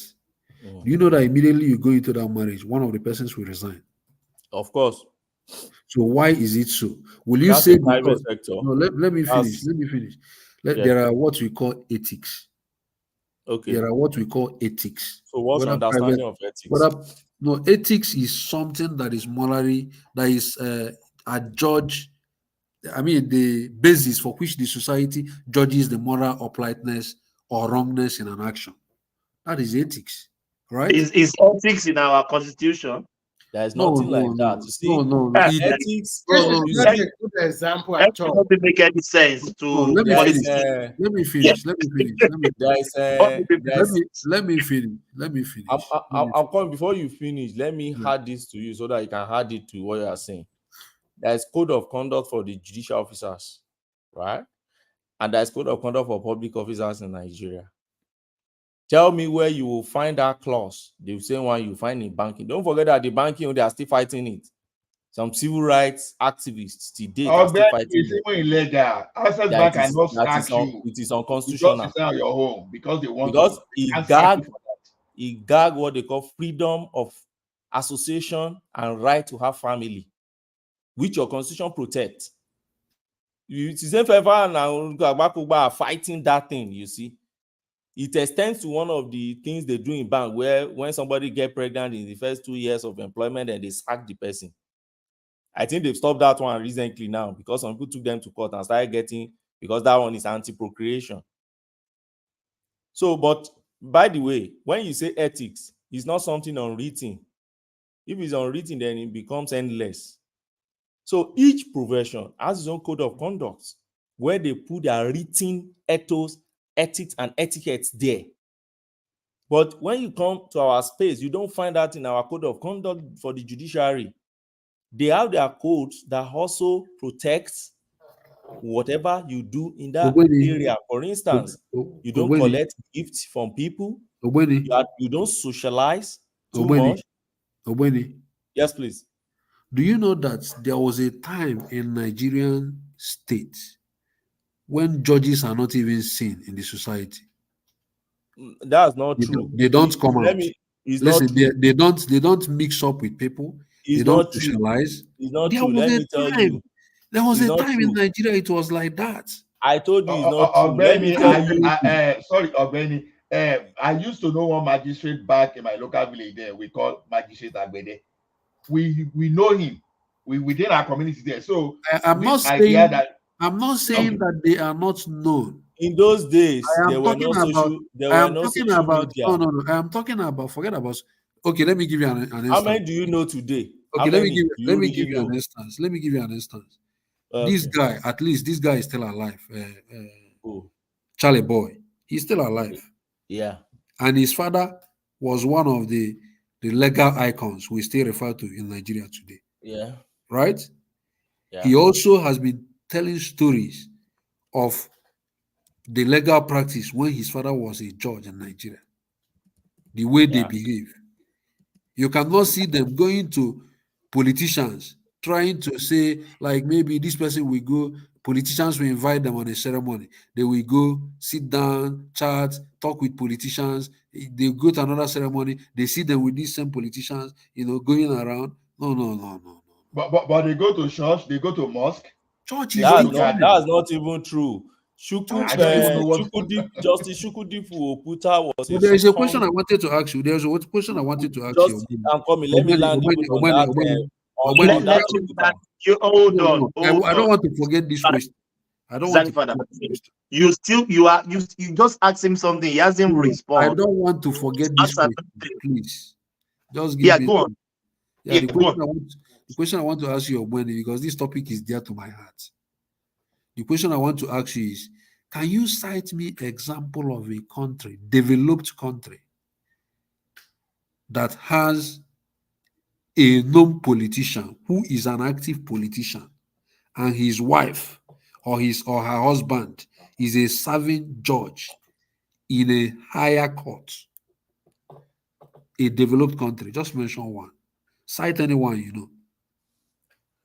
There will be, if you want me to do research on that. Do research. I believe just do research. First, I'm a lawyer trained in Nigeria, I practice in Nigeria. I don't bother myself with what is happening in other developed. So you don't bother yourself, you know. But you are talking about petrodollar. I don't, because I don't do. You see the way you but see you talk this, about petrodollar today.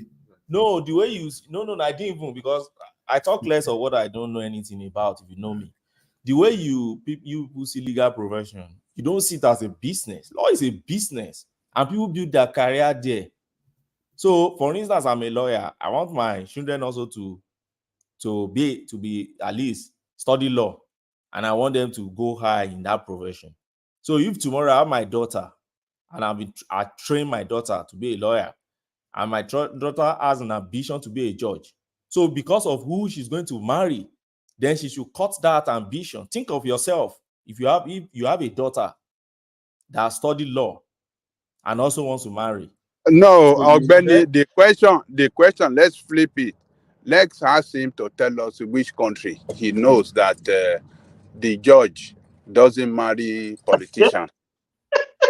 There is no listen. There is no. Tell us the country you know that judges don't allow to marry politicians. that country by law they are not allowed to marry politicians. Tell us. In Finland, are you listening to me? In Finland, as of today, I have not seen Finnish. No, is it by law? What do you mean that you don't see? How can you know? And are you a Finnish? How can you know that? You from Igbo land, you want to know how Finnish is operated? Whether you know it by law? No, you don't need. Listen, you don't need. An Igbo Finnish, you be Igbo now. I mean, you don't take over Finnish. No, listen to me. You don't need. Let me quickly crack it. Just hold on. Just give me 10 seconds. Yeah. Where are other obedience? Because you see now, you've left your brother here now. No, I'm not talking about. No, you can't. Of course, you can't box me to a corner. I will always answer you. You can't box me to a corner. But what I'm telling you, Ajan Lekoko, there are written laws and there are conventions, right? There are traditions of a practice. I will give you an instance. Let me use maybe the church, for instance. Have you ever in Nigeria seen a reverend father putting on their white, that sultan they wear, putting it on? Then suddenly you see him, going to a bush to urinate with that sultan. Have you ever seen him? Is it a written law? No. Is it a written law? No. Is it a yes? About that too. I don't know. Have you seen? No, tell me whether you've seen. No. Just they go to toilet and wee now. You say what? If it's on the journey, traveling from one state to the other, so have you seen? He's putting on the white. For instance, he has the white. He wear the white. That thing they call sultan. He's putting it on a journey, and you have that white, putting it on. Have you ever seen any of? Just think whether you have seen it before. So what you are saying is, what I'm saying is that this is not law. You understand what I mean? But they are principled. They train themselves to be cultured, to have manners of etiquette. It becomes convention. Legal profession doesn't work that way. So when you come to legal practice in Nigeria, you can't tell me that Wike's wife was a lawyer. She is now. Why Wike? Why are you emphasizing Wike? Is it the only one? Why that's make another example. Make another example. You know that what you are doing, what you are doing, Zaki Father, is a thorough description of fascism that Baba Shoyinka was talking about. Exactly. That's what I'm saying. No, I'm just do you know that's what you have been? You see, you have been emphasizing on this. You have been if you have to go by that definition of fascism that we just read, that is exactly what you are doing now. Totalitarian. Let me use another example. Let me use another example. Let me use another example. You know, Ajale Koko, you know what? They wanted to change everything because of Peter Obi. Everything was changed.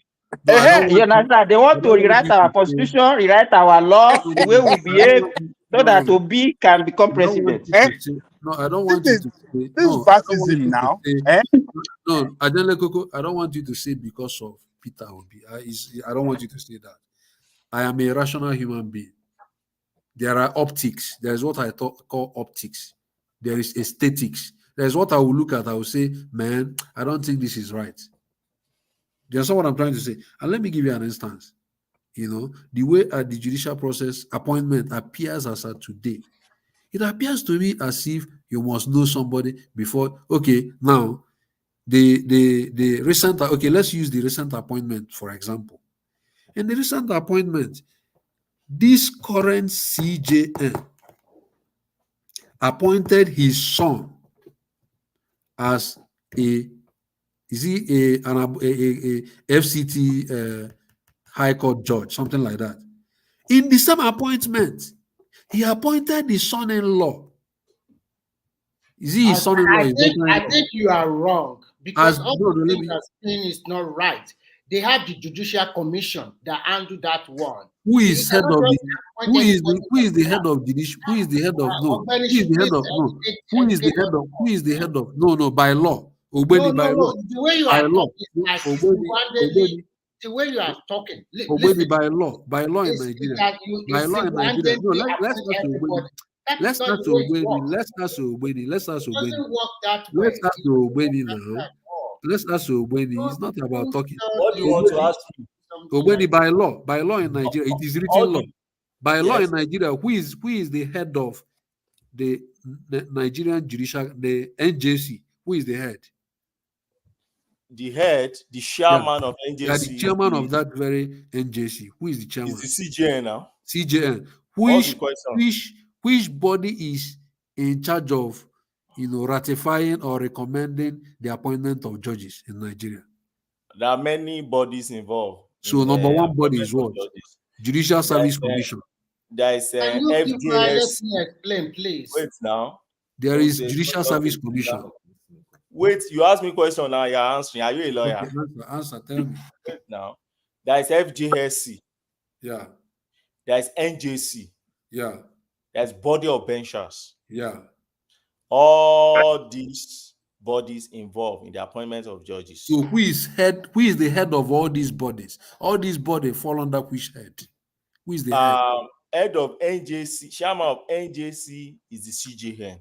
Yeah, who is the head of FJSC is not CJN because that's more like a public service part. Judicial Service Commission. Head of FJSC. What about the Judicial Service Commission? NJC, National Judicial Commission. No, I said Judicial Service Commission. There is NJC, there is also Judicial Service Commission. There is no judicial, it's FJSC. Judicial Service Commission is responsible for promotion of judges. That's FJSC, that's Federal Judicial Service Commission. Is responsible for promotion of judges. Who is the chairman of FJSC? Is responsible for promotion and anything administrative work in terms of judges. So who is also the head? Who is the chairman of that commission? It has bodies. CJN is not the head. It has several bodies. It's just like when you get to Ministry of Justice and you have Attorney General and you have PAMSEC, you have Can I ask the question in Google? Who is the head of the Judicial Service Commission you are talking about? I said FDSC is what you should put there, and Google will not even give you that answer. Let me put it. Whatever you go now and get in Google. Ogbeni, please, what you should do for us is as simple as ABC. Tell us exactly how judges are recommended for promotion for higher position. How do they go about it? Is it the prerogative of the Chief Justice of Nigeria? It's not only him that appoints all these judges. That is what we should educate us about. That is what he's trying to put across. which is totally wrong. No, Simba. Is that Simba? This is Remy. Remy. Remy, you see, and that's most times the rhetorics of obedience and oppositions in Nigeria generally, particularly when they say, "Oh, Joseph Ayola appointed his own son. Why will he see so son? So his own son should bury his career or suspend it for the next 6 years because his dad became a CJN. So he should pause it and wait till his dad finishes." That's their rhetorics. Now, to appoint a judge in Nigeria, it has a whole lot of procedures and steps, processes, and there are many people that are involved in it. So many Attorney General of 36 states, your AG, many people that are involved, body of benchers. For instance, Wike that you just mentioned now and said Wike has been a judge since. Wike is not today's judge, because even Wike himself was called, was it 98 or 90, either 97 or 98? To be a judge, you must have been there for 20 or 25, 30 years thereabouts. It's not something you come by, isn't it? To be a high court judge, you must have been a lawyer practicing for 10 years minimum.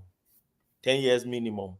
And after that 10 years minimum, then you are either maybe a practicing. Okay, can you listen? Can you listen? I've googled it. Or you are in the registry. I've googled it. Or Google cannot help you now. Let me tell you what Google said. I'm telling you something. You are bringing Google. Let me tell you what Google said. Google that many idiots write things on Google. Google is the Nigerian. Let me tell you what Google said. Okay, read it now. He said, Federal Judicial Service Commission. Yeah. Headquarters is the Supreme Court Complex, Abuja. Yeah. Then the agency executive is number 1, Justice Kayode Aliwala, chairman. Yeah. Justice Kayode Aliwala, chairman. Yeah. Halimatu Abdullahi Tisaka, something like that, secretary. Then he said Parent Department, National Judicial Council, that is NJC. Website, you can also go to the website and browse. fjsc.gov.ng. That's the information they gave you. So bring out, what part do you want to bring out now? So what I'm saying is that the Judicial Service Commission, the NJC, these bodies are still under the chairmanship of the Chief Justice of the Federation. It is you're making mistake. Do you know the mistake you are making? You're making mistake of missing the board of LJSC from the commission itself. Do you remember? Do you remember? Let's talk to now. Do you remember when Abakabo was talking to Tinubu and some other APC people? He was telling them about how to reform the judiciary. So and he said that the current judiciary, as it is constituted today in Nigeria, I want to use this word. He said it has become a mafia. It has become Olisa Bakoba is not saying this because of Obi. See, that's what we are missing. I'm not saying he's saying it because of Obi. Wait, Saki Father. Olisa Bakoba, Femi Falana, they've been doing their things before now. Yeah. You understand? Yeah. So don't let us make it like, because what you are saying now is this: you are in there, you try to rubbish the judiciary. The judiciary. I'm not a lawyer. I've followed this judiciary right from the time of Buhari Idiamo up to that of Abacha. And if these people will give judgment, they know the implication, and they will still give the right judgment because they've been defending their profession. So anybody that could stand against the tyrant, like then Buhari Idiamo, then IBB and Abacha, if they could stand against them without any fear, you can't just come today that I say, okay, all of a sudden we rubbish them. Even in Ondo State, then there was a barbarity that happened when Felicia George slapped a judge. in Ondo State. That woman slap back immediately, and nothing happened till tomorrow. Those are the type of people you are finding our judiciary. Okay, so, Ogbeni, throughout your legal practice in Nigeria. I think it's not Ogbeni speaking, no. Let me just. Ogbeni is a lawyer. There's a question I want to ask. I think we should, Thomas. I think we should just move ahead because I didn't just. Can we just move on? Yeah, this you don't listen to us. Ogbeni, throughout you argue your own. Throughout your legal practice, I want to ask you this question. Throughout your legal practice in Nigeria, has there ever been, throughout your legal practice, a situation where you read a judgment and you say, I think this judgment, there are flaws? Has there ever been a situation like that throughout your history of practice? Of course. So which means they are not. Let me answer now. You are Sagifather, you ask question, then you are asking your question. Okay, so let him answer. You know, there are several judgments that I've read that are flaws. I appeal against and I won. And there are some that I appeal against and I lost. And in the UK here, where I'm staying now, there are several judgments also of justices of courts in UK that are read, that are flawed. And I read those ones also that are sound. So in every society, you find flawed judgment and you find sound judgment.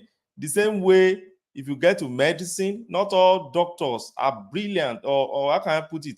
They are not brilliant in of equal rank. There are ones that are more brilliant than the others. Same way in engineering, architecture, in every field. That's the way you should see lawyers and judiciary too. Some judges are very, very sound. Why some are not that too sound? But they are all in judiciary. Only one man cannot make a forest. Wow, Ogbeni, if you prove me wrong if I'm wrong. I've heard a lawyer says it's what you present to the judge that the judge will rule on.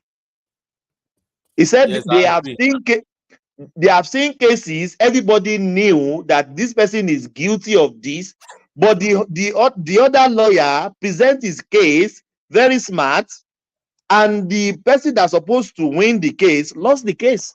Am I lying in your profession? Have you seen that before? Yeah, Thomas, I'm not lying. Let me tell you. let me give example of a Kano that Zaki, that the last speaker is talking about. Now you see them saying, Kano, there are contradictory injunction and this.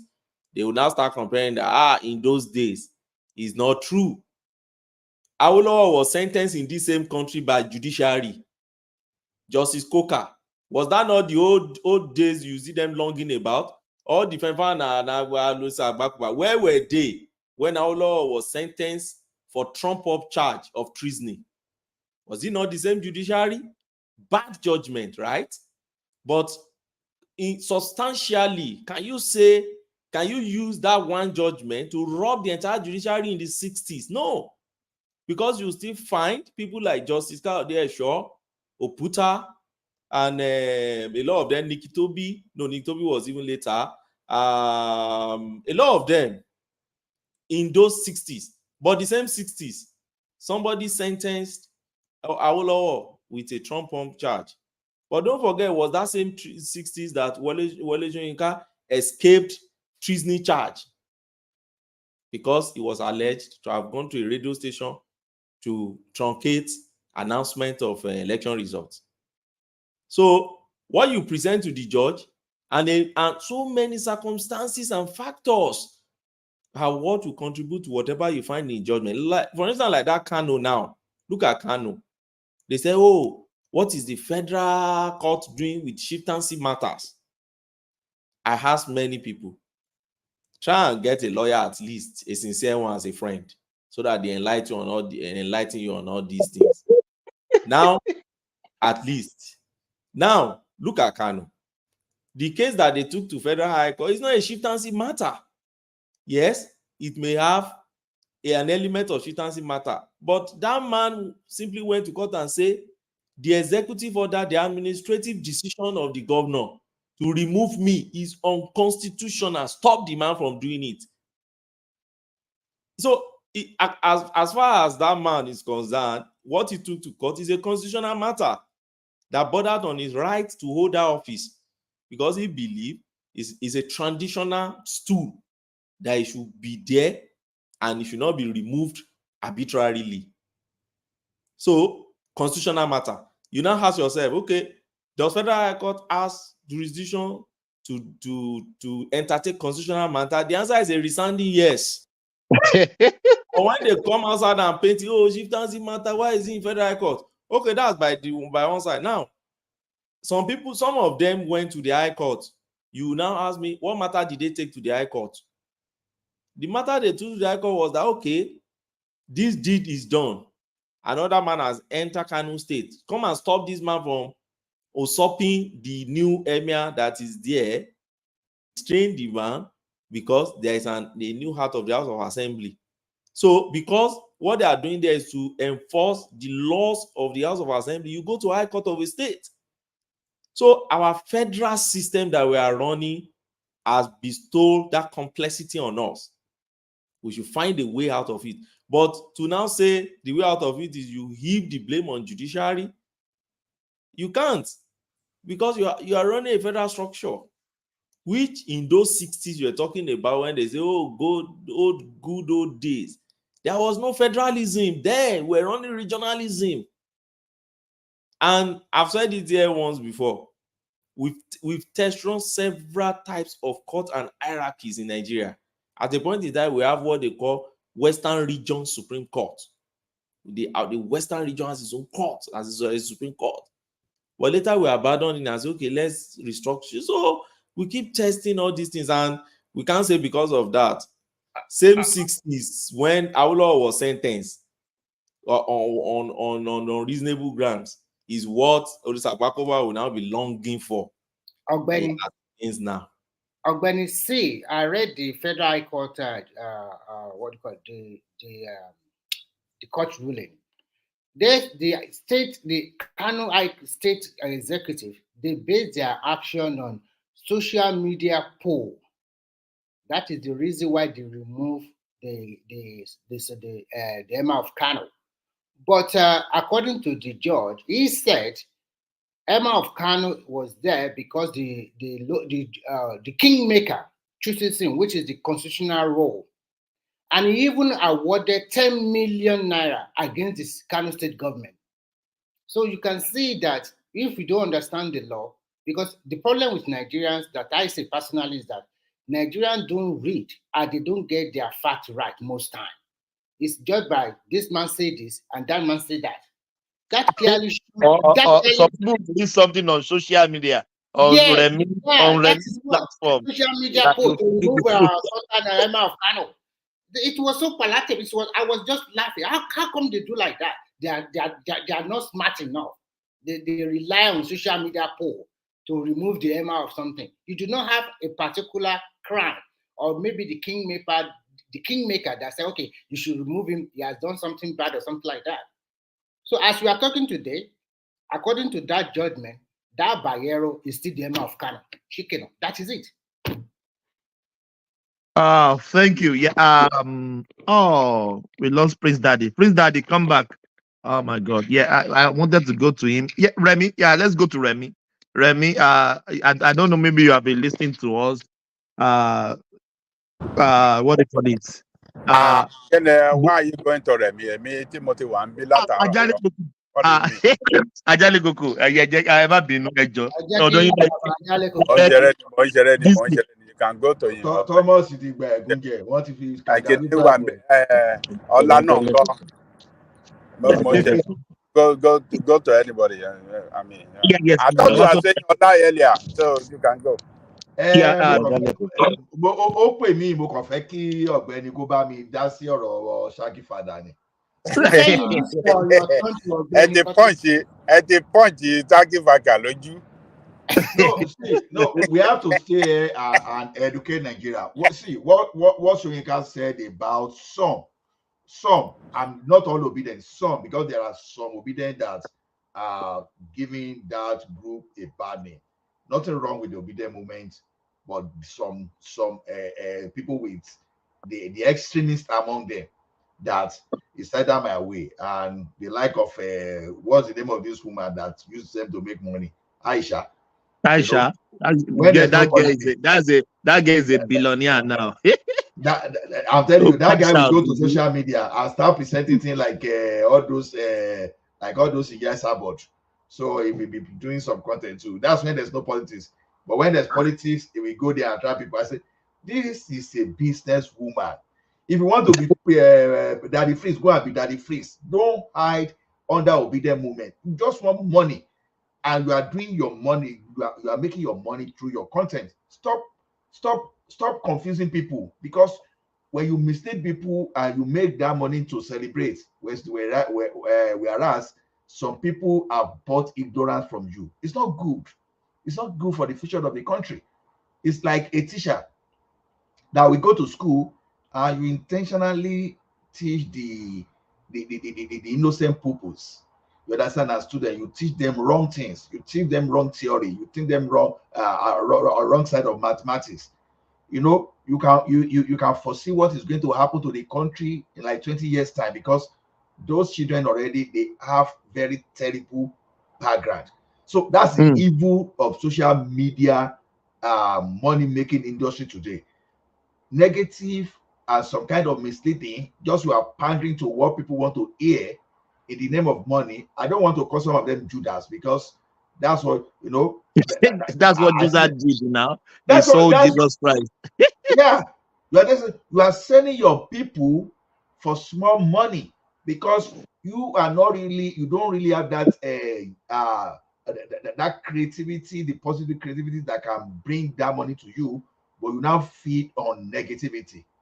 You build industry around that thing. It's just like when Yoruba Nation movement, you know, some people, who are those people that are creating problem among Yoruba Nation people? Those people that want to make money by all means. T-shirt, face cap. The original people, they are doing their thing the way they be doing that, but immediately the generation of Judas enter that place. They start fighting on money. Baba, they don't collect money. This one, everything money. If there's no money, you will never hear them speak. So they will never speak. So that is exactly what let's go to thank you. Remy, what do you listen to Bwala's interview? I did not listen to him. It was so explicit. It was he gave the Obedience woto and Peter Obi. I did not listen, but what I can just say from what I've heard, because I was just listening to something, then I fell asleep. So actually, to me, I think that Bwala also shortchanged himself, because I did not see a principal man anymore. But that is politics for you. When he was supporting Atiku, everybody was hailing him from Atiku camp and Obi camp. And Peter Obi said for Peter Obi's camp. Yeah. But after the election, as normal as most Nigerian politicians, he went back to where he belongs to before, because he was with Tinubu for a long time. He went back to him. And if you still want to remain relevant, he's still young, and he wanted to remain relevant, he can be a governor of a state in the next 8 years, or maybe a commissioner or minister or whatever. If you want to, as a politician, you cannot keep quiet. You just have to be active one way or the other. And he find a fertile ground to be active. When the so-called Obi after election does not go back and relax, still continue to junket all around, that is what you expect. A good politician will know how to criticize. A good politician will not just be joking around. When the election comes, what do you want to use to campaign? Mm-hmm. So now you are joking around. Sending the voice against you. Anything you say, they will counter it immediately. If he's not talking, Renan Mokri will be talking. If Renan Mokri is not talking, Bolo Nuga will be talking. So many people will be countering you. They have even penetrated the internet against you. If you're obedient and shouting, there also have people there that are shouting against them. They have neutralized you totally. It's not that you have that power in the next 4 years. So whenever he talks anything, these people are there to counter immediately. Remy, he said something. He said the buck chunk of Obedience movement are high pops. Do you believe that? First and foremost, to be frank with you, majority of the people that call themselves obedient, I can guarantee you they're 80% from the Southeast. And their narration before is that they want a Biafra state. But some of them also want to have a shot at the presidency of the country. It get to a stage, they are confused. They don't know which one they want. They want to go for the That's very presidency. strong word. That's very strong word. They are confused. That is personal opinion to me. It get to a stage, which one should we go for? Should we go for the presidency? They put all their might there. And when they didn't get it, now they are back to the Biafra again. We want their Biafra state. I love it. You can have your state, but at the same time, why can't you go about it in a more peaceful order? If you want to go out of the country, you can. You know the way to go. But now you have senators in the National Assembly. You have reps there. You have state governors. You have a lot of people. And in Nigeria, all the major three tribes, they are the luckiest. Remy, apologies, please, if you don't mind, please. I was just thinking the other day when we were talking of Biafra, so. I said, why can't they start with their governors? They should stop collecting allocation from federal government as a protest. There are senators from the Southeast. They are House of Rep. They should raise bill that will say they should come out of Nigeria. If they didn't do that, they should walk out. They should, like a protest, like they are obas. They should, you understand what I mean? Another thing I want to say is that this war happened like more than 1967 to 1970. It's how many years if we quantify it now? It's more than 40 years or something like that. And generation to generation, if you continue to put it into them, will suffer a lot of people. Are you really telling them the actual truth or the whole truth? Because as I say it, not only your own people died during the war. Nigeria also lost thousands of souls that also passed away during this war. The war has come and gone. But if you fixated on that one, what do you want? You have to know what exactly you want. Do you want to become president of Nigeria, or do you want to go your own way? And if you are talking about being a president, the first president of Nigeria came from your region in the name of Azikiwe. The only region that have not become a president of every state in Nigeria is the Northeast. When they divide them into region, is the Northeast. The Southeast have had opportunity to be Senate president several times. They have had opportunity to be House of Representatives Speaker several times. They have big opportunity to be ministers, ambassador, and everything that is so-called in Nigeria. So sometimes I ask myself, what exactly do you want?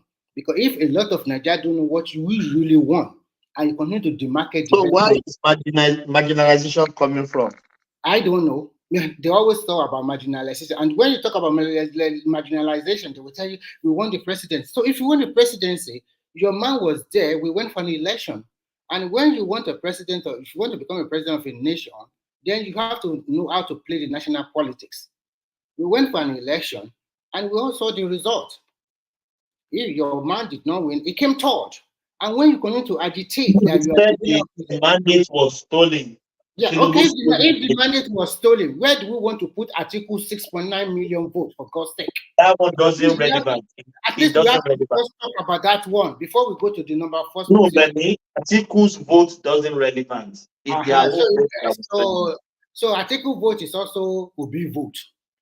So, but let us just forget about that. I think at the end of the day, what I see in all of these things is this. If they want to go away, then they'll go away peacefully. Nobody is stopping them. But the problem they have is this. They want to go away, but they also want to take some people who are not willing to join them, or some state they think is their rightful state, or maybe they can't anywhere so that is the problem now. So that is the problem now. Because they see that if they go away with their 5 states, maybe to them it's not enough. They want to take Rivers, Delta, Akwa Ibom, even Edo. We are all Eastern. And those people are saying, no, sorry, Mr. Man, we are not with you. So I don't see any bulala about all of these things. Your man have lost an election. And to me, it's still campaigning today. And nobody in Nigeria stopped him from moving around Nigeria, meeting Mr. Atiku or meeting this Emma. And nobody stopped him from talking. But what I know is that if you said something, there are more than 4 or 5 people that will respond to you immediately. So that is the way I say it. Unfortunately for them, for the obedient too, some of them, to be frank, they are with their right senses. But I'm sorry, majority of the people sometimes it's the insult and abuse. And when you insult and abuse, and you want the same people that you have insulted and abused to come back in 4 years and vote for your guy, you also check it for yourself now. If you are an elder and so, or maybe you are a friend and somebody abused you for 4 years, and when the election comes and you want to sell the same candidate to them to vote for him, so they should also check themselves, and that is why people are calling Obi to question. If these people they call themselves obedient, that is there for you, and you don't have a way of talking to them. And this is a movement. If you can guide your movement very well and talk to them very well, that means you have some kind of block vote somewhere. You don't want to talk to them, you don't want to guide them, and you think Nigerians will just sit down and insult their headers, insult their tribe, insult their whatever will happen. People will not be happy with you in that sense. But we shall see. 3 years is not too far from now. Okay. And what do you say about the Saudi Arabia not renewing their accolade with US on the oil aspect? Yeah, actually, this is international politics, and everybody play to their strength. Unfortunately for America has been having it for a long time. They are the superpower of the world. They control a lot of stuff one way or the other. But what I know, like a Yoruba man, they said sometimes a king cannot rule forever. There will be a lot of people not following your order like before. Even if you have the so-called people living in America today, they are in a very serious trouble. They have 2 people vying for presidency. If you look to their left and right, both of them have problems. Which one are they going to choose? But the beauty of America is that they have a strong institution. So no matter what happens, they can use the institution to guide themselves or protect themselves for any ambiguity that will come from any of the presidents. Remy, I want to highlight one comment on the Do you read that? Because you are not supporting Peter Obi, shame on you all.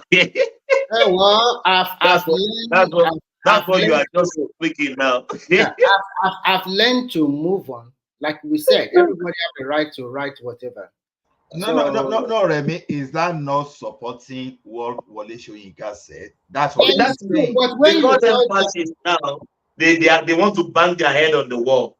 Yeah. It was just like some Buhari's then.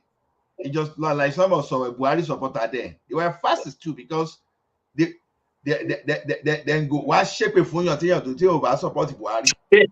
They were ready to fight you and do everything. Hey, but it's not so like this time, no more. No. What I want to say, relax. Remy, hold on. Remy, how can you force yourself on people? You can force yourself on people. People will choose you, and people will reject you if they don't want you. You can't force yourself on people. It doesn't work like that. Do you know the irony? You don't understand what they are trying to do is that they know they don't have space. They don't have space, and they are looking for more space. You understand? And they are looking for the group of people they can actually suppress. That's what they are looking for. So the irony part of it is that Wole Soyinka himself initially supported their principle, and even had a meeting with Atiku and Tinubu to step down for him. So immediately he now said, "It's no more supporting your guy," and you turn against that kind of man, the Sultan, every important person in Nigeria that your leader will go and bend down or maybe pray to them, support me. You are abusing all of them. So, and everybody that is part of your Obedient or your Labour Party, the moment they say they are done, they're no more with you, you will insult them, you abuse them, and still. Remy, the question you're supposed to ask is that even those people that are there with them, are they not the same corrupt, criminally minded politicians? So when I talk about, the guy said he's not going to do anything with a criminally minded political party. You can see the way that Saki father is trying to twist it around, turn it around. Blah, blah. All the people that were with Obi in Labour Party in the last election, are they not former politicians? I don't know. Even including himself. Even Donny Okupe, that is the Donny Okupe. This what is the name of this man? This Elisha man, no. The one that used to, when he's talking like this, is it former Yaradra? Oshutokun. Oshutokun. So, but at the end of the day, all those guys, they are all politicians. You know what is saving Nigeria is that the media is not the media, entire media do not belong to some guys. Assuming that some people have a monopoly of the media, oh my goodness, we won't be where we are today. But Ola, how can you force yourself on throat of people? If it is not your way, it is no way. What I see that is panning out is this. This is my own personal opinion. If you have a candidate that he knows that a lot of Nigerians are not going to pick him, he is looking at it in this way. If I cannot have it, if you're not going to give me that, then in future it does not go to my region. That is the kind of politics this man is playing, and it's not good. It looks like a greedy and selfish person. If I cannot get it, then anybody in future from my region will not get it, which I found very, very. Do you know why Obi allowed us? This thing you'll be shocked that is not within the camp of Obi only. The only reason that we are talking of Obi today is this: like, if you get one Judas out of 12 disciples. So when you look at the follower of Obi, just divide them by 12 and now remove one Judas from each of those 12. I tell you today, even the follower of some others, like sorry to say this, I know some people will come after me. The follower of people like Showore, if Showore had the same population like this, the same thing that Obedience is doing, Obedience are doing, some of those follower of Showore too, they are not tolerant. Yes. That is why the next thing, when you tell them like this, you will see them. In fact, if they can punch you through this, but at least they are not insulting the hell out of you. They are not because they don't have the strength. Look. Let me say this here. Bwala said they should mention one person that Obedience have not insulted. Just one person, religious body, anybody that has never aligned with them, they will insult them. How can you can't do that? The only people that Obedient are yet to insult is the mother heart. It's only the mother. It's only the nation. That's the only thing the Obedient have not. Well, for most of us in diaspora, first and foremost, we don't have the power to vote because when the election is taking place, most of us are not in the country. But before the election starts, the campaign starts, I already picked the person I like that I will support.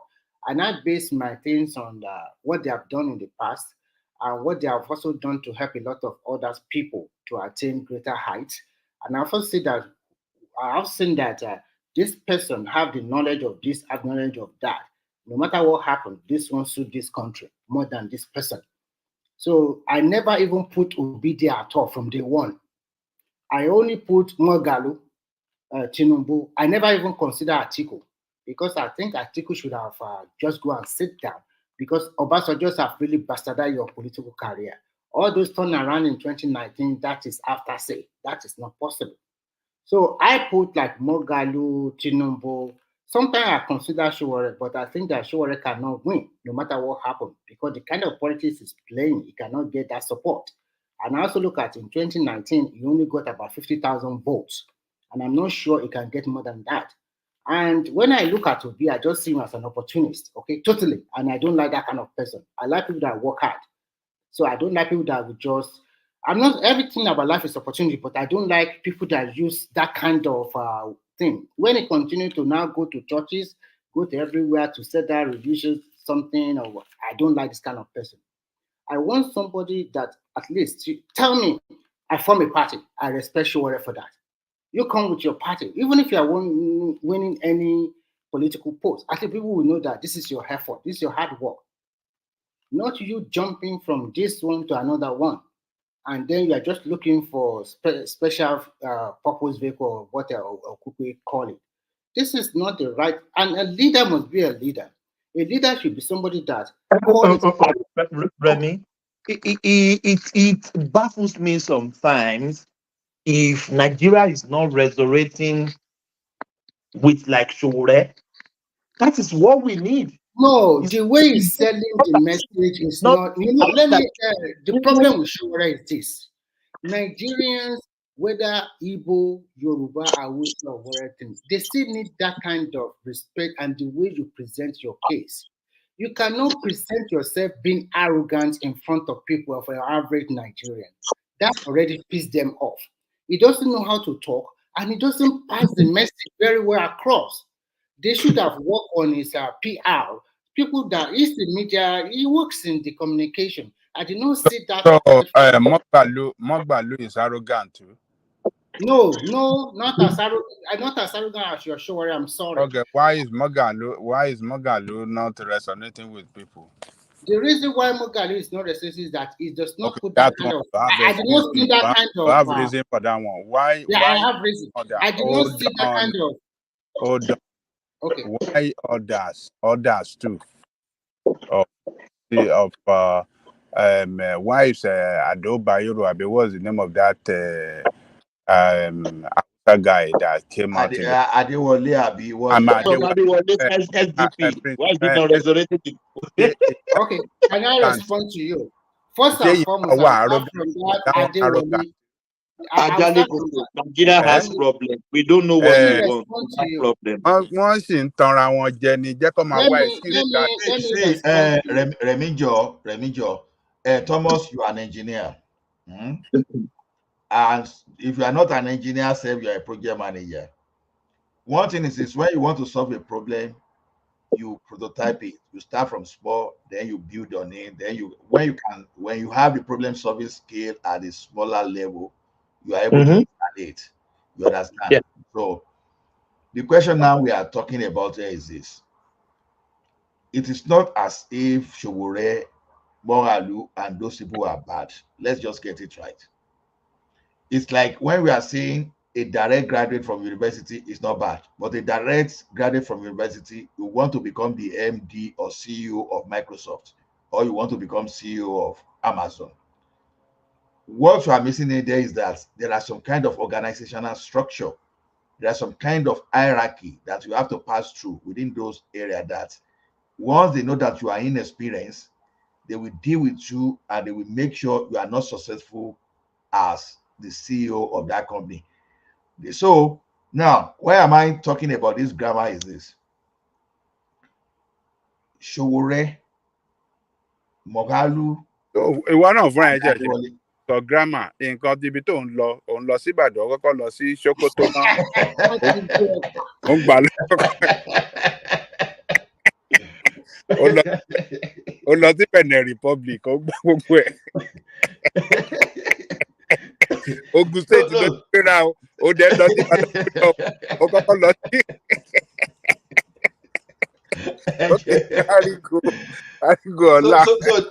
So the thing is this. They don't have that political base, but they are now fragmented. Now, look at it this way. Assuming Moghalu can hold the state, if Showore can hold the state, if Adewale can hold the state, if you have many people like that can hold their area, and you position those people that, okay, I'm going to Ekiti to capture political power there. I'm going to Ondo to capture political power. And at the end of the day, you come do a bad job laughing soya. You know, you carry yourself as, you know, you carry yourself as one. You know, like how do we call it? Like you aggregate all your political power and you combine it together. Then you can move better. But when you do not even, when you are so fragmented and you want to lead yourself to that place alone, it becomes difficult. That's what I'm saying. Now the best you can do to even Ọ̀la mọ́dà ogun wọn lóòrùn wọn kò lè ní gbogbo wọn. That's why they cannot come together. Ó lè ní gbogbo wọn. So APC, ACN and APA and all those parties, they were unable to defeat PDP until they put resources together, and not only that, they used propaganda. That was the only time they could push PDP aside. So how were you? So when they were now saying we didn't vote for Sowore, the thing is, as Sowore himself demonstrated his competence in holding political power, even for the fact that you don't even know that you are supposed to put resources together to even get away power from the mainstay, those people that are the power, is even already showing that you are not competent. That's my concern. The basic thing, you are failing. You understand? It's just like someone that is unable to drive a motor vehicle. You can't drive a car. I know let me continue. Let me respond. Just 2 seconds. I will be ramped up now. You can't drive a car, and you are saying you want to drive Boeing 787. Abba, Taluma. Actually, the difference between Moghalu and Sowore, in my own assessment, I look at Moghalu, a former deputy governor of Central Bank, and he has worked in that financial sector for a long time. So I'm thinking, and the way he presented himself most time with a lot of decorum, I think he's a good candidate. And he at least probably can, because the major problem of Nigeria to me is threefold: security, economic, and infrastructure. So all of that things will come under it, one way or the other. But unfortunately for Moghalu too, there is not a large support base for him. And secondly, they have apart from he work in the CBN, politically, in the state where he came from, I don't think people really knows him. If somebody asks me, there was a day Foley was here, and I asked him a very good question: where exactly is Sowore from? A lot of Nigeria does not even know. And this, when you talk of doesn't matter where it's from. Remy, let me finish. A lot of Nigeria, we call that politics is local. Everybody must know you from your roots in Nigeria. This is not America. This is not UK. This is not the Western world. And when I say people know you from your roots, people can point that Sowore is from this village or from this town, and this is what he has done for our town. He's from Ondo, Remy, earlier on, Remy, sorry. Mobiti, Sowore ti wà bí.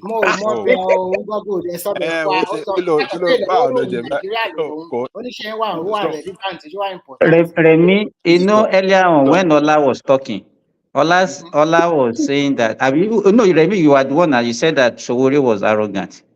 All of them, it's not only Sowore that is arrogant, even that Adewale or whatever. His own arrogancy is not a radical arrogancy. You understand?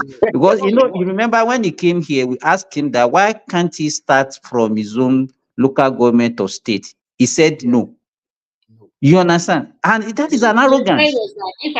Like I am today now, if I want to talk to, I have a telephone number of Tinubu, I have a telephone number, so I can just dial there. Is that what you are talking about? You are canvassing for votes. You are talking about, you know all of them. You can talk to them anytime you like. Oh my God, these are not good politicians. They are not smart at all. Continue, Simba. So Let me. Can you guys hear me? Let me explain something to you. You see that what he just said? Say they are not smart politicians. Actually, it's you that you are not seeing big picture. You know that in politics, some people don't play for the short term; they play for the long term. You know what that means? Yeah. Okay. Some people know that it takes time, right, for them to get there. So they start building themselves for the next, maybe somebody now, maybe I want to be president of Nigeria now, and I'll know that, let's say I want to be president in 16 years.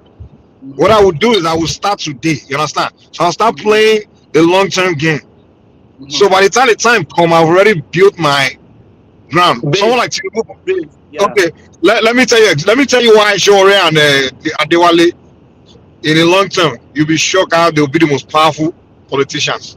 Now, the generation that is in charge, the generation of Tinubu, Atiku, don't forget that they were the one, they were in the position of people like Shore in the 90s. Remember, right? Yeah. Yeah. So the generation above them were running, but they kept themselves relevant, right? They were people who were okay. We know Tinubu is okay, but he couldn't stand it. He couldn't go against the light of the big boss back then. You understand? But they kept themselves around, waiting for the time when those ones we move on. You understand? Retire, and then the next generation. Well, let me tell you where I'm going now. Shawore and Tewale, they will keep playing the politics right now, right? What they are doing is, in the next 10 years, Tinubu will be extremely, they will be out of the Tinubu, Atiku, all those old politicians. They will be pretty much going to the retirement home. Now there will be new generation of politicians. They will now be fighting against each other. Guess what? The young one that will now come in that we don't know today, by the time we start going against the Shores, everybody already knows the Shores, the Adewales, because they've been around. They're just waiting in line. You understand? They are waiting in line. But you are not, wait now. You are not seeing it like that. You just think they want to be president today. Do you think Shore think he can be president today? No. The guy is playing for the long term. Okay, I will quickly respond to you. Shore today is around 53, 54 years old. And when you look at Nigeria, Tinubu is ruling now. If he's lucky, he will win again in 2027. That push Shore to almost 60 years old. By the time an Hausa man take it, no, almost 60. Almost 60. By the time an Hausa man take it from 2031 for another 8 years, Shore is already close to 70 years. Let me finish. What I know, because politics is local, and the way they play the politics in Nigeria is different from the way they play it in other parts of the world. In Nigeria, most Nigerians want to see those people that are smart enough, they are governors today, or they are minister today. They have already put themselves in an advantageous position more than the Shore and the Mogalo. They are already in government. And when you are in government, see the politics Wike is playing from a governor to an FCT minister. If you go to social media now, you see people showing what is going on in Abuja, the road, everything. People are even. So what I'm trying to say in a nutshell, what I'm trying to say in a nutshell is that if they want to remain relevant, I think if they are in government or in a very good position now to show their work, this is what I've done in the last 8 years. But if they are playing their politics today I want to contest for presidency in 2019, in 2023, and their chances continue to be more slimmer until they fade away. That is not a good way to play. Tell me an example of what you are expecting them to have done. Yeah, what I expect people like Mogalu and Showore. The problem with Remy is Remy think politics should only be played the way he understands it. And the way you believe the way it is the way it's supposed to be, is the way it's gonna be. Bro,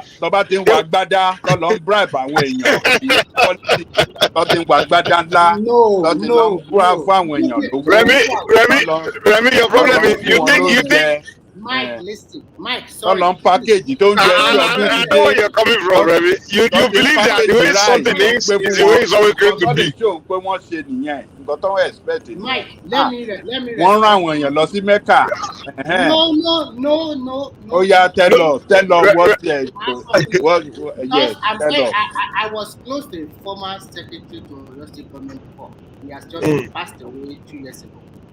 And the way they play politics in Nigeria, I've seen it clearly that the grassroots politicians, that those ones that will go out and sell your candidacy, those ones are not like you guys, elite, highly educated, fancy or something like that.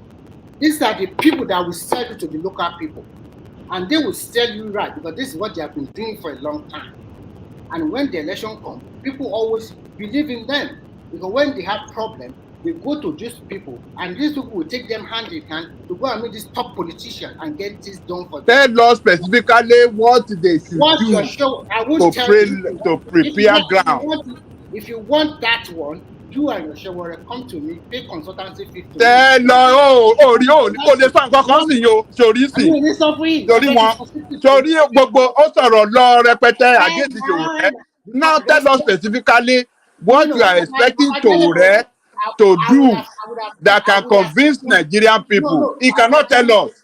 I would have informed you. But the way you are playing your politics, no. No, tell us. You're not supposed to. Why do you think your own politics is your best politics? Tell us, tell the public. The public is listening to you. Tell them. Okay, no problem. What I would have advised your Sowore and Mogalo, to be frank with you, I would have advised them to start building their grassroots base. If for them to go for a very good. What do you think they are doing? How do you think Sowore is doing by making yourself popular? Mike, let me ask you a question. Do you know making yourself popular nationally? What do you think that's what that is? Let me ask you a question, Mike. Wait. Do you think the guy will be popular by being if he's just a? Go ahead. Ask your question. Yeah. My question is this: what is the total vote of Sowore in 2023? Boy, did you listen to my explanation to you? I said somebody's preparing ground for the future. You're talking about what is total vote of today. Wait. Do you think? Wait till now. Do you think if Tinubu would have run in 1994, he would have got 25,000 votes? So that is how I counter your. I'm telling you that somebody's. Let me say this to Mike. Okay, Mike. I understand where you're coming from, but the kind of politics, the way Tinubu, Atiku, and others enter into politics and they launch themselves is different from the way these guys that you are talking about are doing their own. Tinubu was a senator. They are aligned with big politicians when they started their own. They were following them. That was the time Tinubu was following Abiola, Yaradua, and all those things. They didn't stand alone. They were following big politicians, and they were also fighting for elected position at the level they were then, and they were winning. Tinubu was a senator as far back as 1992. He became governor by 1999. These people that you are talking about, they are there. People are looking at them. But what position are they holding? What are they doing? They are just making noise. The other people that are there, their ministers, their governors, their senators, they will come and overtake them. Simba, when you run for presidential election, the reason you win, you perform well, it's not because you were once a governor, you were once a senator. The reason you perform well, can someone land to your law? Just land now. The reason you perform well is because people are familiar with you. That's all it is. And two, number one, people are familiar with you. And number two, you are on the platform of a strong political party. Those are the two bases in which people win election. People are familiar with you. They say, that name. Everybody know that. Wait. Everybody, Nisuru. Two only reasons why you become president. People know your name. They've heard your name for so long. That's one. Number two, you are running on the platform of a popular party, a big party. Those are the two criteria. Those are the two ingredients to become president. I'm telling you. And what should I explain? Wait, hold on. Let me tell you. Wait now, and that's where you guys are. Yeah, that's why I say you guys are not looking at the big picture. You are not looking beyond your nose. You are looking at today. Now, she already get the game. You know that the two things it needs to become president of Nigeria. One, make my name popular, make myself known, right? That's one. And the second one, once I get on the platform of a very strong party, I'm going to win. So getting on the platform of a very strong party, my boy Nisuru now. Nisuru, getting on the platform of a strong party is not a difficult work. That one, you can leave that for later. For now, just keep on talking, keep on playing the game, keep on playing politics. Give me Hold on, all this strange that you are talking, Mike. Give me one example of somebody who has followed their path the way they are doing their own as become president in Nigeria. Do we have to do we have to say history of, you have to use Nigeria, whatever has happened in Nigeria to judge what can happen? Even where you are, tell me one politician that is just making noise and then it was that's where I was going. Do you know when let me tell you, I'm speaking from historical respect. When Donald Trump said he was going to president of the United States, you know the first time he said that? It was in 1985. And he has been saying that he will be president of the United States. You know what people were telling him? No, he was never a member of any party. He was never a politician. But you keep on saying, I'm going to be president of the United States. Donald Trump has been saying this since 1985. And he kept saying it. And finally, when he saw the perfect time, that's when he came right in picture. In fact, he hijacked the Republican Party from the hands of the Republican. He hijacked the party. The guy was, hold on now, the guy always, Missouri now, Donald Trump always telling, I remember even in 2000, I remember even in 2005 the guy said it. He said, I want to be president. That time I was really his fan back then, because the guy was one of my favorite celebrities. He was doing national apprenticeship. And the guy said, I'm going to be president of the United States and this and this and this and this. The guy was saying it. People was like, and I remember people telling him that they were even laughing at him like, this guy, you haven't, but why Nisuru? People told him, you haven't been, you're not into the you have never been a senator, you're not a governor, you're not anything, and you think you can just become president of the United States. And when has that ever been done in American history? That's what somebody said to him. But the guy, someone like you can see what this guy is saying. He was putting it out there the right time. He just came right in and took power. You are still giving wrong example. What do you mean wrong? What do you mean wrong example? I say wrong example. What is the meaning? What is the meaning of wrong example? The example is an example. You are saying wrong example. You sorrow, Mike. You just sorrow now. So there's this saying, they say you can when people are comparing effectiveness and efficiency, you can be. Go ahead. You go direct the conversation, go somewhere. Okay, go ahead. Now, you can be very efficient in doing the wrong thing, and you think you are efficient. That is exactly what Shogore and who are doing. They are so efficient in doing the wrong thing. When you do the wrong thing, you will always get the wrong answer. But when you want to be effective, you look at what will actually impact your way. Now, Donald Trump. Yeah, you know how to do it. That's why you're not doing this. Go ahead. How many times I target him, boy? Misuru now. Donald Trump went to contest on the platform of a major political party, and some is creating his own. He doesn't want to even associate himself with anybody. Margaret Mualu, Margaret Adewale, you don't want. You just want to be on your own. But which part of my argument are you challenging? Which part of my argument are you challenging? Because you are saying it as if Shogore want to do it now and then later and go and join major party like PDP and APC to run. But this is the person that is telling you that he doesn't even want to do with corrupt people. But Trump has never said he can never use all those platforms. He has never said that. And let me ask you a question. Dude, I don't know why you guys reason like this. When someone is giving an example, am I saying it's going to be exactly? Did I say it's going to be exactly how Trump did it? Is that what I'm telling you? You are being absolute in your position. That's the challenge I have with you. There's no correct or wrong answer here. Let us just give opinion and respect individuals' opinion. But you are saying it as if, once I say it is a perfect. Was there such a political party? Was there? Hold on. Was there such a major political party called APC by 2013? Baba, that's not the point. So what makes you think there won't be a big political party that will arise at one point in the future? What makes you think? Hold on. I'm telling you, I gave you straight two recipe to become, two ingredients to become president. One, make your name known everywhere. That's one. Number one, a very popular person. That's one. And number two, You land on the platform of a very powerful party.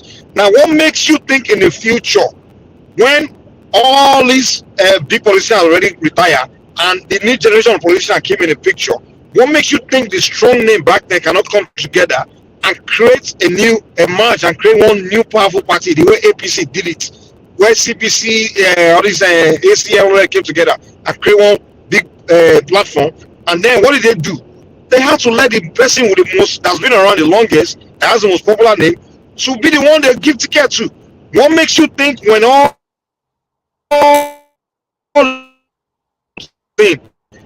after all these old ones are gone, when they start challenging each other, what makes you think a group of them will not form one big strong political party and decide, okay, who should go?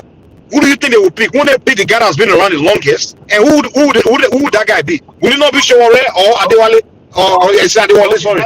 That's a better point. That's a better Or it's going to be so it's going to be Ola that just came in, that has been on a one-man show. He just came to politics 10 years. When Showore has been around for 10 years. No, that's what I'm trying to tell you guys. Wait, that's a better point. That is exactly what we'll be arguing, that you have to have some kind of interaction with people and form something big. But the question now is with people like Baba Janle Koko now, that likes it to be like as white as angel, just to be pure, no about one, everything clean. I don't want to do with corrupt people. Even before Buhari could get to that place, because Buhari used to be like that too. Oh, I don't want to mix up with people. Eventually, he has to join out with the corrupt people to get to that power. Now the question is this: when Showore does behave that way, no, when did Buhari tell you they don't want to mix with anybody? He couldn't get it was really Baba Janle Koko. You know what's really funny? They get angry at Showore for saying he doesn't want to mix with corrupt people. So do you want him to say he wants to mix with corrupt people? With corrupt people. Is that rubbish here? But you're rubbish again. You know the way they are saying, oh, what is the difference between Obi and the Tinubu you are accusing us of? You see, these people, they can be very funny. They are very short-sighted people, and they are saying, oh, Showore cannot be big in the future. Corruption. Who will say I will say that they will disagree themselves. So bá ti lọ move pẹ̀lú wọn sọ pé kí ni ìyàtọ̀ Showore ẹ ṣe bóun náà kọ̀rọ̀ I mean, these people can be so funny, man. Mike, in a point in role, because I have to agree. Just make a very, very fantastic point. No, nothing says. Ẹ máa parọ́ tanra yín bẹ́ẹ̀, kí ló fantastic ní tó ń sọ. No, Simba, what you guys don't understand is this. Simba, this is what you're not understanding. Simba, hold on. If Showore wants to win the election like today, right now, and then what you guys are accusing him of will make sense. Meaning he has to play that rough politics. But the guy is not, he knows, it's not time. He's planning for the future. It's the future. It's later that he wants to do it. But now, come on, Nisuru. My brother. One thing about power, if that's one thing you want to do in this life, because all Showore is very obvious that there's one thing he wants to do, and he has dedicated his life to, the rest of his life to it, is to become president. That's why he's willing to go to prison, go to all these things. So if you already determined that you want to achieve something, then you have to give time to it. Time is of the essence. It's most valuable. But boy, Nisuru. The guy is a smart guy. He looked at it like, if I want to be president of Nigeria, it's not going to be easy. It's going to be a long-term goal. Now, that long-term goal, let me time this future. But right now, let me just start building image for myself. So what he's doing right now is building image. It's not really playing politics. It's just building image, which is the image of, I'm not interested in corruption. I hate corruption. I don't associate with corrupt people. So when that time comes, hold on. When that time comes, when you start campaigning, you can tell you go back and go and verify who I am. Let's make it conversational. I gave go ahead. Analysis to you, and you do not respond to me. I'm telling you, what is it? Today now is about 54 years old, or probably 55. I don't know. Now, I told you a very good analysis. If Tinubu was able to probably win in the next route to 2031, and he go back to the north, because you cannot tell me at 2031 you in the South you want to retain the presidency. And from what you told me, Shore is from the South. Okay, now I'm sure you have to wait for additional 4 plus another 8 years. That total is 12 years. Add it to his age. That guy at 54 plus around 12 is close to 70 years old. So I'm telling you, I'm not lying. That's the reality. You know what your problem is? You know what your problem is? You guys believe the world. Hold on now. Okay, finish. Let me finish. Then you add that to his age. He's already close to 70 years old. Are you not going to tell me after 2027, the northern part of Nigeria are going to agree to your say that let's continue to give it to the South? I'm telling you. Let me know when you're done. I don't even know why you're asking questions.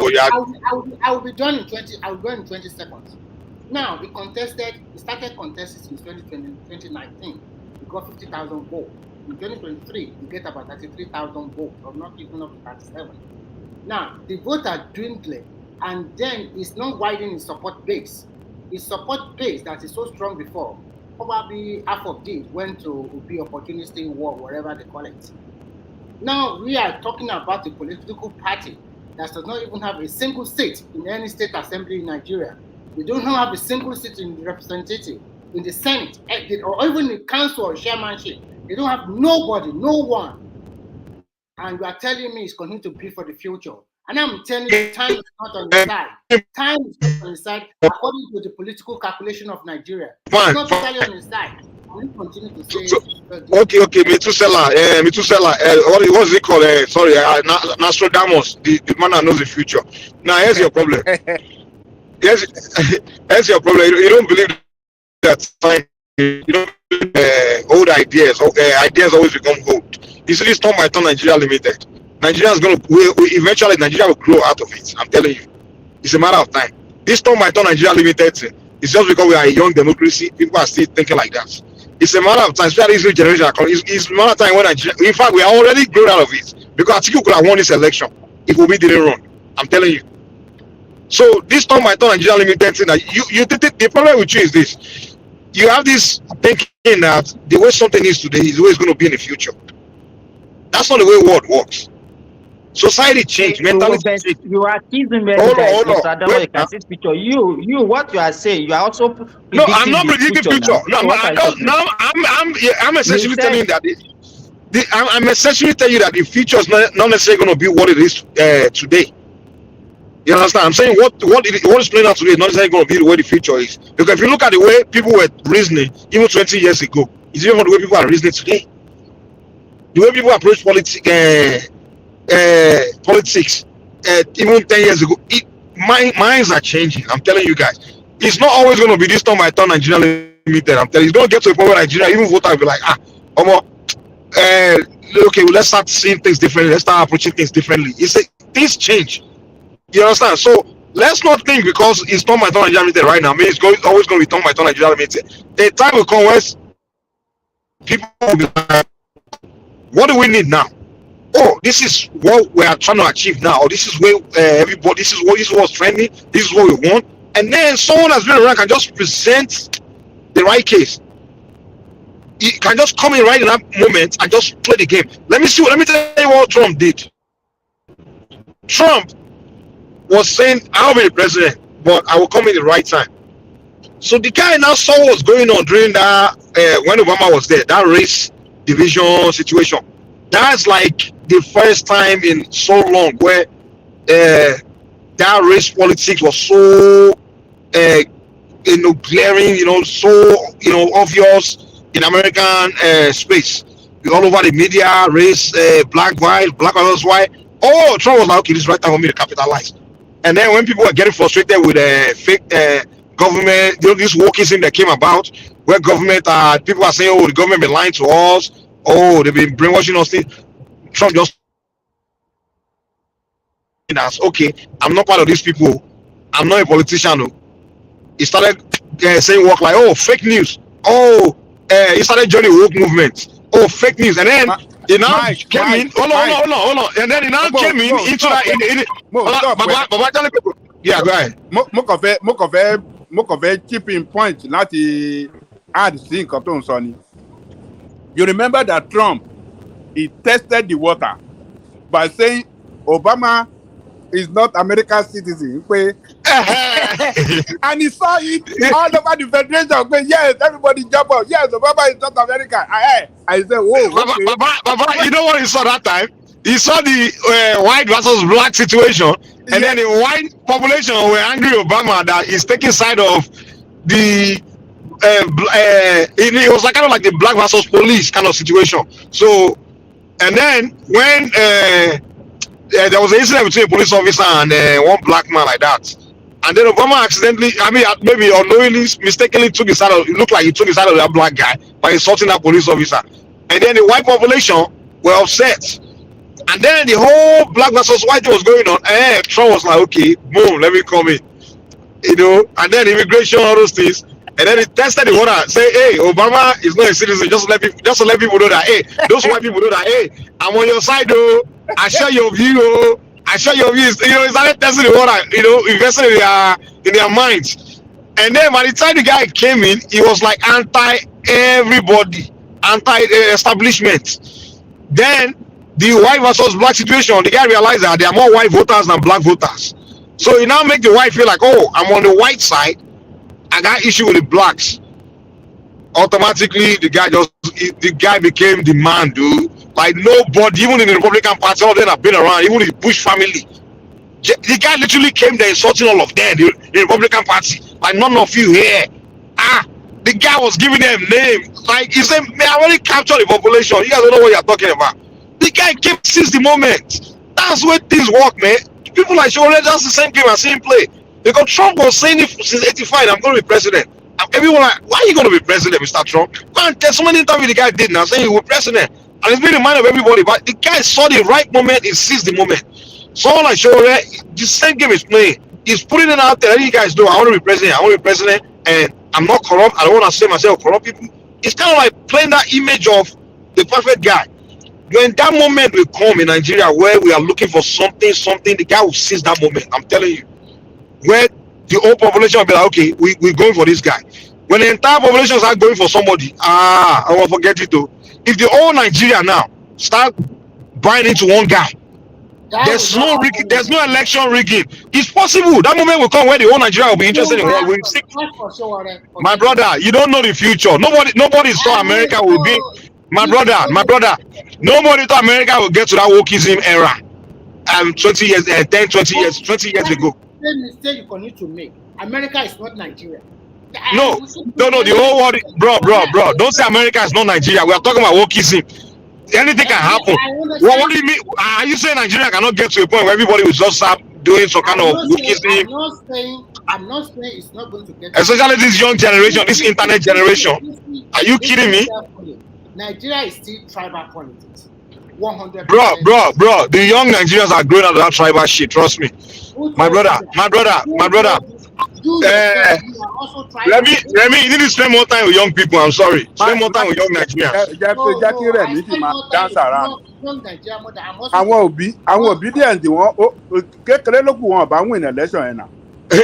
Remy, I think you need to spend time with young Nigerians. The younger, they are not, my brother. I spend more time with Nigerians, whether old or young. You are spending time with guys in their maybe 40s and the youngest you're spending time with like maybe in their late 30s. Ta ló lè believe pé Tinubu máa lose lẹ́kọ̀ọ́? Ta ló lè believe it? Look at what happened. That is àwọn nǹkan bẹ́ẹ̀ ló máa ṣàlẹ̀. That's what can people will just get angry. So, to hell with you people that will be voting for. Okay, we vote for the guy that we don't even. What Mike is saying, I totally understand it. But what you are talking about America is totally different from Nigeria. When you talk about it's the same thing can play out. Some kind of movement.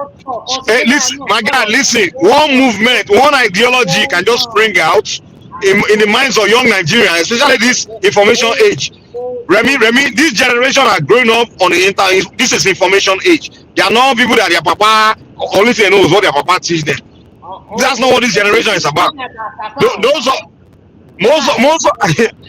Remy, I'm telling you that the young generation of Nigerians, they are not growing up only learning what papa is teaching them at home. Oh, go ahead, sir. Yeah. what I want you to realize, all those things you have said, you are right in your own parameter. But I look beyond than that, because you have to look at the country where you are coming from. When you talk about activism, political activism, it's mostly in the southern part of Nigeria. If you talk about people that are Mike, ìwọ ṣá máa tan bàbá Jálẹ̀ Kòkó lénìí kó jẹ́ kí inú wọn máa dùn. if you talk about people that are making noise in Nigeria, it's only in the southern part of Nigeria. Now, when you now break it down to the electorate, to the voters, who has more voters? It is the you know what mistake I make? Okay, finish. Yeah.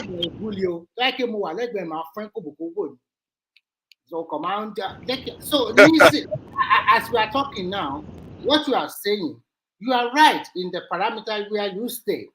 For somebody like Trump, he has been in the mind of people more than 40 years. I know him to be a wrestling promoter. He's quite famous. Everybody knows him. And everybody knows he's also politically aware. Maybe this election, he pitched his tent against this party. Another election, he pitched his tent against that party.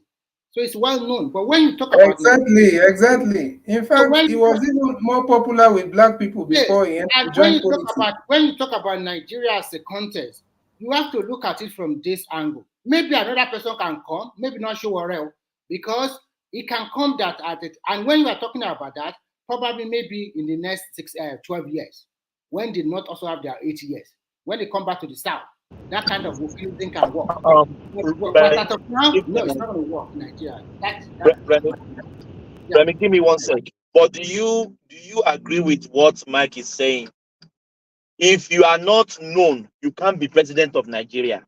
So Sowore, Mogalu, all these guys, they are just building their record for the future. Do you think Sowore is in right senses? Think he can become president of Nigeria today? So I partly agree with him, but I'm not. It's not partly; it's a fully. It should be fully. No, I'm not fully. They are building their career. The reason why I don't agree with Mike is very simple. Nigerian and average Nigeria want to see your scorecard. And what is your scorecard? Have you ever been a councillor or a chairman? What is this guy saying now? What sort of dynamism? What sort of future? What sort of... Wait, Ajale Koko. Ajale Koko and Remy. Let CBD talk. Let me say something. Let me just say something. You see, thank you yourself because of Showorel now. At least you have been contesting. You see, twice. I get the point of Mr. Remy. The way I play my own, the way I support. Remy, hold on, no. Let's CBD. Hold on, please. Thank you, Mr. Thomas and Remy. You know, you see, as much as it surprises me to admit, I think I agree with you today. With this, not today actually, with just this point you're trying to make. You see, I don't believe, what's the name? Showorel and all these people can just be president, because you people also need to understand that what Remy is saying is true. You have to consider like the terrain. You have to consider where you are. In Nigeria, it all comes down to when the election period comes, you people know very well, based on some of us here that are, not us, some of you here that are Agbado bonified. So you need to understand that those people who come with tribalism and the religious, all those type of things. And in a place like the North, for example, it doesn't matter the grammar you're speaking in the South or whatever you're trying to push. When that time comes, they'll use tribalism and religion. And before you know, somebody will come and throw one propaganda out there. No matter how credible you have been in your own, career or whatever, it won't count. We've seen it several times. So even for people like Jonathan and all these people that came in, that you could say these are people with some, level of integrity or whatever, they also came in through, an uncredible system that is not credible. Someone like Yaradua, he also admitted that. As much as people say the man is a gentleman and everything, he came in and he admitted that the system that brought him in is not, has flaws. And he tried to do the much he could to reform the system. So it's not about building your profile and doing all that. You need to first change the system, especially in this northern area. You have to dismantle that kind of servitude mentality where these people feel like they must only vote. The politicians are the ones actually pushing that there because they want to maintain power. So that's the only part I will agree with Remy on. Actually, the North is the only place where all three candidates won votes and states. So this idea that the North are just people that are good one way, also reality. To me, it seems a lot of hypocrisy. Especially coming from a place where everybody voted one way. Come on now. What we let you guys understand is this: Nigeria eventually will evolve, and we kind of grow out of this falling for these religions of hold on. Maybe not in a years, maybe not in a few years, but at least in 10, 15 years from now, Nigeria people will stop falling for the same old tricks. You understand? It's a matter of time because Nigerians are very smart people. Eventually, they will get tired of you guys are out again with this tribal. They will evolve out of it. We will get tired of it at one point. That's what you guys need to understand. Mike, did you read the Animal Farm by George Orwell? And the way you guys talk about Northerners, bros, when I'm traveling, when I'm in airports, sometimes we see. Hold on, guy, let me. You won't let me. You ask me a question. Let me, but I wasn't done talking. Now let me finish saying what I'm saying. And when you guys, a lot of you guys keep talking about Northerners, I think you guys you're still taking 30 years. Nowadays, when I travel, when I get to airports in Europe, all over Asia, I will sometimes. It's 20, but let me land, 30 years ago. Bro, let me land. The last election was it 30 years ago? Let me say what I'm saying now. You CBD guy, I know you're an OB. Let me know. You don't make me go there. Don't worry about it. but Mike, you are the one. But let me land. I say whenever I'm traveling, but if you allow me to finish now, maybe then you have time. When I'm traveling through airports, I run into some Nigerians and I interact with them. Sometimes I would think they're from the south, and next thing they would tell me they would say I'm from Kaduna, I'm from school. I'm like, damn. And you're like, and the young boy will tell me, you Southerners still think we Northerners won't travel anywhere. I mean, you guys still look at us as people that don't, bros. The way you guys are still seeing the North, they in fact they are getting ahead of you guys in terms of every education, all these things now. Because a lot they are not the same people you guys keep thinking. This Northerners and Mumu, Northerners are bros, they are getting ahead of you guys in a lot of areas. You're the one accusing. In fact, the Northerners are evolved beyond the Southeasterners. I'm sorry. But go ahead. Nobody. Let me respond to that very fast. Nobody is saying that they are not traveling. That's why I mentioned that it is the politicians there that are pushing this idea, and because that's how they used to rig. Because you have to first push that false narrative in the public space, then you can now rig, and people will feel like, oh, it was not rigging. People chose that, but it's not about. Everybody knows that the North. There's a lot of exposed people. Even some of my friends here are from the North. I have friends that are from Benue and all those places. So, but the point is that the system, the way it is right now, these guys are still going to manipulate that space by telling everybody that no, we are not going to vote somebody that is not and it's not the northern people they are speaking for. We know that. You're talking about 30 years ago. Is the last election 30 years ago? Are you trying to say that 2022 is too far from? But the last election, all the three candidates did one state in the north now. So what are you talking about? Tinubu won many states in the north. Obi won Zamfara. He won Plateau. I mean, the north is the only place where all the three candidates did well. I mean, did something. I won't say Obi did very well. I mean, Obi won. But was he? Nasarawa, sorry. I can assure you that the places I can assure you that the is accusing Northerners of being people that only vote one way. But the Southeast, you guys only voted one way now. Come on, man. How many ways you guys vote? You're trying so hard to turn it to a tribal discussion, and that's. But you're the one that went there now. You're the one that started. Now you're accusing me of what you just did. Are you kidding me? I can assure you that the places. I can assure you that the places. Wait now. Just 30 seconds.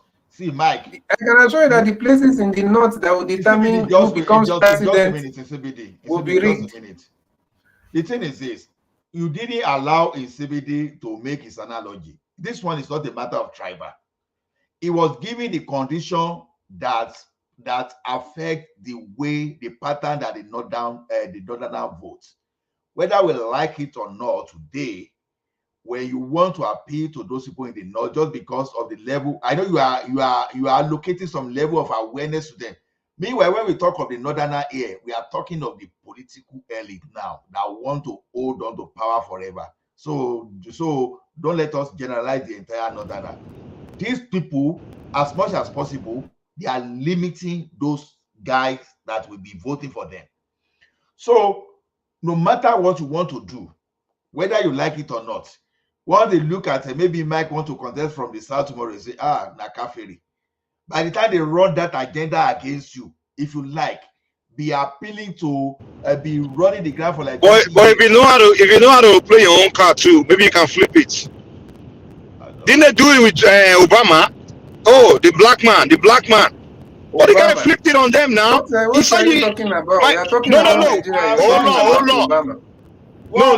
When I say a black man, hold on. When they play this role like black man becoming president of the United States will be a disaster, all those things, this stereotype of black people. Everybody thought it was impossible for black man to be president because blacks are minority. And the guy flip it on them. He plays on politics. You can flip it. If you are smart. Americans are highly educated. You're seriously get the hell out of here with that. Which highly educated voters? Who told you American voters are highly educated? But Mike, particularly for the you're seriously comparing Nigerian democracy with American democracy. Obama did not favor him now. I wonder. The opinion poll did not favor Obama. You know how they demonize black man as a black man is dumb, he has low IQ, black man cannot be this, black man cannot be that.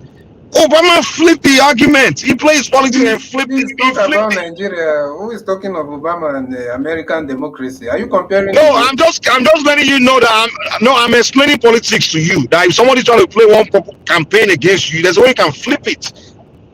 If you are from the one part of the country, American have access to the. Bro, forget the country. Just focus on the politics. Focus on the logic. Forget the country. I'm expressing logic to you. You are the one bringing such kind of logic now. You are the one bringing it now. No. You're not focused. Bro. What you said, what you said, listen. This is what you said. You said if you come from the south, you want to run.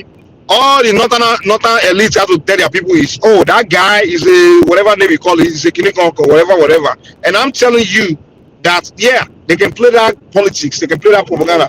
But if you're smart, you can also flip it on them. You can flip it. And I'll give you an example. Hold on. And then I'll give you an example. They are still gullible too. We are still gullible in the southern Nigeria we are talking about as highly educated. What are you talking about? What is this? All this education you guys always talk. Educated. Who is not educated in this life? What are you talking about? Are you saying people can't think? Don't take things wide. Let's just be within the context. I'm not here for wide. Bro, it's not educated that decide what convince you. It's what the person is presenting to you. No matter how educated or how dumb you are, it's someone present a good argument to you. You will support the person, or will present a good case to you. Support the person. That's the point I'm making. Mike, let me make it clear. I'm not here to win an argument. I just you can't win now. You just. Mike is all about winning. He's all about winning an argument now. So that's why I'm even just keep. Exactly. Mike wants to win argument. That's the way he's saying. You just like. No, I'm winning the debate. I'm presenting superior argument. It doesn't mean that you're making the right. It's not debate. It doesn't mean you're making sense or anything, but you just like hearing yourself talk. You that you're making sense. You that came here, you're accusing Northerners of voting one direction. Where you come from is where you guys voted one direction. And to be fair to the Northerner, like Mike said, they don't vote in one direction. All the red go to the history since Abiola time. They voted Abiola more than they voted their own child.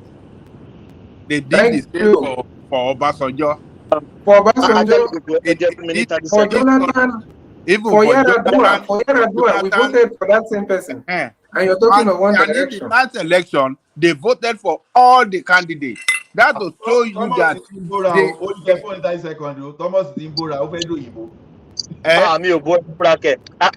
Mike, are you available? Yeah.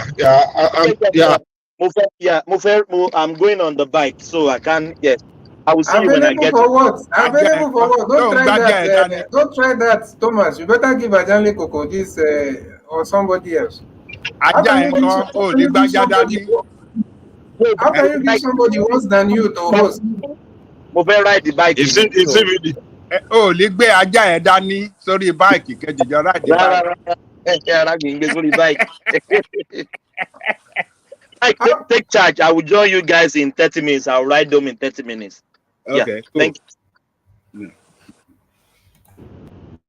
I don't want to cook with TV, but Babaja. Yes, sir. You said that Hausas don't vote in one direction. That is Igbos that vote in one direction.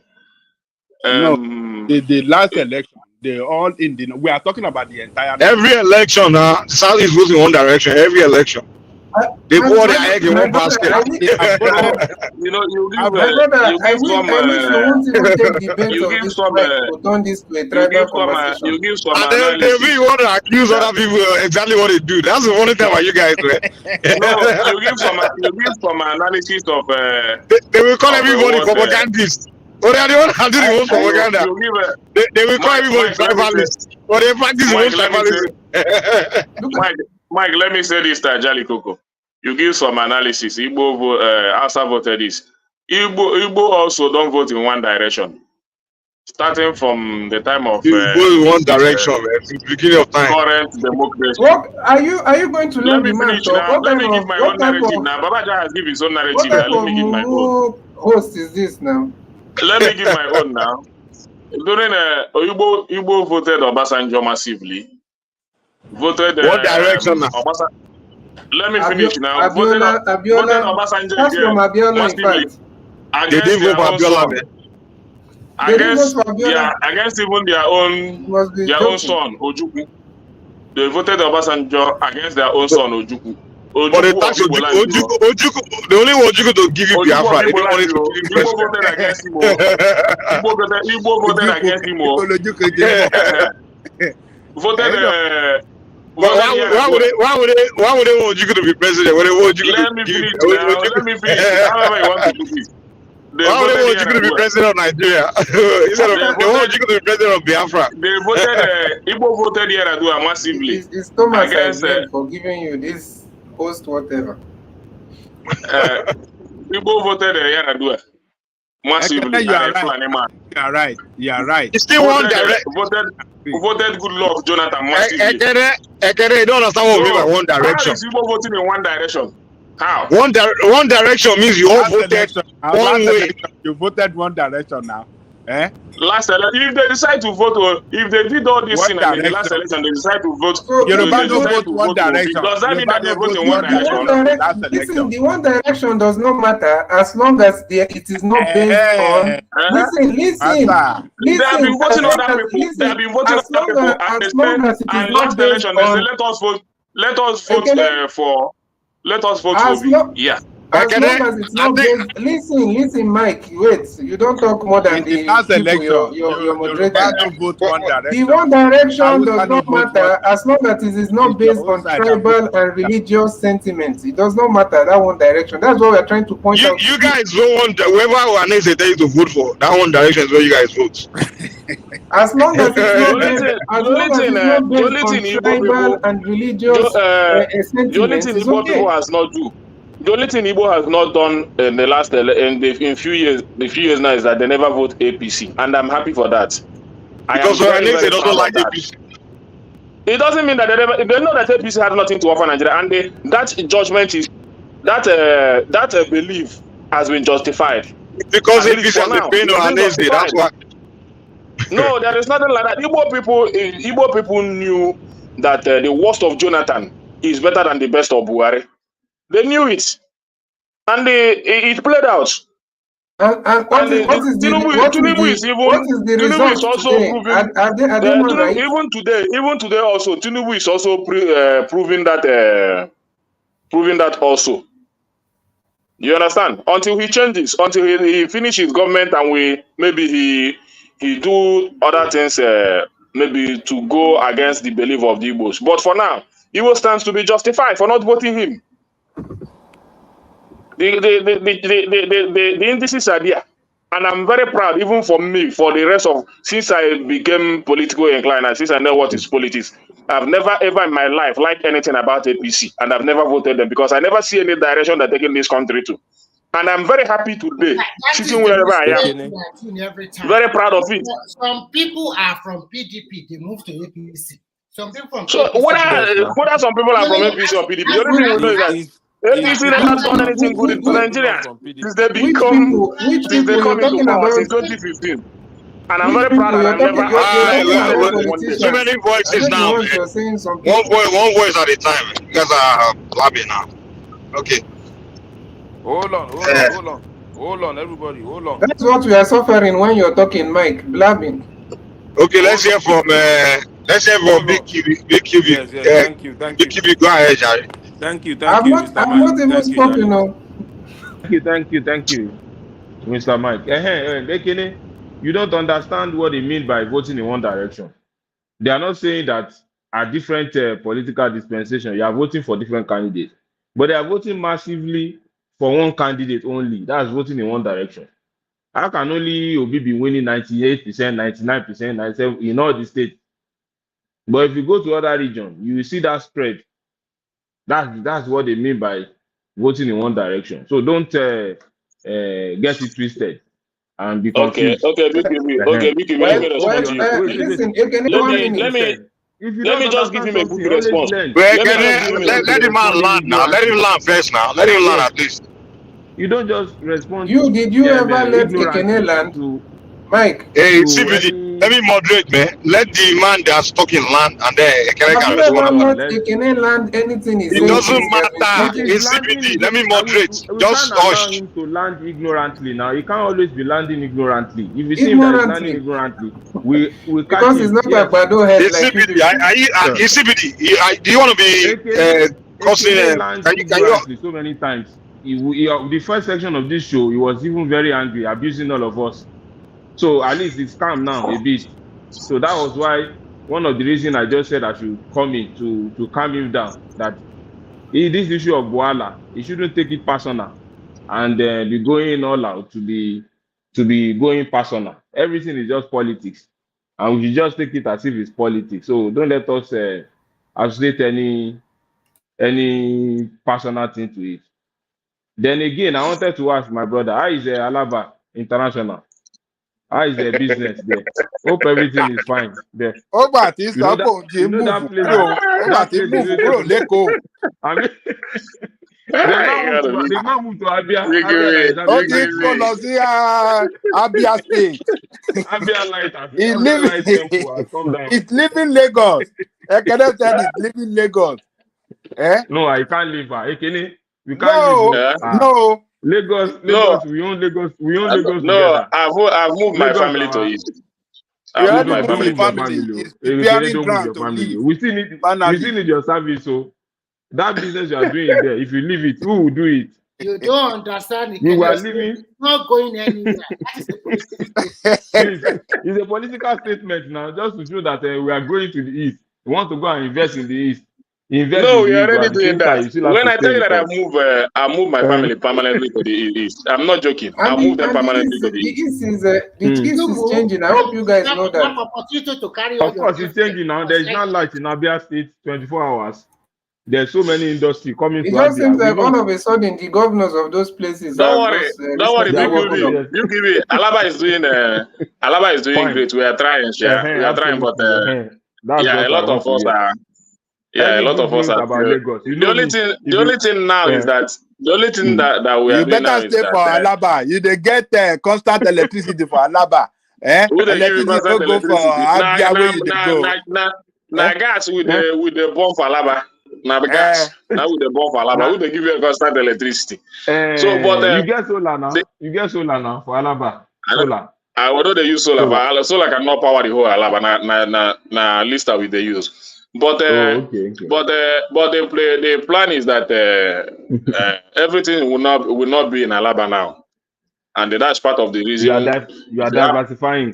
You are angry with us. You are angry with your southwestern colleagues. So you are now moving. It's moving part of the. No, I will not. It's just for them to understand. But Alesoti has promised when to come out some plan for you. No plan. Alesoti has promised to dredge that river, so that our container will be landing directly. We don't need anything to do in Lagos. That's the plan. Alesoti is only governor that is ocean. If every governor in the East will act right like him, I think. Yes, of course. Yeah. I think. You know, I was discussing with somebody today. Yes, I was discussing with somebody yesterday. Hope you know. I was discussing with somebody yesterday. Then we are talking. I told him the guy told me that Igbo people don't need to announce Biafra to exist from Nigeria. They don't need to fight. They don't need. What they need to do is just, if we have good governors, people that love the land very well. Absolutely, you are right. If they put up their head together, maybe they can give constant electricity. They can build good roads, manage the resources for the people. In few years' time, if you see Southeast, the insecurity there, just fight it. Not all these political governors. We have somebody like Soludo following Tinubu up and down, and the Hopus of them and the rest of them. Just find people that is Southeast minded. They want to develop Southeast. If they do all these things, Biafra will just go by itself. You don't need to even announce it. I have one question for you. Worry, the rest of the Southwest will be idle. Sorry, I have one question for Ekene. Why is most of you Eastern? Why do you hate Soludo so much? I don't know. There's one of my senior colleague too. He's from Anambra. Why do you hate what? He hates Soludo like most of you, especially all these obedient. They hate Soludo. We don't hate like Soludo. We don't hate him. It's not that we hate him.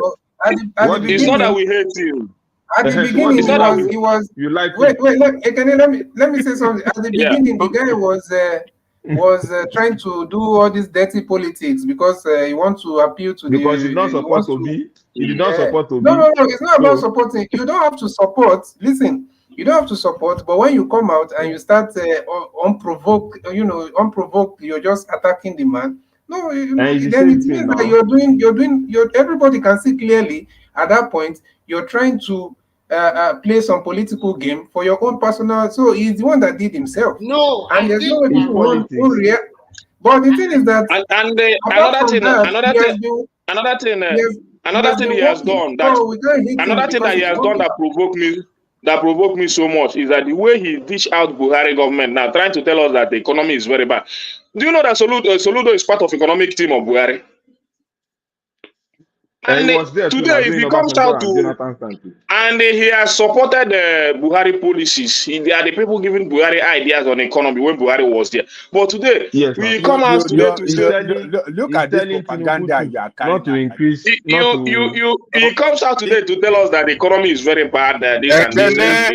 Why they struggle propaganda? They hate that guy. Like, there's nobody that you can. There's no Eastern. No, he's part of the economic team of Buhari. Now go and check it now. They said the guy did not do anything in Anambra State.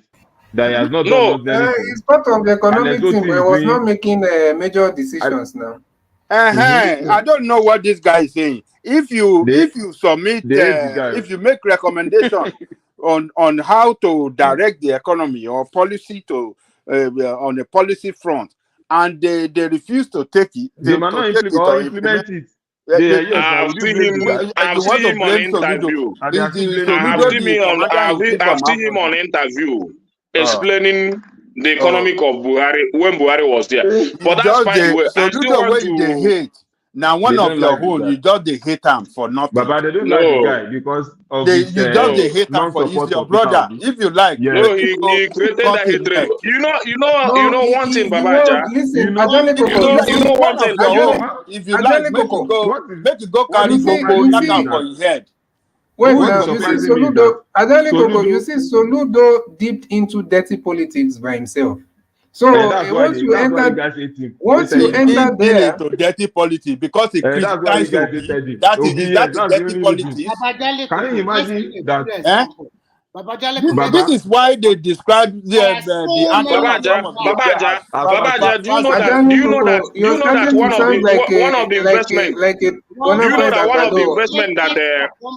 one of the investment that he criticized Obi of? I've not finished speaking. Let me finish my own before you come in. Please, let me finish my own. Let me finish. They have never allowed anybody finish speaking here. Nobody was allowed, including me or Ekene. Okay. How do you guys want to? Okay, you guys one at a time. Give each other. Okay, go ahead and learn, and then see if you come out time. Let me help you. I was comparing. Don't help him. Let him finish. Then insist with the next. That's what the violence. Well, it's getting too rowdy, man. Come on, man, guys. Let's do one voice at a time. You said U2B, then CBD, and somebody is saying you want to help. Okay, it's fine. Okay, keep it, you guys. Okay, let me just finish. I said, Soludo has been there for like 3 years or thereabouts, and this guy Alessoti barely 1 year. I said the dead body, the little achievement that Alessoti made, he has borrowed so much that if you look at the debt burden of Abia State currently, is crazy. And this Soludo is still managing the resources without borrowing so much and still achieving relatively the same results. So I said, what is Alessoti achieving? They said this is tying road and they have 24-hour electricity. This is 24-hour electricity. This is a project. Then apart from that, the minimum wage is higher in Anambra than in Abia State.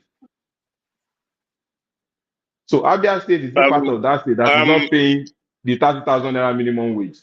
So I now said, what are these simple achievements? But if you say that to somebody like Ekene and the ardent haters of Soludo, they don't see anything good in that man. So anything you say, they find a way to counter it. So I think that I just say that you can continue. If you talk of borrowing in Abia State or whatever, yes, you know, if any governor that comes to Abia State, we know that the thing that Abia State lack mostly is road, because that place is a very industrial area. If you go to their, he has built all the road now in Abia State. Go to Aba now. The major road that Aba need. Not for you. This one no be say. This one no be mouth. Even you know, the road that Port Harcourt, that Port Harcourt Aba road is the major road that connect south to Aba for them to come and buy market, buy shoes, buy clothes, and everything. How even many Lagos. roads has it constructed within 1 year? That is the most important road in Abia State. It's countless. How many kilometers of road has it built? It's countless. That if you go to Aba, let me finish now. How many kilometers of road at what cost? The issue is that Babaja, you allow another person to talk. When I want to respond, you will not allow me to respond. Make it short, so everybody will talk. Yeah. So when you go to the indices are there. He has given Abia State a breath of fresh air. You see those women in the market. For the first time, their road is good. The light is there. They can trade from morning till night. It never happened in Aba before. So what matters to them is give us those basic amenities. Don't forget about the modernization of the biggest market in Nigeria. Yeah, so Aba people is getting what they want, which is good road to enable them do their business effectively. Because Aba is not asking for much. Aba don't need Aba don't want you to come and put food in their table. They want you to give them the basic amenities because they are already industrial people, and the demand is doing it. So if he's borrowing money to do that, that's what people knows where the money is going to. If the last governors that governed Aba, the monies they borrowed, if they have invested it in those roads, Alessoti will not be borrowing money to do that. But the economy, people, the professor. so that Port Harcourt Aba Road, if you know the if you know the battle, if you know the battle that was faced to be able to get that road done today, and you know the economic benefit, land your bone and let other people. you know that the money they are put Alessoti other people is me. I hope you people know. So I don't want to say much, but to go to Anambra State and see how Soludo is messy. And the worst part of it is that the promise Let's of listen to Ekene finish for like 2 minutes before next person will come. Continue. I will stop very soon, Remy, and you will talk now. I will just finish now. The issue is that you will not even allow me to talk. You will not be disturbing the talking. You will not even allow me to flow. But how long do you need? How long do you need? How much more do you need? Yeah, so that I can finish up. Let me just finish in a minute. So when you go to you talk about Soludo today. Anambra State. Soludo is paying more minimum wage. Anambra that I know very well today. You go to a place like Ihala today. Ihala is like a deserted area. A deserted area. Go and ask the people of Ihala. The youth in that environment has run away because of insecurity. Is it the road that he's building? Nothing. Even when we tell you that this man is not working, we know that he's not working. If he's working, we tell you he's working. Look at the road. Look at the roundabout he's doing. It doesn't look like a professional work. He said he's going to give us Dubai Taiwan. Until he gives us Dubai Taiwan, then we know that he has fulfilled his campaign promises. Insecurity has beveled Anambra State since he's become the governor of the state. Yeah. So let me come in here, please, quickly. I will not spend too much time. Okay. I'm the next person now. I'm the next. There was a time we talk about Soludo and the rest. And I went. Moderator, am I not the next person? Yes, after Mr. Remy, you'll be the next person. Just wait, let's listen after to Mr. Remy again. I went ahead and do my own research about Anambra State and Soludo, what he has been doing. And this is what I found out. He has constructed a lot of roads. There are some roads under repair that they have not done. He has constructed so many classroom blocks that everybody can go to YouTube and you check. You can see by yourself. You are the only one seeing it, Mr. Remy. Obedience are not seeing all this thing. I saw that. At least I have so many hospitals and so many. There was a time. Let me finish. Is it why Ekene is smiling? He said they are not seeing it. We give it time. So it constructed a lot of roads that they even commissioned, and I see with my own eyes. A lot of schools. There was some road that he even visited that he had to tell the contractor that the work they have done is not good enough. They have to demolish the fence or whatever and do it again. He has done a lot of stuff. But what I think happened to him is this. During that election, a lot of people, especially from the Southeast, they want everybody to speak with one voice. They don't want they thought this is their best chance, and they don't want anybody to be against their man. And when you juxtapose with the Southwest, we also have a lot of Yoruba. Bode George has been criticizing Tinubu for in memoriam. Yes, now. Baba Adebanjo, Farotimi, plenty. I'm just buttressing your point. Yes. He is supposedly spokesperson of Yoruba people. Yes, and we do not die.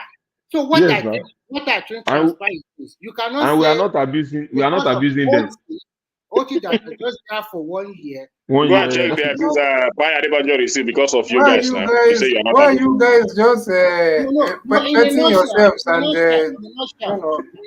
what I want just to say is what kind of submission is this? It will have been a balanced discussion. If you have any Igbo man that is detribalized.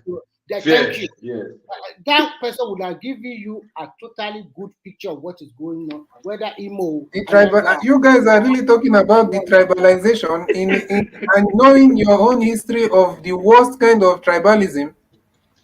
Can you imagine? We are talking about your own case now. The way you guys are. I'm not talking about you. I'm talking about if, for example, everybody that Ekene is a big supporter of Obi. And yes. And no matter what he said, he said, ardent Peter Obi. The people. Mr. Remy, sorry for cutting you. I was listening to a platform. One guy, CM, he said Peter Obi has no blemish. He said Peter Obi is not a saint, but he has no blemish. I was irritated to hear that statement. How can you say he has no blemish? I said, what is the meaning of blemish? He has no. Nigerian For politician. me, I always see politics as a game. You either win or you lose. If you win, you have to. So now, because of Remy is Agbado, you people can give him 20 minutes uninterrupted. Don't call me Agbado. I'm not Agbado. Remy is not so Agbado. how can we explain this? How can we explain you taking over my own period and nobody's interrupting you? Let him finish. After he finish, you will talk. Don't worry, we will give it 30 minutes. This is someone that has been speaking for 5 hours. We will give you 1 hour. Let him finish. Don't worry, it's your turn. Don't worry, it's your turn. I will give you 1 hour. In a nutshell, no matter what you say here, because we are already coming from a biased position. Absolutely, Mr. Remy. Yes, they are not seeing Soludo. They say Soludo did not do anything. Maybe one day there will be another person from Anambra State that really for now, and he is tribalized or maybe Soludo supporter. Yes, at least you will see. Will be and a Soludo supporter. You now go and let's see what happens. So it's simple. You can continue. So yeah, Mr. Aziz, we want to listen to you. You have the floor. Please, everybody, do not try to cut me off. You can interject. We will not cut you respectfully and briefly, but not to cut me off. Huh? So thank you. Well, you see, like I agree to a large extent with what my brother Ekene is saying, because if you've been in the East, you know how important Abia State is to that region, especially Aba and all that. The commercial activities going on there. Exactly. A lot of people have not left Abia State to live in any other place, and they are billionaires there that have been made because I spent some years there also. So you see, Port Harcourt Road is very important, and apart from just the road, I had somebody saying, "Oh, because Lesotho is constructing some roads." Road is actually the least of what the man is doing. The man is trying to build the entire economy and put it in a very comfortable place. And the roads obviously is one of the ways he can achieve that. Especially the Port Harcourt Road is very important. It's a very important road. And the NCB, please, before you continue, go and check his campaign promise. That is what he exactly promised at their state people. That those roads that he's building. The thing is that the man is just follow his campaign promise. Follow his campaign promise very well. That is exactly what he said he's going to do when he becomes that. Those roads he must turn them around for business to thrive. Just go and listen to most of his interview. He's not saying another thing and do another thing. That's exactly what he promised them, and he's doing it. He's delivering it perfectly. Exactly. And you need the man is not just some governor performing well. The man comes across like a revolutionary governor that is trying to just change the narrative. Revolutionary what? Do you see how much revolutionary where? Do you see how much this man has spent? Do you look at the budget? How much even for the state house? Let me land. For the state house, do you know how many millions this man spent for feeding? The way you want to land, you will land anyhow. Don't fracture when you land, though, because you're landing. As if he's the first person to build road. As if it's the first person to build road. It's not just about building roads. You know, if you come in as a governor in a place that has been poorly mismanaged by the previous government, and that the people are also like they are used to that corrupt government and mismanagement of resources and everything, and you see someone that has come and changed everything. Obviously, you look at him as a revolutionary. You know all the lies he put out against Ikpe. That was already sue him to court now. Revolutionary. He's still not been able to revolutionary for defamation of character. The defamation of character he carried out against Ikpe, former governor. That was already sued him to court now. Because some of the points you put up is irritating. We do not interrupt you people like this. So when people are busy, for almost 1 year, romancing yourselves online. You can't pay 30,000 minimum wage, and it's revolutionary. What is revolutionary? What do you mean 30,000? You see now that's listen, but that's misinformation. BKB, you see all of them quiet on that 30,000. No, if that is Sanwo-Olu that has not paid that 30,000, they will be yelling everywhere. He's not paying minimum wage. If that is Sanwo-Olu that has not paid that 30,000, BQB, let me say this. No. They don't want you to speak. What kind of allow him to this? speak?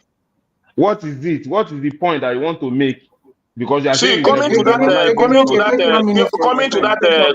30,000 naira minimum wage. Let me say this. Thank you. You know that this man, that the previous government we are owing a lot of salaries and the pension when this man came on board. You understand? So when he came on board, there is no money to pay for that. The money that was even the previous government is owing. From the money he borrowed, you can't pay for. Let me finish now, Baba. Billion of Let me finish. Let me make my point. And that is his campaign promise, that he's going to pay them all the money, both pension and salary, that the former governor's administration is owing them. So what did he do? He now first of all have to cut the pension and the areas of the benefit of the past governors and all these things. Then in last few months, he paid out all the debt. Many people got 2 million at once. Many people got 1 million at once. Let me continue. Many salaries got up to 4 million, 5 million at once. He just did that last few months. Just to clear the previous money being owed to the workers. Ekene is helping you now. It's okay. Thank you. Now let me continue. Please, BQB, mute yourself. Everybody mute yourself. Let me continue my. Don't be using some words. We are mute already. We are muted. I should not use some word, because I'm telling you that the man is doing what is clearly being seen. Revolutionizing all those things. Some of those words are not matching. That's what I'm saying. Why? Because you think it's only people that is following show that can use the word revolution. Like Ajani Koko. But Ajani Koko now is a hybrid of Showore and Agbado. Adani Koko is a hybrid now. It's not. Adani Koko is not a pure revolution now man anymore. He's now mixed with Agbado. So now. Yeah, continue, Mr. ICB. Continue.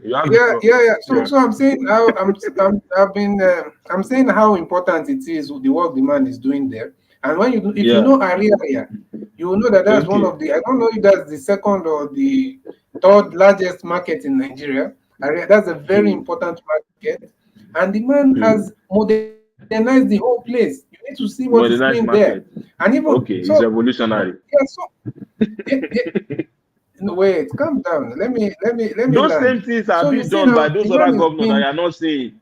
The government is doing something similar. They are not being done. Because they are in PDP. That's why you guys. Okay, let me leave Alex Oti, because it seems the more I'm talking about the success of Alex Oti is reminding you guys of the failures of your leaders that you are so psychopathically following. So let me leave Alex Oti. Let me go to failure now. There's no. Let me go to. No, I will stop talking about him because I see I'm making you guys really uncomfortable. What you guys are talking about as an achievement are not really an achievement. That's what I'm saying. It's not achievement in your country where you've not in your country where you've not seen 24 hours. You've not seen 24 hours power for I don't know how many decades, and somebody. So is Alex Oti that now did? Is that the one that now did that 24 hours within 1 year? During his time that he gave the necessary support for that. He gave the necessary support for that project. That power is not up for the whole of Abia State, just for some local government. That power is spreading. Currently, it's in 8 local governments in the state. So, and it's spreading. How many local so now, how many local do you have 24 hours electricity in just one local government in your own state? There is no more 24 hours. The people that are saying there is no more 24 hours anymore. The project was not initiated by him, but he gave the necessary support. So why are you not giving him? Why are you not? Is he the only one that gave the support? Because he gave the necessary support for the project to succeed. You understand? You know what? But Professor Batinaji have been recommending the same project to the federal government for decades. Let me give you a shocker. For decades. And what kind of people is this? Allow this guy to speak now. I think he's the one give on you the time to floor. speak. Eh? He's the one on the floor, but they will interrogate him anytime he's making some claim that is not acceptable. You can't say The ones that Remy said, yeah, the ones that Remy said is not acceptable. What he said a lot of things about Soludo that I will still have time to respond to him. He said Soludo build this. I will still respond to him. Those claims he made about Soludo. And I didn't interject him. I allowed him to speak those things just for peace. Not because what he's saying is fact. Thank you. Let me continue. Can I continue? Yeah. Yes, continue, Mr. Asif. Yeah, thank you. So you guys, I like the word you said. BQB, continue with your propaganda. Continue. Yes, absolutely, Baba. Because somebody came in within 1 year. I like the word you said that the things I'm saying. You don't say me I never speak. I like the word you said. The claims I'm making are not acceptable, but you didn't say they are not true. But thank you. You've made it clear it's not acceptable to you guys. But now let me leave Alex Oti. Clearly, the man deserves all the credit, even for the geometric power plant 24 hours. He deserves it because the same Professor Batanaji has been recommending that same. He has started that project. In fact, Jonathan visited that site, everything. But the same, I don't know what, for whatever reason, the corruption, the nepotism, the tribalism, everything stopped that project from benefiting the whole country. So if one governor decides to support it and it is working in that state, then we need to give that governor the credit. Then when you're talking about especially when the governor is the Labour Party, so now when you're talking about Soludo, you see Soludo. Even before, there's a part you guys are always. Are you from Abia? Where are you from? Don't worry, I will say that in my next. Are you from the Southeast? He doesn't. Of course. No, he's from Southeast, from his phone. But he will not want to say his state. Wait now, Remy, me have not asked you where you're from now. Why are we going so deep? Why is it difficult to say your state? No, he's an Igbo man from Gabon. He's from Gabon. I don't understand. You will not be elaborating. No, he's a Gabonese. He's a Gabonese Igbo. He's a Gabonese Igbo. You can attribute the sources of geometric power to Alex Oti. You are standing on it to send. But you cannot just say I'm from Imo. Something that is easy is what is difficult for you to do. No. But things that are difficult is what you are projecting. The same way you guys are saying that are pushing for just Yoruba. And you don't need too much. So me, I'm just an Igbo man. So let's not go into where am I from. What does it? He's a Lagosian Igbo. Sorry. Okay. It's okay as long as you put Igbo there, no problem. But you see now, when you people are talking of Soludo, you guys always, exclude the fact that even before he started, making his political bias and all those dirty games he's playing. Before he started making that,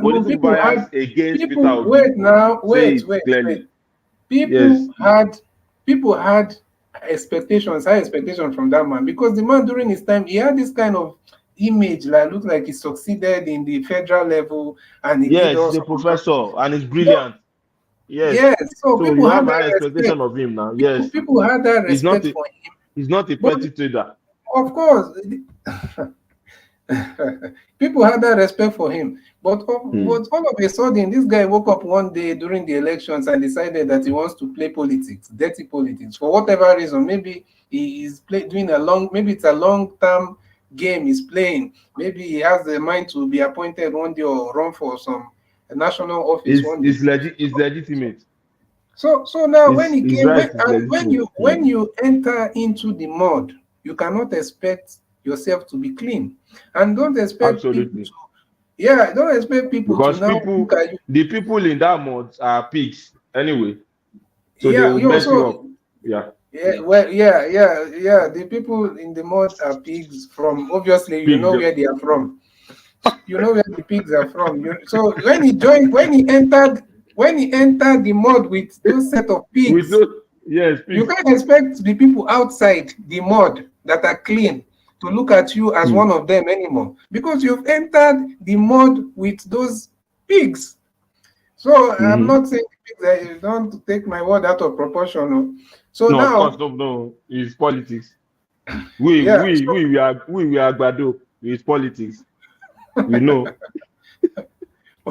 Well, so that's what happened. I And think the man, but you supported Obi now. This guy. wait He now, doesn't understand. He doesn't wait, understand. My vote, I voted wait. for Obi in the last election. The fact that you're saying it does not make it true. So the thing I is didn't that, say it is a document. I documented it now. Even if you want the video, I'll show you. well, So it's not by okay, saying it. okay. Let me just say this. So now you see, So that's why you're calling me Agbado. but Anybody apart that from differs that, from me is Agbado. apart from that, you see, apart from that, personally, I don't have any grudge or grievance with Soludo aside from just this dirty politics he entered. Because if you are being honest, maybe because of the criticisms or whatever, he's trying to prove people wrong or whatever. No, Yeah, I agree. again, he might You are not be right. doing everything, but we cannot be dishonest and say the man is not doing anything for Yeah, that's what they said. They said he's for not doing Anambra. anything in Anambra. The man is actually working. He's actually Yeah, thank working. God. You are at least He's your working statement. for You are fair in that Anambra. one, Mr. He's NCB. working for You are fair Anambra in that. State. Yeah. That's a fact. He might not have Yeah. achieved everything in terms of both security and everything, but he is working. This is not somebody, considering that he has, how many years? Is it 2 or 1? I don't know. Yes. 1 year in office, and he has built several roads. And one thing I appreciate about him is, if you notice, even the recent rains did not cause as much damage as it usually causes, because the man have put so much he has cleared all those most of those waterways, and he has put a lot of proper drainages that has reduced flooding significantly in the state. And he's building roads. He's trying to do as much as he can, and we're expecting him to do more. The only thing I can say is that they should try and advise him to, whatever politics you're playing, the era for that has passed. Nobody can be fooled anymore, unless someone that is intentionally, like some of our people here, that are intentionally choosing to be on the side of, I don't know, incompetency.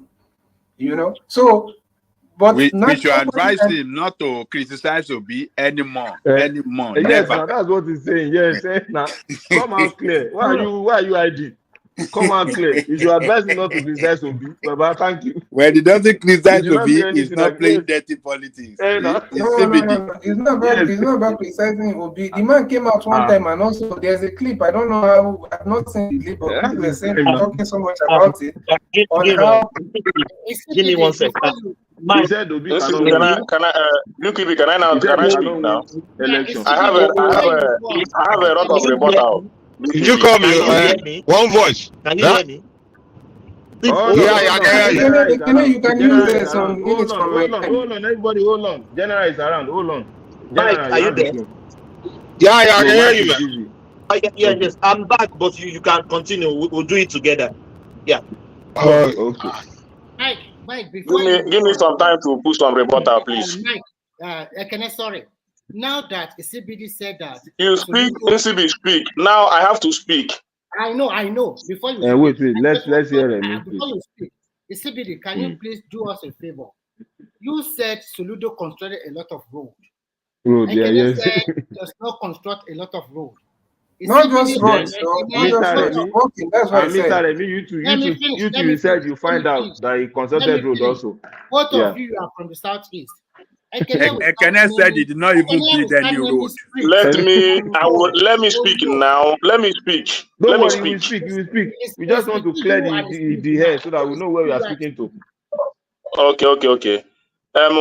I stand to say that Soludo did not construct roads as you guys made. Go and check the commissioning he did last December.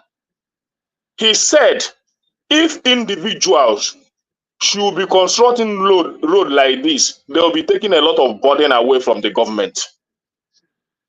Those roads were constructed by Anambra billionaires, commissioned by Soludo. In my community now, I can send you video. We are contributing money to do our roads. Now that as I'm talking to you now, I can send the videos to Mr. Thomas or one man.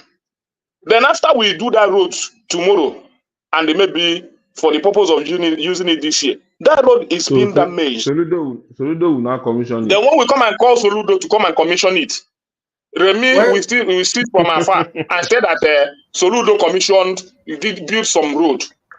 Let me tell you, the major road. Let us not be distracted with Soludo's matter because I think. No, let me finish this so that the record will be put straight. You know, when he's we are a lot of. I am not disputing the fact that he commissioned road. He commissioned road last December. But go and listen to the speech he made when he was commissioning those roads. Not just commissioning road that he built. He was commissioning road built by private individuals, giving him the authority to come and commission it. The only place Soludo has built, the only place that Soludo has built, commissioned by himself, which is a very small place, Iso Oko. I come from Anambra State. I know this area. He did some road there and built them hospital. And go and check the standard of that hospital with inferior roofing, the most inferior roofing we can see in the market. That's the only place started by Soludo, commissioned by Soludo. One community that is not even up to electronic section in Alaba market. That's what he did. And that's the only project he did because he made those people that promise and he came there and cleared that place. Because that place was a very dirty environment. He cleared it and built a hospital there. That's the only thing Soludo did. All the road you see him commission is the road built by private individuals, commissioned by Soludo. The road we have today, the major road we have from our Afoba market down to our new road was built by Obi Kubana. Tied. Built by him. And it is under his regime. He was there for more than 3 years. He did not construct any roads. He's the citizen that is constructing roads. What I'm telling you is and you want us to believe this thing that you're saying.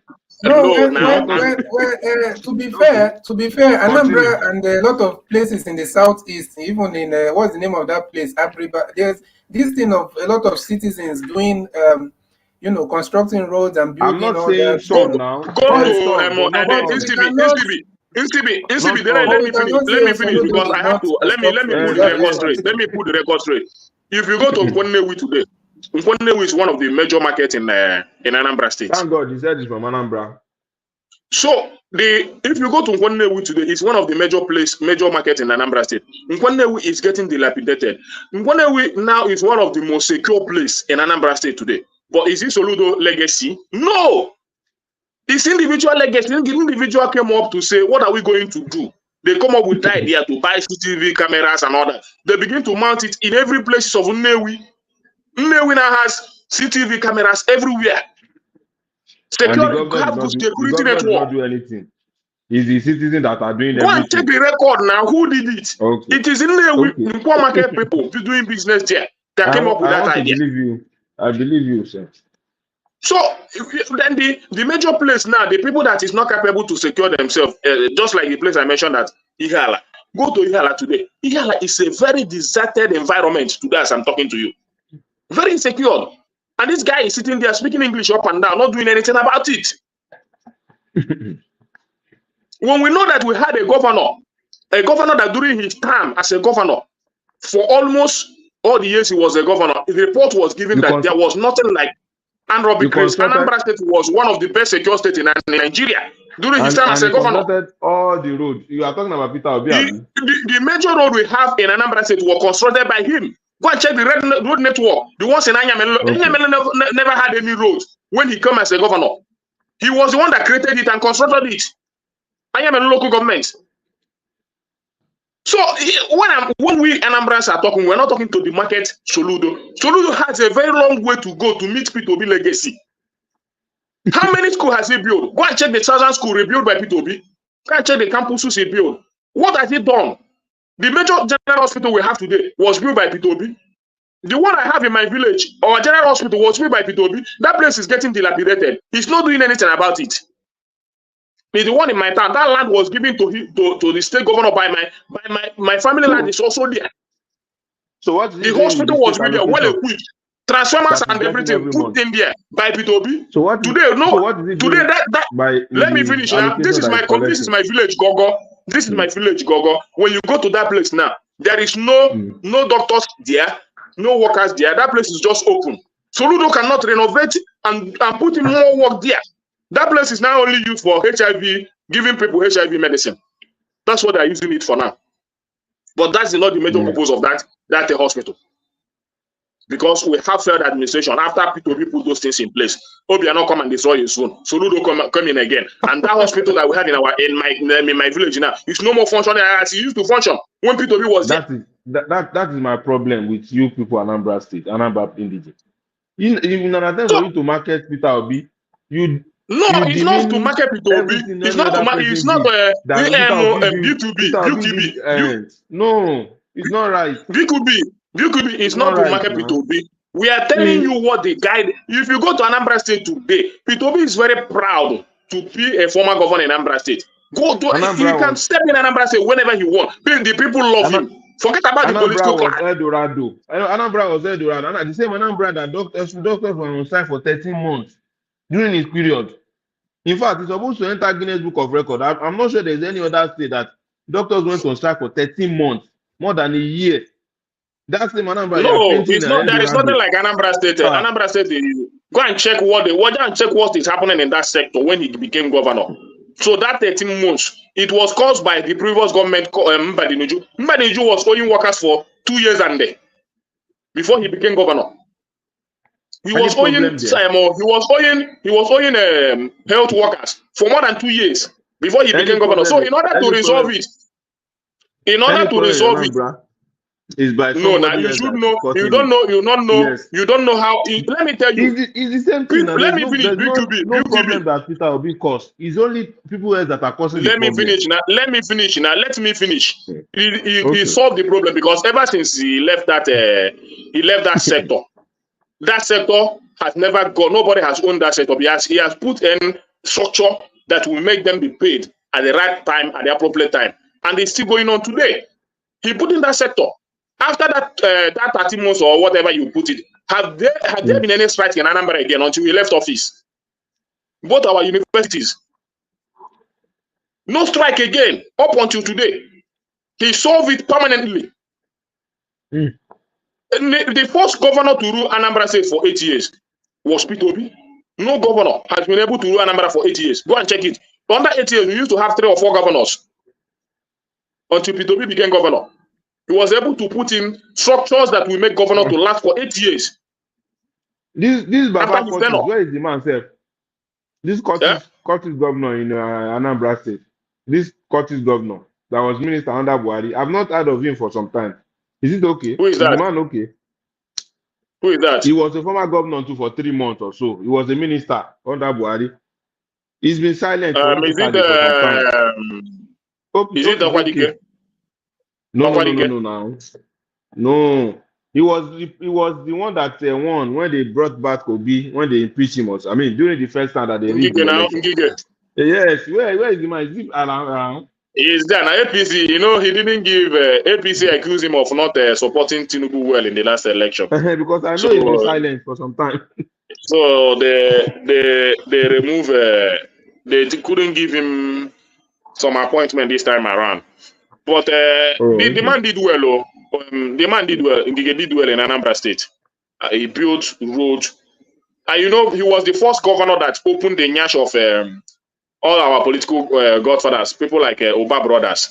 Anambra, nobody knew that Anambra had money. What they do is to pinpoint somebody, put in there. Then you begin to service them with the state governor, with the money of Anambra State. So when Ngige came in, he couldn't continue in that level. He started building road, doing things. So that's why they kidnap him now. They kidnapped him as a governor. So to tell you the atrocity that was happening in Anambra State then. So until P2P won his court case and come back, so we now change the whole narrative. People have left. They have left. That is remaining. We'll continue tomorrow. No, Allah. Take care. No problem. But support Obi. Obi will give this country a new shape. I assure you that. I voted for Peter Obi. I know you voted him. I know you voted. Do more. I voted. Do more. I voted for Peter Obi. If you don't know. I know. Do more. You be my. You be my guy now. Forget about all these things. Do more. I'm part of the reason why Peter Obi won massively in Lagos. If you don't know. My estate, Peter Obi, we have 2 polling units in my estate. Peter Obi won the 2 polling units. And it's not Igbo people that are in my estate, though. My estate, I know. 90% of us in the estate are Yoruba people. For you to And that understand, it's a narrative, Lagos that Yoruba didn't vote in. Tell us how That you narrative that now Yoruba didn't converted vote to in. be. So when this is be calling Agbado, I'm just like, it doesn't. There's so many things that some So people when don't did you, people convert all the time. So when did you convert to be a very dangerous Agbado person? I've never converted No, anywhere. BQB. I'm Let just me trying see. to Let me tell you what I understand by what I me understand and from Ekene, BQB. BQB we is are not a on the dangerous same page. Amado. BQB is We not are, a thank dangerous God. Amado, but he's We not. just try to He's trying not to interrogate. provoke. He's trying not to provoke his region. You know, you cannot compare him with rational mind. When rational mind comes, he Absolutely. doesn't Yes. care whether Yoruba people will Yes. talk bad against him or he will Yes. even Yes. speak against Tinubu, speak against Yes. his region. That's the difference. Yeah. So Rational mind. that is what BQB is. The BQB will not want, when he have Tamos, have one man and begin to speak and say Yoruba people are this, Yoruba people. No, you don't expect him to do that. So that's what he's doing. So he will be managing the talk. Go tribal. I In will not fact, let me provoke. be I will honest not with provoke you. general. I can't provoke general. Let me be honest with you. I'm not. I'm a very Those detribalized are person. People that know me know those are my that. people. People that know me know that it's not a matter of. I've always said this that these things are mostly online and during election season. We are all basically people that have integrated with each other. There's no way we can start. All this thing is just. The only thing is that we have to stop allowing politicians. No, Yoruba people vote Obi. Yoruba people vote Obi in the last election. No. Last few weeks, we are in a public transport. That woman was shouting. Shebi we tell on I won't allow this man rule. Shebi we tell on I won't allow this man rule. See the country now. See now Yoruba woman. The woman was like crying. Shebi we voted this man. Shebi we tell on allow this man rule. Allow this man rule. Una use politics remove him. Go give Tinubu power. See the country now. See the way the country is going. The woman was lamenting. We're just saying, we're just telling her, madam, forget that one. That one don't go. And next election, that what they look for.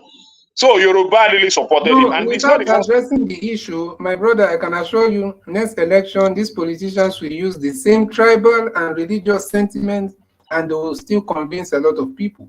My friend, who is very educated and traveled and knowledgeable, everything, is a very close friend of mine. He's a Yoruba guy. Me myself, I'm not a Yoruba, but I grew up I spent a lot of years in Yoruba land. So I understand the guy had a different way of talking during the election period. In fact, the guy went as low as even talking about tribes and everything. But that's my friend. It doesn't change the fact he's still my friend. But the thing is that we just have to be wise enough to understand that we cannot continue allowing politicians to use tribe. To use tribe. Yeah, good morning. How are you? Tribe and religion for their own benefit anytime election period arises. How many people have taken over this platform this morning? That's why I come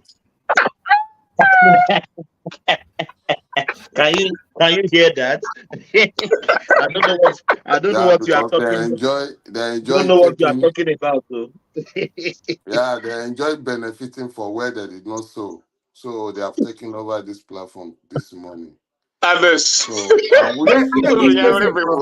don't think this person is Yoruba. Yoruba person can't say Nyamiri. Maybe this is from where? Benin. That's how they use that. That's how they use language. Nyamere.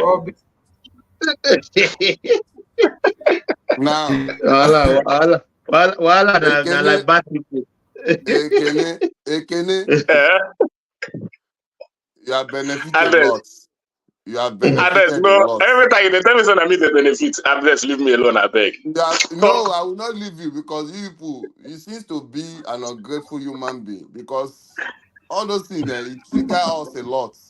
We the indigenous. But what would you expect from somebody that puts Jagaban as his name? That's a sycophant now. I never look at that. Jagaban, the guy is serious. That is not your problem. That is not your problem. I can decide to put Awolowo. I can decide to put Tinubu Jagaban. You understand?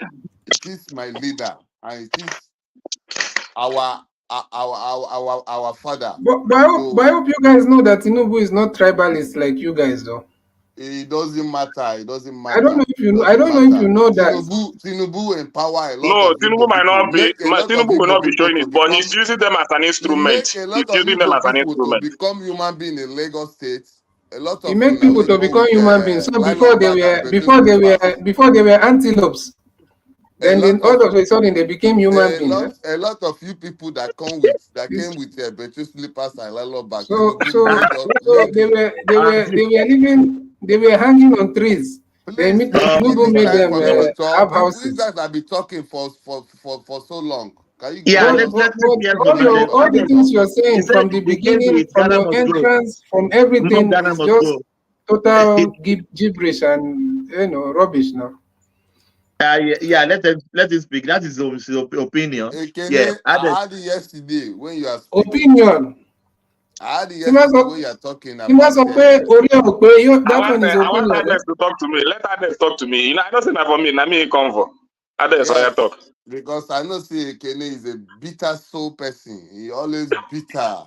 He always angry of anything that's pertaining. I don't know, but he's a core Iphobia member. But he just disguised under Labour Party member just to deceiving people. He said it's not that. You are a Fulani Herdsmen member or what? Guy, because of you are APC, we can call you. Can we call you that because of you are an APC guy? No, leave him.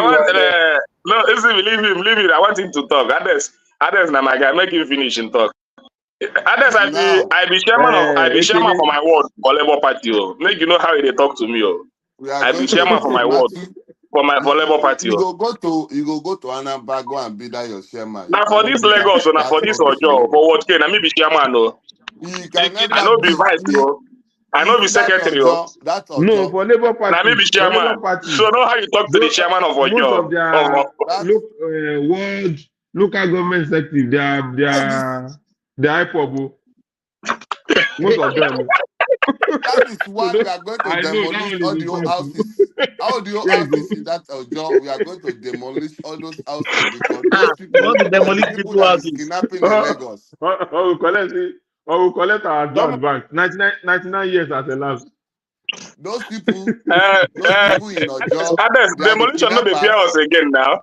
Demolition not the fear us again. We are used to it. Complaining yesterday. You see, in this life, you reap what you sow. You people you are sowing a bad seed in our life. And we don't like that kind of a bad behavior in our territory.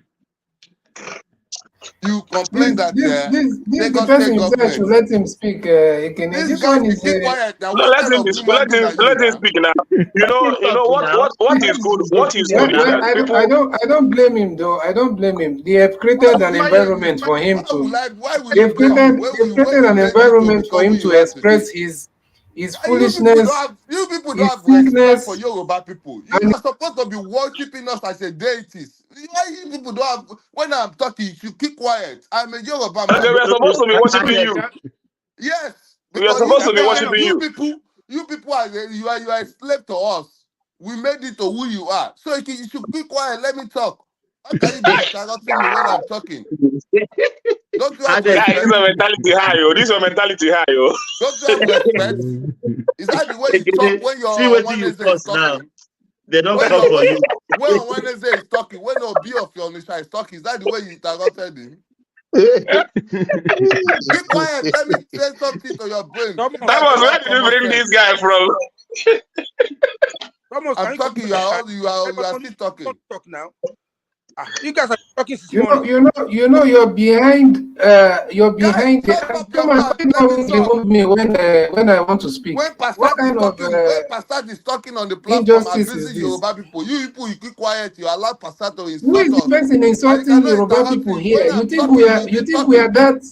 You think we are that insane? My friend, Like you got all of you are the same But category. Shut up your mouth. Let me talk. Ades on a normal note. You provoke your own, and you want your own to be Alex, if you have mind, open your camera. Let us see the face of the person saying all this rubbish. When I say that, Yoruba people, video, I want to open my own. And if you have mind,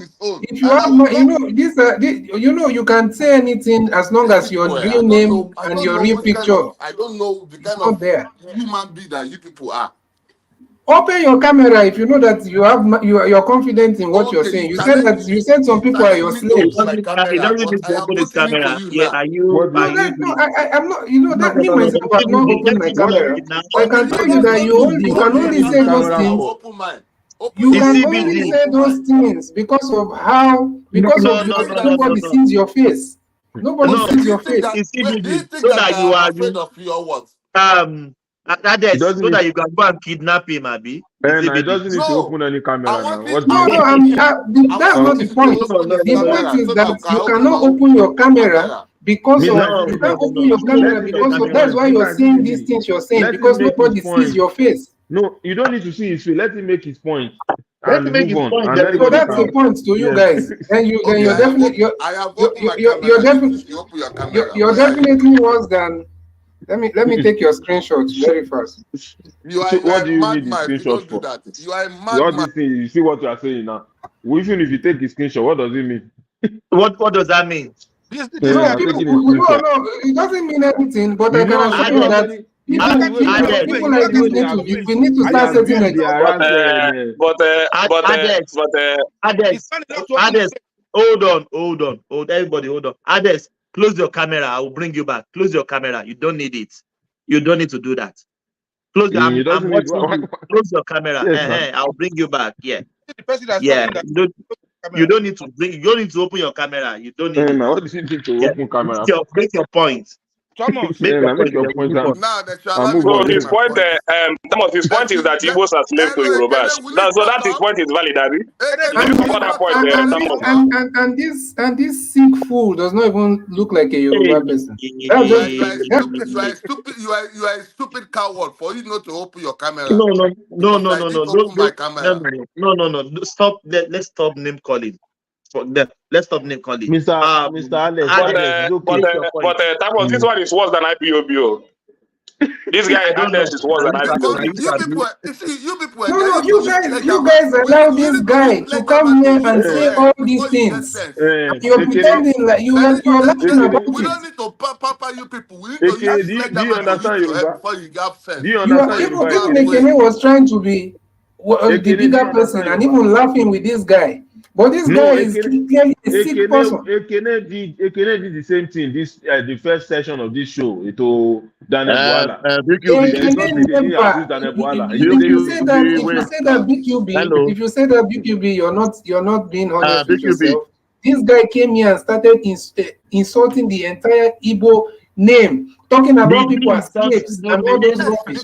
Ekene never did that. I have to call you by who you are. And the worst part is that the guy is not even Yoruba. This guy is not even Yoruba. See, let me tell you.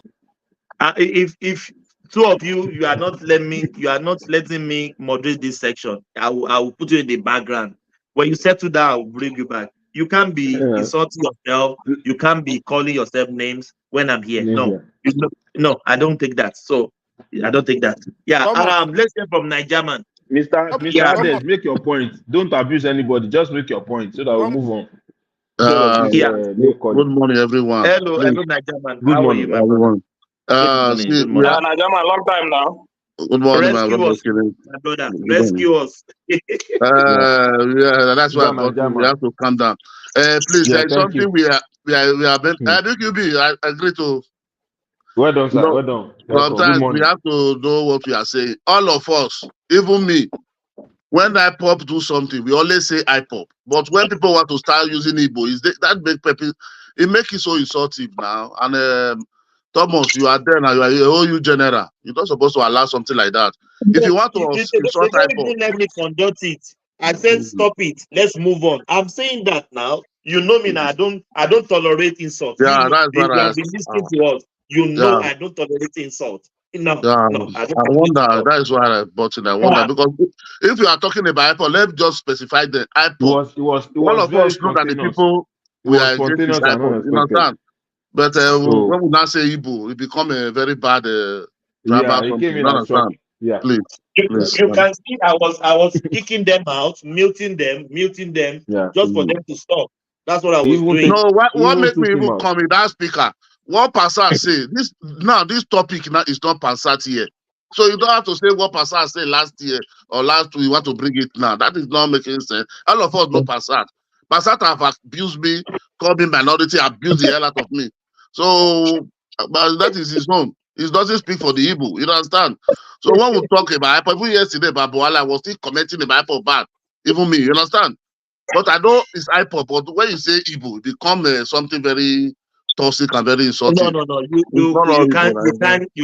You can't generalize. Yeah, Can't I generalize even that it's now. stereotyping or generalizing. You No. understand? So If it's a criminal, call them by their names. by It's their not name, you understand? yes, But there is I crime in actually thought this guy, I thought he was even joking. In fact, at the beginning, I thought he was doing some satire I or thought the something. guy was joking himself. I never thought the guy was serious. You are the one that triggered him. done. That guy that In fact, no. In fact, while Ekene was laughing and telling me, CBD, that's leave enough. him, That's no, enough. that's enough It's now. okay. Instead of That's flogging enough. it, That's enough. I was it's just no surprised longer to find out that this guy is serious. That's enough. Oh, it's CBD. CBD, Let's it's okay, move it's on. Yeah, okay. that's enough. Yeah, that's enough. in Everyone is CBD, calm down in now. CBD, do you understand Yoruba in CBD? Sorry, Mr. He Thomas. wants to In start now. CBD, He likes to be Yoruba land now. Yes, does he understand Yoruba? Yes. The guy that came in, everybody only way. That's the meaning. No. No, I don't. when they begin to say they are That's not. Igwe, they are No, Obi, I'm not that justifying one it. is too far now. Yes, I'm not justifying it. No. Just to have The an guy, idea, say everybody the guy went to a different dimension, and it's quite yeah. unfortunate. I know people are high on different things, but some people not to even regard their own that have lost total, respect for themselves CBD, you are the or one their that triggered that reputation guy. or You are the whatever. one that triggered him because you didn't allow him to talk. You keep interrupting him, talking. Yeah, That's what. you didn't allow him to talk. Yeah, Yes, I think so. that's what Yeah. caused this. I think you guys are the most dishonest people ever on this It's okay, online you have platform. started again. What we are talking about, you are bringing it again. Someone came in, and the first thing this guy said when he came in is, you can see that Nyamiri people have taken over. Is that what the first thing he said? Why are you guys being so dishonest and lying like Let's this? move on. You see the B. Let's move on instead of just flogging it. Why are you guys so dishonest? That's enough. CBD, you are acting like a woman now. That's enough. You guys are not fear God. You guys don't fear God. Thank you so much. Thank you for the panelists. Yeah, let's hear from Kenny. Yeah, Kenny, how are you, my brother? I'm okay. Good morning, Thomas. Good morning. What brought you? I know something brought you here. Actually, I came seriously because again. Last night I was listening to all his ranting and shouting and all that, and I woke up again to the program. He continued shouting. So just it's like don't put fire on this platform today. Yes, now. No, you really messed up in the first section. You don't know. No. I think something go. Ekene is not somebody like that. You know Ekene. Yes, is it Ekene? Please, can I talk, please? Yes. Listen, you are one of the guys that like to listen to. On this channel. So yeah, very respectful. Yeah, when some people are talking, I will mute my listening. I will just pause it. I will not listen to them. But when you are speaking and some other people, I like to listen to them. This is what they're saying, But now, for some weeks now, you've been taking your analysis to extreme. You understand? Which it really is not. It's taking. It's making you look like someone that you are not. So I know you love Obi. I know you love you love Nigeria. You want Nigeria to be better. But I beg you, in the name of God, can you just tone it down? Miss. I know you are actually speaking from your. I know. There should be a limit to everything we do. All these people. Kenny, you know what baffles me? These people, they are not paying our salary. They are not feeding our children. Why are we dying for them? I can't die for them. Even the Obi, you keep putting your head every day. Obi will not see you on the street and pick you up. He will drive. Never. He will drive. Never. You understand? So please, we are one family. We are one Nigeria. We are one nation. We are one, my brother. If you don't take me as one, I take you as my brother. Brother. I call everybody brother. Yeah, I don't care where you come from. Regardless of who you support, at the end of the day, we are still. See, I'm in UK. I have a lot of Igbo friends. If anything happens to me at work, they support me. They will never as a Yoruba man. If anything happens that I work under me, I give them my full support. I get my point now, so I beg you. Yeah, that is humanly. That is what's supposed to be. My mother always tell me. My mother will say, your neighbor is your first family. If anything happened to you today, because of my neighbor is an Igbo man. It's your family will not rescue you. Your neighbor is your brother. The person close to you is your first family. And that is why the Bible says, love your neighbor as you love yourself. Exactly. Yes. And Ekene, please don't take it personal, because last night you were insulting Benny, you insulted a lot of people, you taking it too far. Yeah. You know me, I beg you. No, I don't want. I really don't want to insult Obeni. You know, Obeni, I like Obeni so much. You should know that now. It's just that that an Bwala issue really cost us a lot of problems. Why did that Bwala of a guy? I don't really know why. Bwala supposed not to put. The difference is that Ekene never insults a general tribe. And the way I like Ogbeni, when Ogbeni started,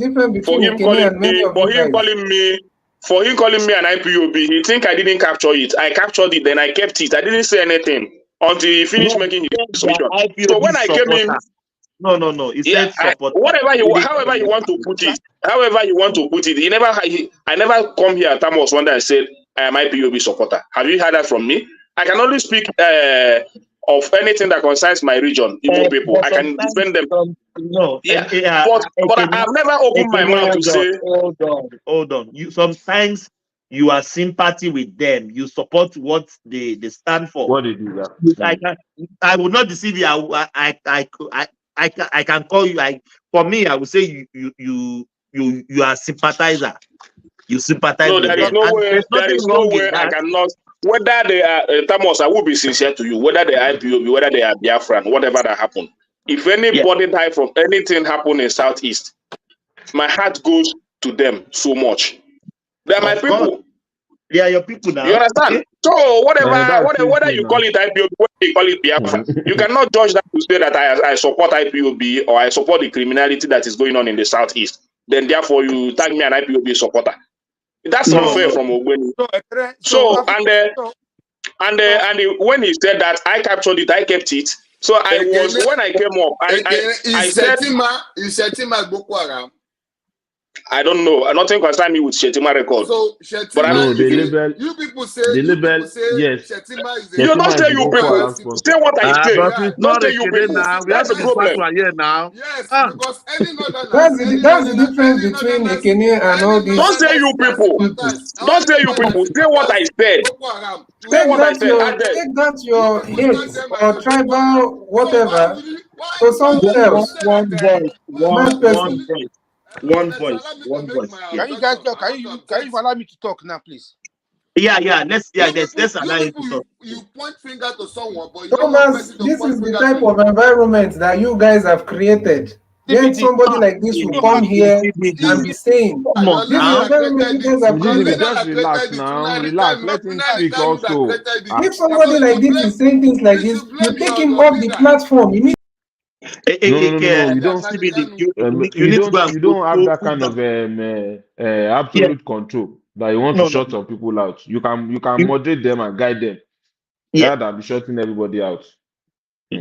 Yeah, please let's calm it down, please, guys, please. Yes. They We are don't cut out Pansat now if he's ranting. They still allow him to say whatever he's saying, but they just guide it. Let's hear from who is even speaking It's before. me. Yeah.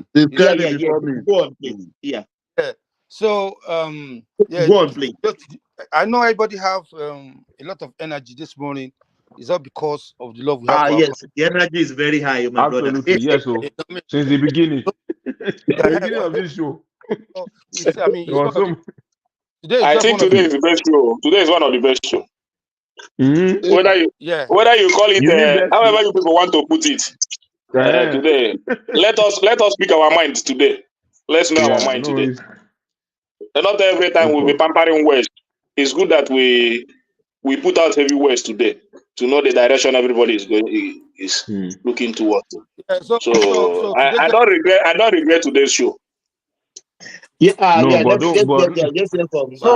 guys don't know what is called hate crime or hate speech, huh? You don't know that is something that is also criminalized in the Nigerian constitution. You know that we don't go to let's assume that you're right. Let's assume you're right. Where is it? Didn't go to school. So you will face worse. You will face worse than that. Then you will understand what is. You understand the gravity of hate speech. Who is on the floor? Let's Mr. Thomas. Please, can I come? Let's move one after the other so that we can know who is on the floor. I think the CBD. It's time to go home. In CDB, yes, you can go on so that we do it one after the other. So CDB, go on, please. Maybe settle down. I'll bring you back. You don't even let people talk. Yeah, who is even talking? Yeah, continue speaking, please. It's me that I'm talking of because you're just talking no, my brother. Just make your comment. No name calling. No, no need to abuse. Don't call anybody slave. Nobody is a slave. Just make your point. Yes, civil way. Make your point, then we move on. Yeah. Yeah, so go on, Daniel Thomas, thank you so much. Okay. No. And I apologize for my using of West because this thank you. I know you are great one. God very bless nice. You, yes, now. But if you have yank him off and just cut him out, and that's the CDB approach. Anybody does it, will just cut him. I know. That is not like that. Yes, make your comment so we'll move on, my brother. Yes, my point is that sometimes they can provoke you for you to able to say what you don't stand for. But I know. What I want to say is that what do you think about Daniel Bwala talking about the obedience? The topic. The topic. Yeah, Daniel Bwala. I watched because I just wake up this morning, but I watched the interview with him and the Shane yesterday evening when I was at work. So Daniel Bwala said it as it is, but we Nigerians, I know that Nigeria we are divided, but a lot of people they don't want to face the reality. They don't want to face the reality. The guy said it as it is. That when you are in ideology to something, it is hard for you to degrade for that your ideology. Despite that you are not going to the right way. But the guy pinpoints what they are doing to others Nigerians because they see it as their own right of them speaking at their mind, but they want to at the same time they want to shut other Nigeria up for them not to talk, and that can never happen. Can never be.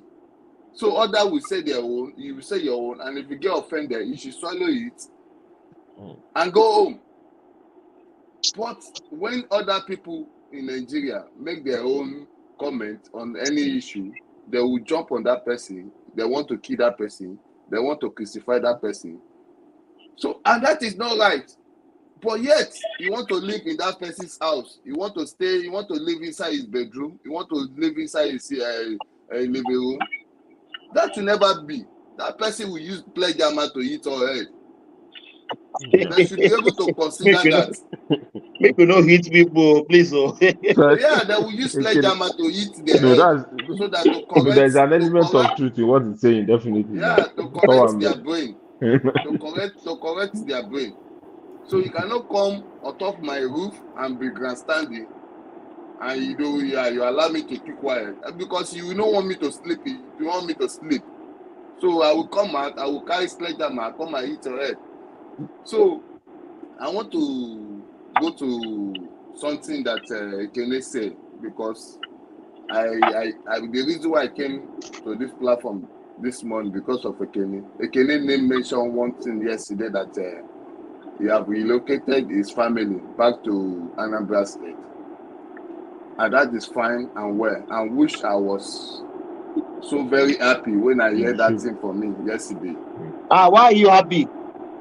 Yes, because Lagos is congested. Yes, it is congested. We don't need because those a lot of people living in Lagos, they are not productive. So we want a lot of people to relocate back to their region so that we can have peace, so that we know the number of us that is productive in Lagos. But Nigeria is looking for everybody to live anywhere you want to live. That's why I said. We accommodate people. Hello, can this guy shut up and for you to allow me to talk? No, that's all right. Don't say this, and I will leave, Thomas. I'm leaving. I have work to do. Bye. Have a nice day. No, he want to abuse you, then we will leave. I will not let you abuse. No abuse. Yeah. Go on, my brother. So I am so very happy for Ekene for you to relocate his family back to Anambra State, and that is good luck. And I want other Igbo people to eliminate Ekene to do so. And again, Ekene mentioned that Ojo, that Ojo is not there are so many roads that yes, he said that yesterday that there are many roads to be constructed. Yes. Yeah. But I want to put it to Ekene. Ojo, when you are disobedient to the government of the day in Lagos, you are disobedient because you are our subject to Yoruba people, to Lagosians. When you are disobedient to them, they will never do anything for you. But Adex, is that right? Is that democracy? Yes, that is fair enough. See, let me tell you. See, let me. That is not good, my brother. Let me tell you. Why the pastor tell a member to bring tithe every Sunday or every month? The reason why is that when you bring tithe, the pastor will put you in the front seat. The church will honor you. You understand? Because you are contributing to that church the development of that church. They will give you respect. They will give you post. Yes, in Ojo, they are just a number that is not productive to society, to Lagosians, to Lagos State. So that is why we cannot waste our money to go and be spending on that job. Is Bwala the same thing? That is not fair. Bwala, did they disobey government also? Can I ask the speaker one question, please? Excuse me, I beg, please allow me to flow. So, Ojo, if you want to make Ojo to be a standard living as a island or as a Lekki, we know how to do it. There are so many houses there that we need to demolish. We need to demolish so many houses. They have already demolished now. We know. You still want to demolish more? It's not enough. You want to use that place as a place of big. See what you cost now. See what you cost now. You want to big. Thomas, what did I call? He chooses to speak the way he's speaking now. What concerns me? Yes, I'm speaking for the conservative of Yoruba. We want a big stadium and a big park playing children for that place. So we have to demolish. We will demolish it Yeah, lot of I'm houses listening. there. I'm listening. I'm And there. if you people don't want it, you move back to your region, because now that is why we are coming from What are you regional talking? What government. is not constitutionally? Why are you doing this? Yes, That's Are what you? I'm saying. You can't do But you're that. only You can't. spokesperson for the government. See, Oh my God. what is going on in Southeast? Is it constitutional? Is it constitutional for them not to allow people to live there, other people to live in Southeast? And who doesn't allow people to live in the Southeast? Yeah, because they will demolize you, they will abuse you, they will subdue you, they will never allow you to live there. Oh my God. Why are you saying things you cannot justify? Yes, I'm saying it. Why are you getting? Why are you getting that from? Why Amos, are do you you allow getting this that? to continue? Yes. So, But government is collecting tax from Ojo, or they are not collecting tax from them. whose tax are they paying? Are they productive? They are not paying tax. Is that what you are saying? Okay. Are they paying? Okay, can you tell me the tax they are paying? Are they paying for tenements rent? No, who told you they are not paying for So the tournament local levy? government doesn't generate revenue there. Do you know how much they collect in tournament levy a year in Ojo here? Nothing. The highest generating tournament levy. My friend, Who told you nothing? They are not you people are not productive. The container that comes from Apapa the container that comes from Apapa to Vos every day. What a container pay in Vos is 250,000 naira. Every container that comes at Vos pay 250,000 naira. Hello, we are past the bill for Lagos State government. And you know how many containers that comes to Alaba every day? Igbo Market Association. And every container that comes to Ojo to Vos pay 250,000 naira. Holding meeting on Sunday for you to gang up for the rest marketers in Lagos. We have passed that bill for Lagos State to criminalize it. For you people to be ganging,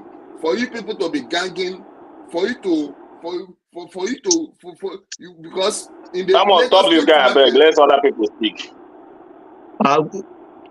I think we lost others. Yeah, this guy is very brutal. I don't know what happened. He won't come back everybody for Lagos. So Thomas is brutal now. It's not the government. He's just talking for himself now. Just speaking for himself. They allow me to finish my thought. So I was talking. They cut me off. Yes. Let's hear you. Yeah, go on. You know, because I want to talk about that Daniel Bwala interview program interview. Yes. See, go on, my brother. Everything Daniel Bwala said is his own opinion, and he has every right to say what he's saying. And another point I want to point out of it is, we already saw Daniel Bwala coming out from that angle. We still going to see a lot of people that support obedience in the past election, and they will still come out and speak their mind. You understand? So tomorrow now, if that artist, that movie star, what's his name? Okay, what's his name, sir? If Kenneth Okonkwo come out tomorrow now and start saying something opposite of Obi, you understand? So, and actually, he was not even talking to Obi directly. He was analyzing. He was addressing obedience. Yeah. Exactly. So he put them into three categories, which is the truth. It's only if you don't want to say the fact. Bible says you know the truth, and the truth will set you free. So there are some obedience that they don't even talk at all. They don't insult anybody. They don't talk. They are very quiet people. Those are the intellectual ones. People like me now. Kenny, just put it straight to me now. Exactly. People like me. People like me. No. Not today. Not today. Your own category is different. You are a fanatic obedient supporter. You love Obi to your bone. That's your own. You understand? You know, but like I said before, it's started getting to you. You know what I mean? So, and we have obedient that they're always online 24/7. That they want to insult. That's what they know, because they don't know the history of our country. They don't know the history between Yoruba and Igbo people. You understand? So all those brothers they were born in 1993, 1994, 1995, they don't know anything. So Bwala is right. I mean, with everything he say, and I'm in full support of him. So if anybody comes tomorrow, okay, look at this guy now, look at El-Rufai. El-Rufai says he's going to come out and kick Tinubu out of the power and the governor. So El-Rufai was a supporter of Tinubu now. So tomorrow now, if he started, going against Tinubu, what people say, these people are politicians. They can turn the table at any time. So don't be surprised. You know what I mean? They can do anything at any time. Deliver to me, we say, don't die in their war. Yeah, don't die in their war. Exactly. Even this Faro TV that you see, that is talking plenty. Tomorrow, you'll be surprised. Well, you say, Farikayode say a lot of things about Tinubu. Many things. When I said supporting Tinubu last year, I was surprised. Like, whoa! So you guys can change your mouth and support Tinubu. So please don't let us die in their war. You get my point? So they can change their mindset at any time. That's who they are. They are politicians. All of them, they are liars, including Obi. There's no truth. There's no truth in their mouth. They lie too much. There's no truth. You know what I mean? They will never tell you the truth. If it's dark, they'll tell you it's daylight. Including Obi, including Tinubu, all of them, they all lie. They're all liars. So me, I will not support. I'm a supporter of Tinubu, and I love him with everything I got. But I will not go to the extreme because I want to support him. That's so Kenny, what do you feel? I want to ask Kenny a question because now he declares he's a supporter of Tinubu. So with the current state of Nigeria, how do you want us to follow Tinubu? How do you want us to?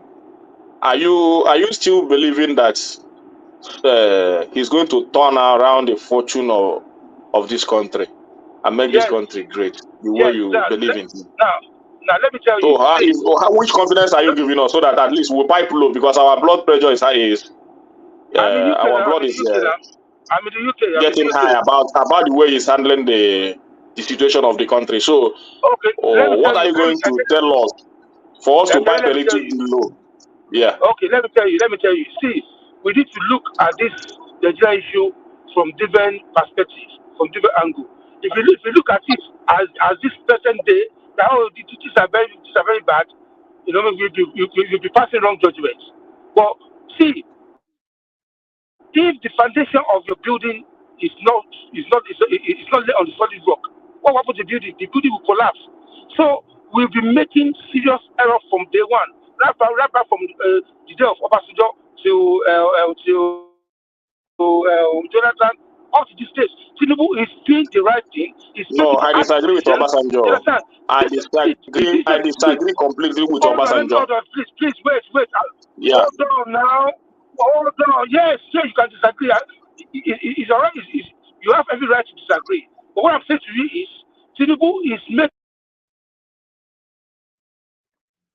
making a very hard decision that the people understand. It's not such a way for people to label him as a failure, but he's making those decisions, which in ourselves, very, very soon, within the next 2-3 years, we'll start see the difference. Now, I'm not going to lie, it's difficult. Yes, understand, and this difficulty that we're passing through is needed. It's necessary. Don't let us deceive ourselves. During the time of what's it called? The previous president, we were borrowing money. Nigeria almost collapsed.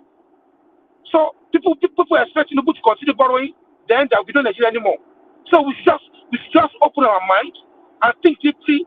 And I know Gary is expensive, jam is expensive. Kenny, I understand that. Kenny, we are borrowing money to pay salary. In just 2 minutes, please. Yeah, go on. Yeah, Kenny, yeah. I can't get that. Go on, Okay. Okay, Kenny, have you finished your submission? I want to respond to you. Yeah, respond. Okay, you said a few things that Nigerian has gotten. Yeah, Nigerian has gotten it wrong starting from the onset. But the reason why I try to disagree with Obasanjo is that when Obasanjo came in, we know the state of the country. economically and how Obasanjo built our economy, even cancel our debt and everything, our GDP, our human capital development, our per capita and everything. He increased it. In fact, no regime is better than Obasanjo in this current dispensation of democracy we are practicing. So down to Yar'Adua. Yar'Adua would have done very well if not for debt. Jonathan also, his security beveled his government. So, but starting from the time of Buhari, things has been going south, as in deteriorating. Our export has been deteriorating. And let's say Buhari didn't know anything about the economy. Even the security that people voted him for, he couldn't even do anything there. So he failed woefully. Tinubu. Wait, let me ask you a question. Why do you think Okejuela says anybody that take over from Jonathan will face issue? Why do you think he made that statement? Why? Tell me. I didn't know why he made that statement. Maybe things are beginning to go bad then, or whatever. But my point is this. Whether things started going bad then or whatever, what I expected from Tinubu, you said that he's making some reform, but I can put it to you that he's not making any reform. Because if I see the reform he's making, it's still the same thing, the same practice under Buhari that they are still following. Nothing changed. Nothing changed in their policy. All this sharing formula. Let me just make my submission. All this sharing formula has under Buhari still continues in this regime. You say they are not borrowing. Go and check the record of his borrowing in the past 1 year. Yesterday they have approved $2.2 billion for him from the World Bank. And go and check our when Buhari left, our credit is about 80-something trillion. Today it's about 100-something trillion. Then yesterday they have approved another one. So, and the point, I'm not even bothered about borrowing. I'm not even bothered about borrowing at all. But my problem is that where is all this money? What are they using it for? The export they promise us, the diversification they promise us, starting from the time of Buhari, agricultural diversification and everything, and they creating employment and all these things to be able to boost our export. Where are they? Where is the policies that carry those things along? You can't do all that in 1 year. You can't do all that in 1 year. You just have to be patient. No, you cannot tell me that. It's just a simple policy. Let me tell you, the Senegal president that just took over a few months ago, go and check the reform he's making. Go and check the policies he brought out yesterday was to the heart of the common man, and the people of Senegal are praising him already. In just 1 month. Go and check. Let me finish, Kenny. Let me finish. A government that is sincere, that is sincere, will not be putting more burden on the people just because he's trying to make a strongman policy. This current Senegal president cut out all the import duties to be able to cut out the price of food in their country. Anything that is exported that is essential to human consumption in that nation, no duty should be paid. And this is to the heart of the common man, is to cut out food inflation. And it's already affecting their life, and the people are happy about it. See, the problem we have. You cannot tell me that the government come in and continue to increase tax, increase this one, increase electricity, and the services you are not even giving them the services. So I'm not against Tinubu. He is the president. But when as far as I know, since Tinubu became the president of this, I said it here on this platform, I want Tinubu to shame me. I want him to shame me so that I will not be able to have mouth to talk again. Don't worry. But it's quite unfortunate that I still have every thousands of reason to tell you that Tinubu has not gotten anything right since he became the president of this country. Maybe he will still do, but for now, nothing has happened. You know why? Because you are impatient. Just be patient, put your hand in your jaw and see what's going to happen. Just, you understand? And that's it. It's making, like I said, it's making right policy.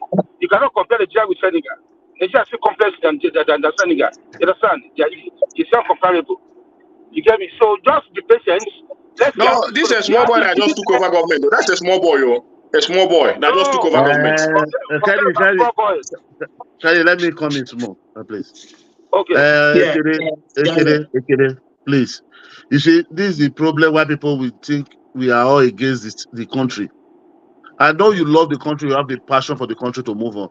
But for you to bring a 10 million Senegal and be comparing with a 200 and something million, my brother, I don't see how that will add up ever in any way.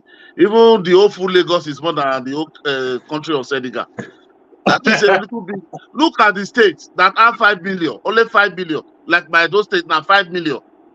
Look at what is happening. The government cannot even see development there. You are talking of a federal who everybody have to come. This is my problem. This is my problem. This is my problem. You will be confused. Do you think if they put 45 years to be a president of Nigeria, he will run mad overnight and run away from there? Nigeria is so complex. Nigeria man, when they talk this thing, I'm surprised. Wait. Let me finish. Let me finish. We're coming. You'll be funny. See, let me tell you one thing. People don't understand. You are a card carrying member of Labour Party. Me, I'm not a Labour Party. Maybe this guy Ken is talking to you, he's not a Labour Party. He only will see something from the. Wait. Okay. Maybe Thomas is not a Labour Party. He's not a card carrying member of any party. Thomas will always see something from the citizen of the office. When the government do well, even though it's 1%, he will say they are trying. When they didn't do well, we criticize. But you, as a card carrier member, like PDP, even though the president paid the whole country with gold, his duty is to criticize this. So his duty is to say whatever. Being a card carrier member doesn't make me foolish. Being a card carrier member doesn't make me foolish. No, that is the way the opposition praising that is the way of opposition. president. Even in the UK, in America, all over, in Spain. No, Nigeria, I'm not that type. You see, I'm not that type. Whether I'm a card carrier member or whatever, if I see anything that you see when he removed fuel subsidy, I praised him. When he removed, when he was trying to unify the exchange rate. But the problem now is this. Let me finish now. Yeah, but Nigeria, let me just drop this point for you so that I will kill that narrative that being a card carrying member. No, I'm not a blind follower.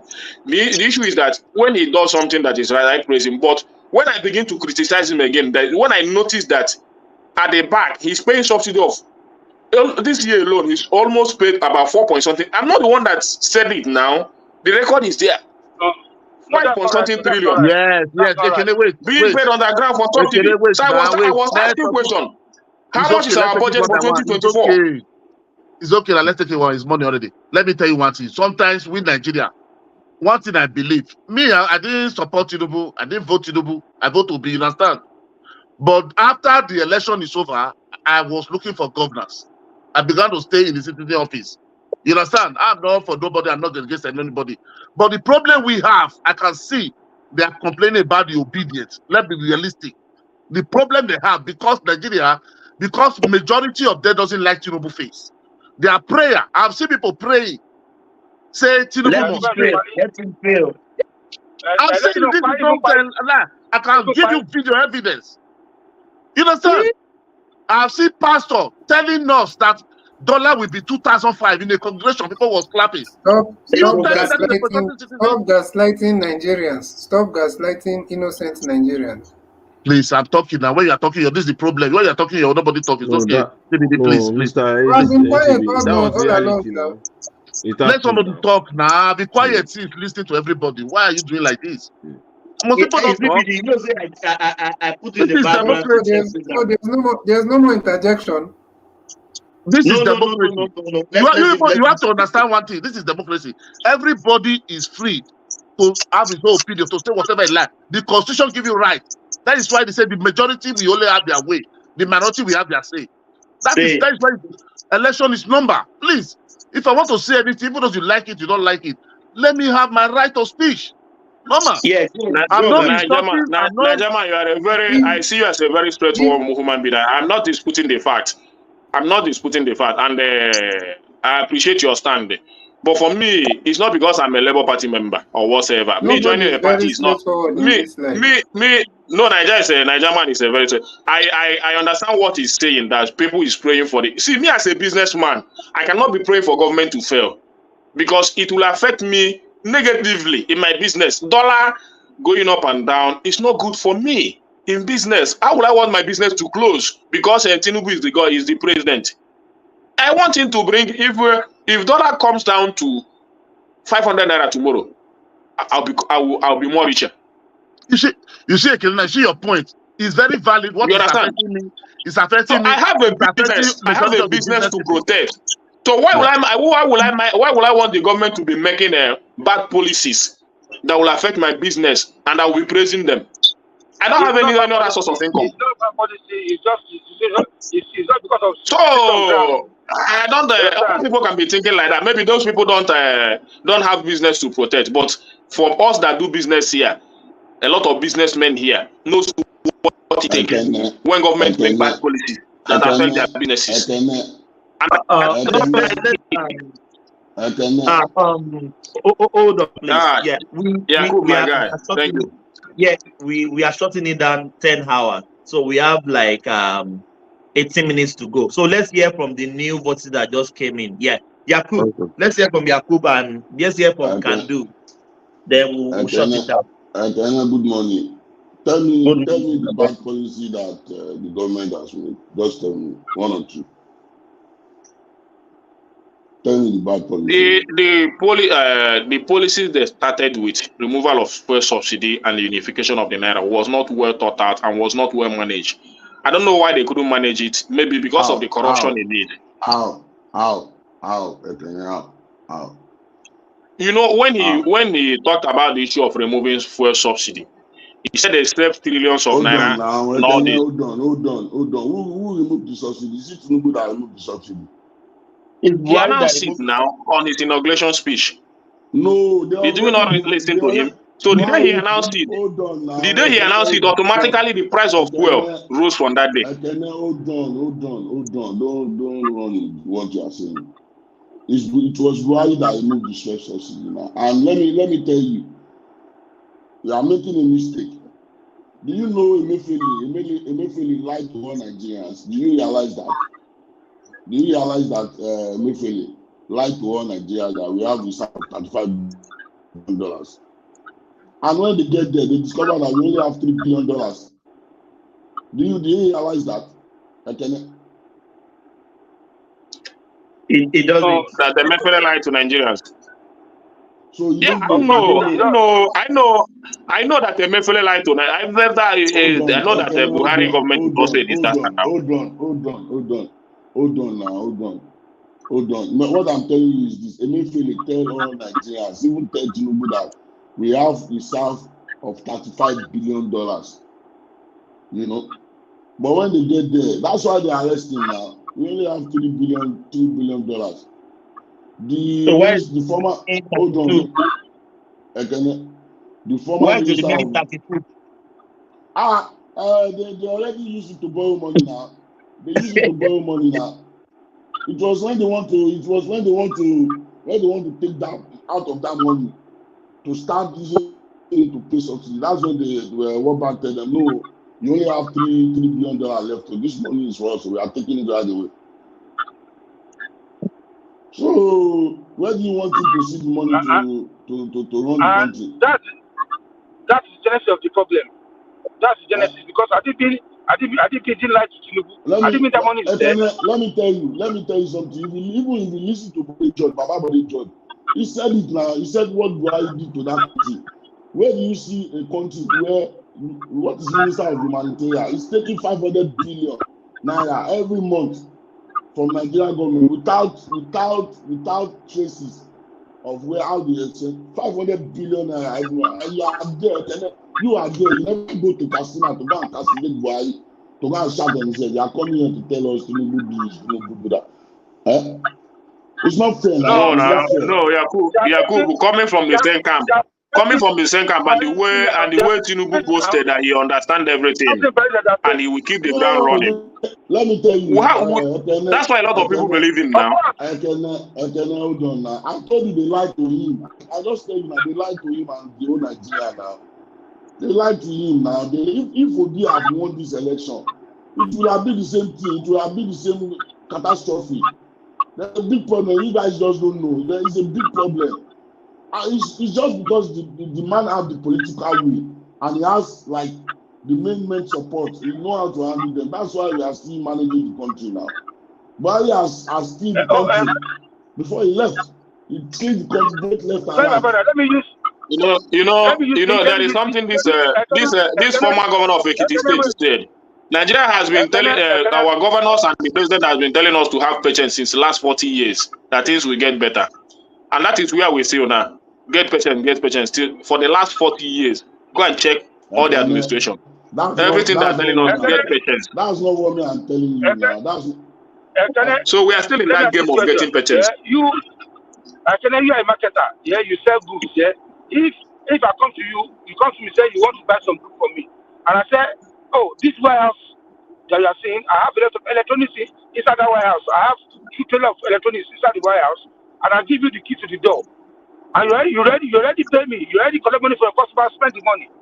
Now you don't open the door. You don't realize that the warehouse I give you the key to, which I told you there's a lot of electronics in it, is empty. Now what will you do at that point?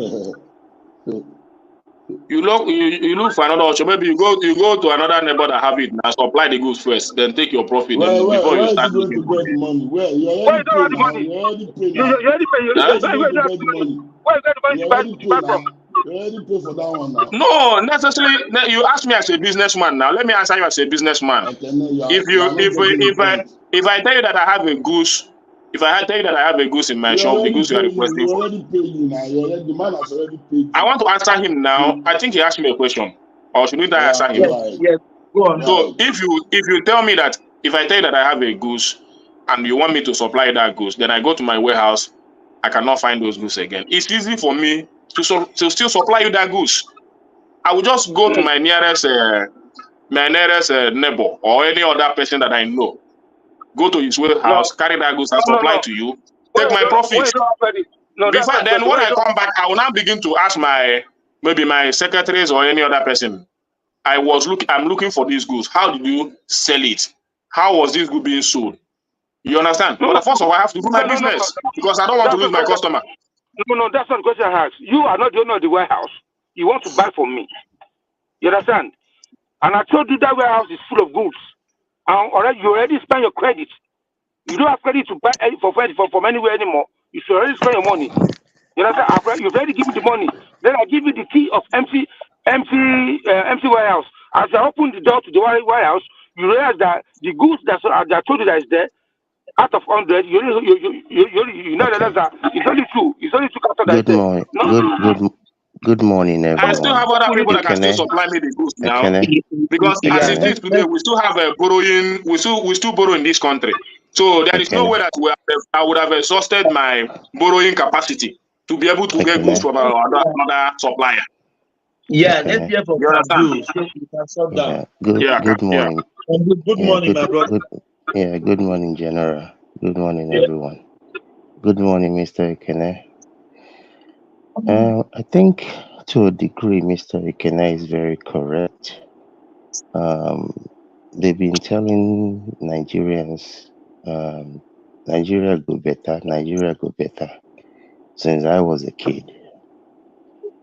And how many decades later, we're still here. And I have said on this panel before that I am not one of those people that believes in this narrative that it's only been 1 year. Mr. Tinubu was a leader in the APC when Buhari was president. I actually told a number of people by the second year of the first term of Buhari that if Nigerians were serious people, and if Buhari had the interest of Nigeria at heart, he will hand over the presidency to Lamido Sanusi. Because by the second year of Buhari, I could see that this man could not do the job. So how Tinubu or anybody else did not see what was happening is amazing to me. How anybody can say, if I told you I have some goods and the goods are not there. As a businessman, like Kenneth rightly said, you go and source, even if you don't have credit. You see, you don't eat with all 5 fingers. As a business person, you always have to have a reserve. You always have to have, but you always have to have other business. Hold on. You When always the have service to have. empty, when the service empty, where are you going to get the money from? Look again. You see, I don't deal with fools. You have to be beyond a fool to not have seen by the second, even less. I even give you the 4th year of Buhari that this man Can do, is not taking the hold on, country let us anywhere. interject. Can do, hold on now, hold on, let us interject you, hold on right there. What you are saying are Allow not somebody true. to speak now. Hold When on, somebody John, is trying to make sense for people hold to on, understand, you have just have to cut him off because it's not that I into your know, narrative. hold on now, Eh? hold on, that's why At we least you call would have you, allowed him to land it now, so that other people, even if you don't let want to us understand him, interject other him people now. will still pick his Let point us of view. interject him now. You hold Ekene, on hold for on. somebody to finish, my brother. Hold on. Ekene, hold on, let us interject him now. What you are saying is not true now. Before you interject somebody, you would have known where that person Hold is, on. the point that person is I making, know. where he's heading to. Okay, go You ahead. cannot just cut person off where I say you want to interject him. Ekene, you hold on now. You are not the No, one Yakub, now you be my guy now. You are not supposed to be doing like that now. Ekene, Allow him hold to on. make a good point so that all of us will. It doesn't mean you have to believe him, but at least allow him to make his point. Now, Ekene, that's right. Yeah. Yakub, say what you want to say. So can do. Well, sorry to cut it short. Where I want to come in Yes. is that Yes, sir. Tinubu will not know, and nobody will know because the figures are there. The figures are there. It was when they came in to go and take the money, they realized that the World Bank came to them that no, this money is not for you guys. This is our own money. That is where we started having the problem. So for you now to come into platform and say Tinubu should have known, nowhere. Did they even allow him to come into Aso Rock? They didn't allow him to go there. They didn't see the man. So for us to come here and be saying Tinubu Sir, on what okay. basis are you saying they never allowed him into us? Can I continue? Can I continue? Yeah, go ahead.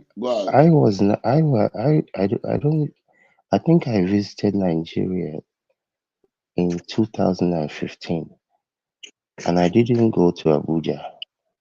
I only went to Lagos. You don't have to go to Aso Rock to be able to see what's happening. How come small little person like me saw what was, not only did I see it, I wrote in Sahara Reporter about this. And I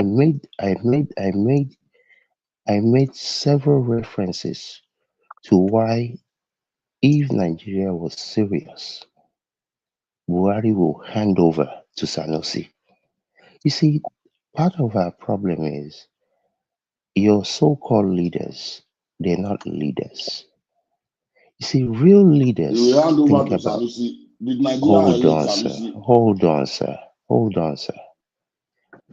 Real leaders think about the future of their company, the future of their state, the future of their country, decades, even after they are gone.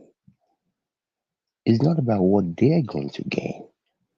It's about what is in the best interest General of Thomas, I my beg, only 5 company. minutes remaining. Let other people talk. We have echo from Kandu, please. Okay, I sir. don't understand where it's taking us to. Please, let other people talk. Well, where I'm I know leading you Ekene is to not like is that that. what I, wait, where I'm leading you to is that He just came what in I, now. where I'm leading you to is that Give us 1 more there is hour no now. way, Push us to the there back. is Thomas, push no us to the way back now. anyone that called No, himself I'm good. having anything to do with economics would not have known that what Buhari was doing was not leading the country anywhere. So for anyone to come and tell me that these people did not know, that is ungodly. If you did not know, hold on, real quickly. If they did not know, you have no business running anything. If you did not know, because you are worse than a blind person. If you didn't see what was going on. And where are you taking us to now? Where are you taking us to? I'm just explaining to you all this they did not know issue. They should have known. If you go on YouTube, let me land with hold on. Let me land with this. I promise you, 45 seconds. Go on YouTube and put in oil subsidy. Lamento Sanusi. He told all these people, Petrodollar was there, Dangote was there, Ngozi was there. He told them, if you continue to do this rent that you call subsidy, at that time the naira was $1 to 187. He said, continue to pay it. In another 7 years, the naira will be $1 to 1,000. He knew. Those are people that have sense. Those are people that look at the numbers. Thank you. Yeah, Kando. thank you so Kando, God bless you so much. God bless you. Stop now. We can thank you. No, I love when people speak to the mind of Nigerians, and I will not hesitate to thank you. Hold on. Now, Peter Obi said campaign on that he remove the fuel subsidy. Did he not campaign? Did Atiku Abubakar did not campaign that he remove the subsidy? So what is different now? all of them campaign that they will remove the subsidy. What is the difference, Ekene? It was only Shiwere said that we fight the corruption and hand it. We will not remove it. So Ekene, for you to come here to be saying thank you, Ken. Why can't you thank me too? Because I'm a bad guy. Ekene, you know the better person. Alive. You know me tell me thank you, Ekene. Wow. I know say we say Nigeria together. Yeah, go. Me and your one day different. We go settle on one day. Even for first tag, we go settle on there. Any day you ready. First tag close to me here now. I will just enter and come there now. First tag close to my house here. You know. No worry. Yeah. I know where you stand. Nigeria will soon better. No worry. Yeah, guys. We have to show down. Thank you, guys. Thank you, thank you so much. And Thomas, I want to say that I love the closing remark of Kandu. He made this program very sweet at the end of it. Thank you. Can I? It's just.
For better infrastructure, for better life, yeah, my people.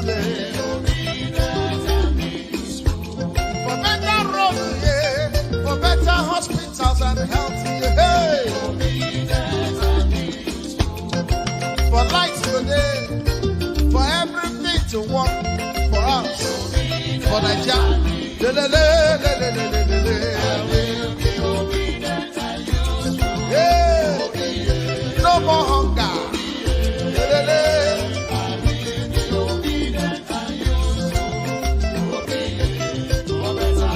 Obi for better Nigeria. Obedient and usefully. Obi, yeah. Obi, yeah. I'll be obedient and usefully. Obi, yeah. Oh, yeah, oh, Obi, get it, get it, get it.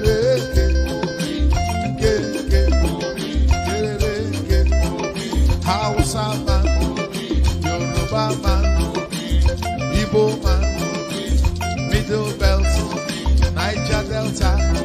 Let us come together for better Nigeria. Get it, for better life, for better health, for better road. Get it, from consumption to production. Get it, get it. Obi Adema, yeah. Obi Adema, yeah. Obi Adema, Obi Akachamba, Obi for Nigeria, Obi go to good, Obi follow Obi, Idegede, Taga, Obi, Obi, Obi Adema.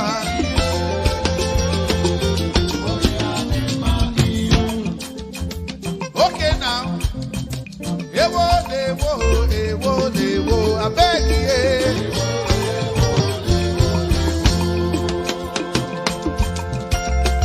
Ewo.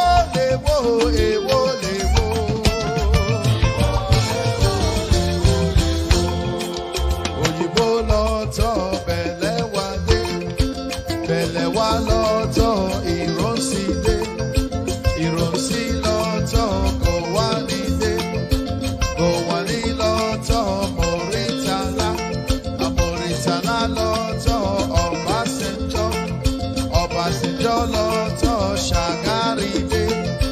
Ṣàgárí lọ́tọ̀ Buhari lọ́tọ̀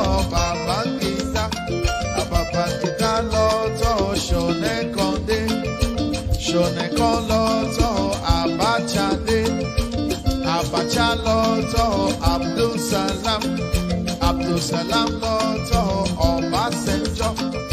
Ọbásanjọ́ lọ́tọ̀ Yar'Adua lọ́tọ̀ Jonathan lọ́tọ̀ Buhari lọ́tọ̀ Peter Obi. Ewo, abẹ́yẹ.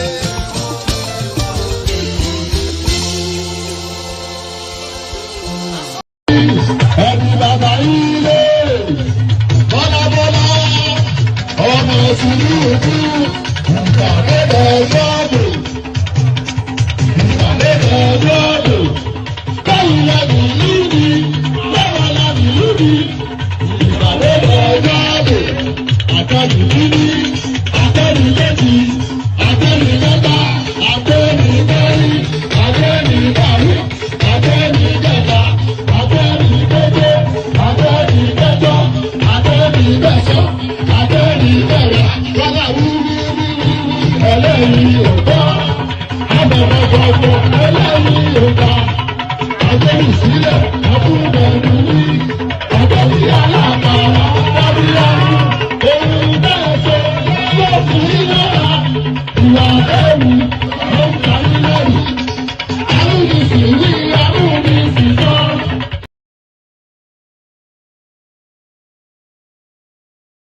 You can only see, but you can never get there.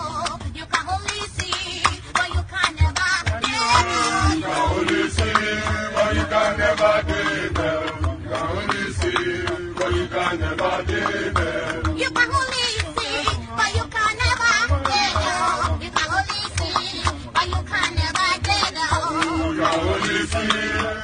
can never be there. You can only see, but you can never be there. Listen, you can only see, but you will never walk there. You can only see, but you will never be there. You can only see, but you can never be there. You can only see, but you can never be there. It must be by capacity and commitment. This is a job that requires physical and mental energy. And we must get it right. And that is what we're asking. The church must be at the forefront. Our children cannot continue like this. There's no offense. They're committed by being Nigerians. Nigerians are the best you can get in the world. And we have the energy to change this world. All we lack is that we have criminals who have hijacked this country, stealing everything away, and we are keeping quiet. Please, the church, wake up. Take back your country. God bless you.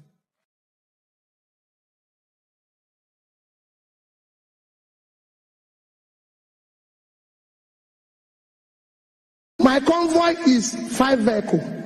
And you cannot buy fuel unless I'm inside the car. So I will pay them. No more. I know. The governor was paying for petrol himself for his convoy. When they get to a gas station, he will come out and bring out money and pay. In fact, at Oka government house then, when he was governor, forget about drinking champagne, what they are now doing there. Then he gave out old newspapers as substitute for toilet roll. If you are going to the toilet, he will just to save money. Yeah. He was going to run somewhere. He said he's going for interview for job. Peter, can't you give him a job? Peter, can't you do this? The boy doesn't even have. I said, none of my children have car. I was the only person who is governor and bank chairman, not to them. Isn't that mesmerizing? But I know that Peter B. I know that he's a smart man. You know? But the governor, that Obi, did he say anything about that 200 million from security vote that he was caught? His convoy was trying to smuggle out of the country. Did he say anything about that? No, he didn't. No, but he talked about that 72 billion he left behind for his handpicked successor. Because when you hear that Peter B left 75 billion, if anybody doubts it, call me. I know where the money is. I kept it. Did he talk about? Yeah, he did. Yeah, he did. I know. The man that he's now fighting, you know? Remember? Yes, I know. Of course. Did he talk about, what is it called again? The liabilities he left behind. Did he talk about that? No? Like signed contracts that were not paid for. Did he talk about? No? Like thousands of workers that he hired during the last weeks of his administration without provision for their pay in the budget. Did he talk? No? But definitely he must have talked about the millions and millions he was dashing out to schools, churches, town hall, traditional. Yeah. At the end of the administration, he was just giving out money without appropriation. He talked about that, huh? Of course. Of course. Okay, one last thing. Did P2B finally explain how bodies of Biafran activists ended up floating on Anambra River when he was governor? Did he explain that? No, he didn't? Why? It must be an omission.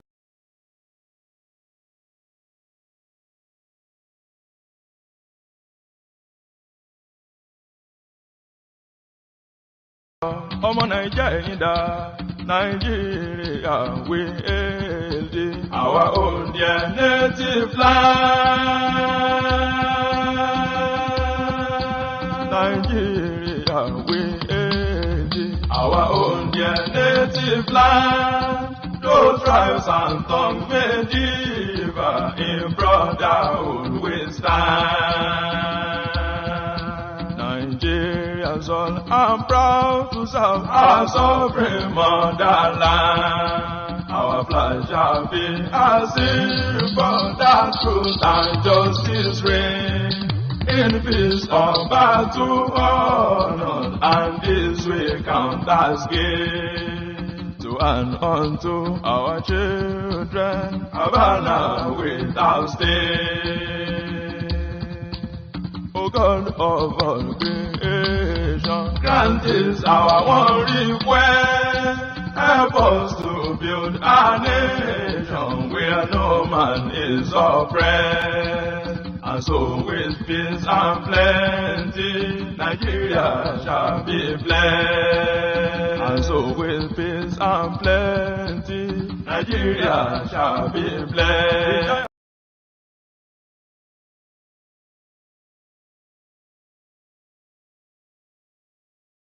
Ọmọ Naija ẹ̀yin dà, Nigeria we hail thee. Our own dear native land. Nigeria we hail thee. Our own dear native land. Though tribes and tongues may differ, in brotherhood we stand. Nigerians all are proud to serve our sovereign motherland. Our flag shall be as if that truth and justice reign.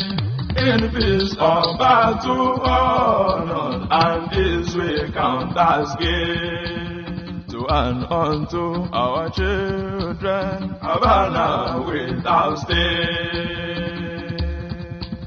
O God of all creation, grant this our one request. Help us to build a nation where no man is oppressed. And so with peace and plenty, Nigeria shall be blessed. And so with peace and plenty, Nigeria shall be blessed.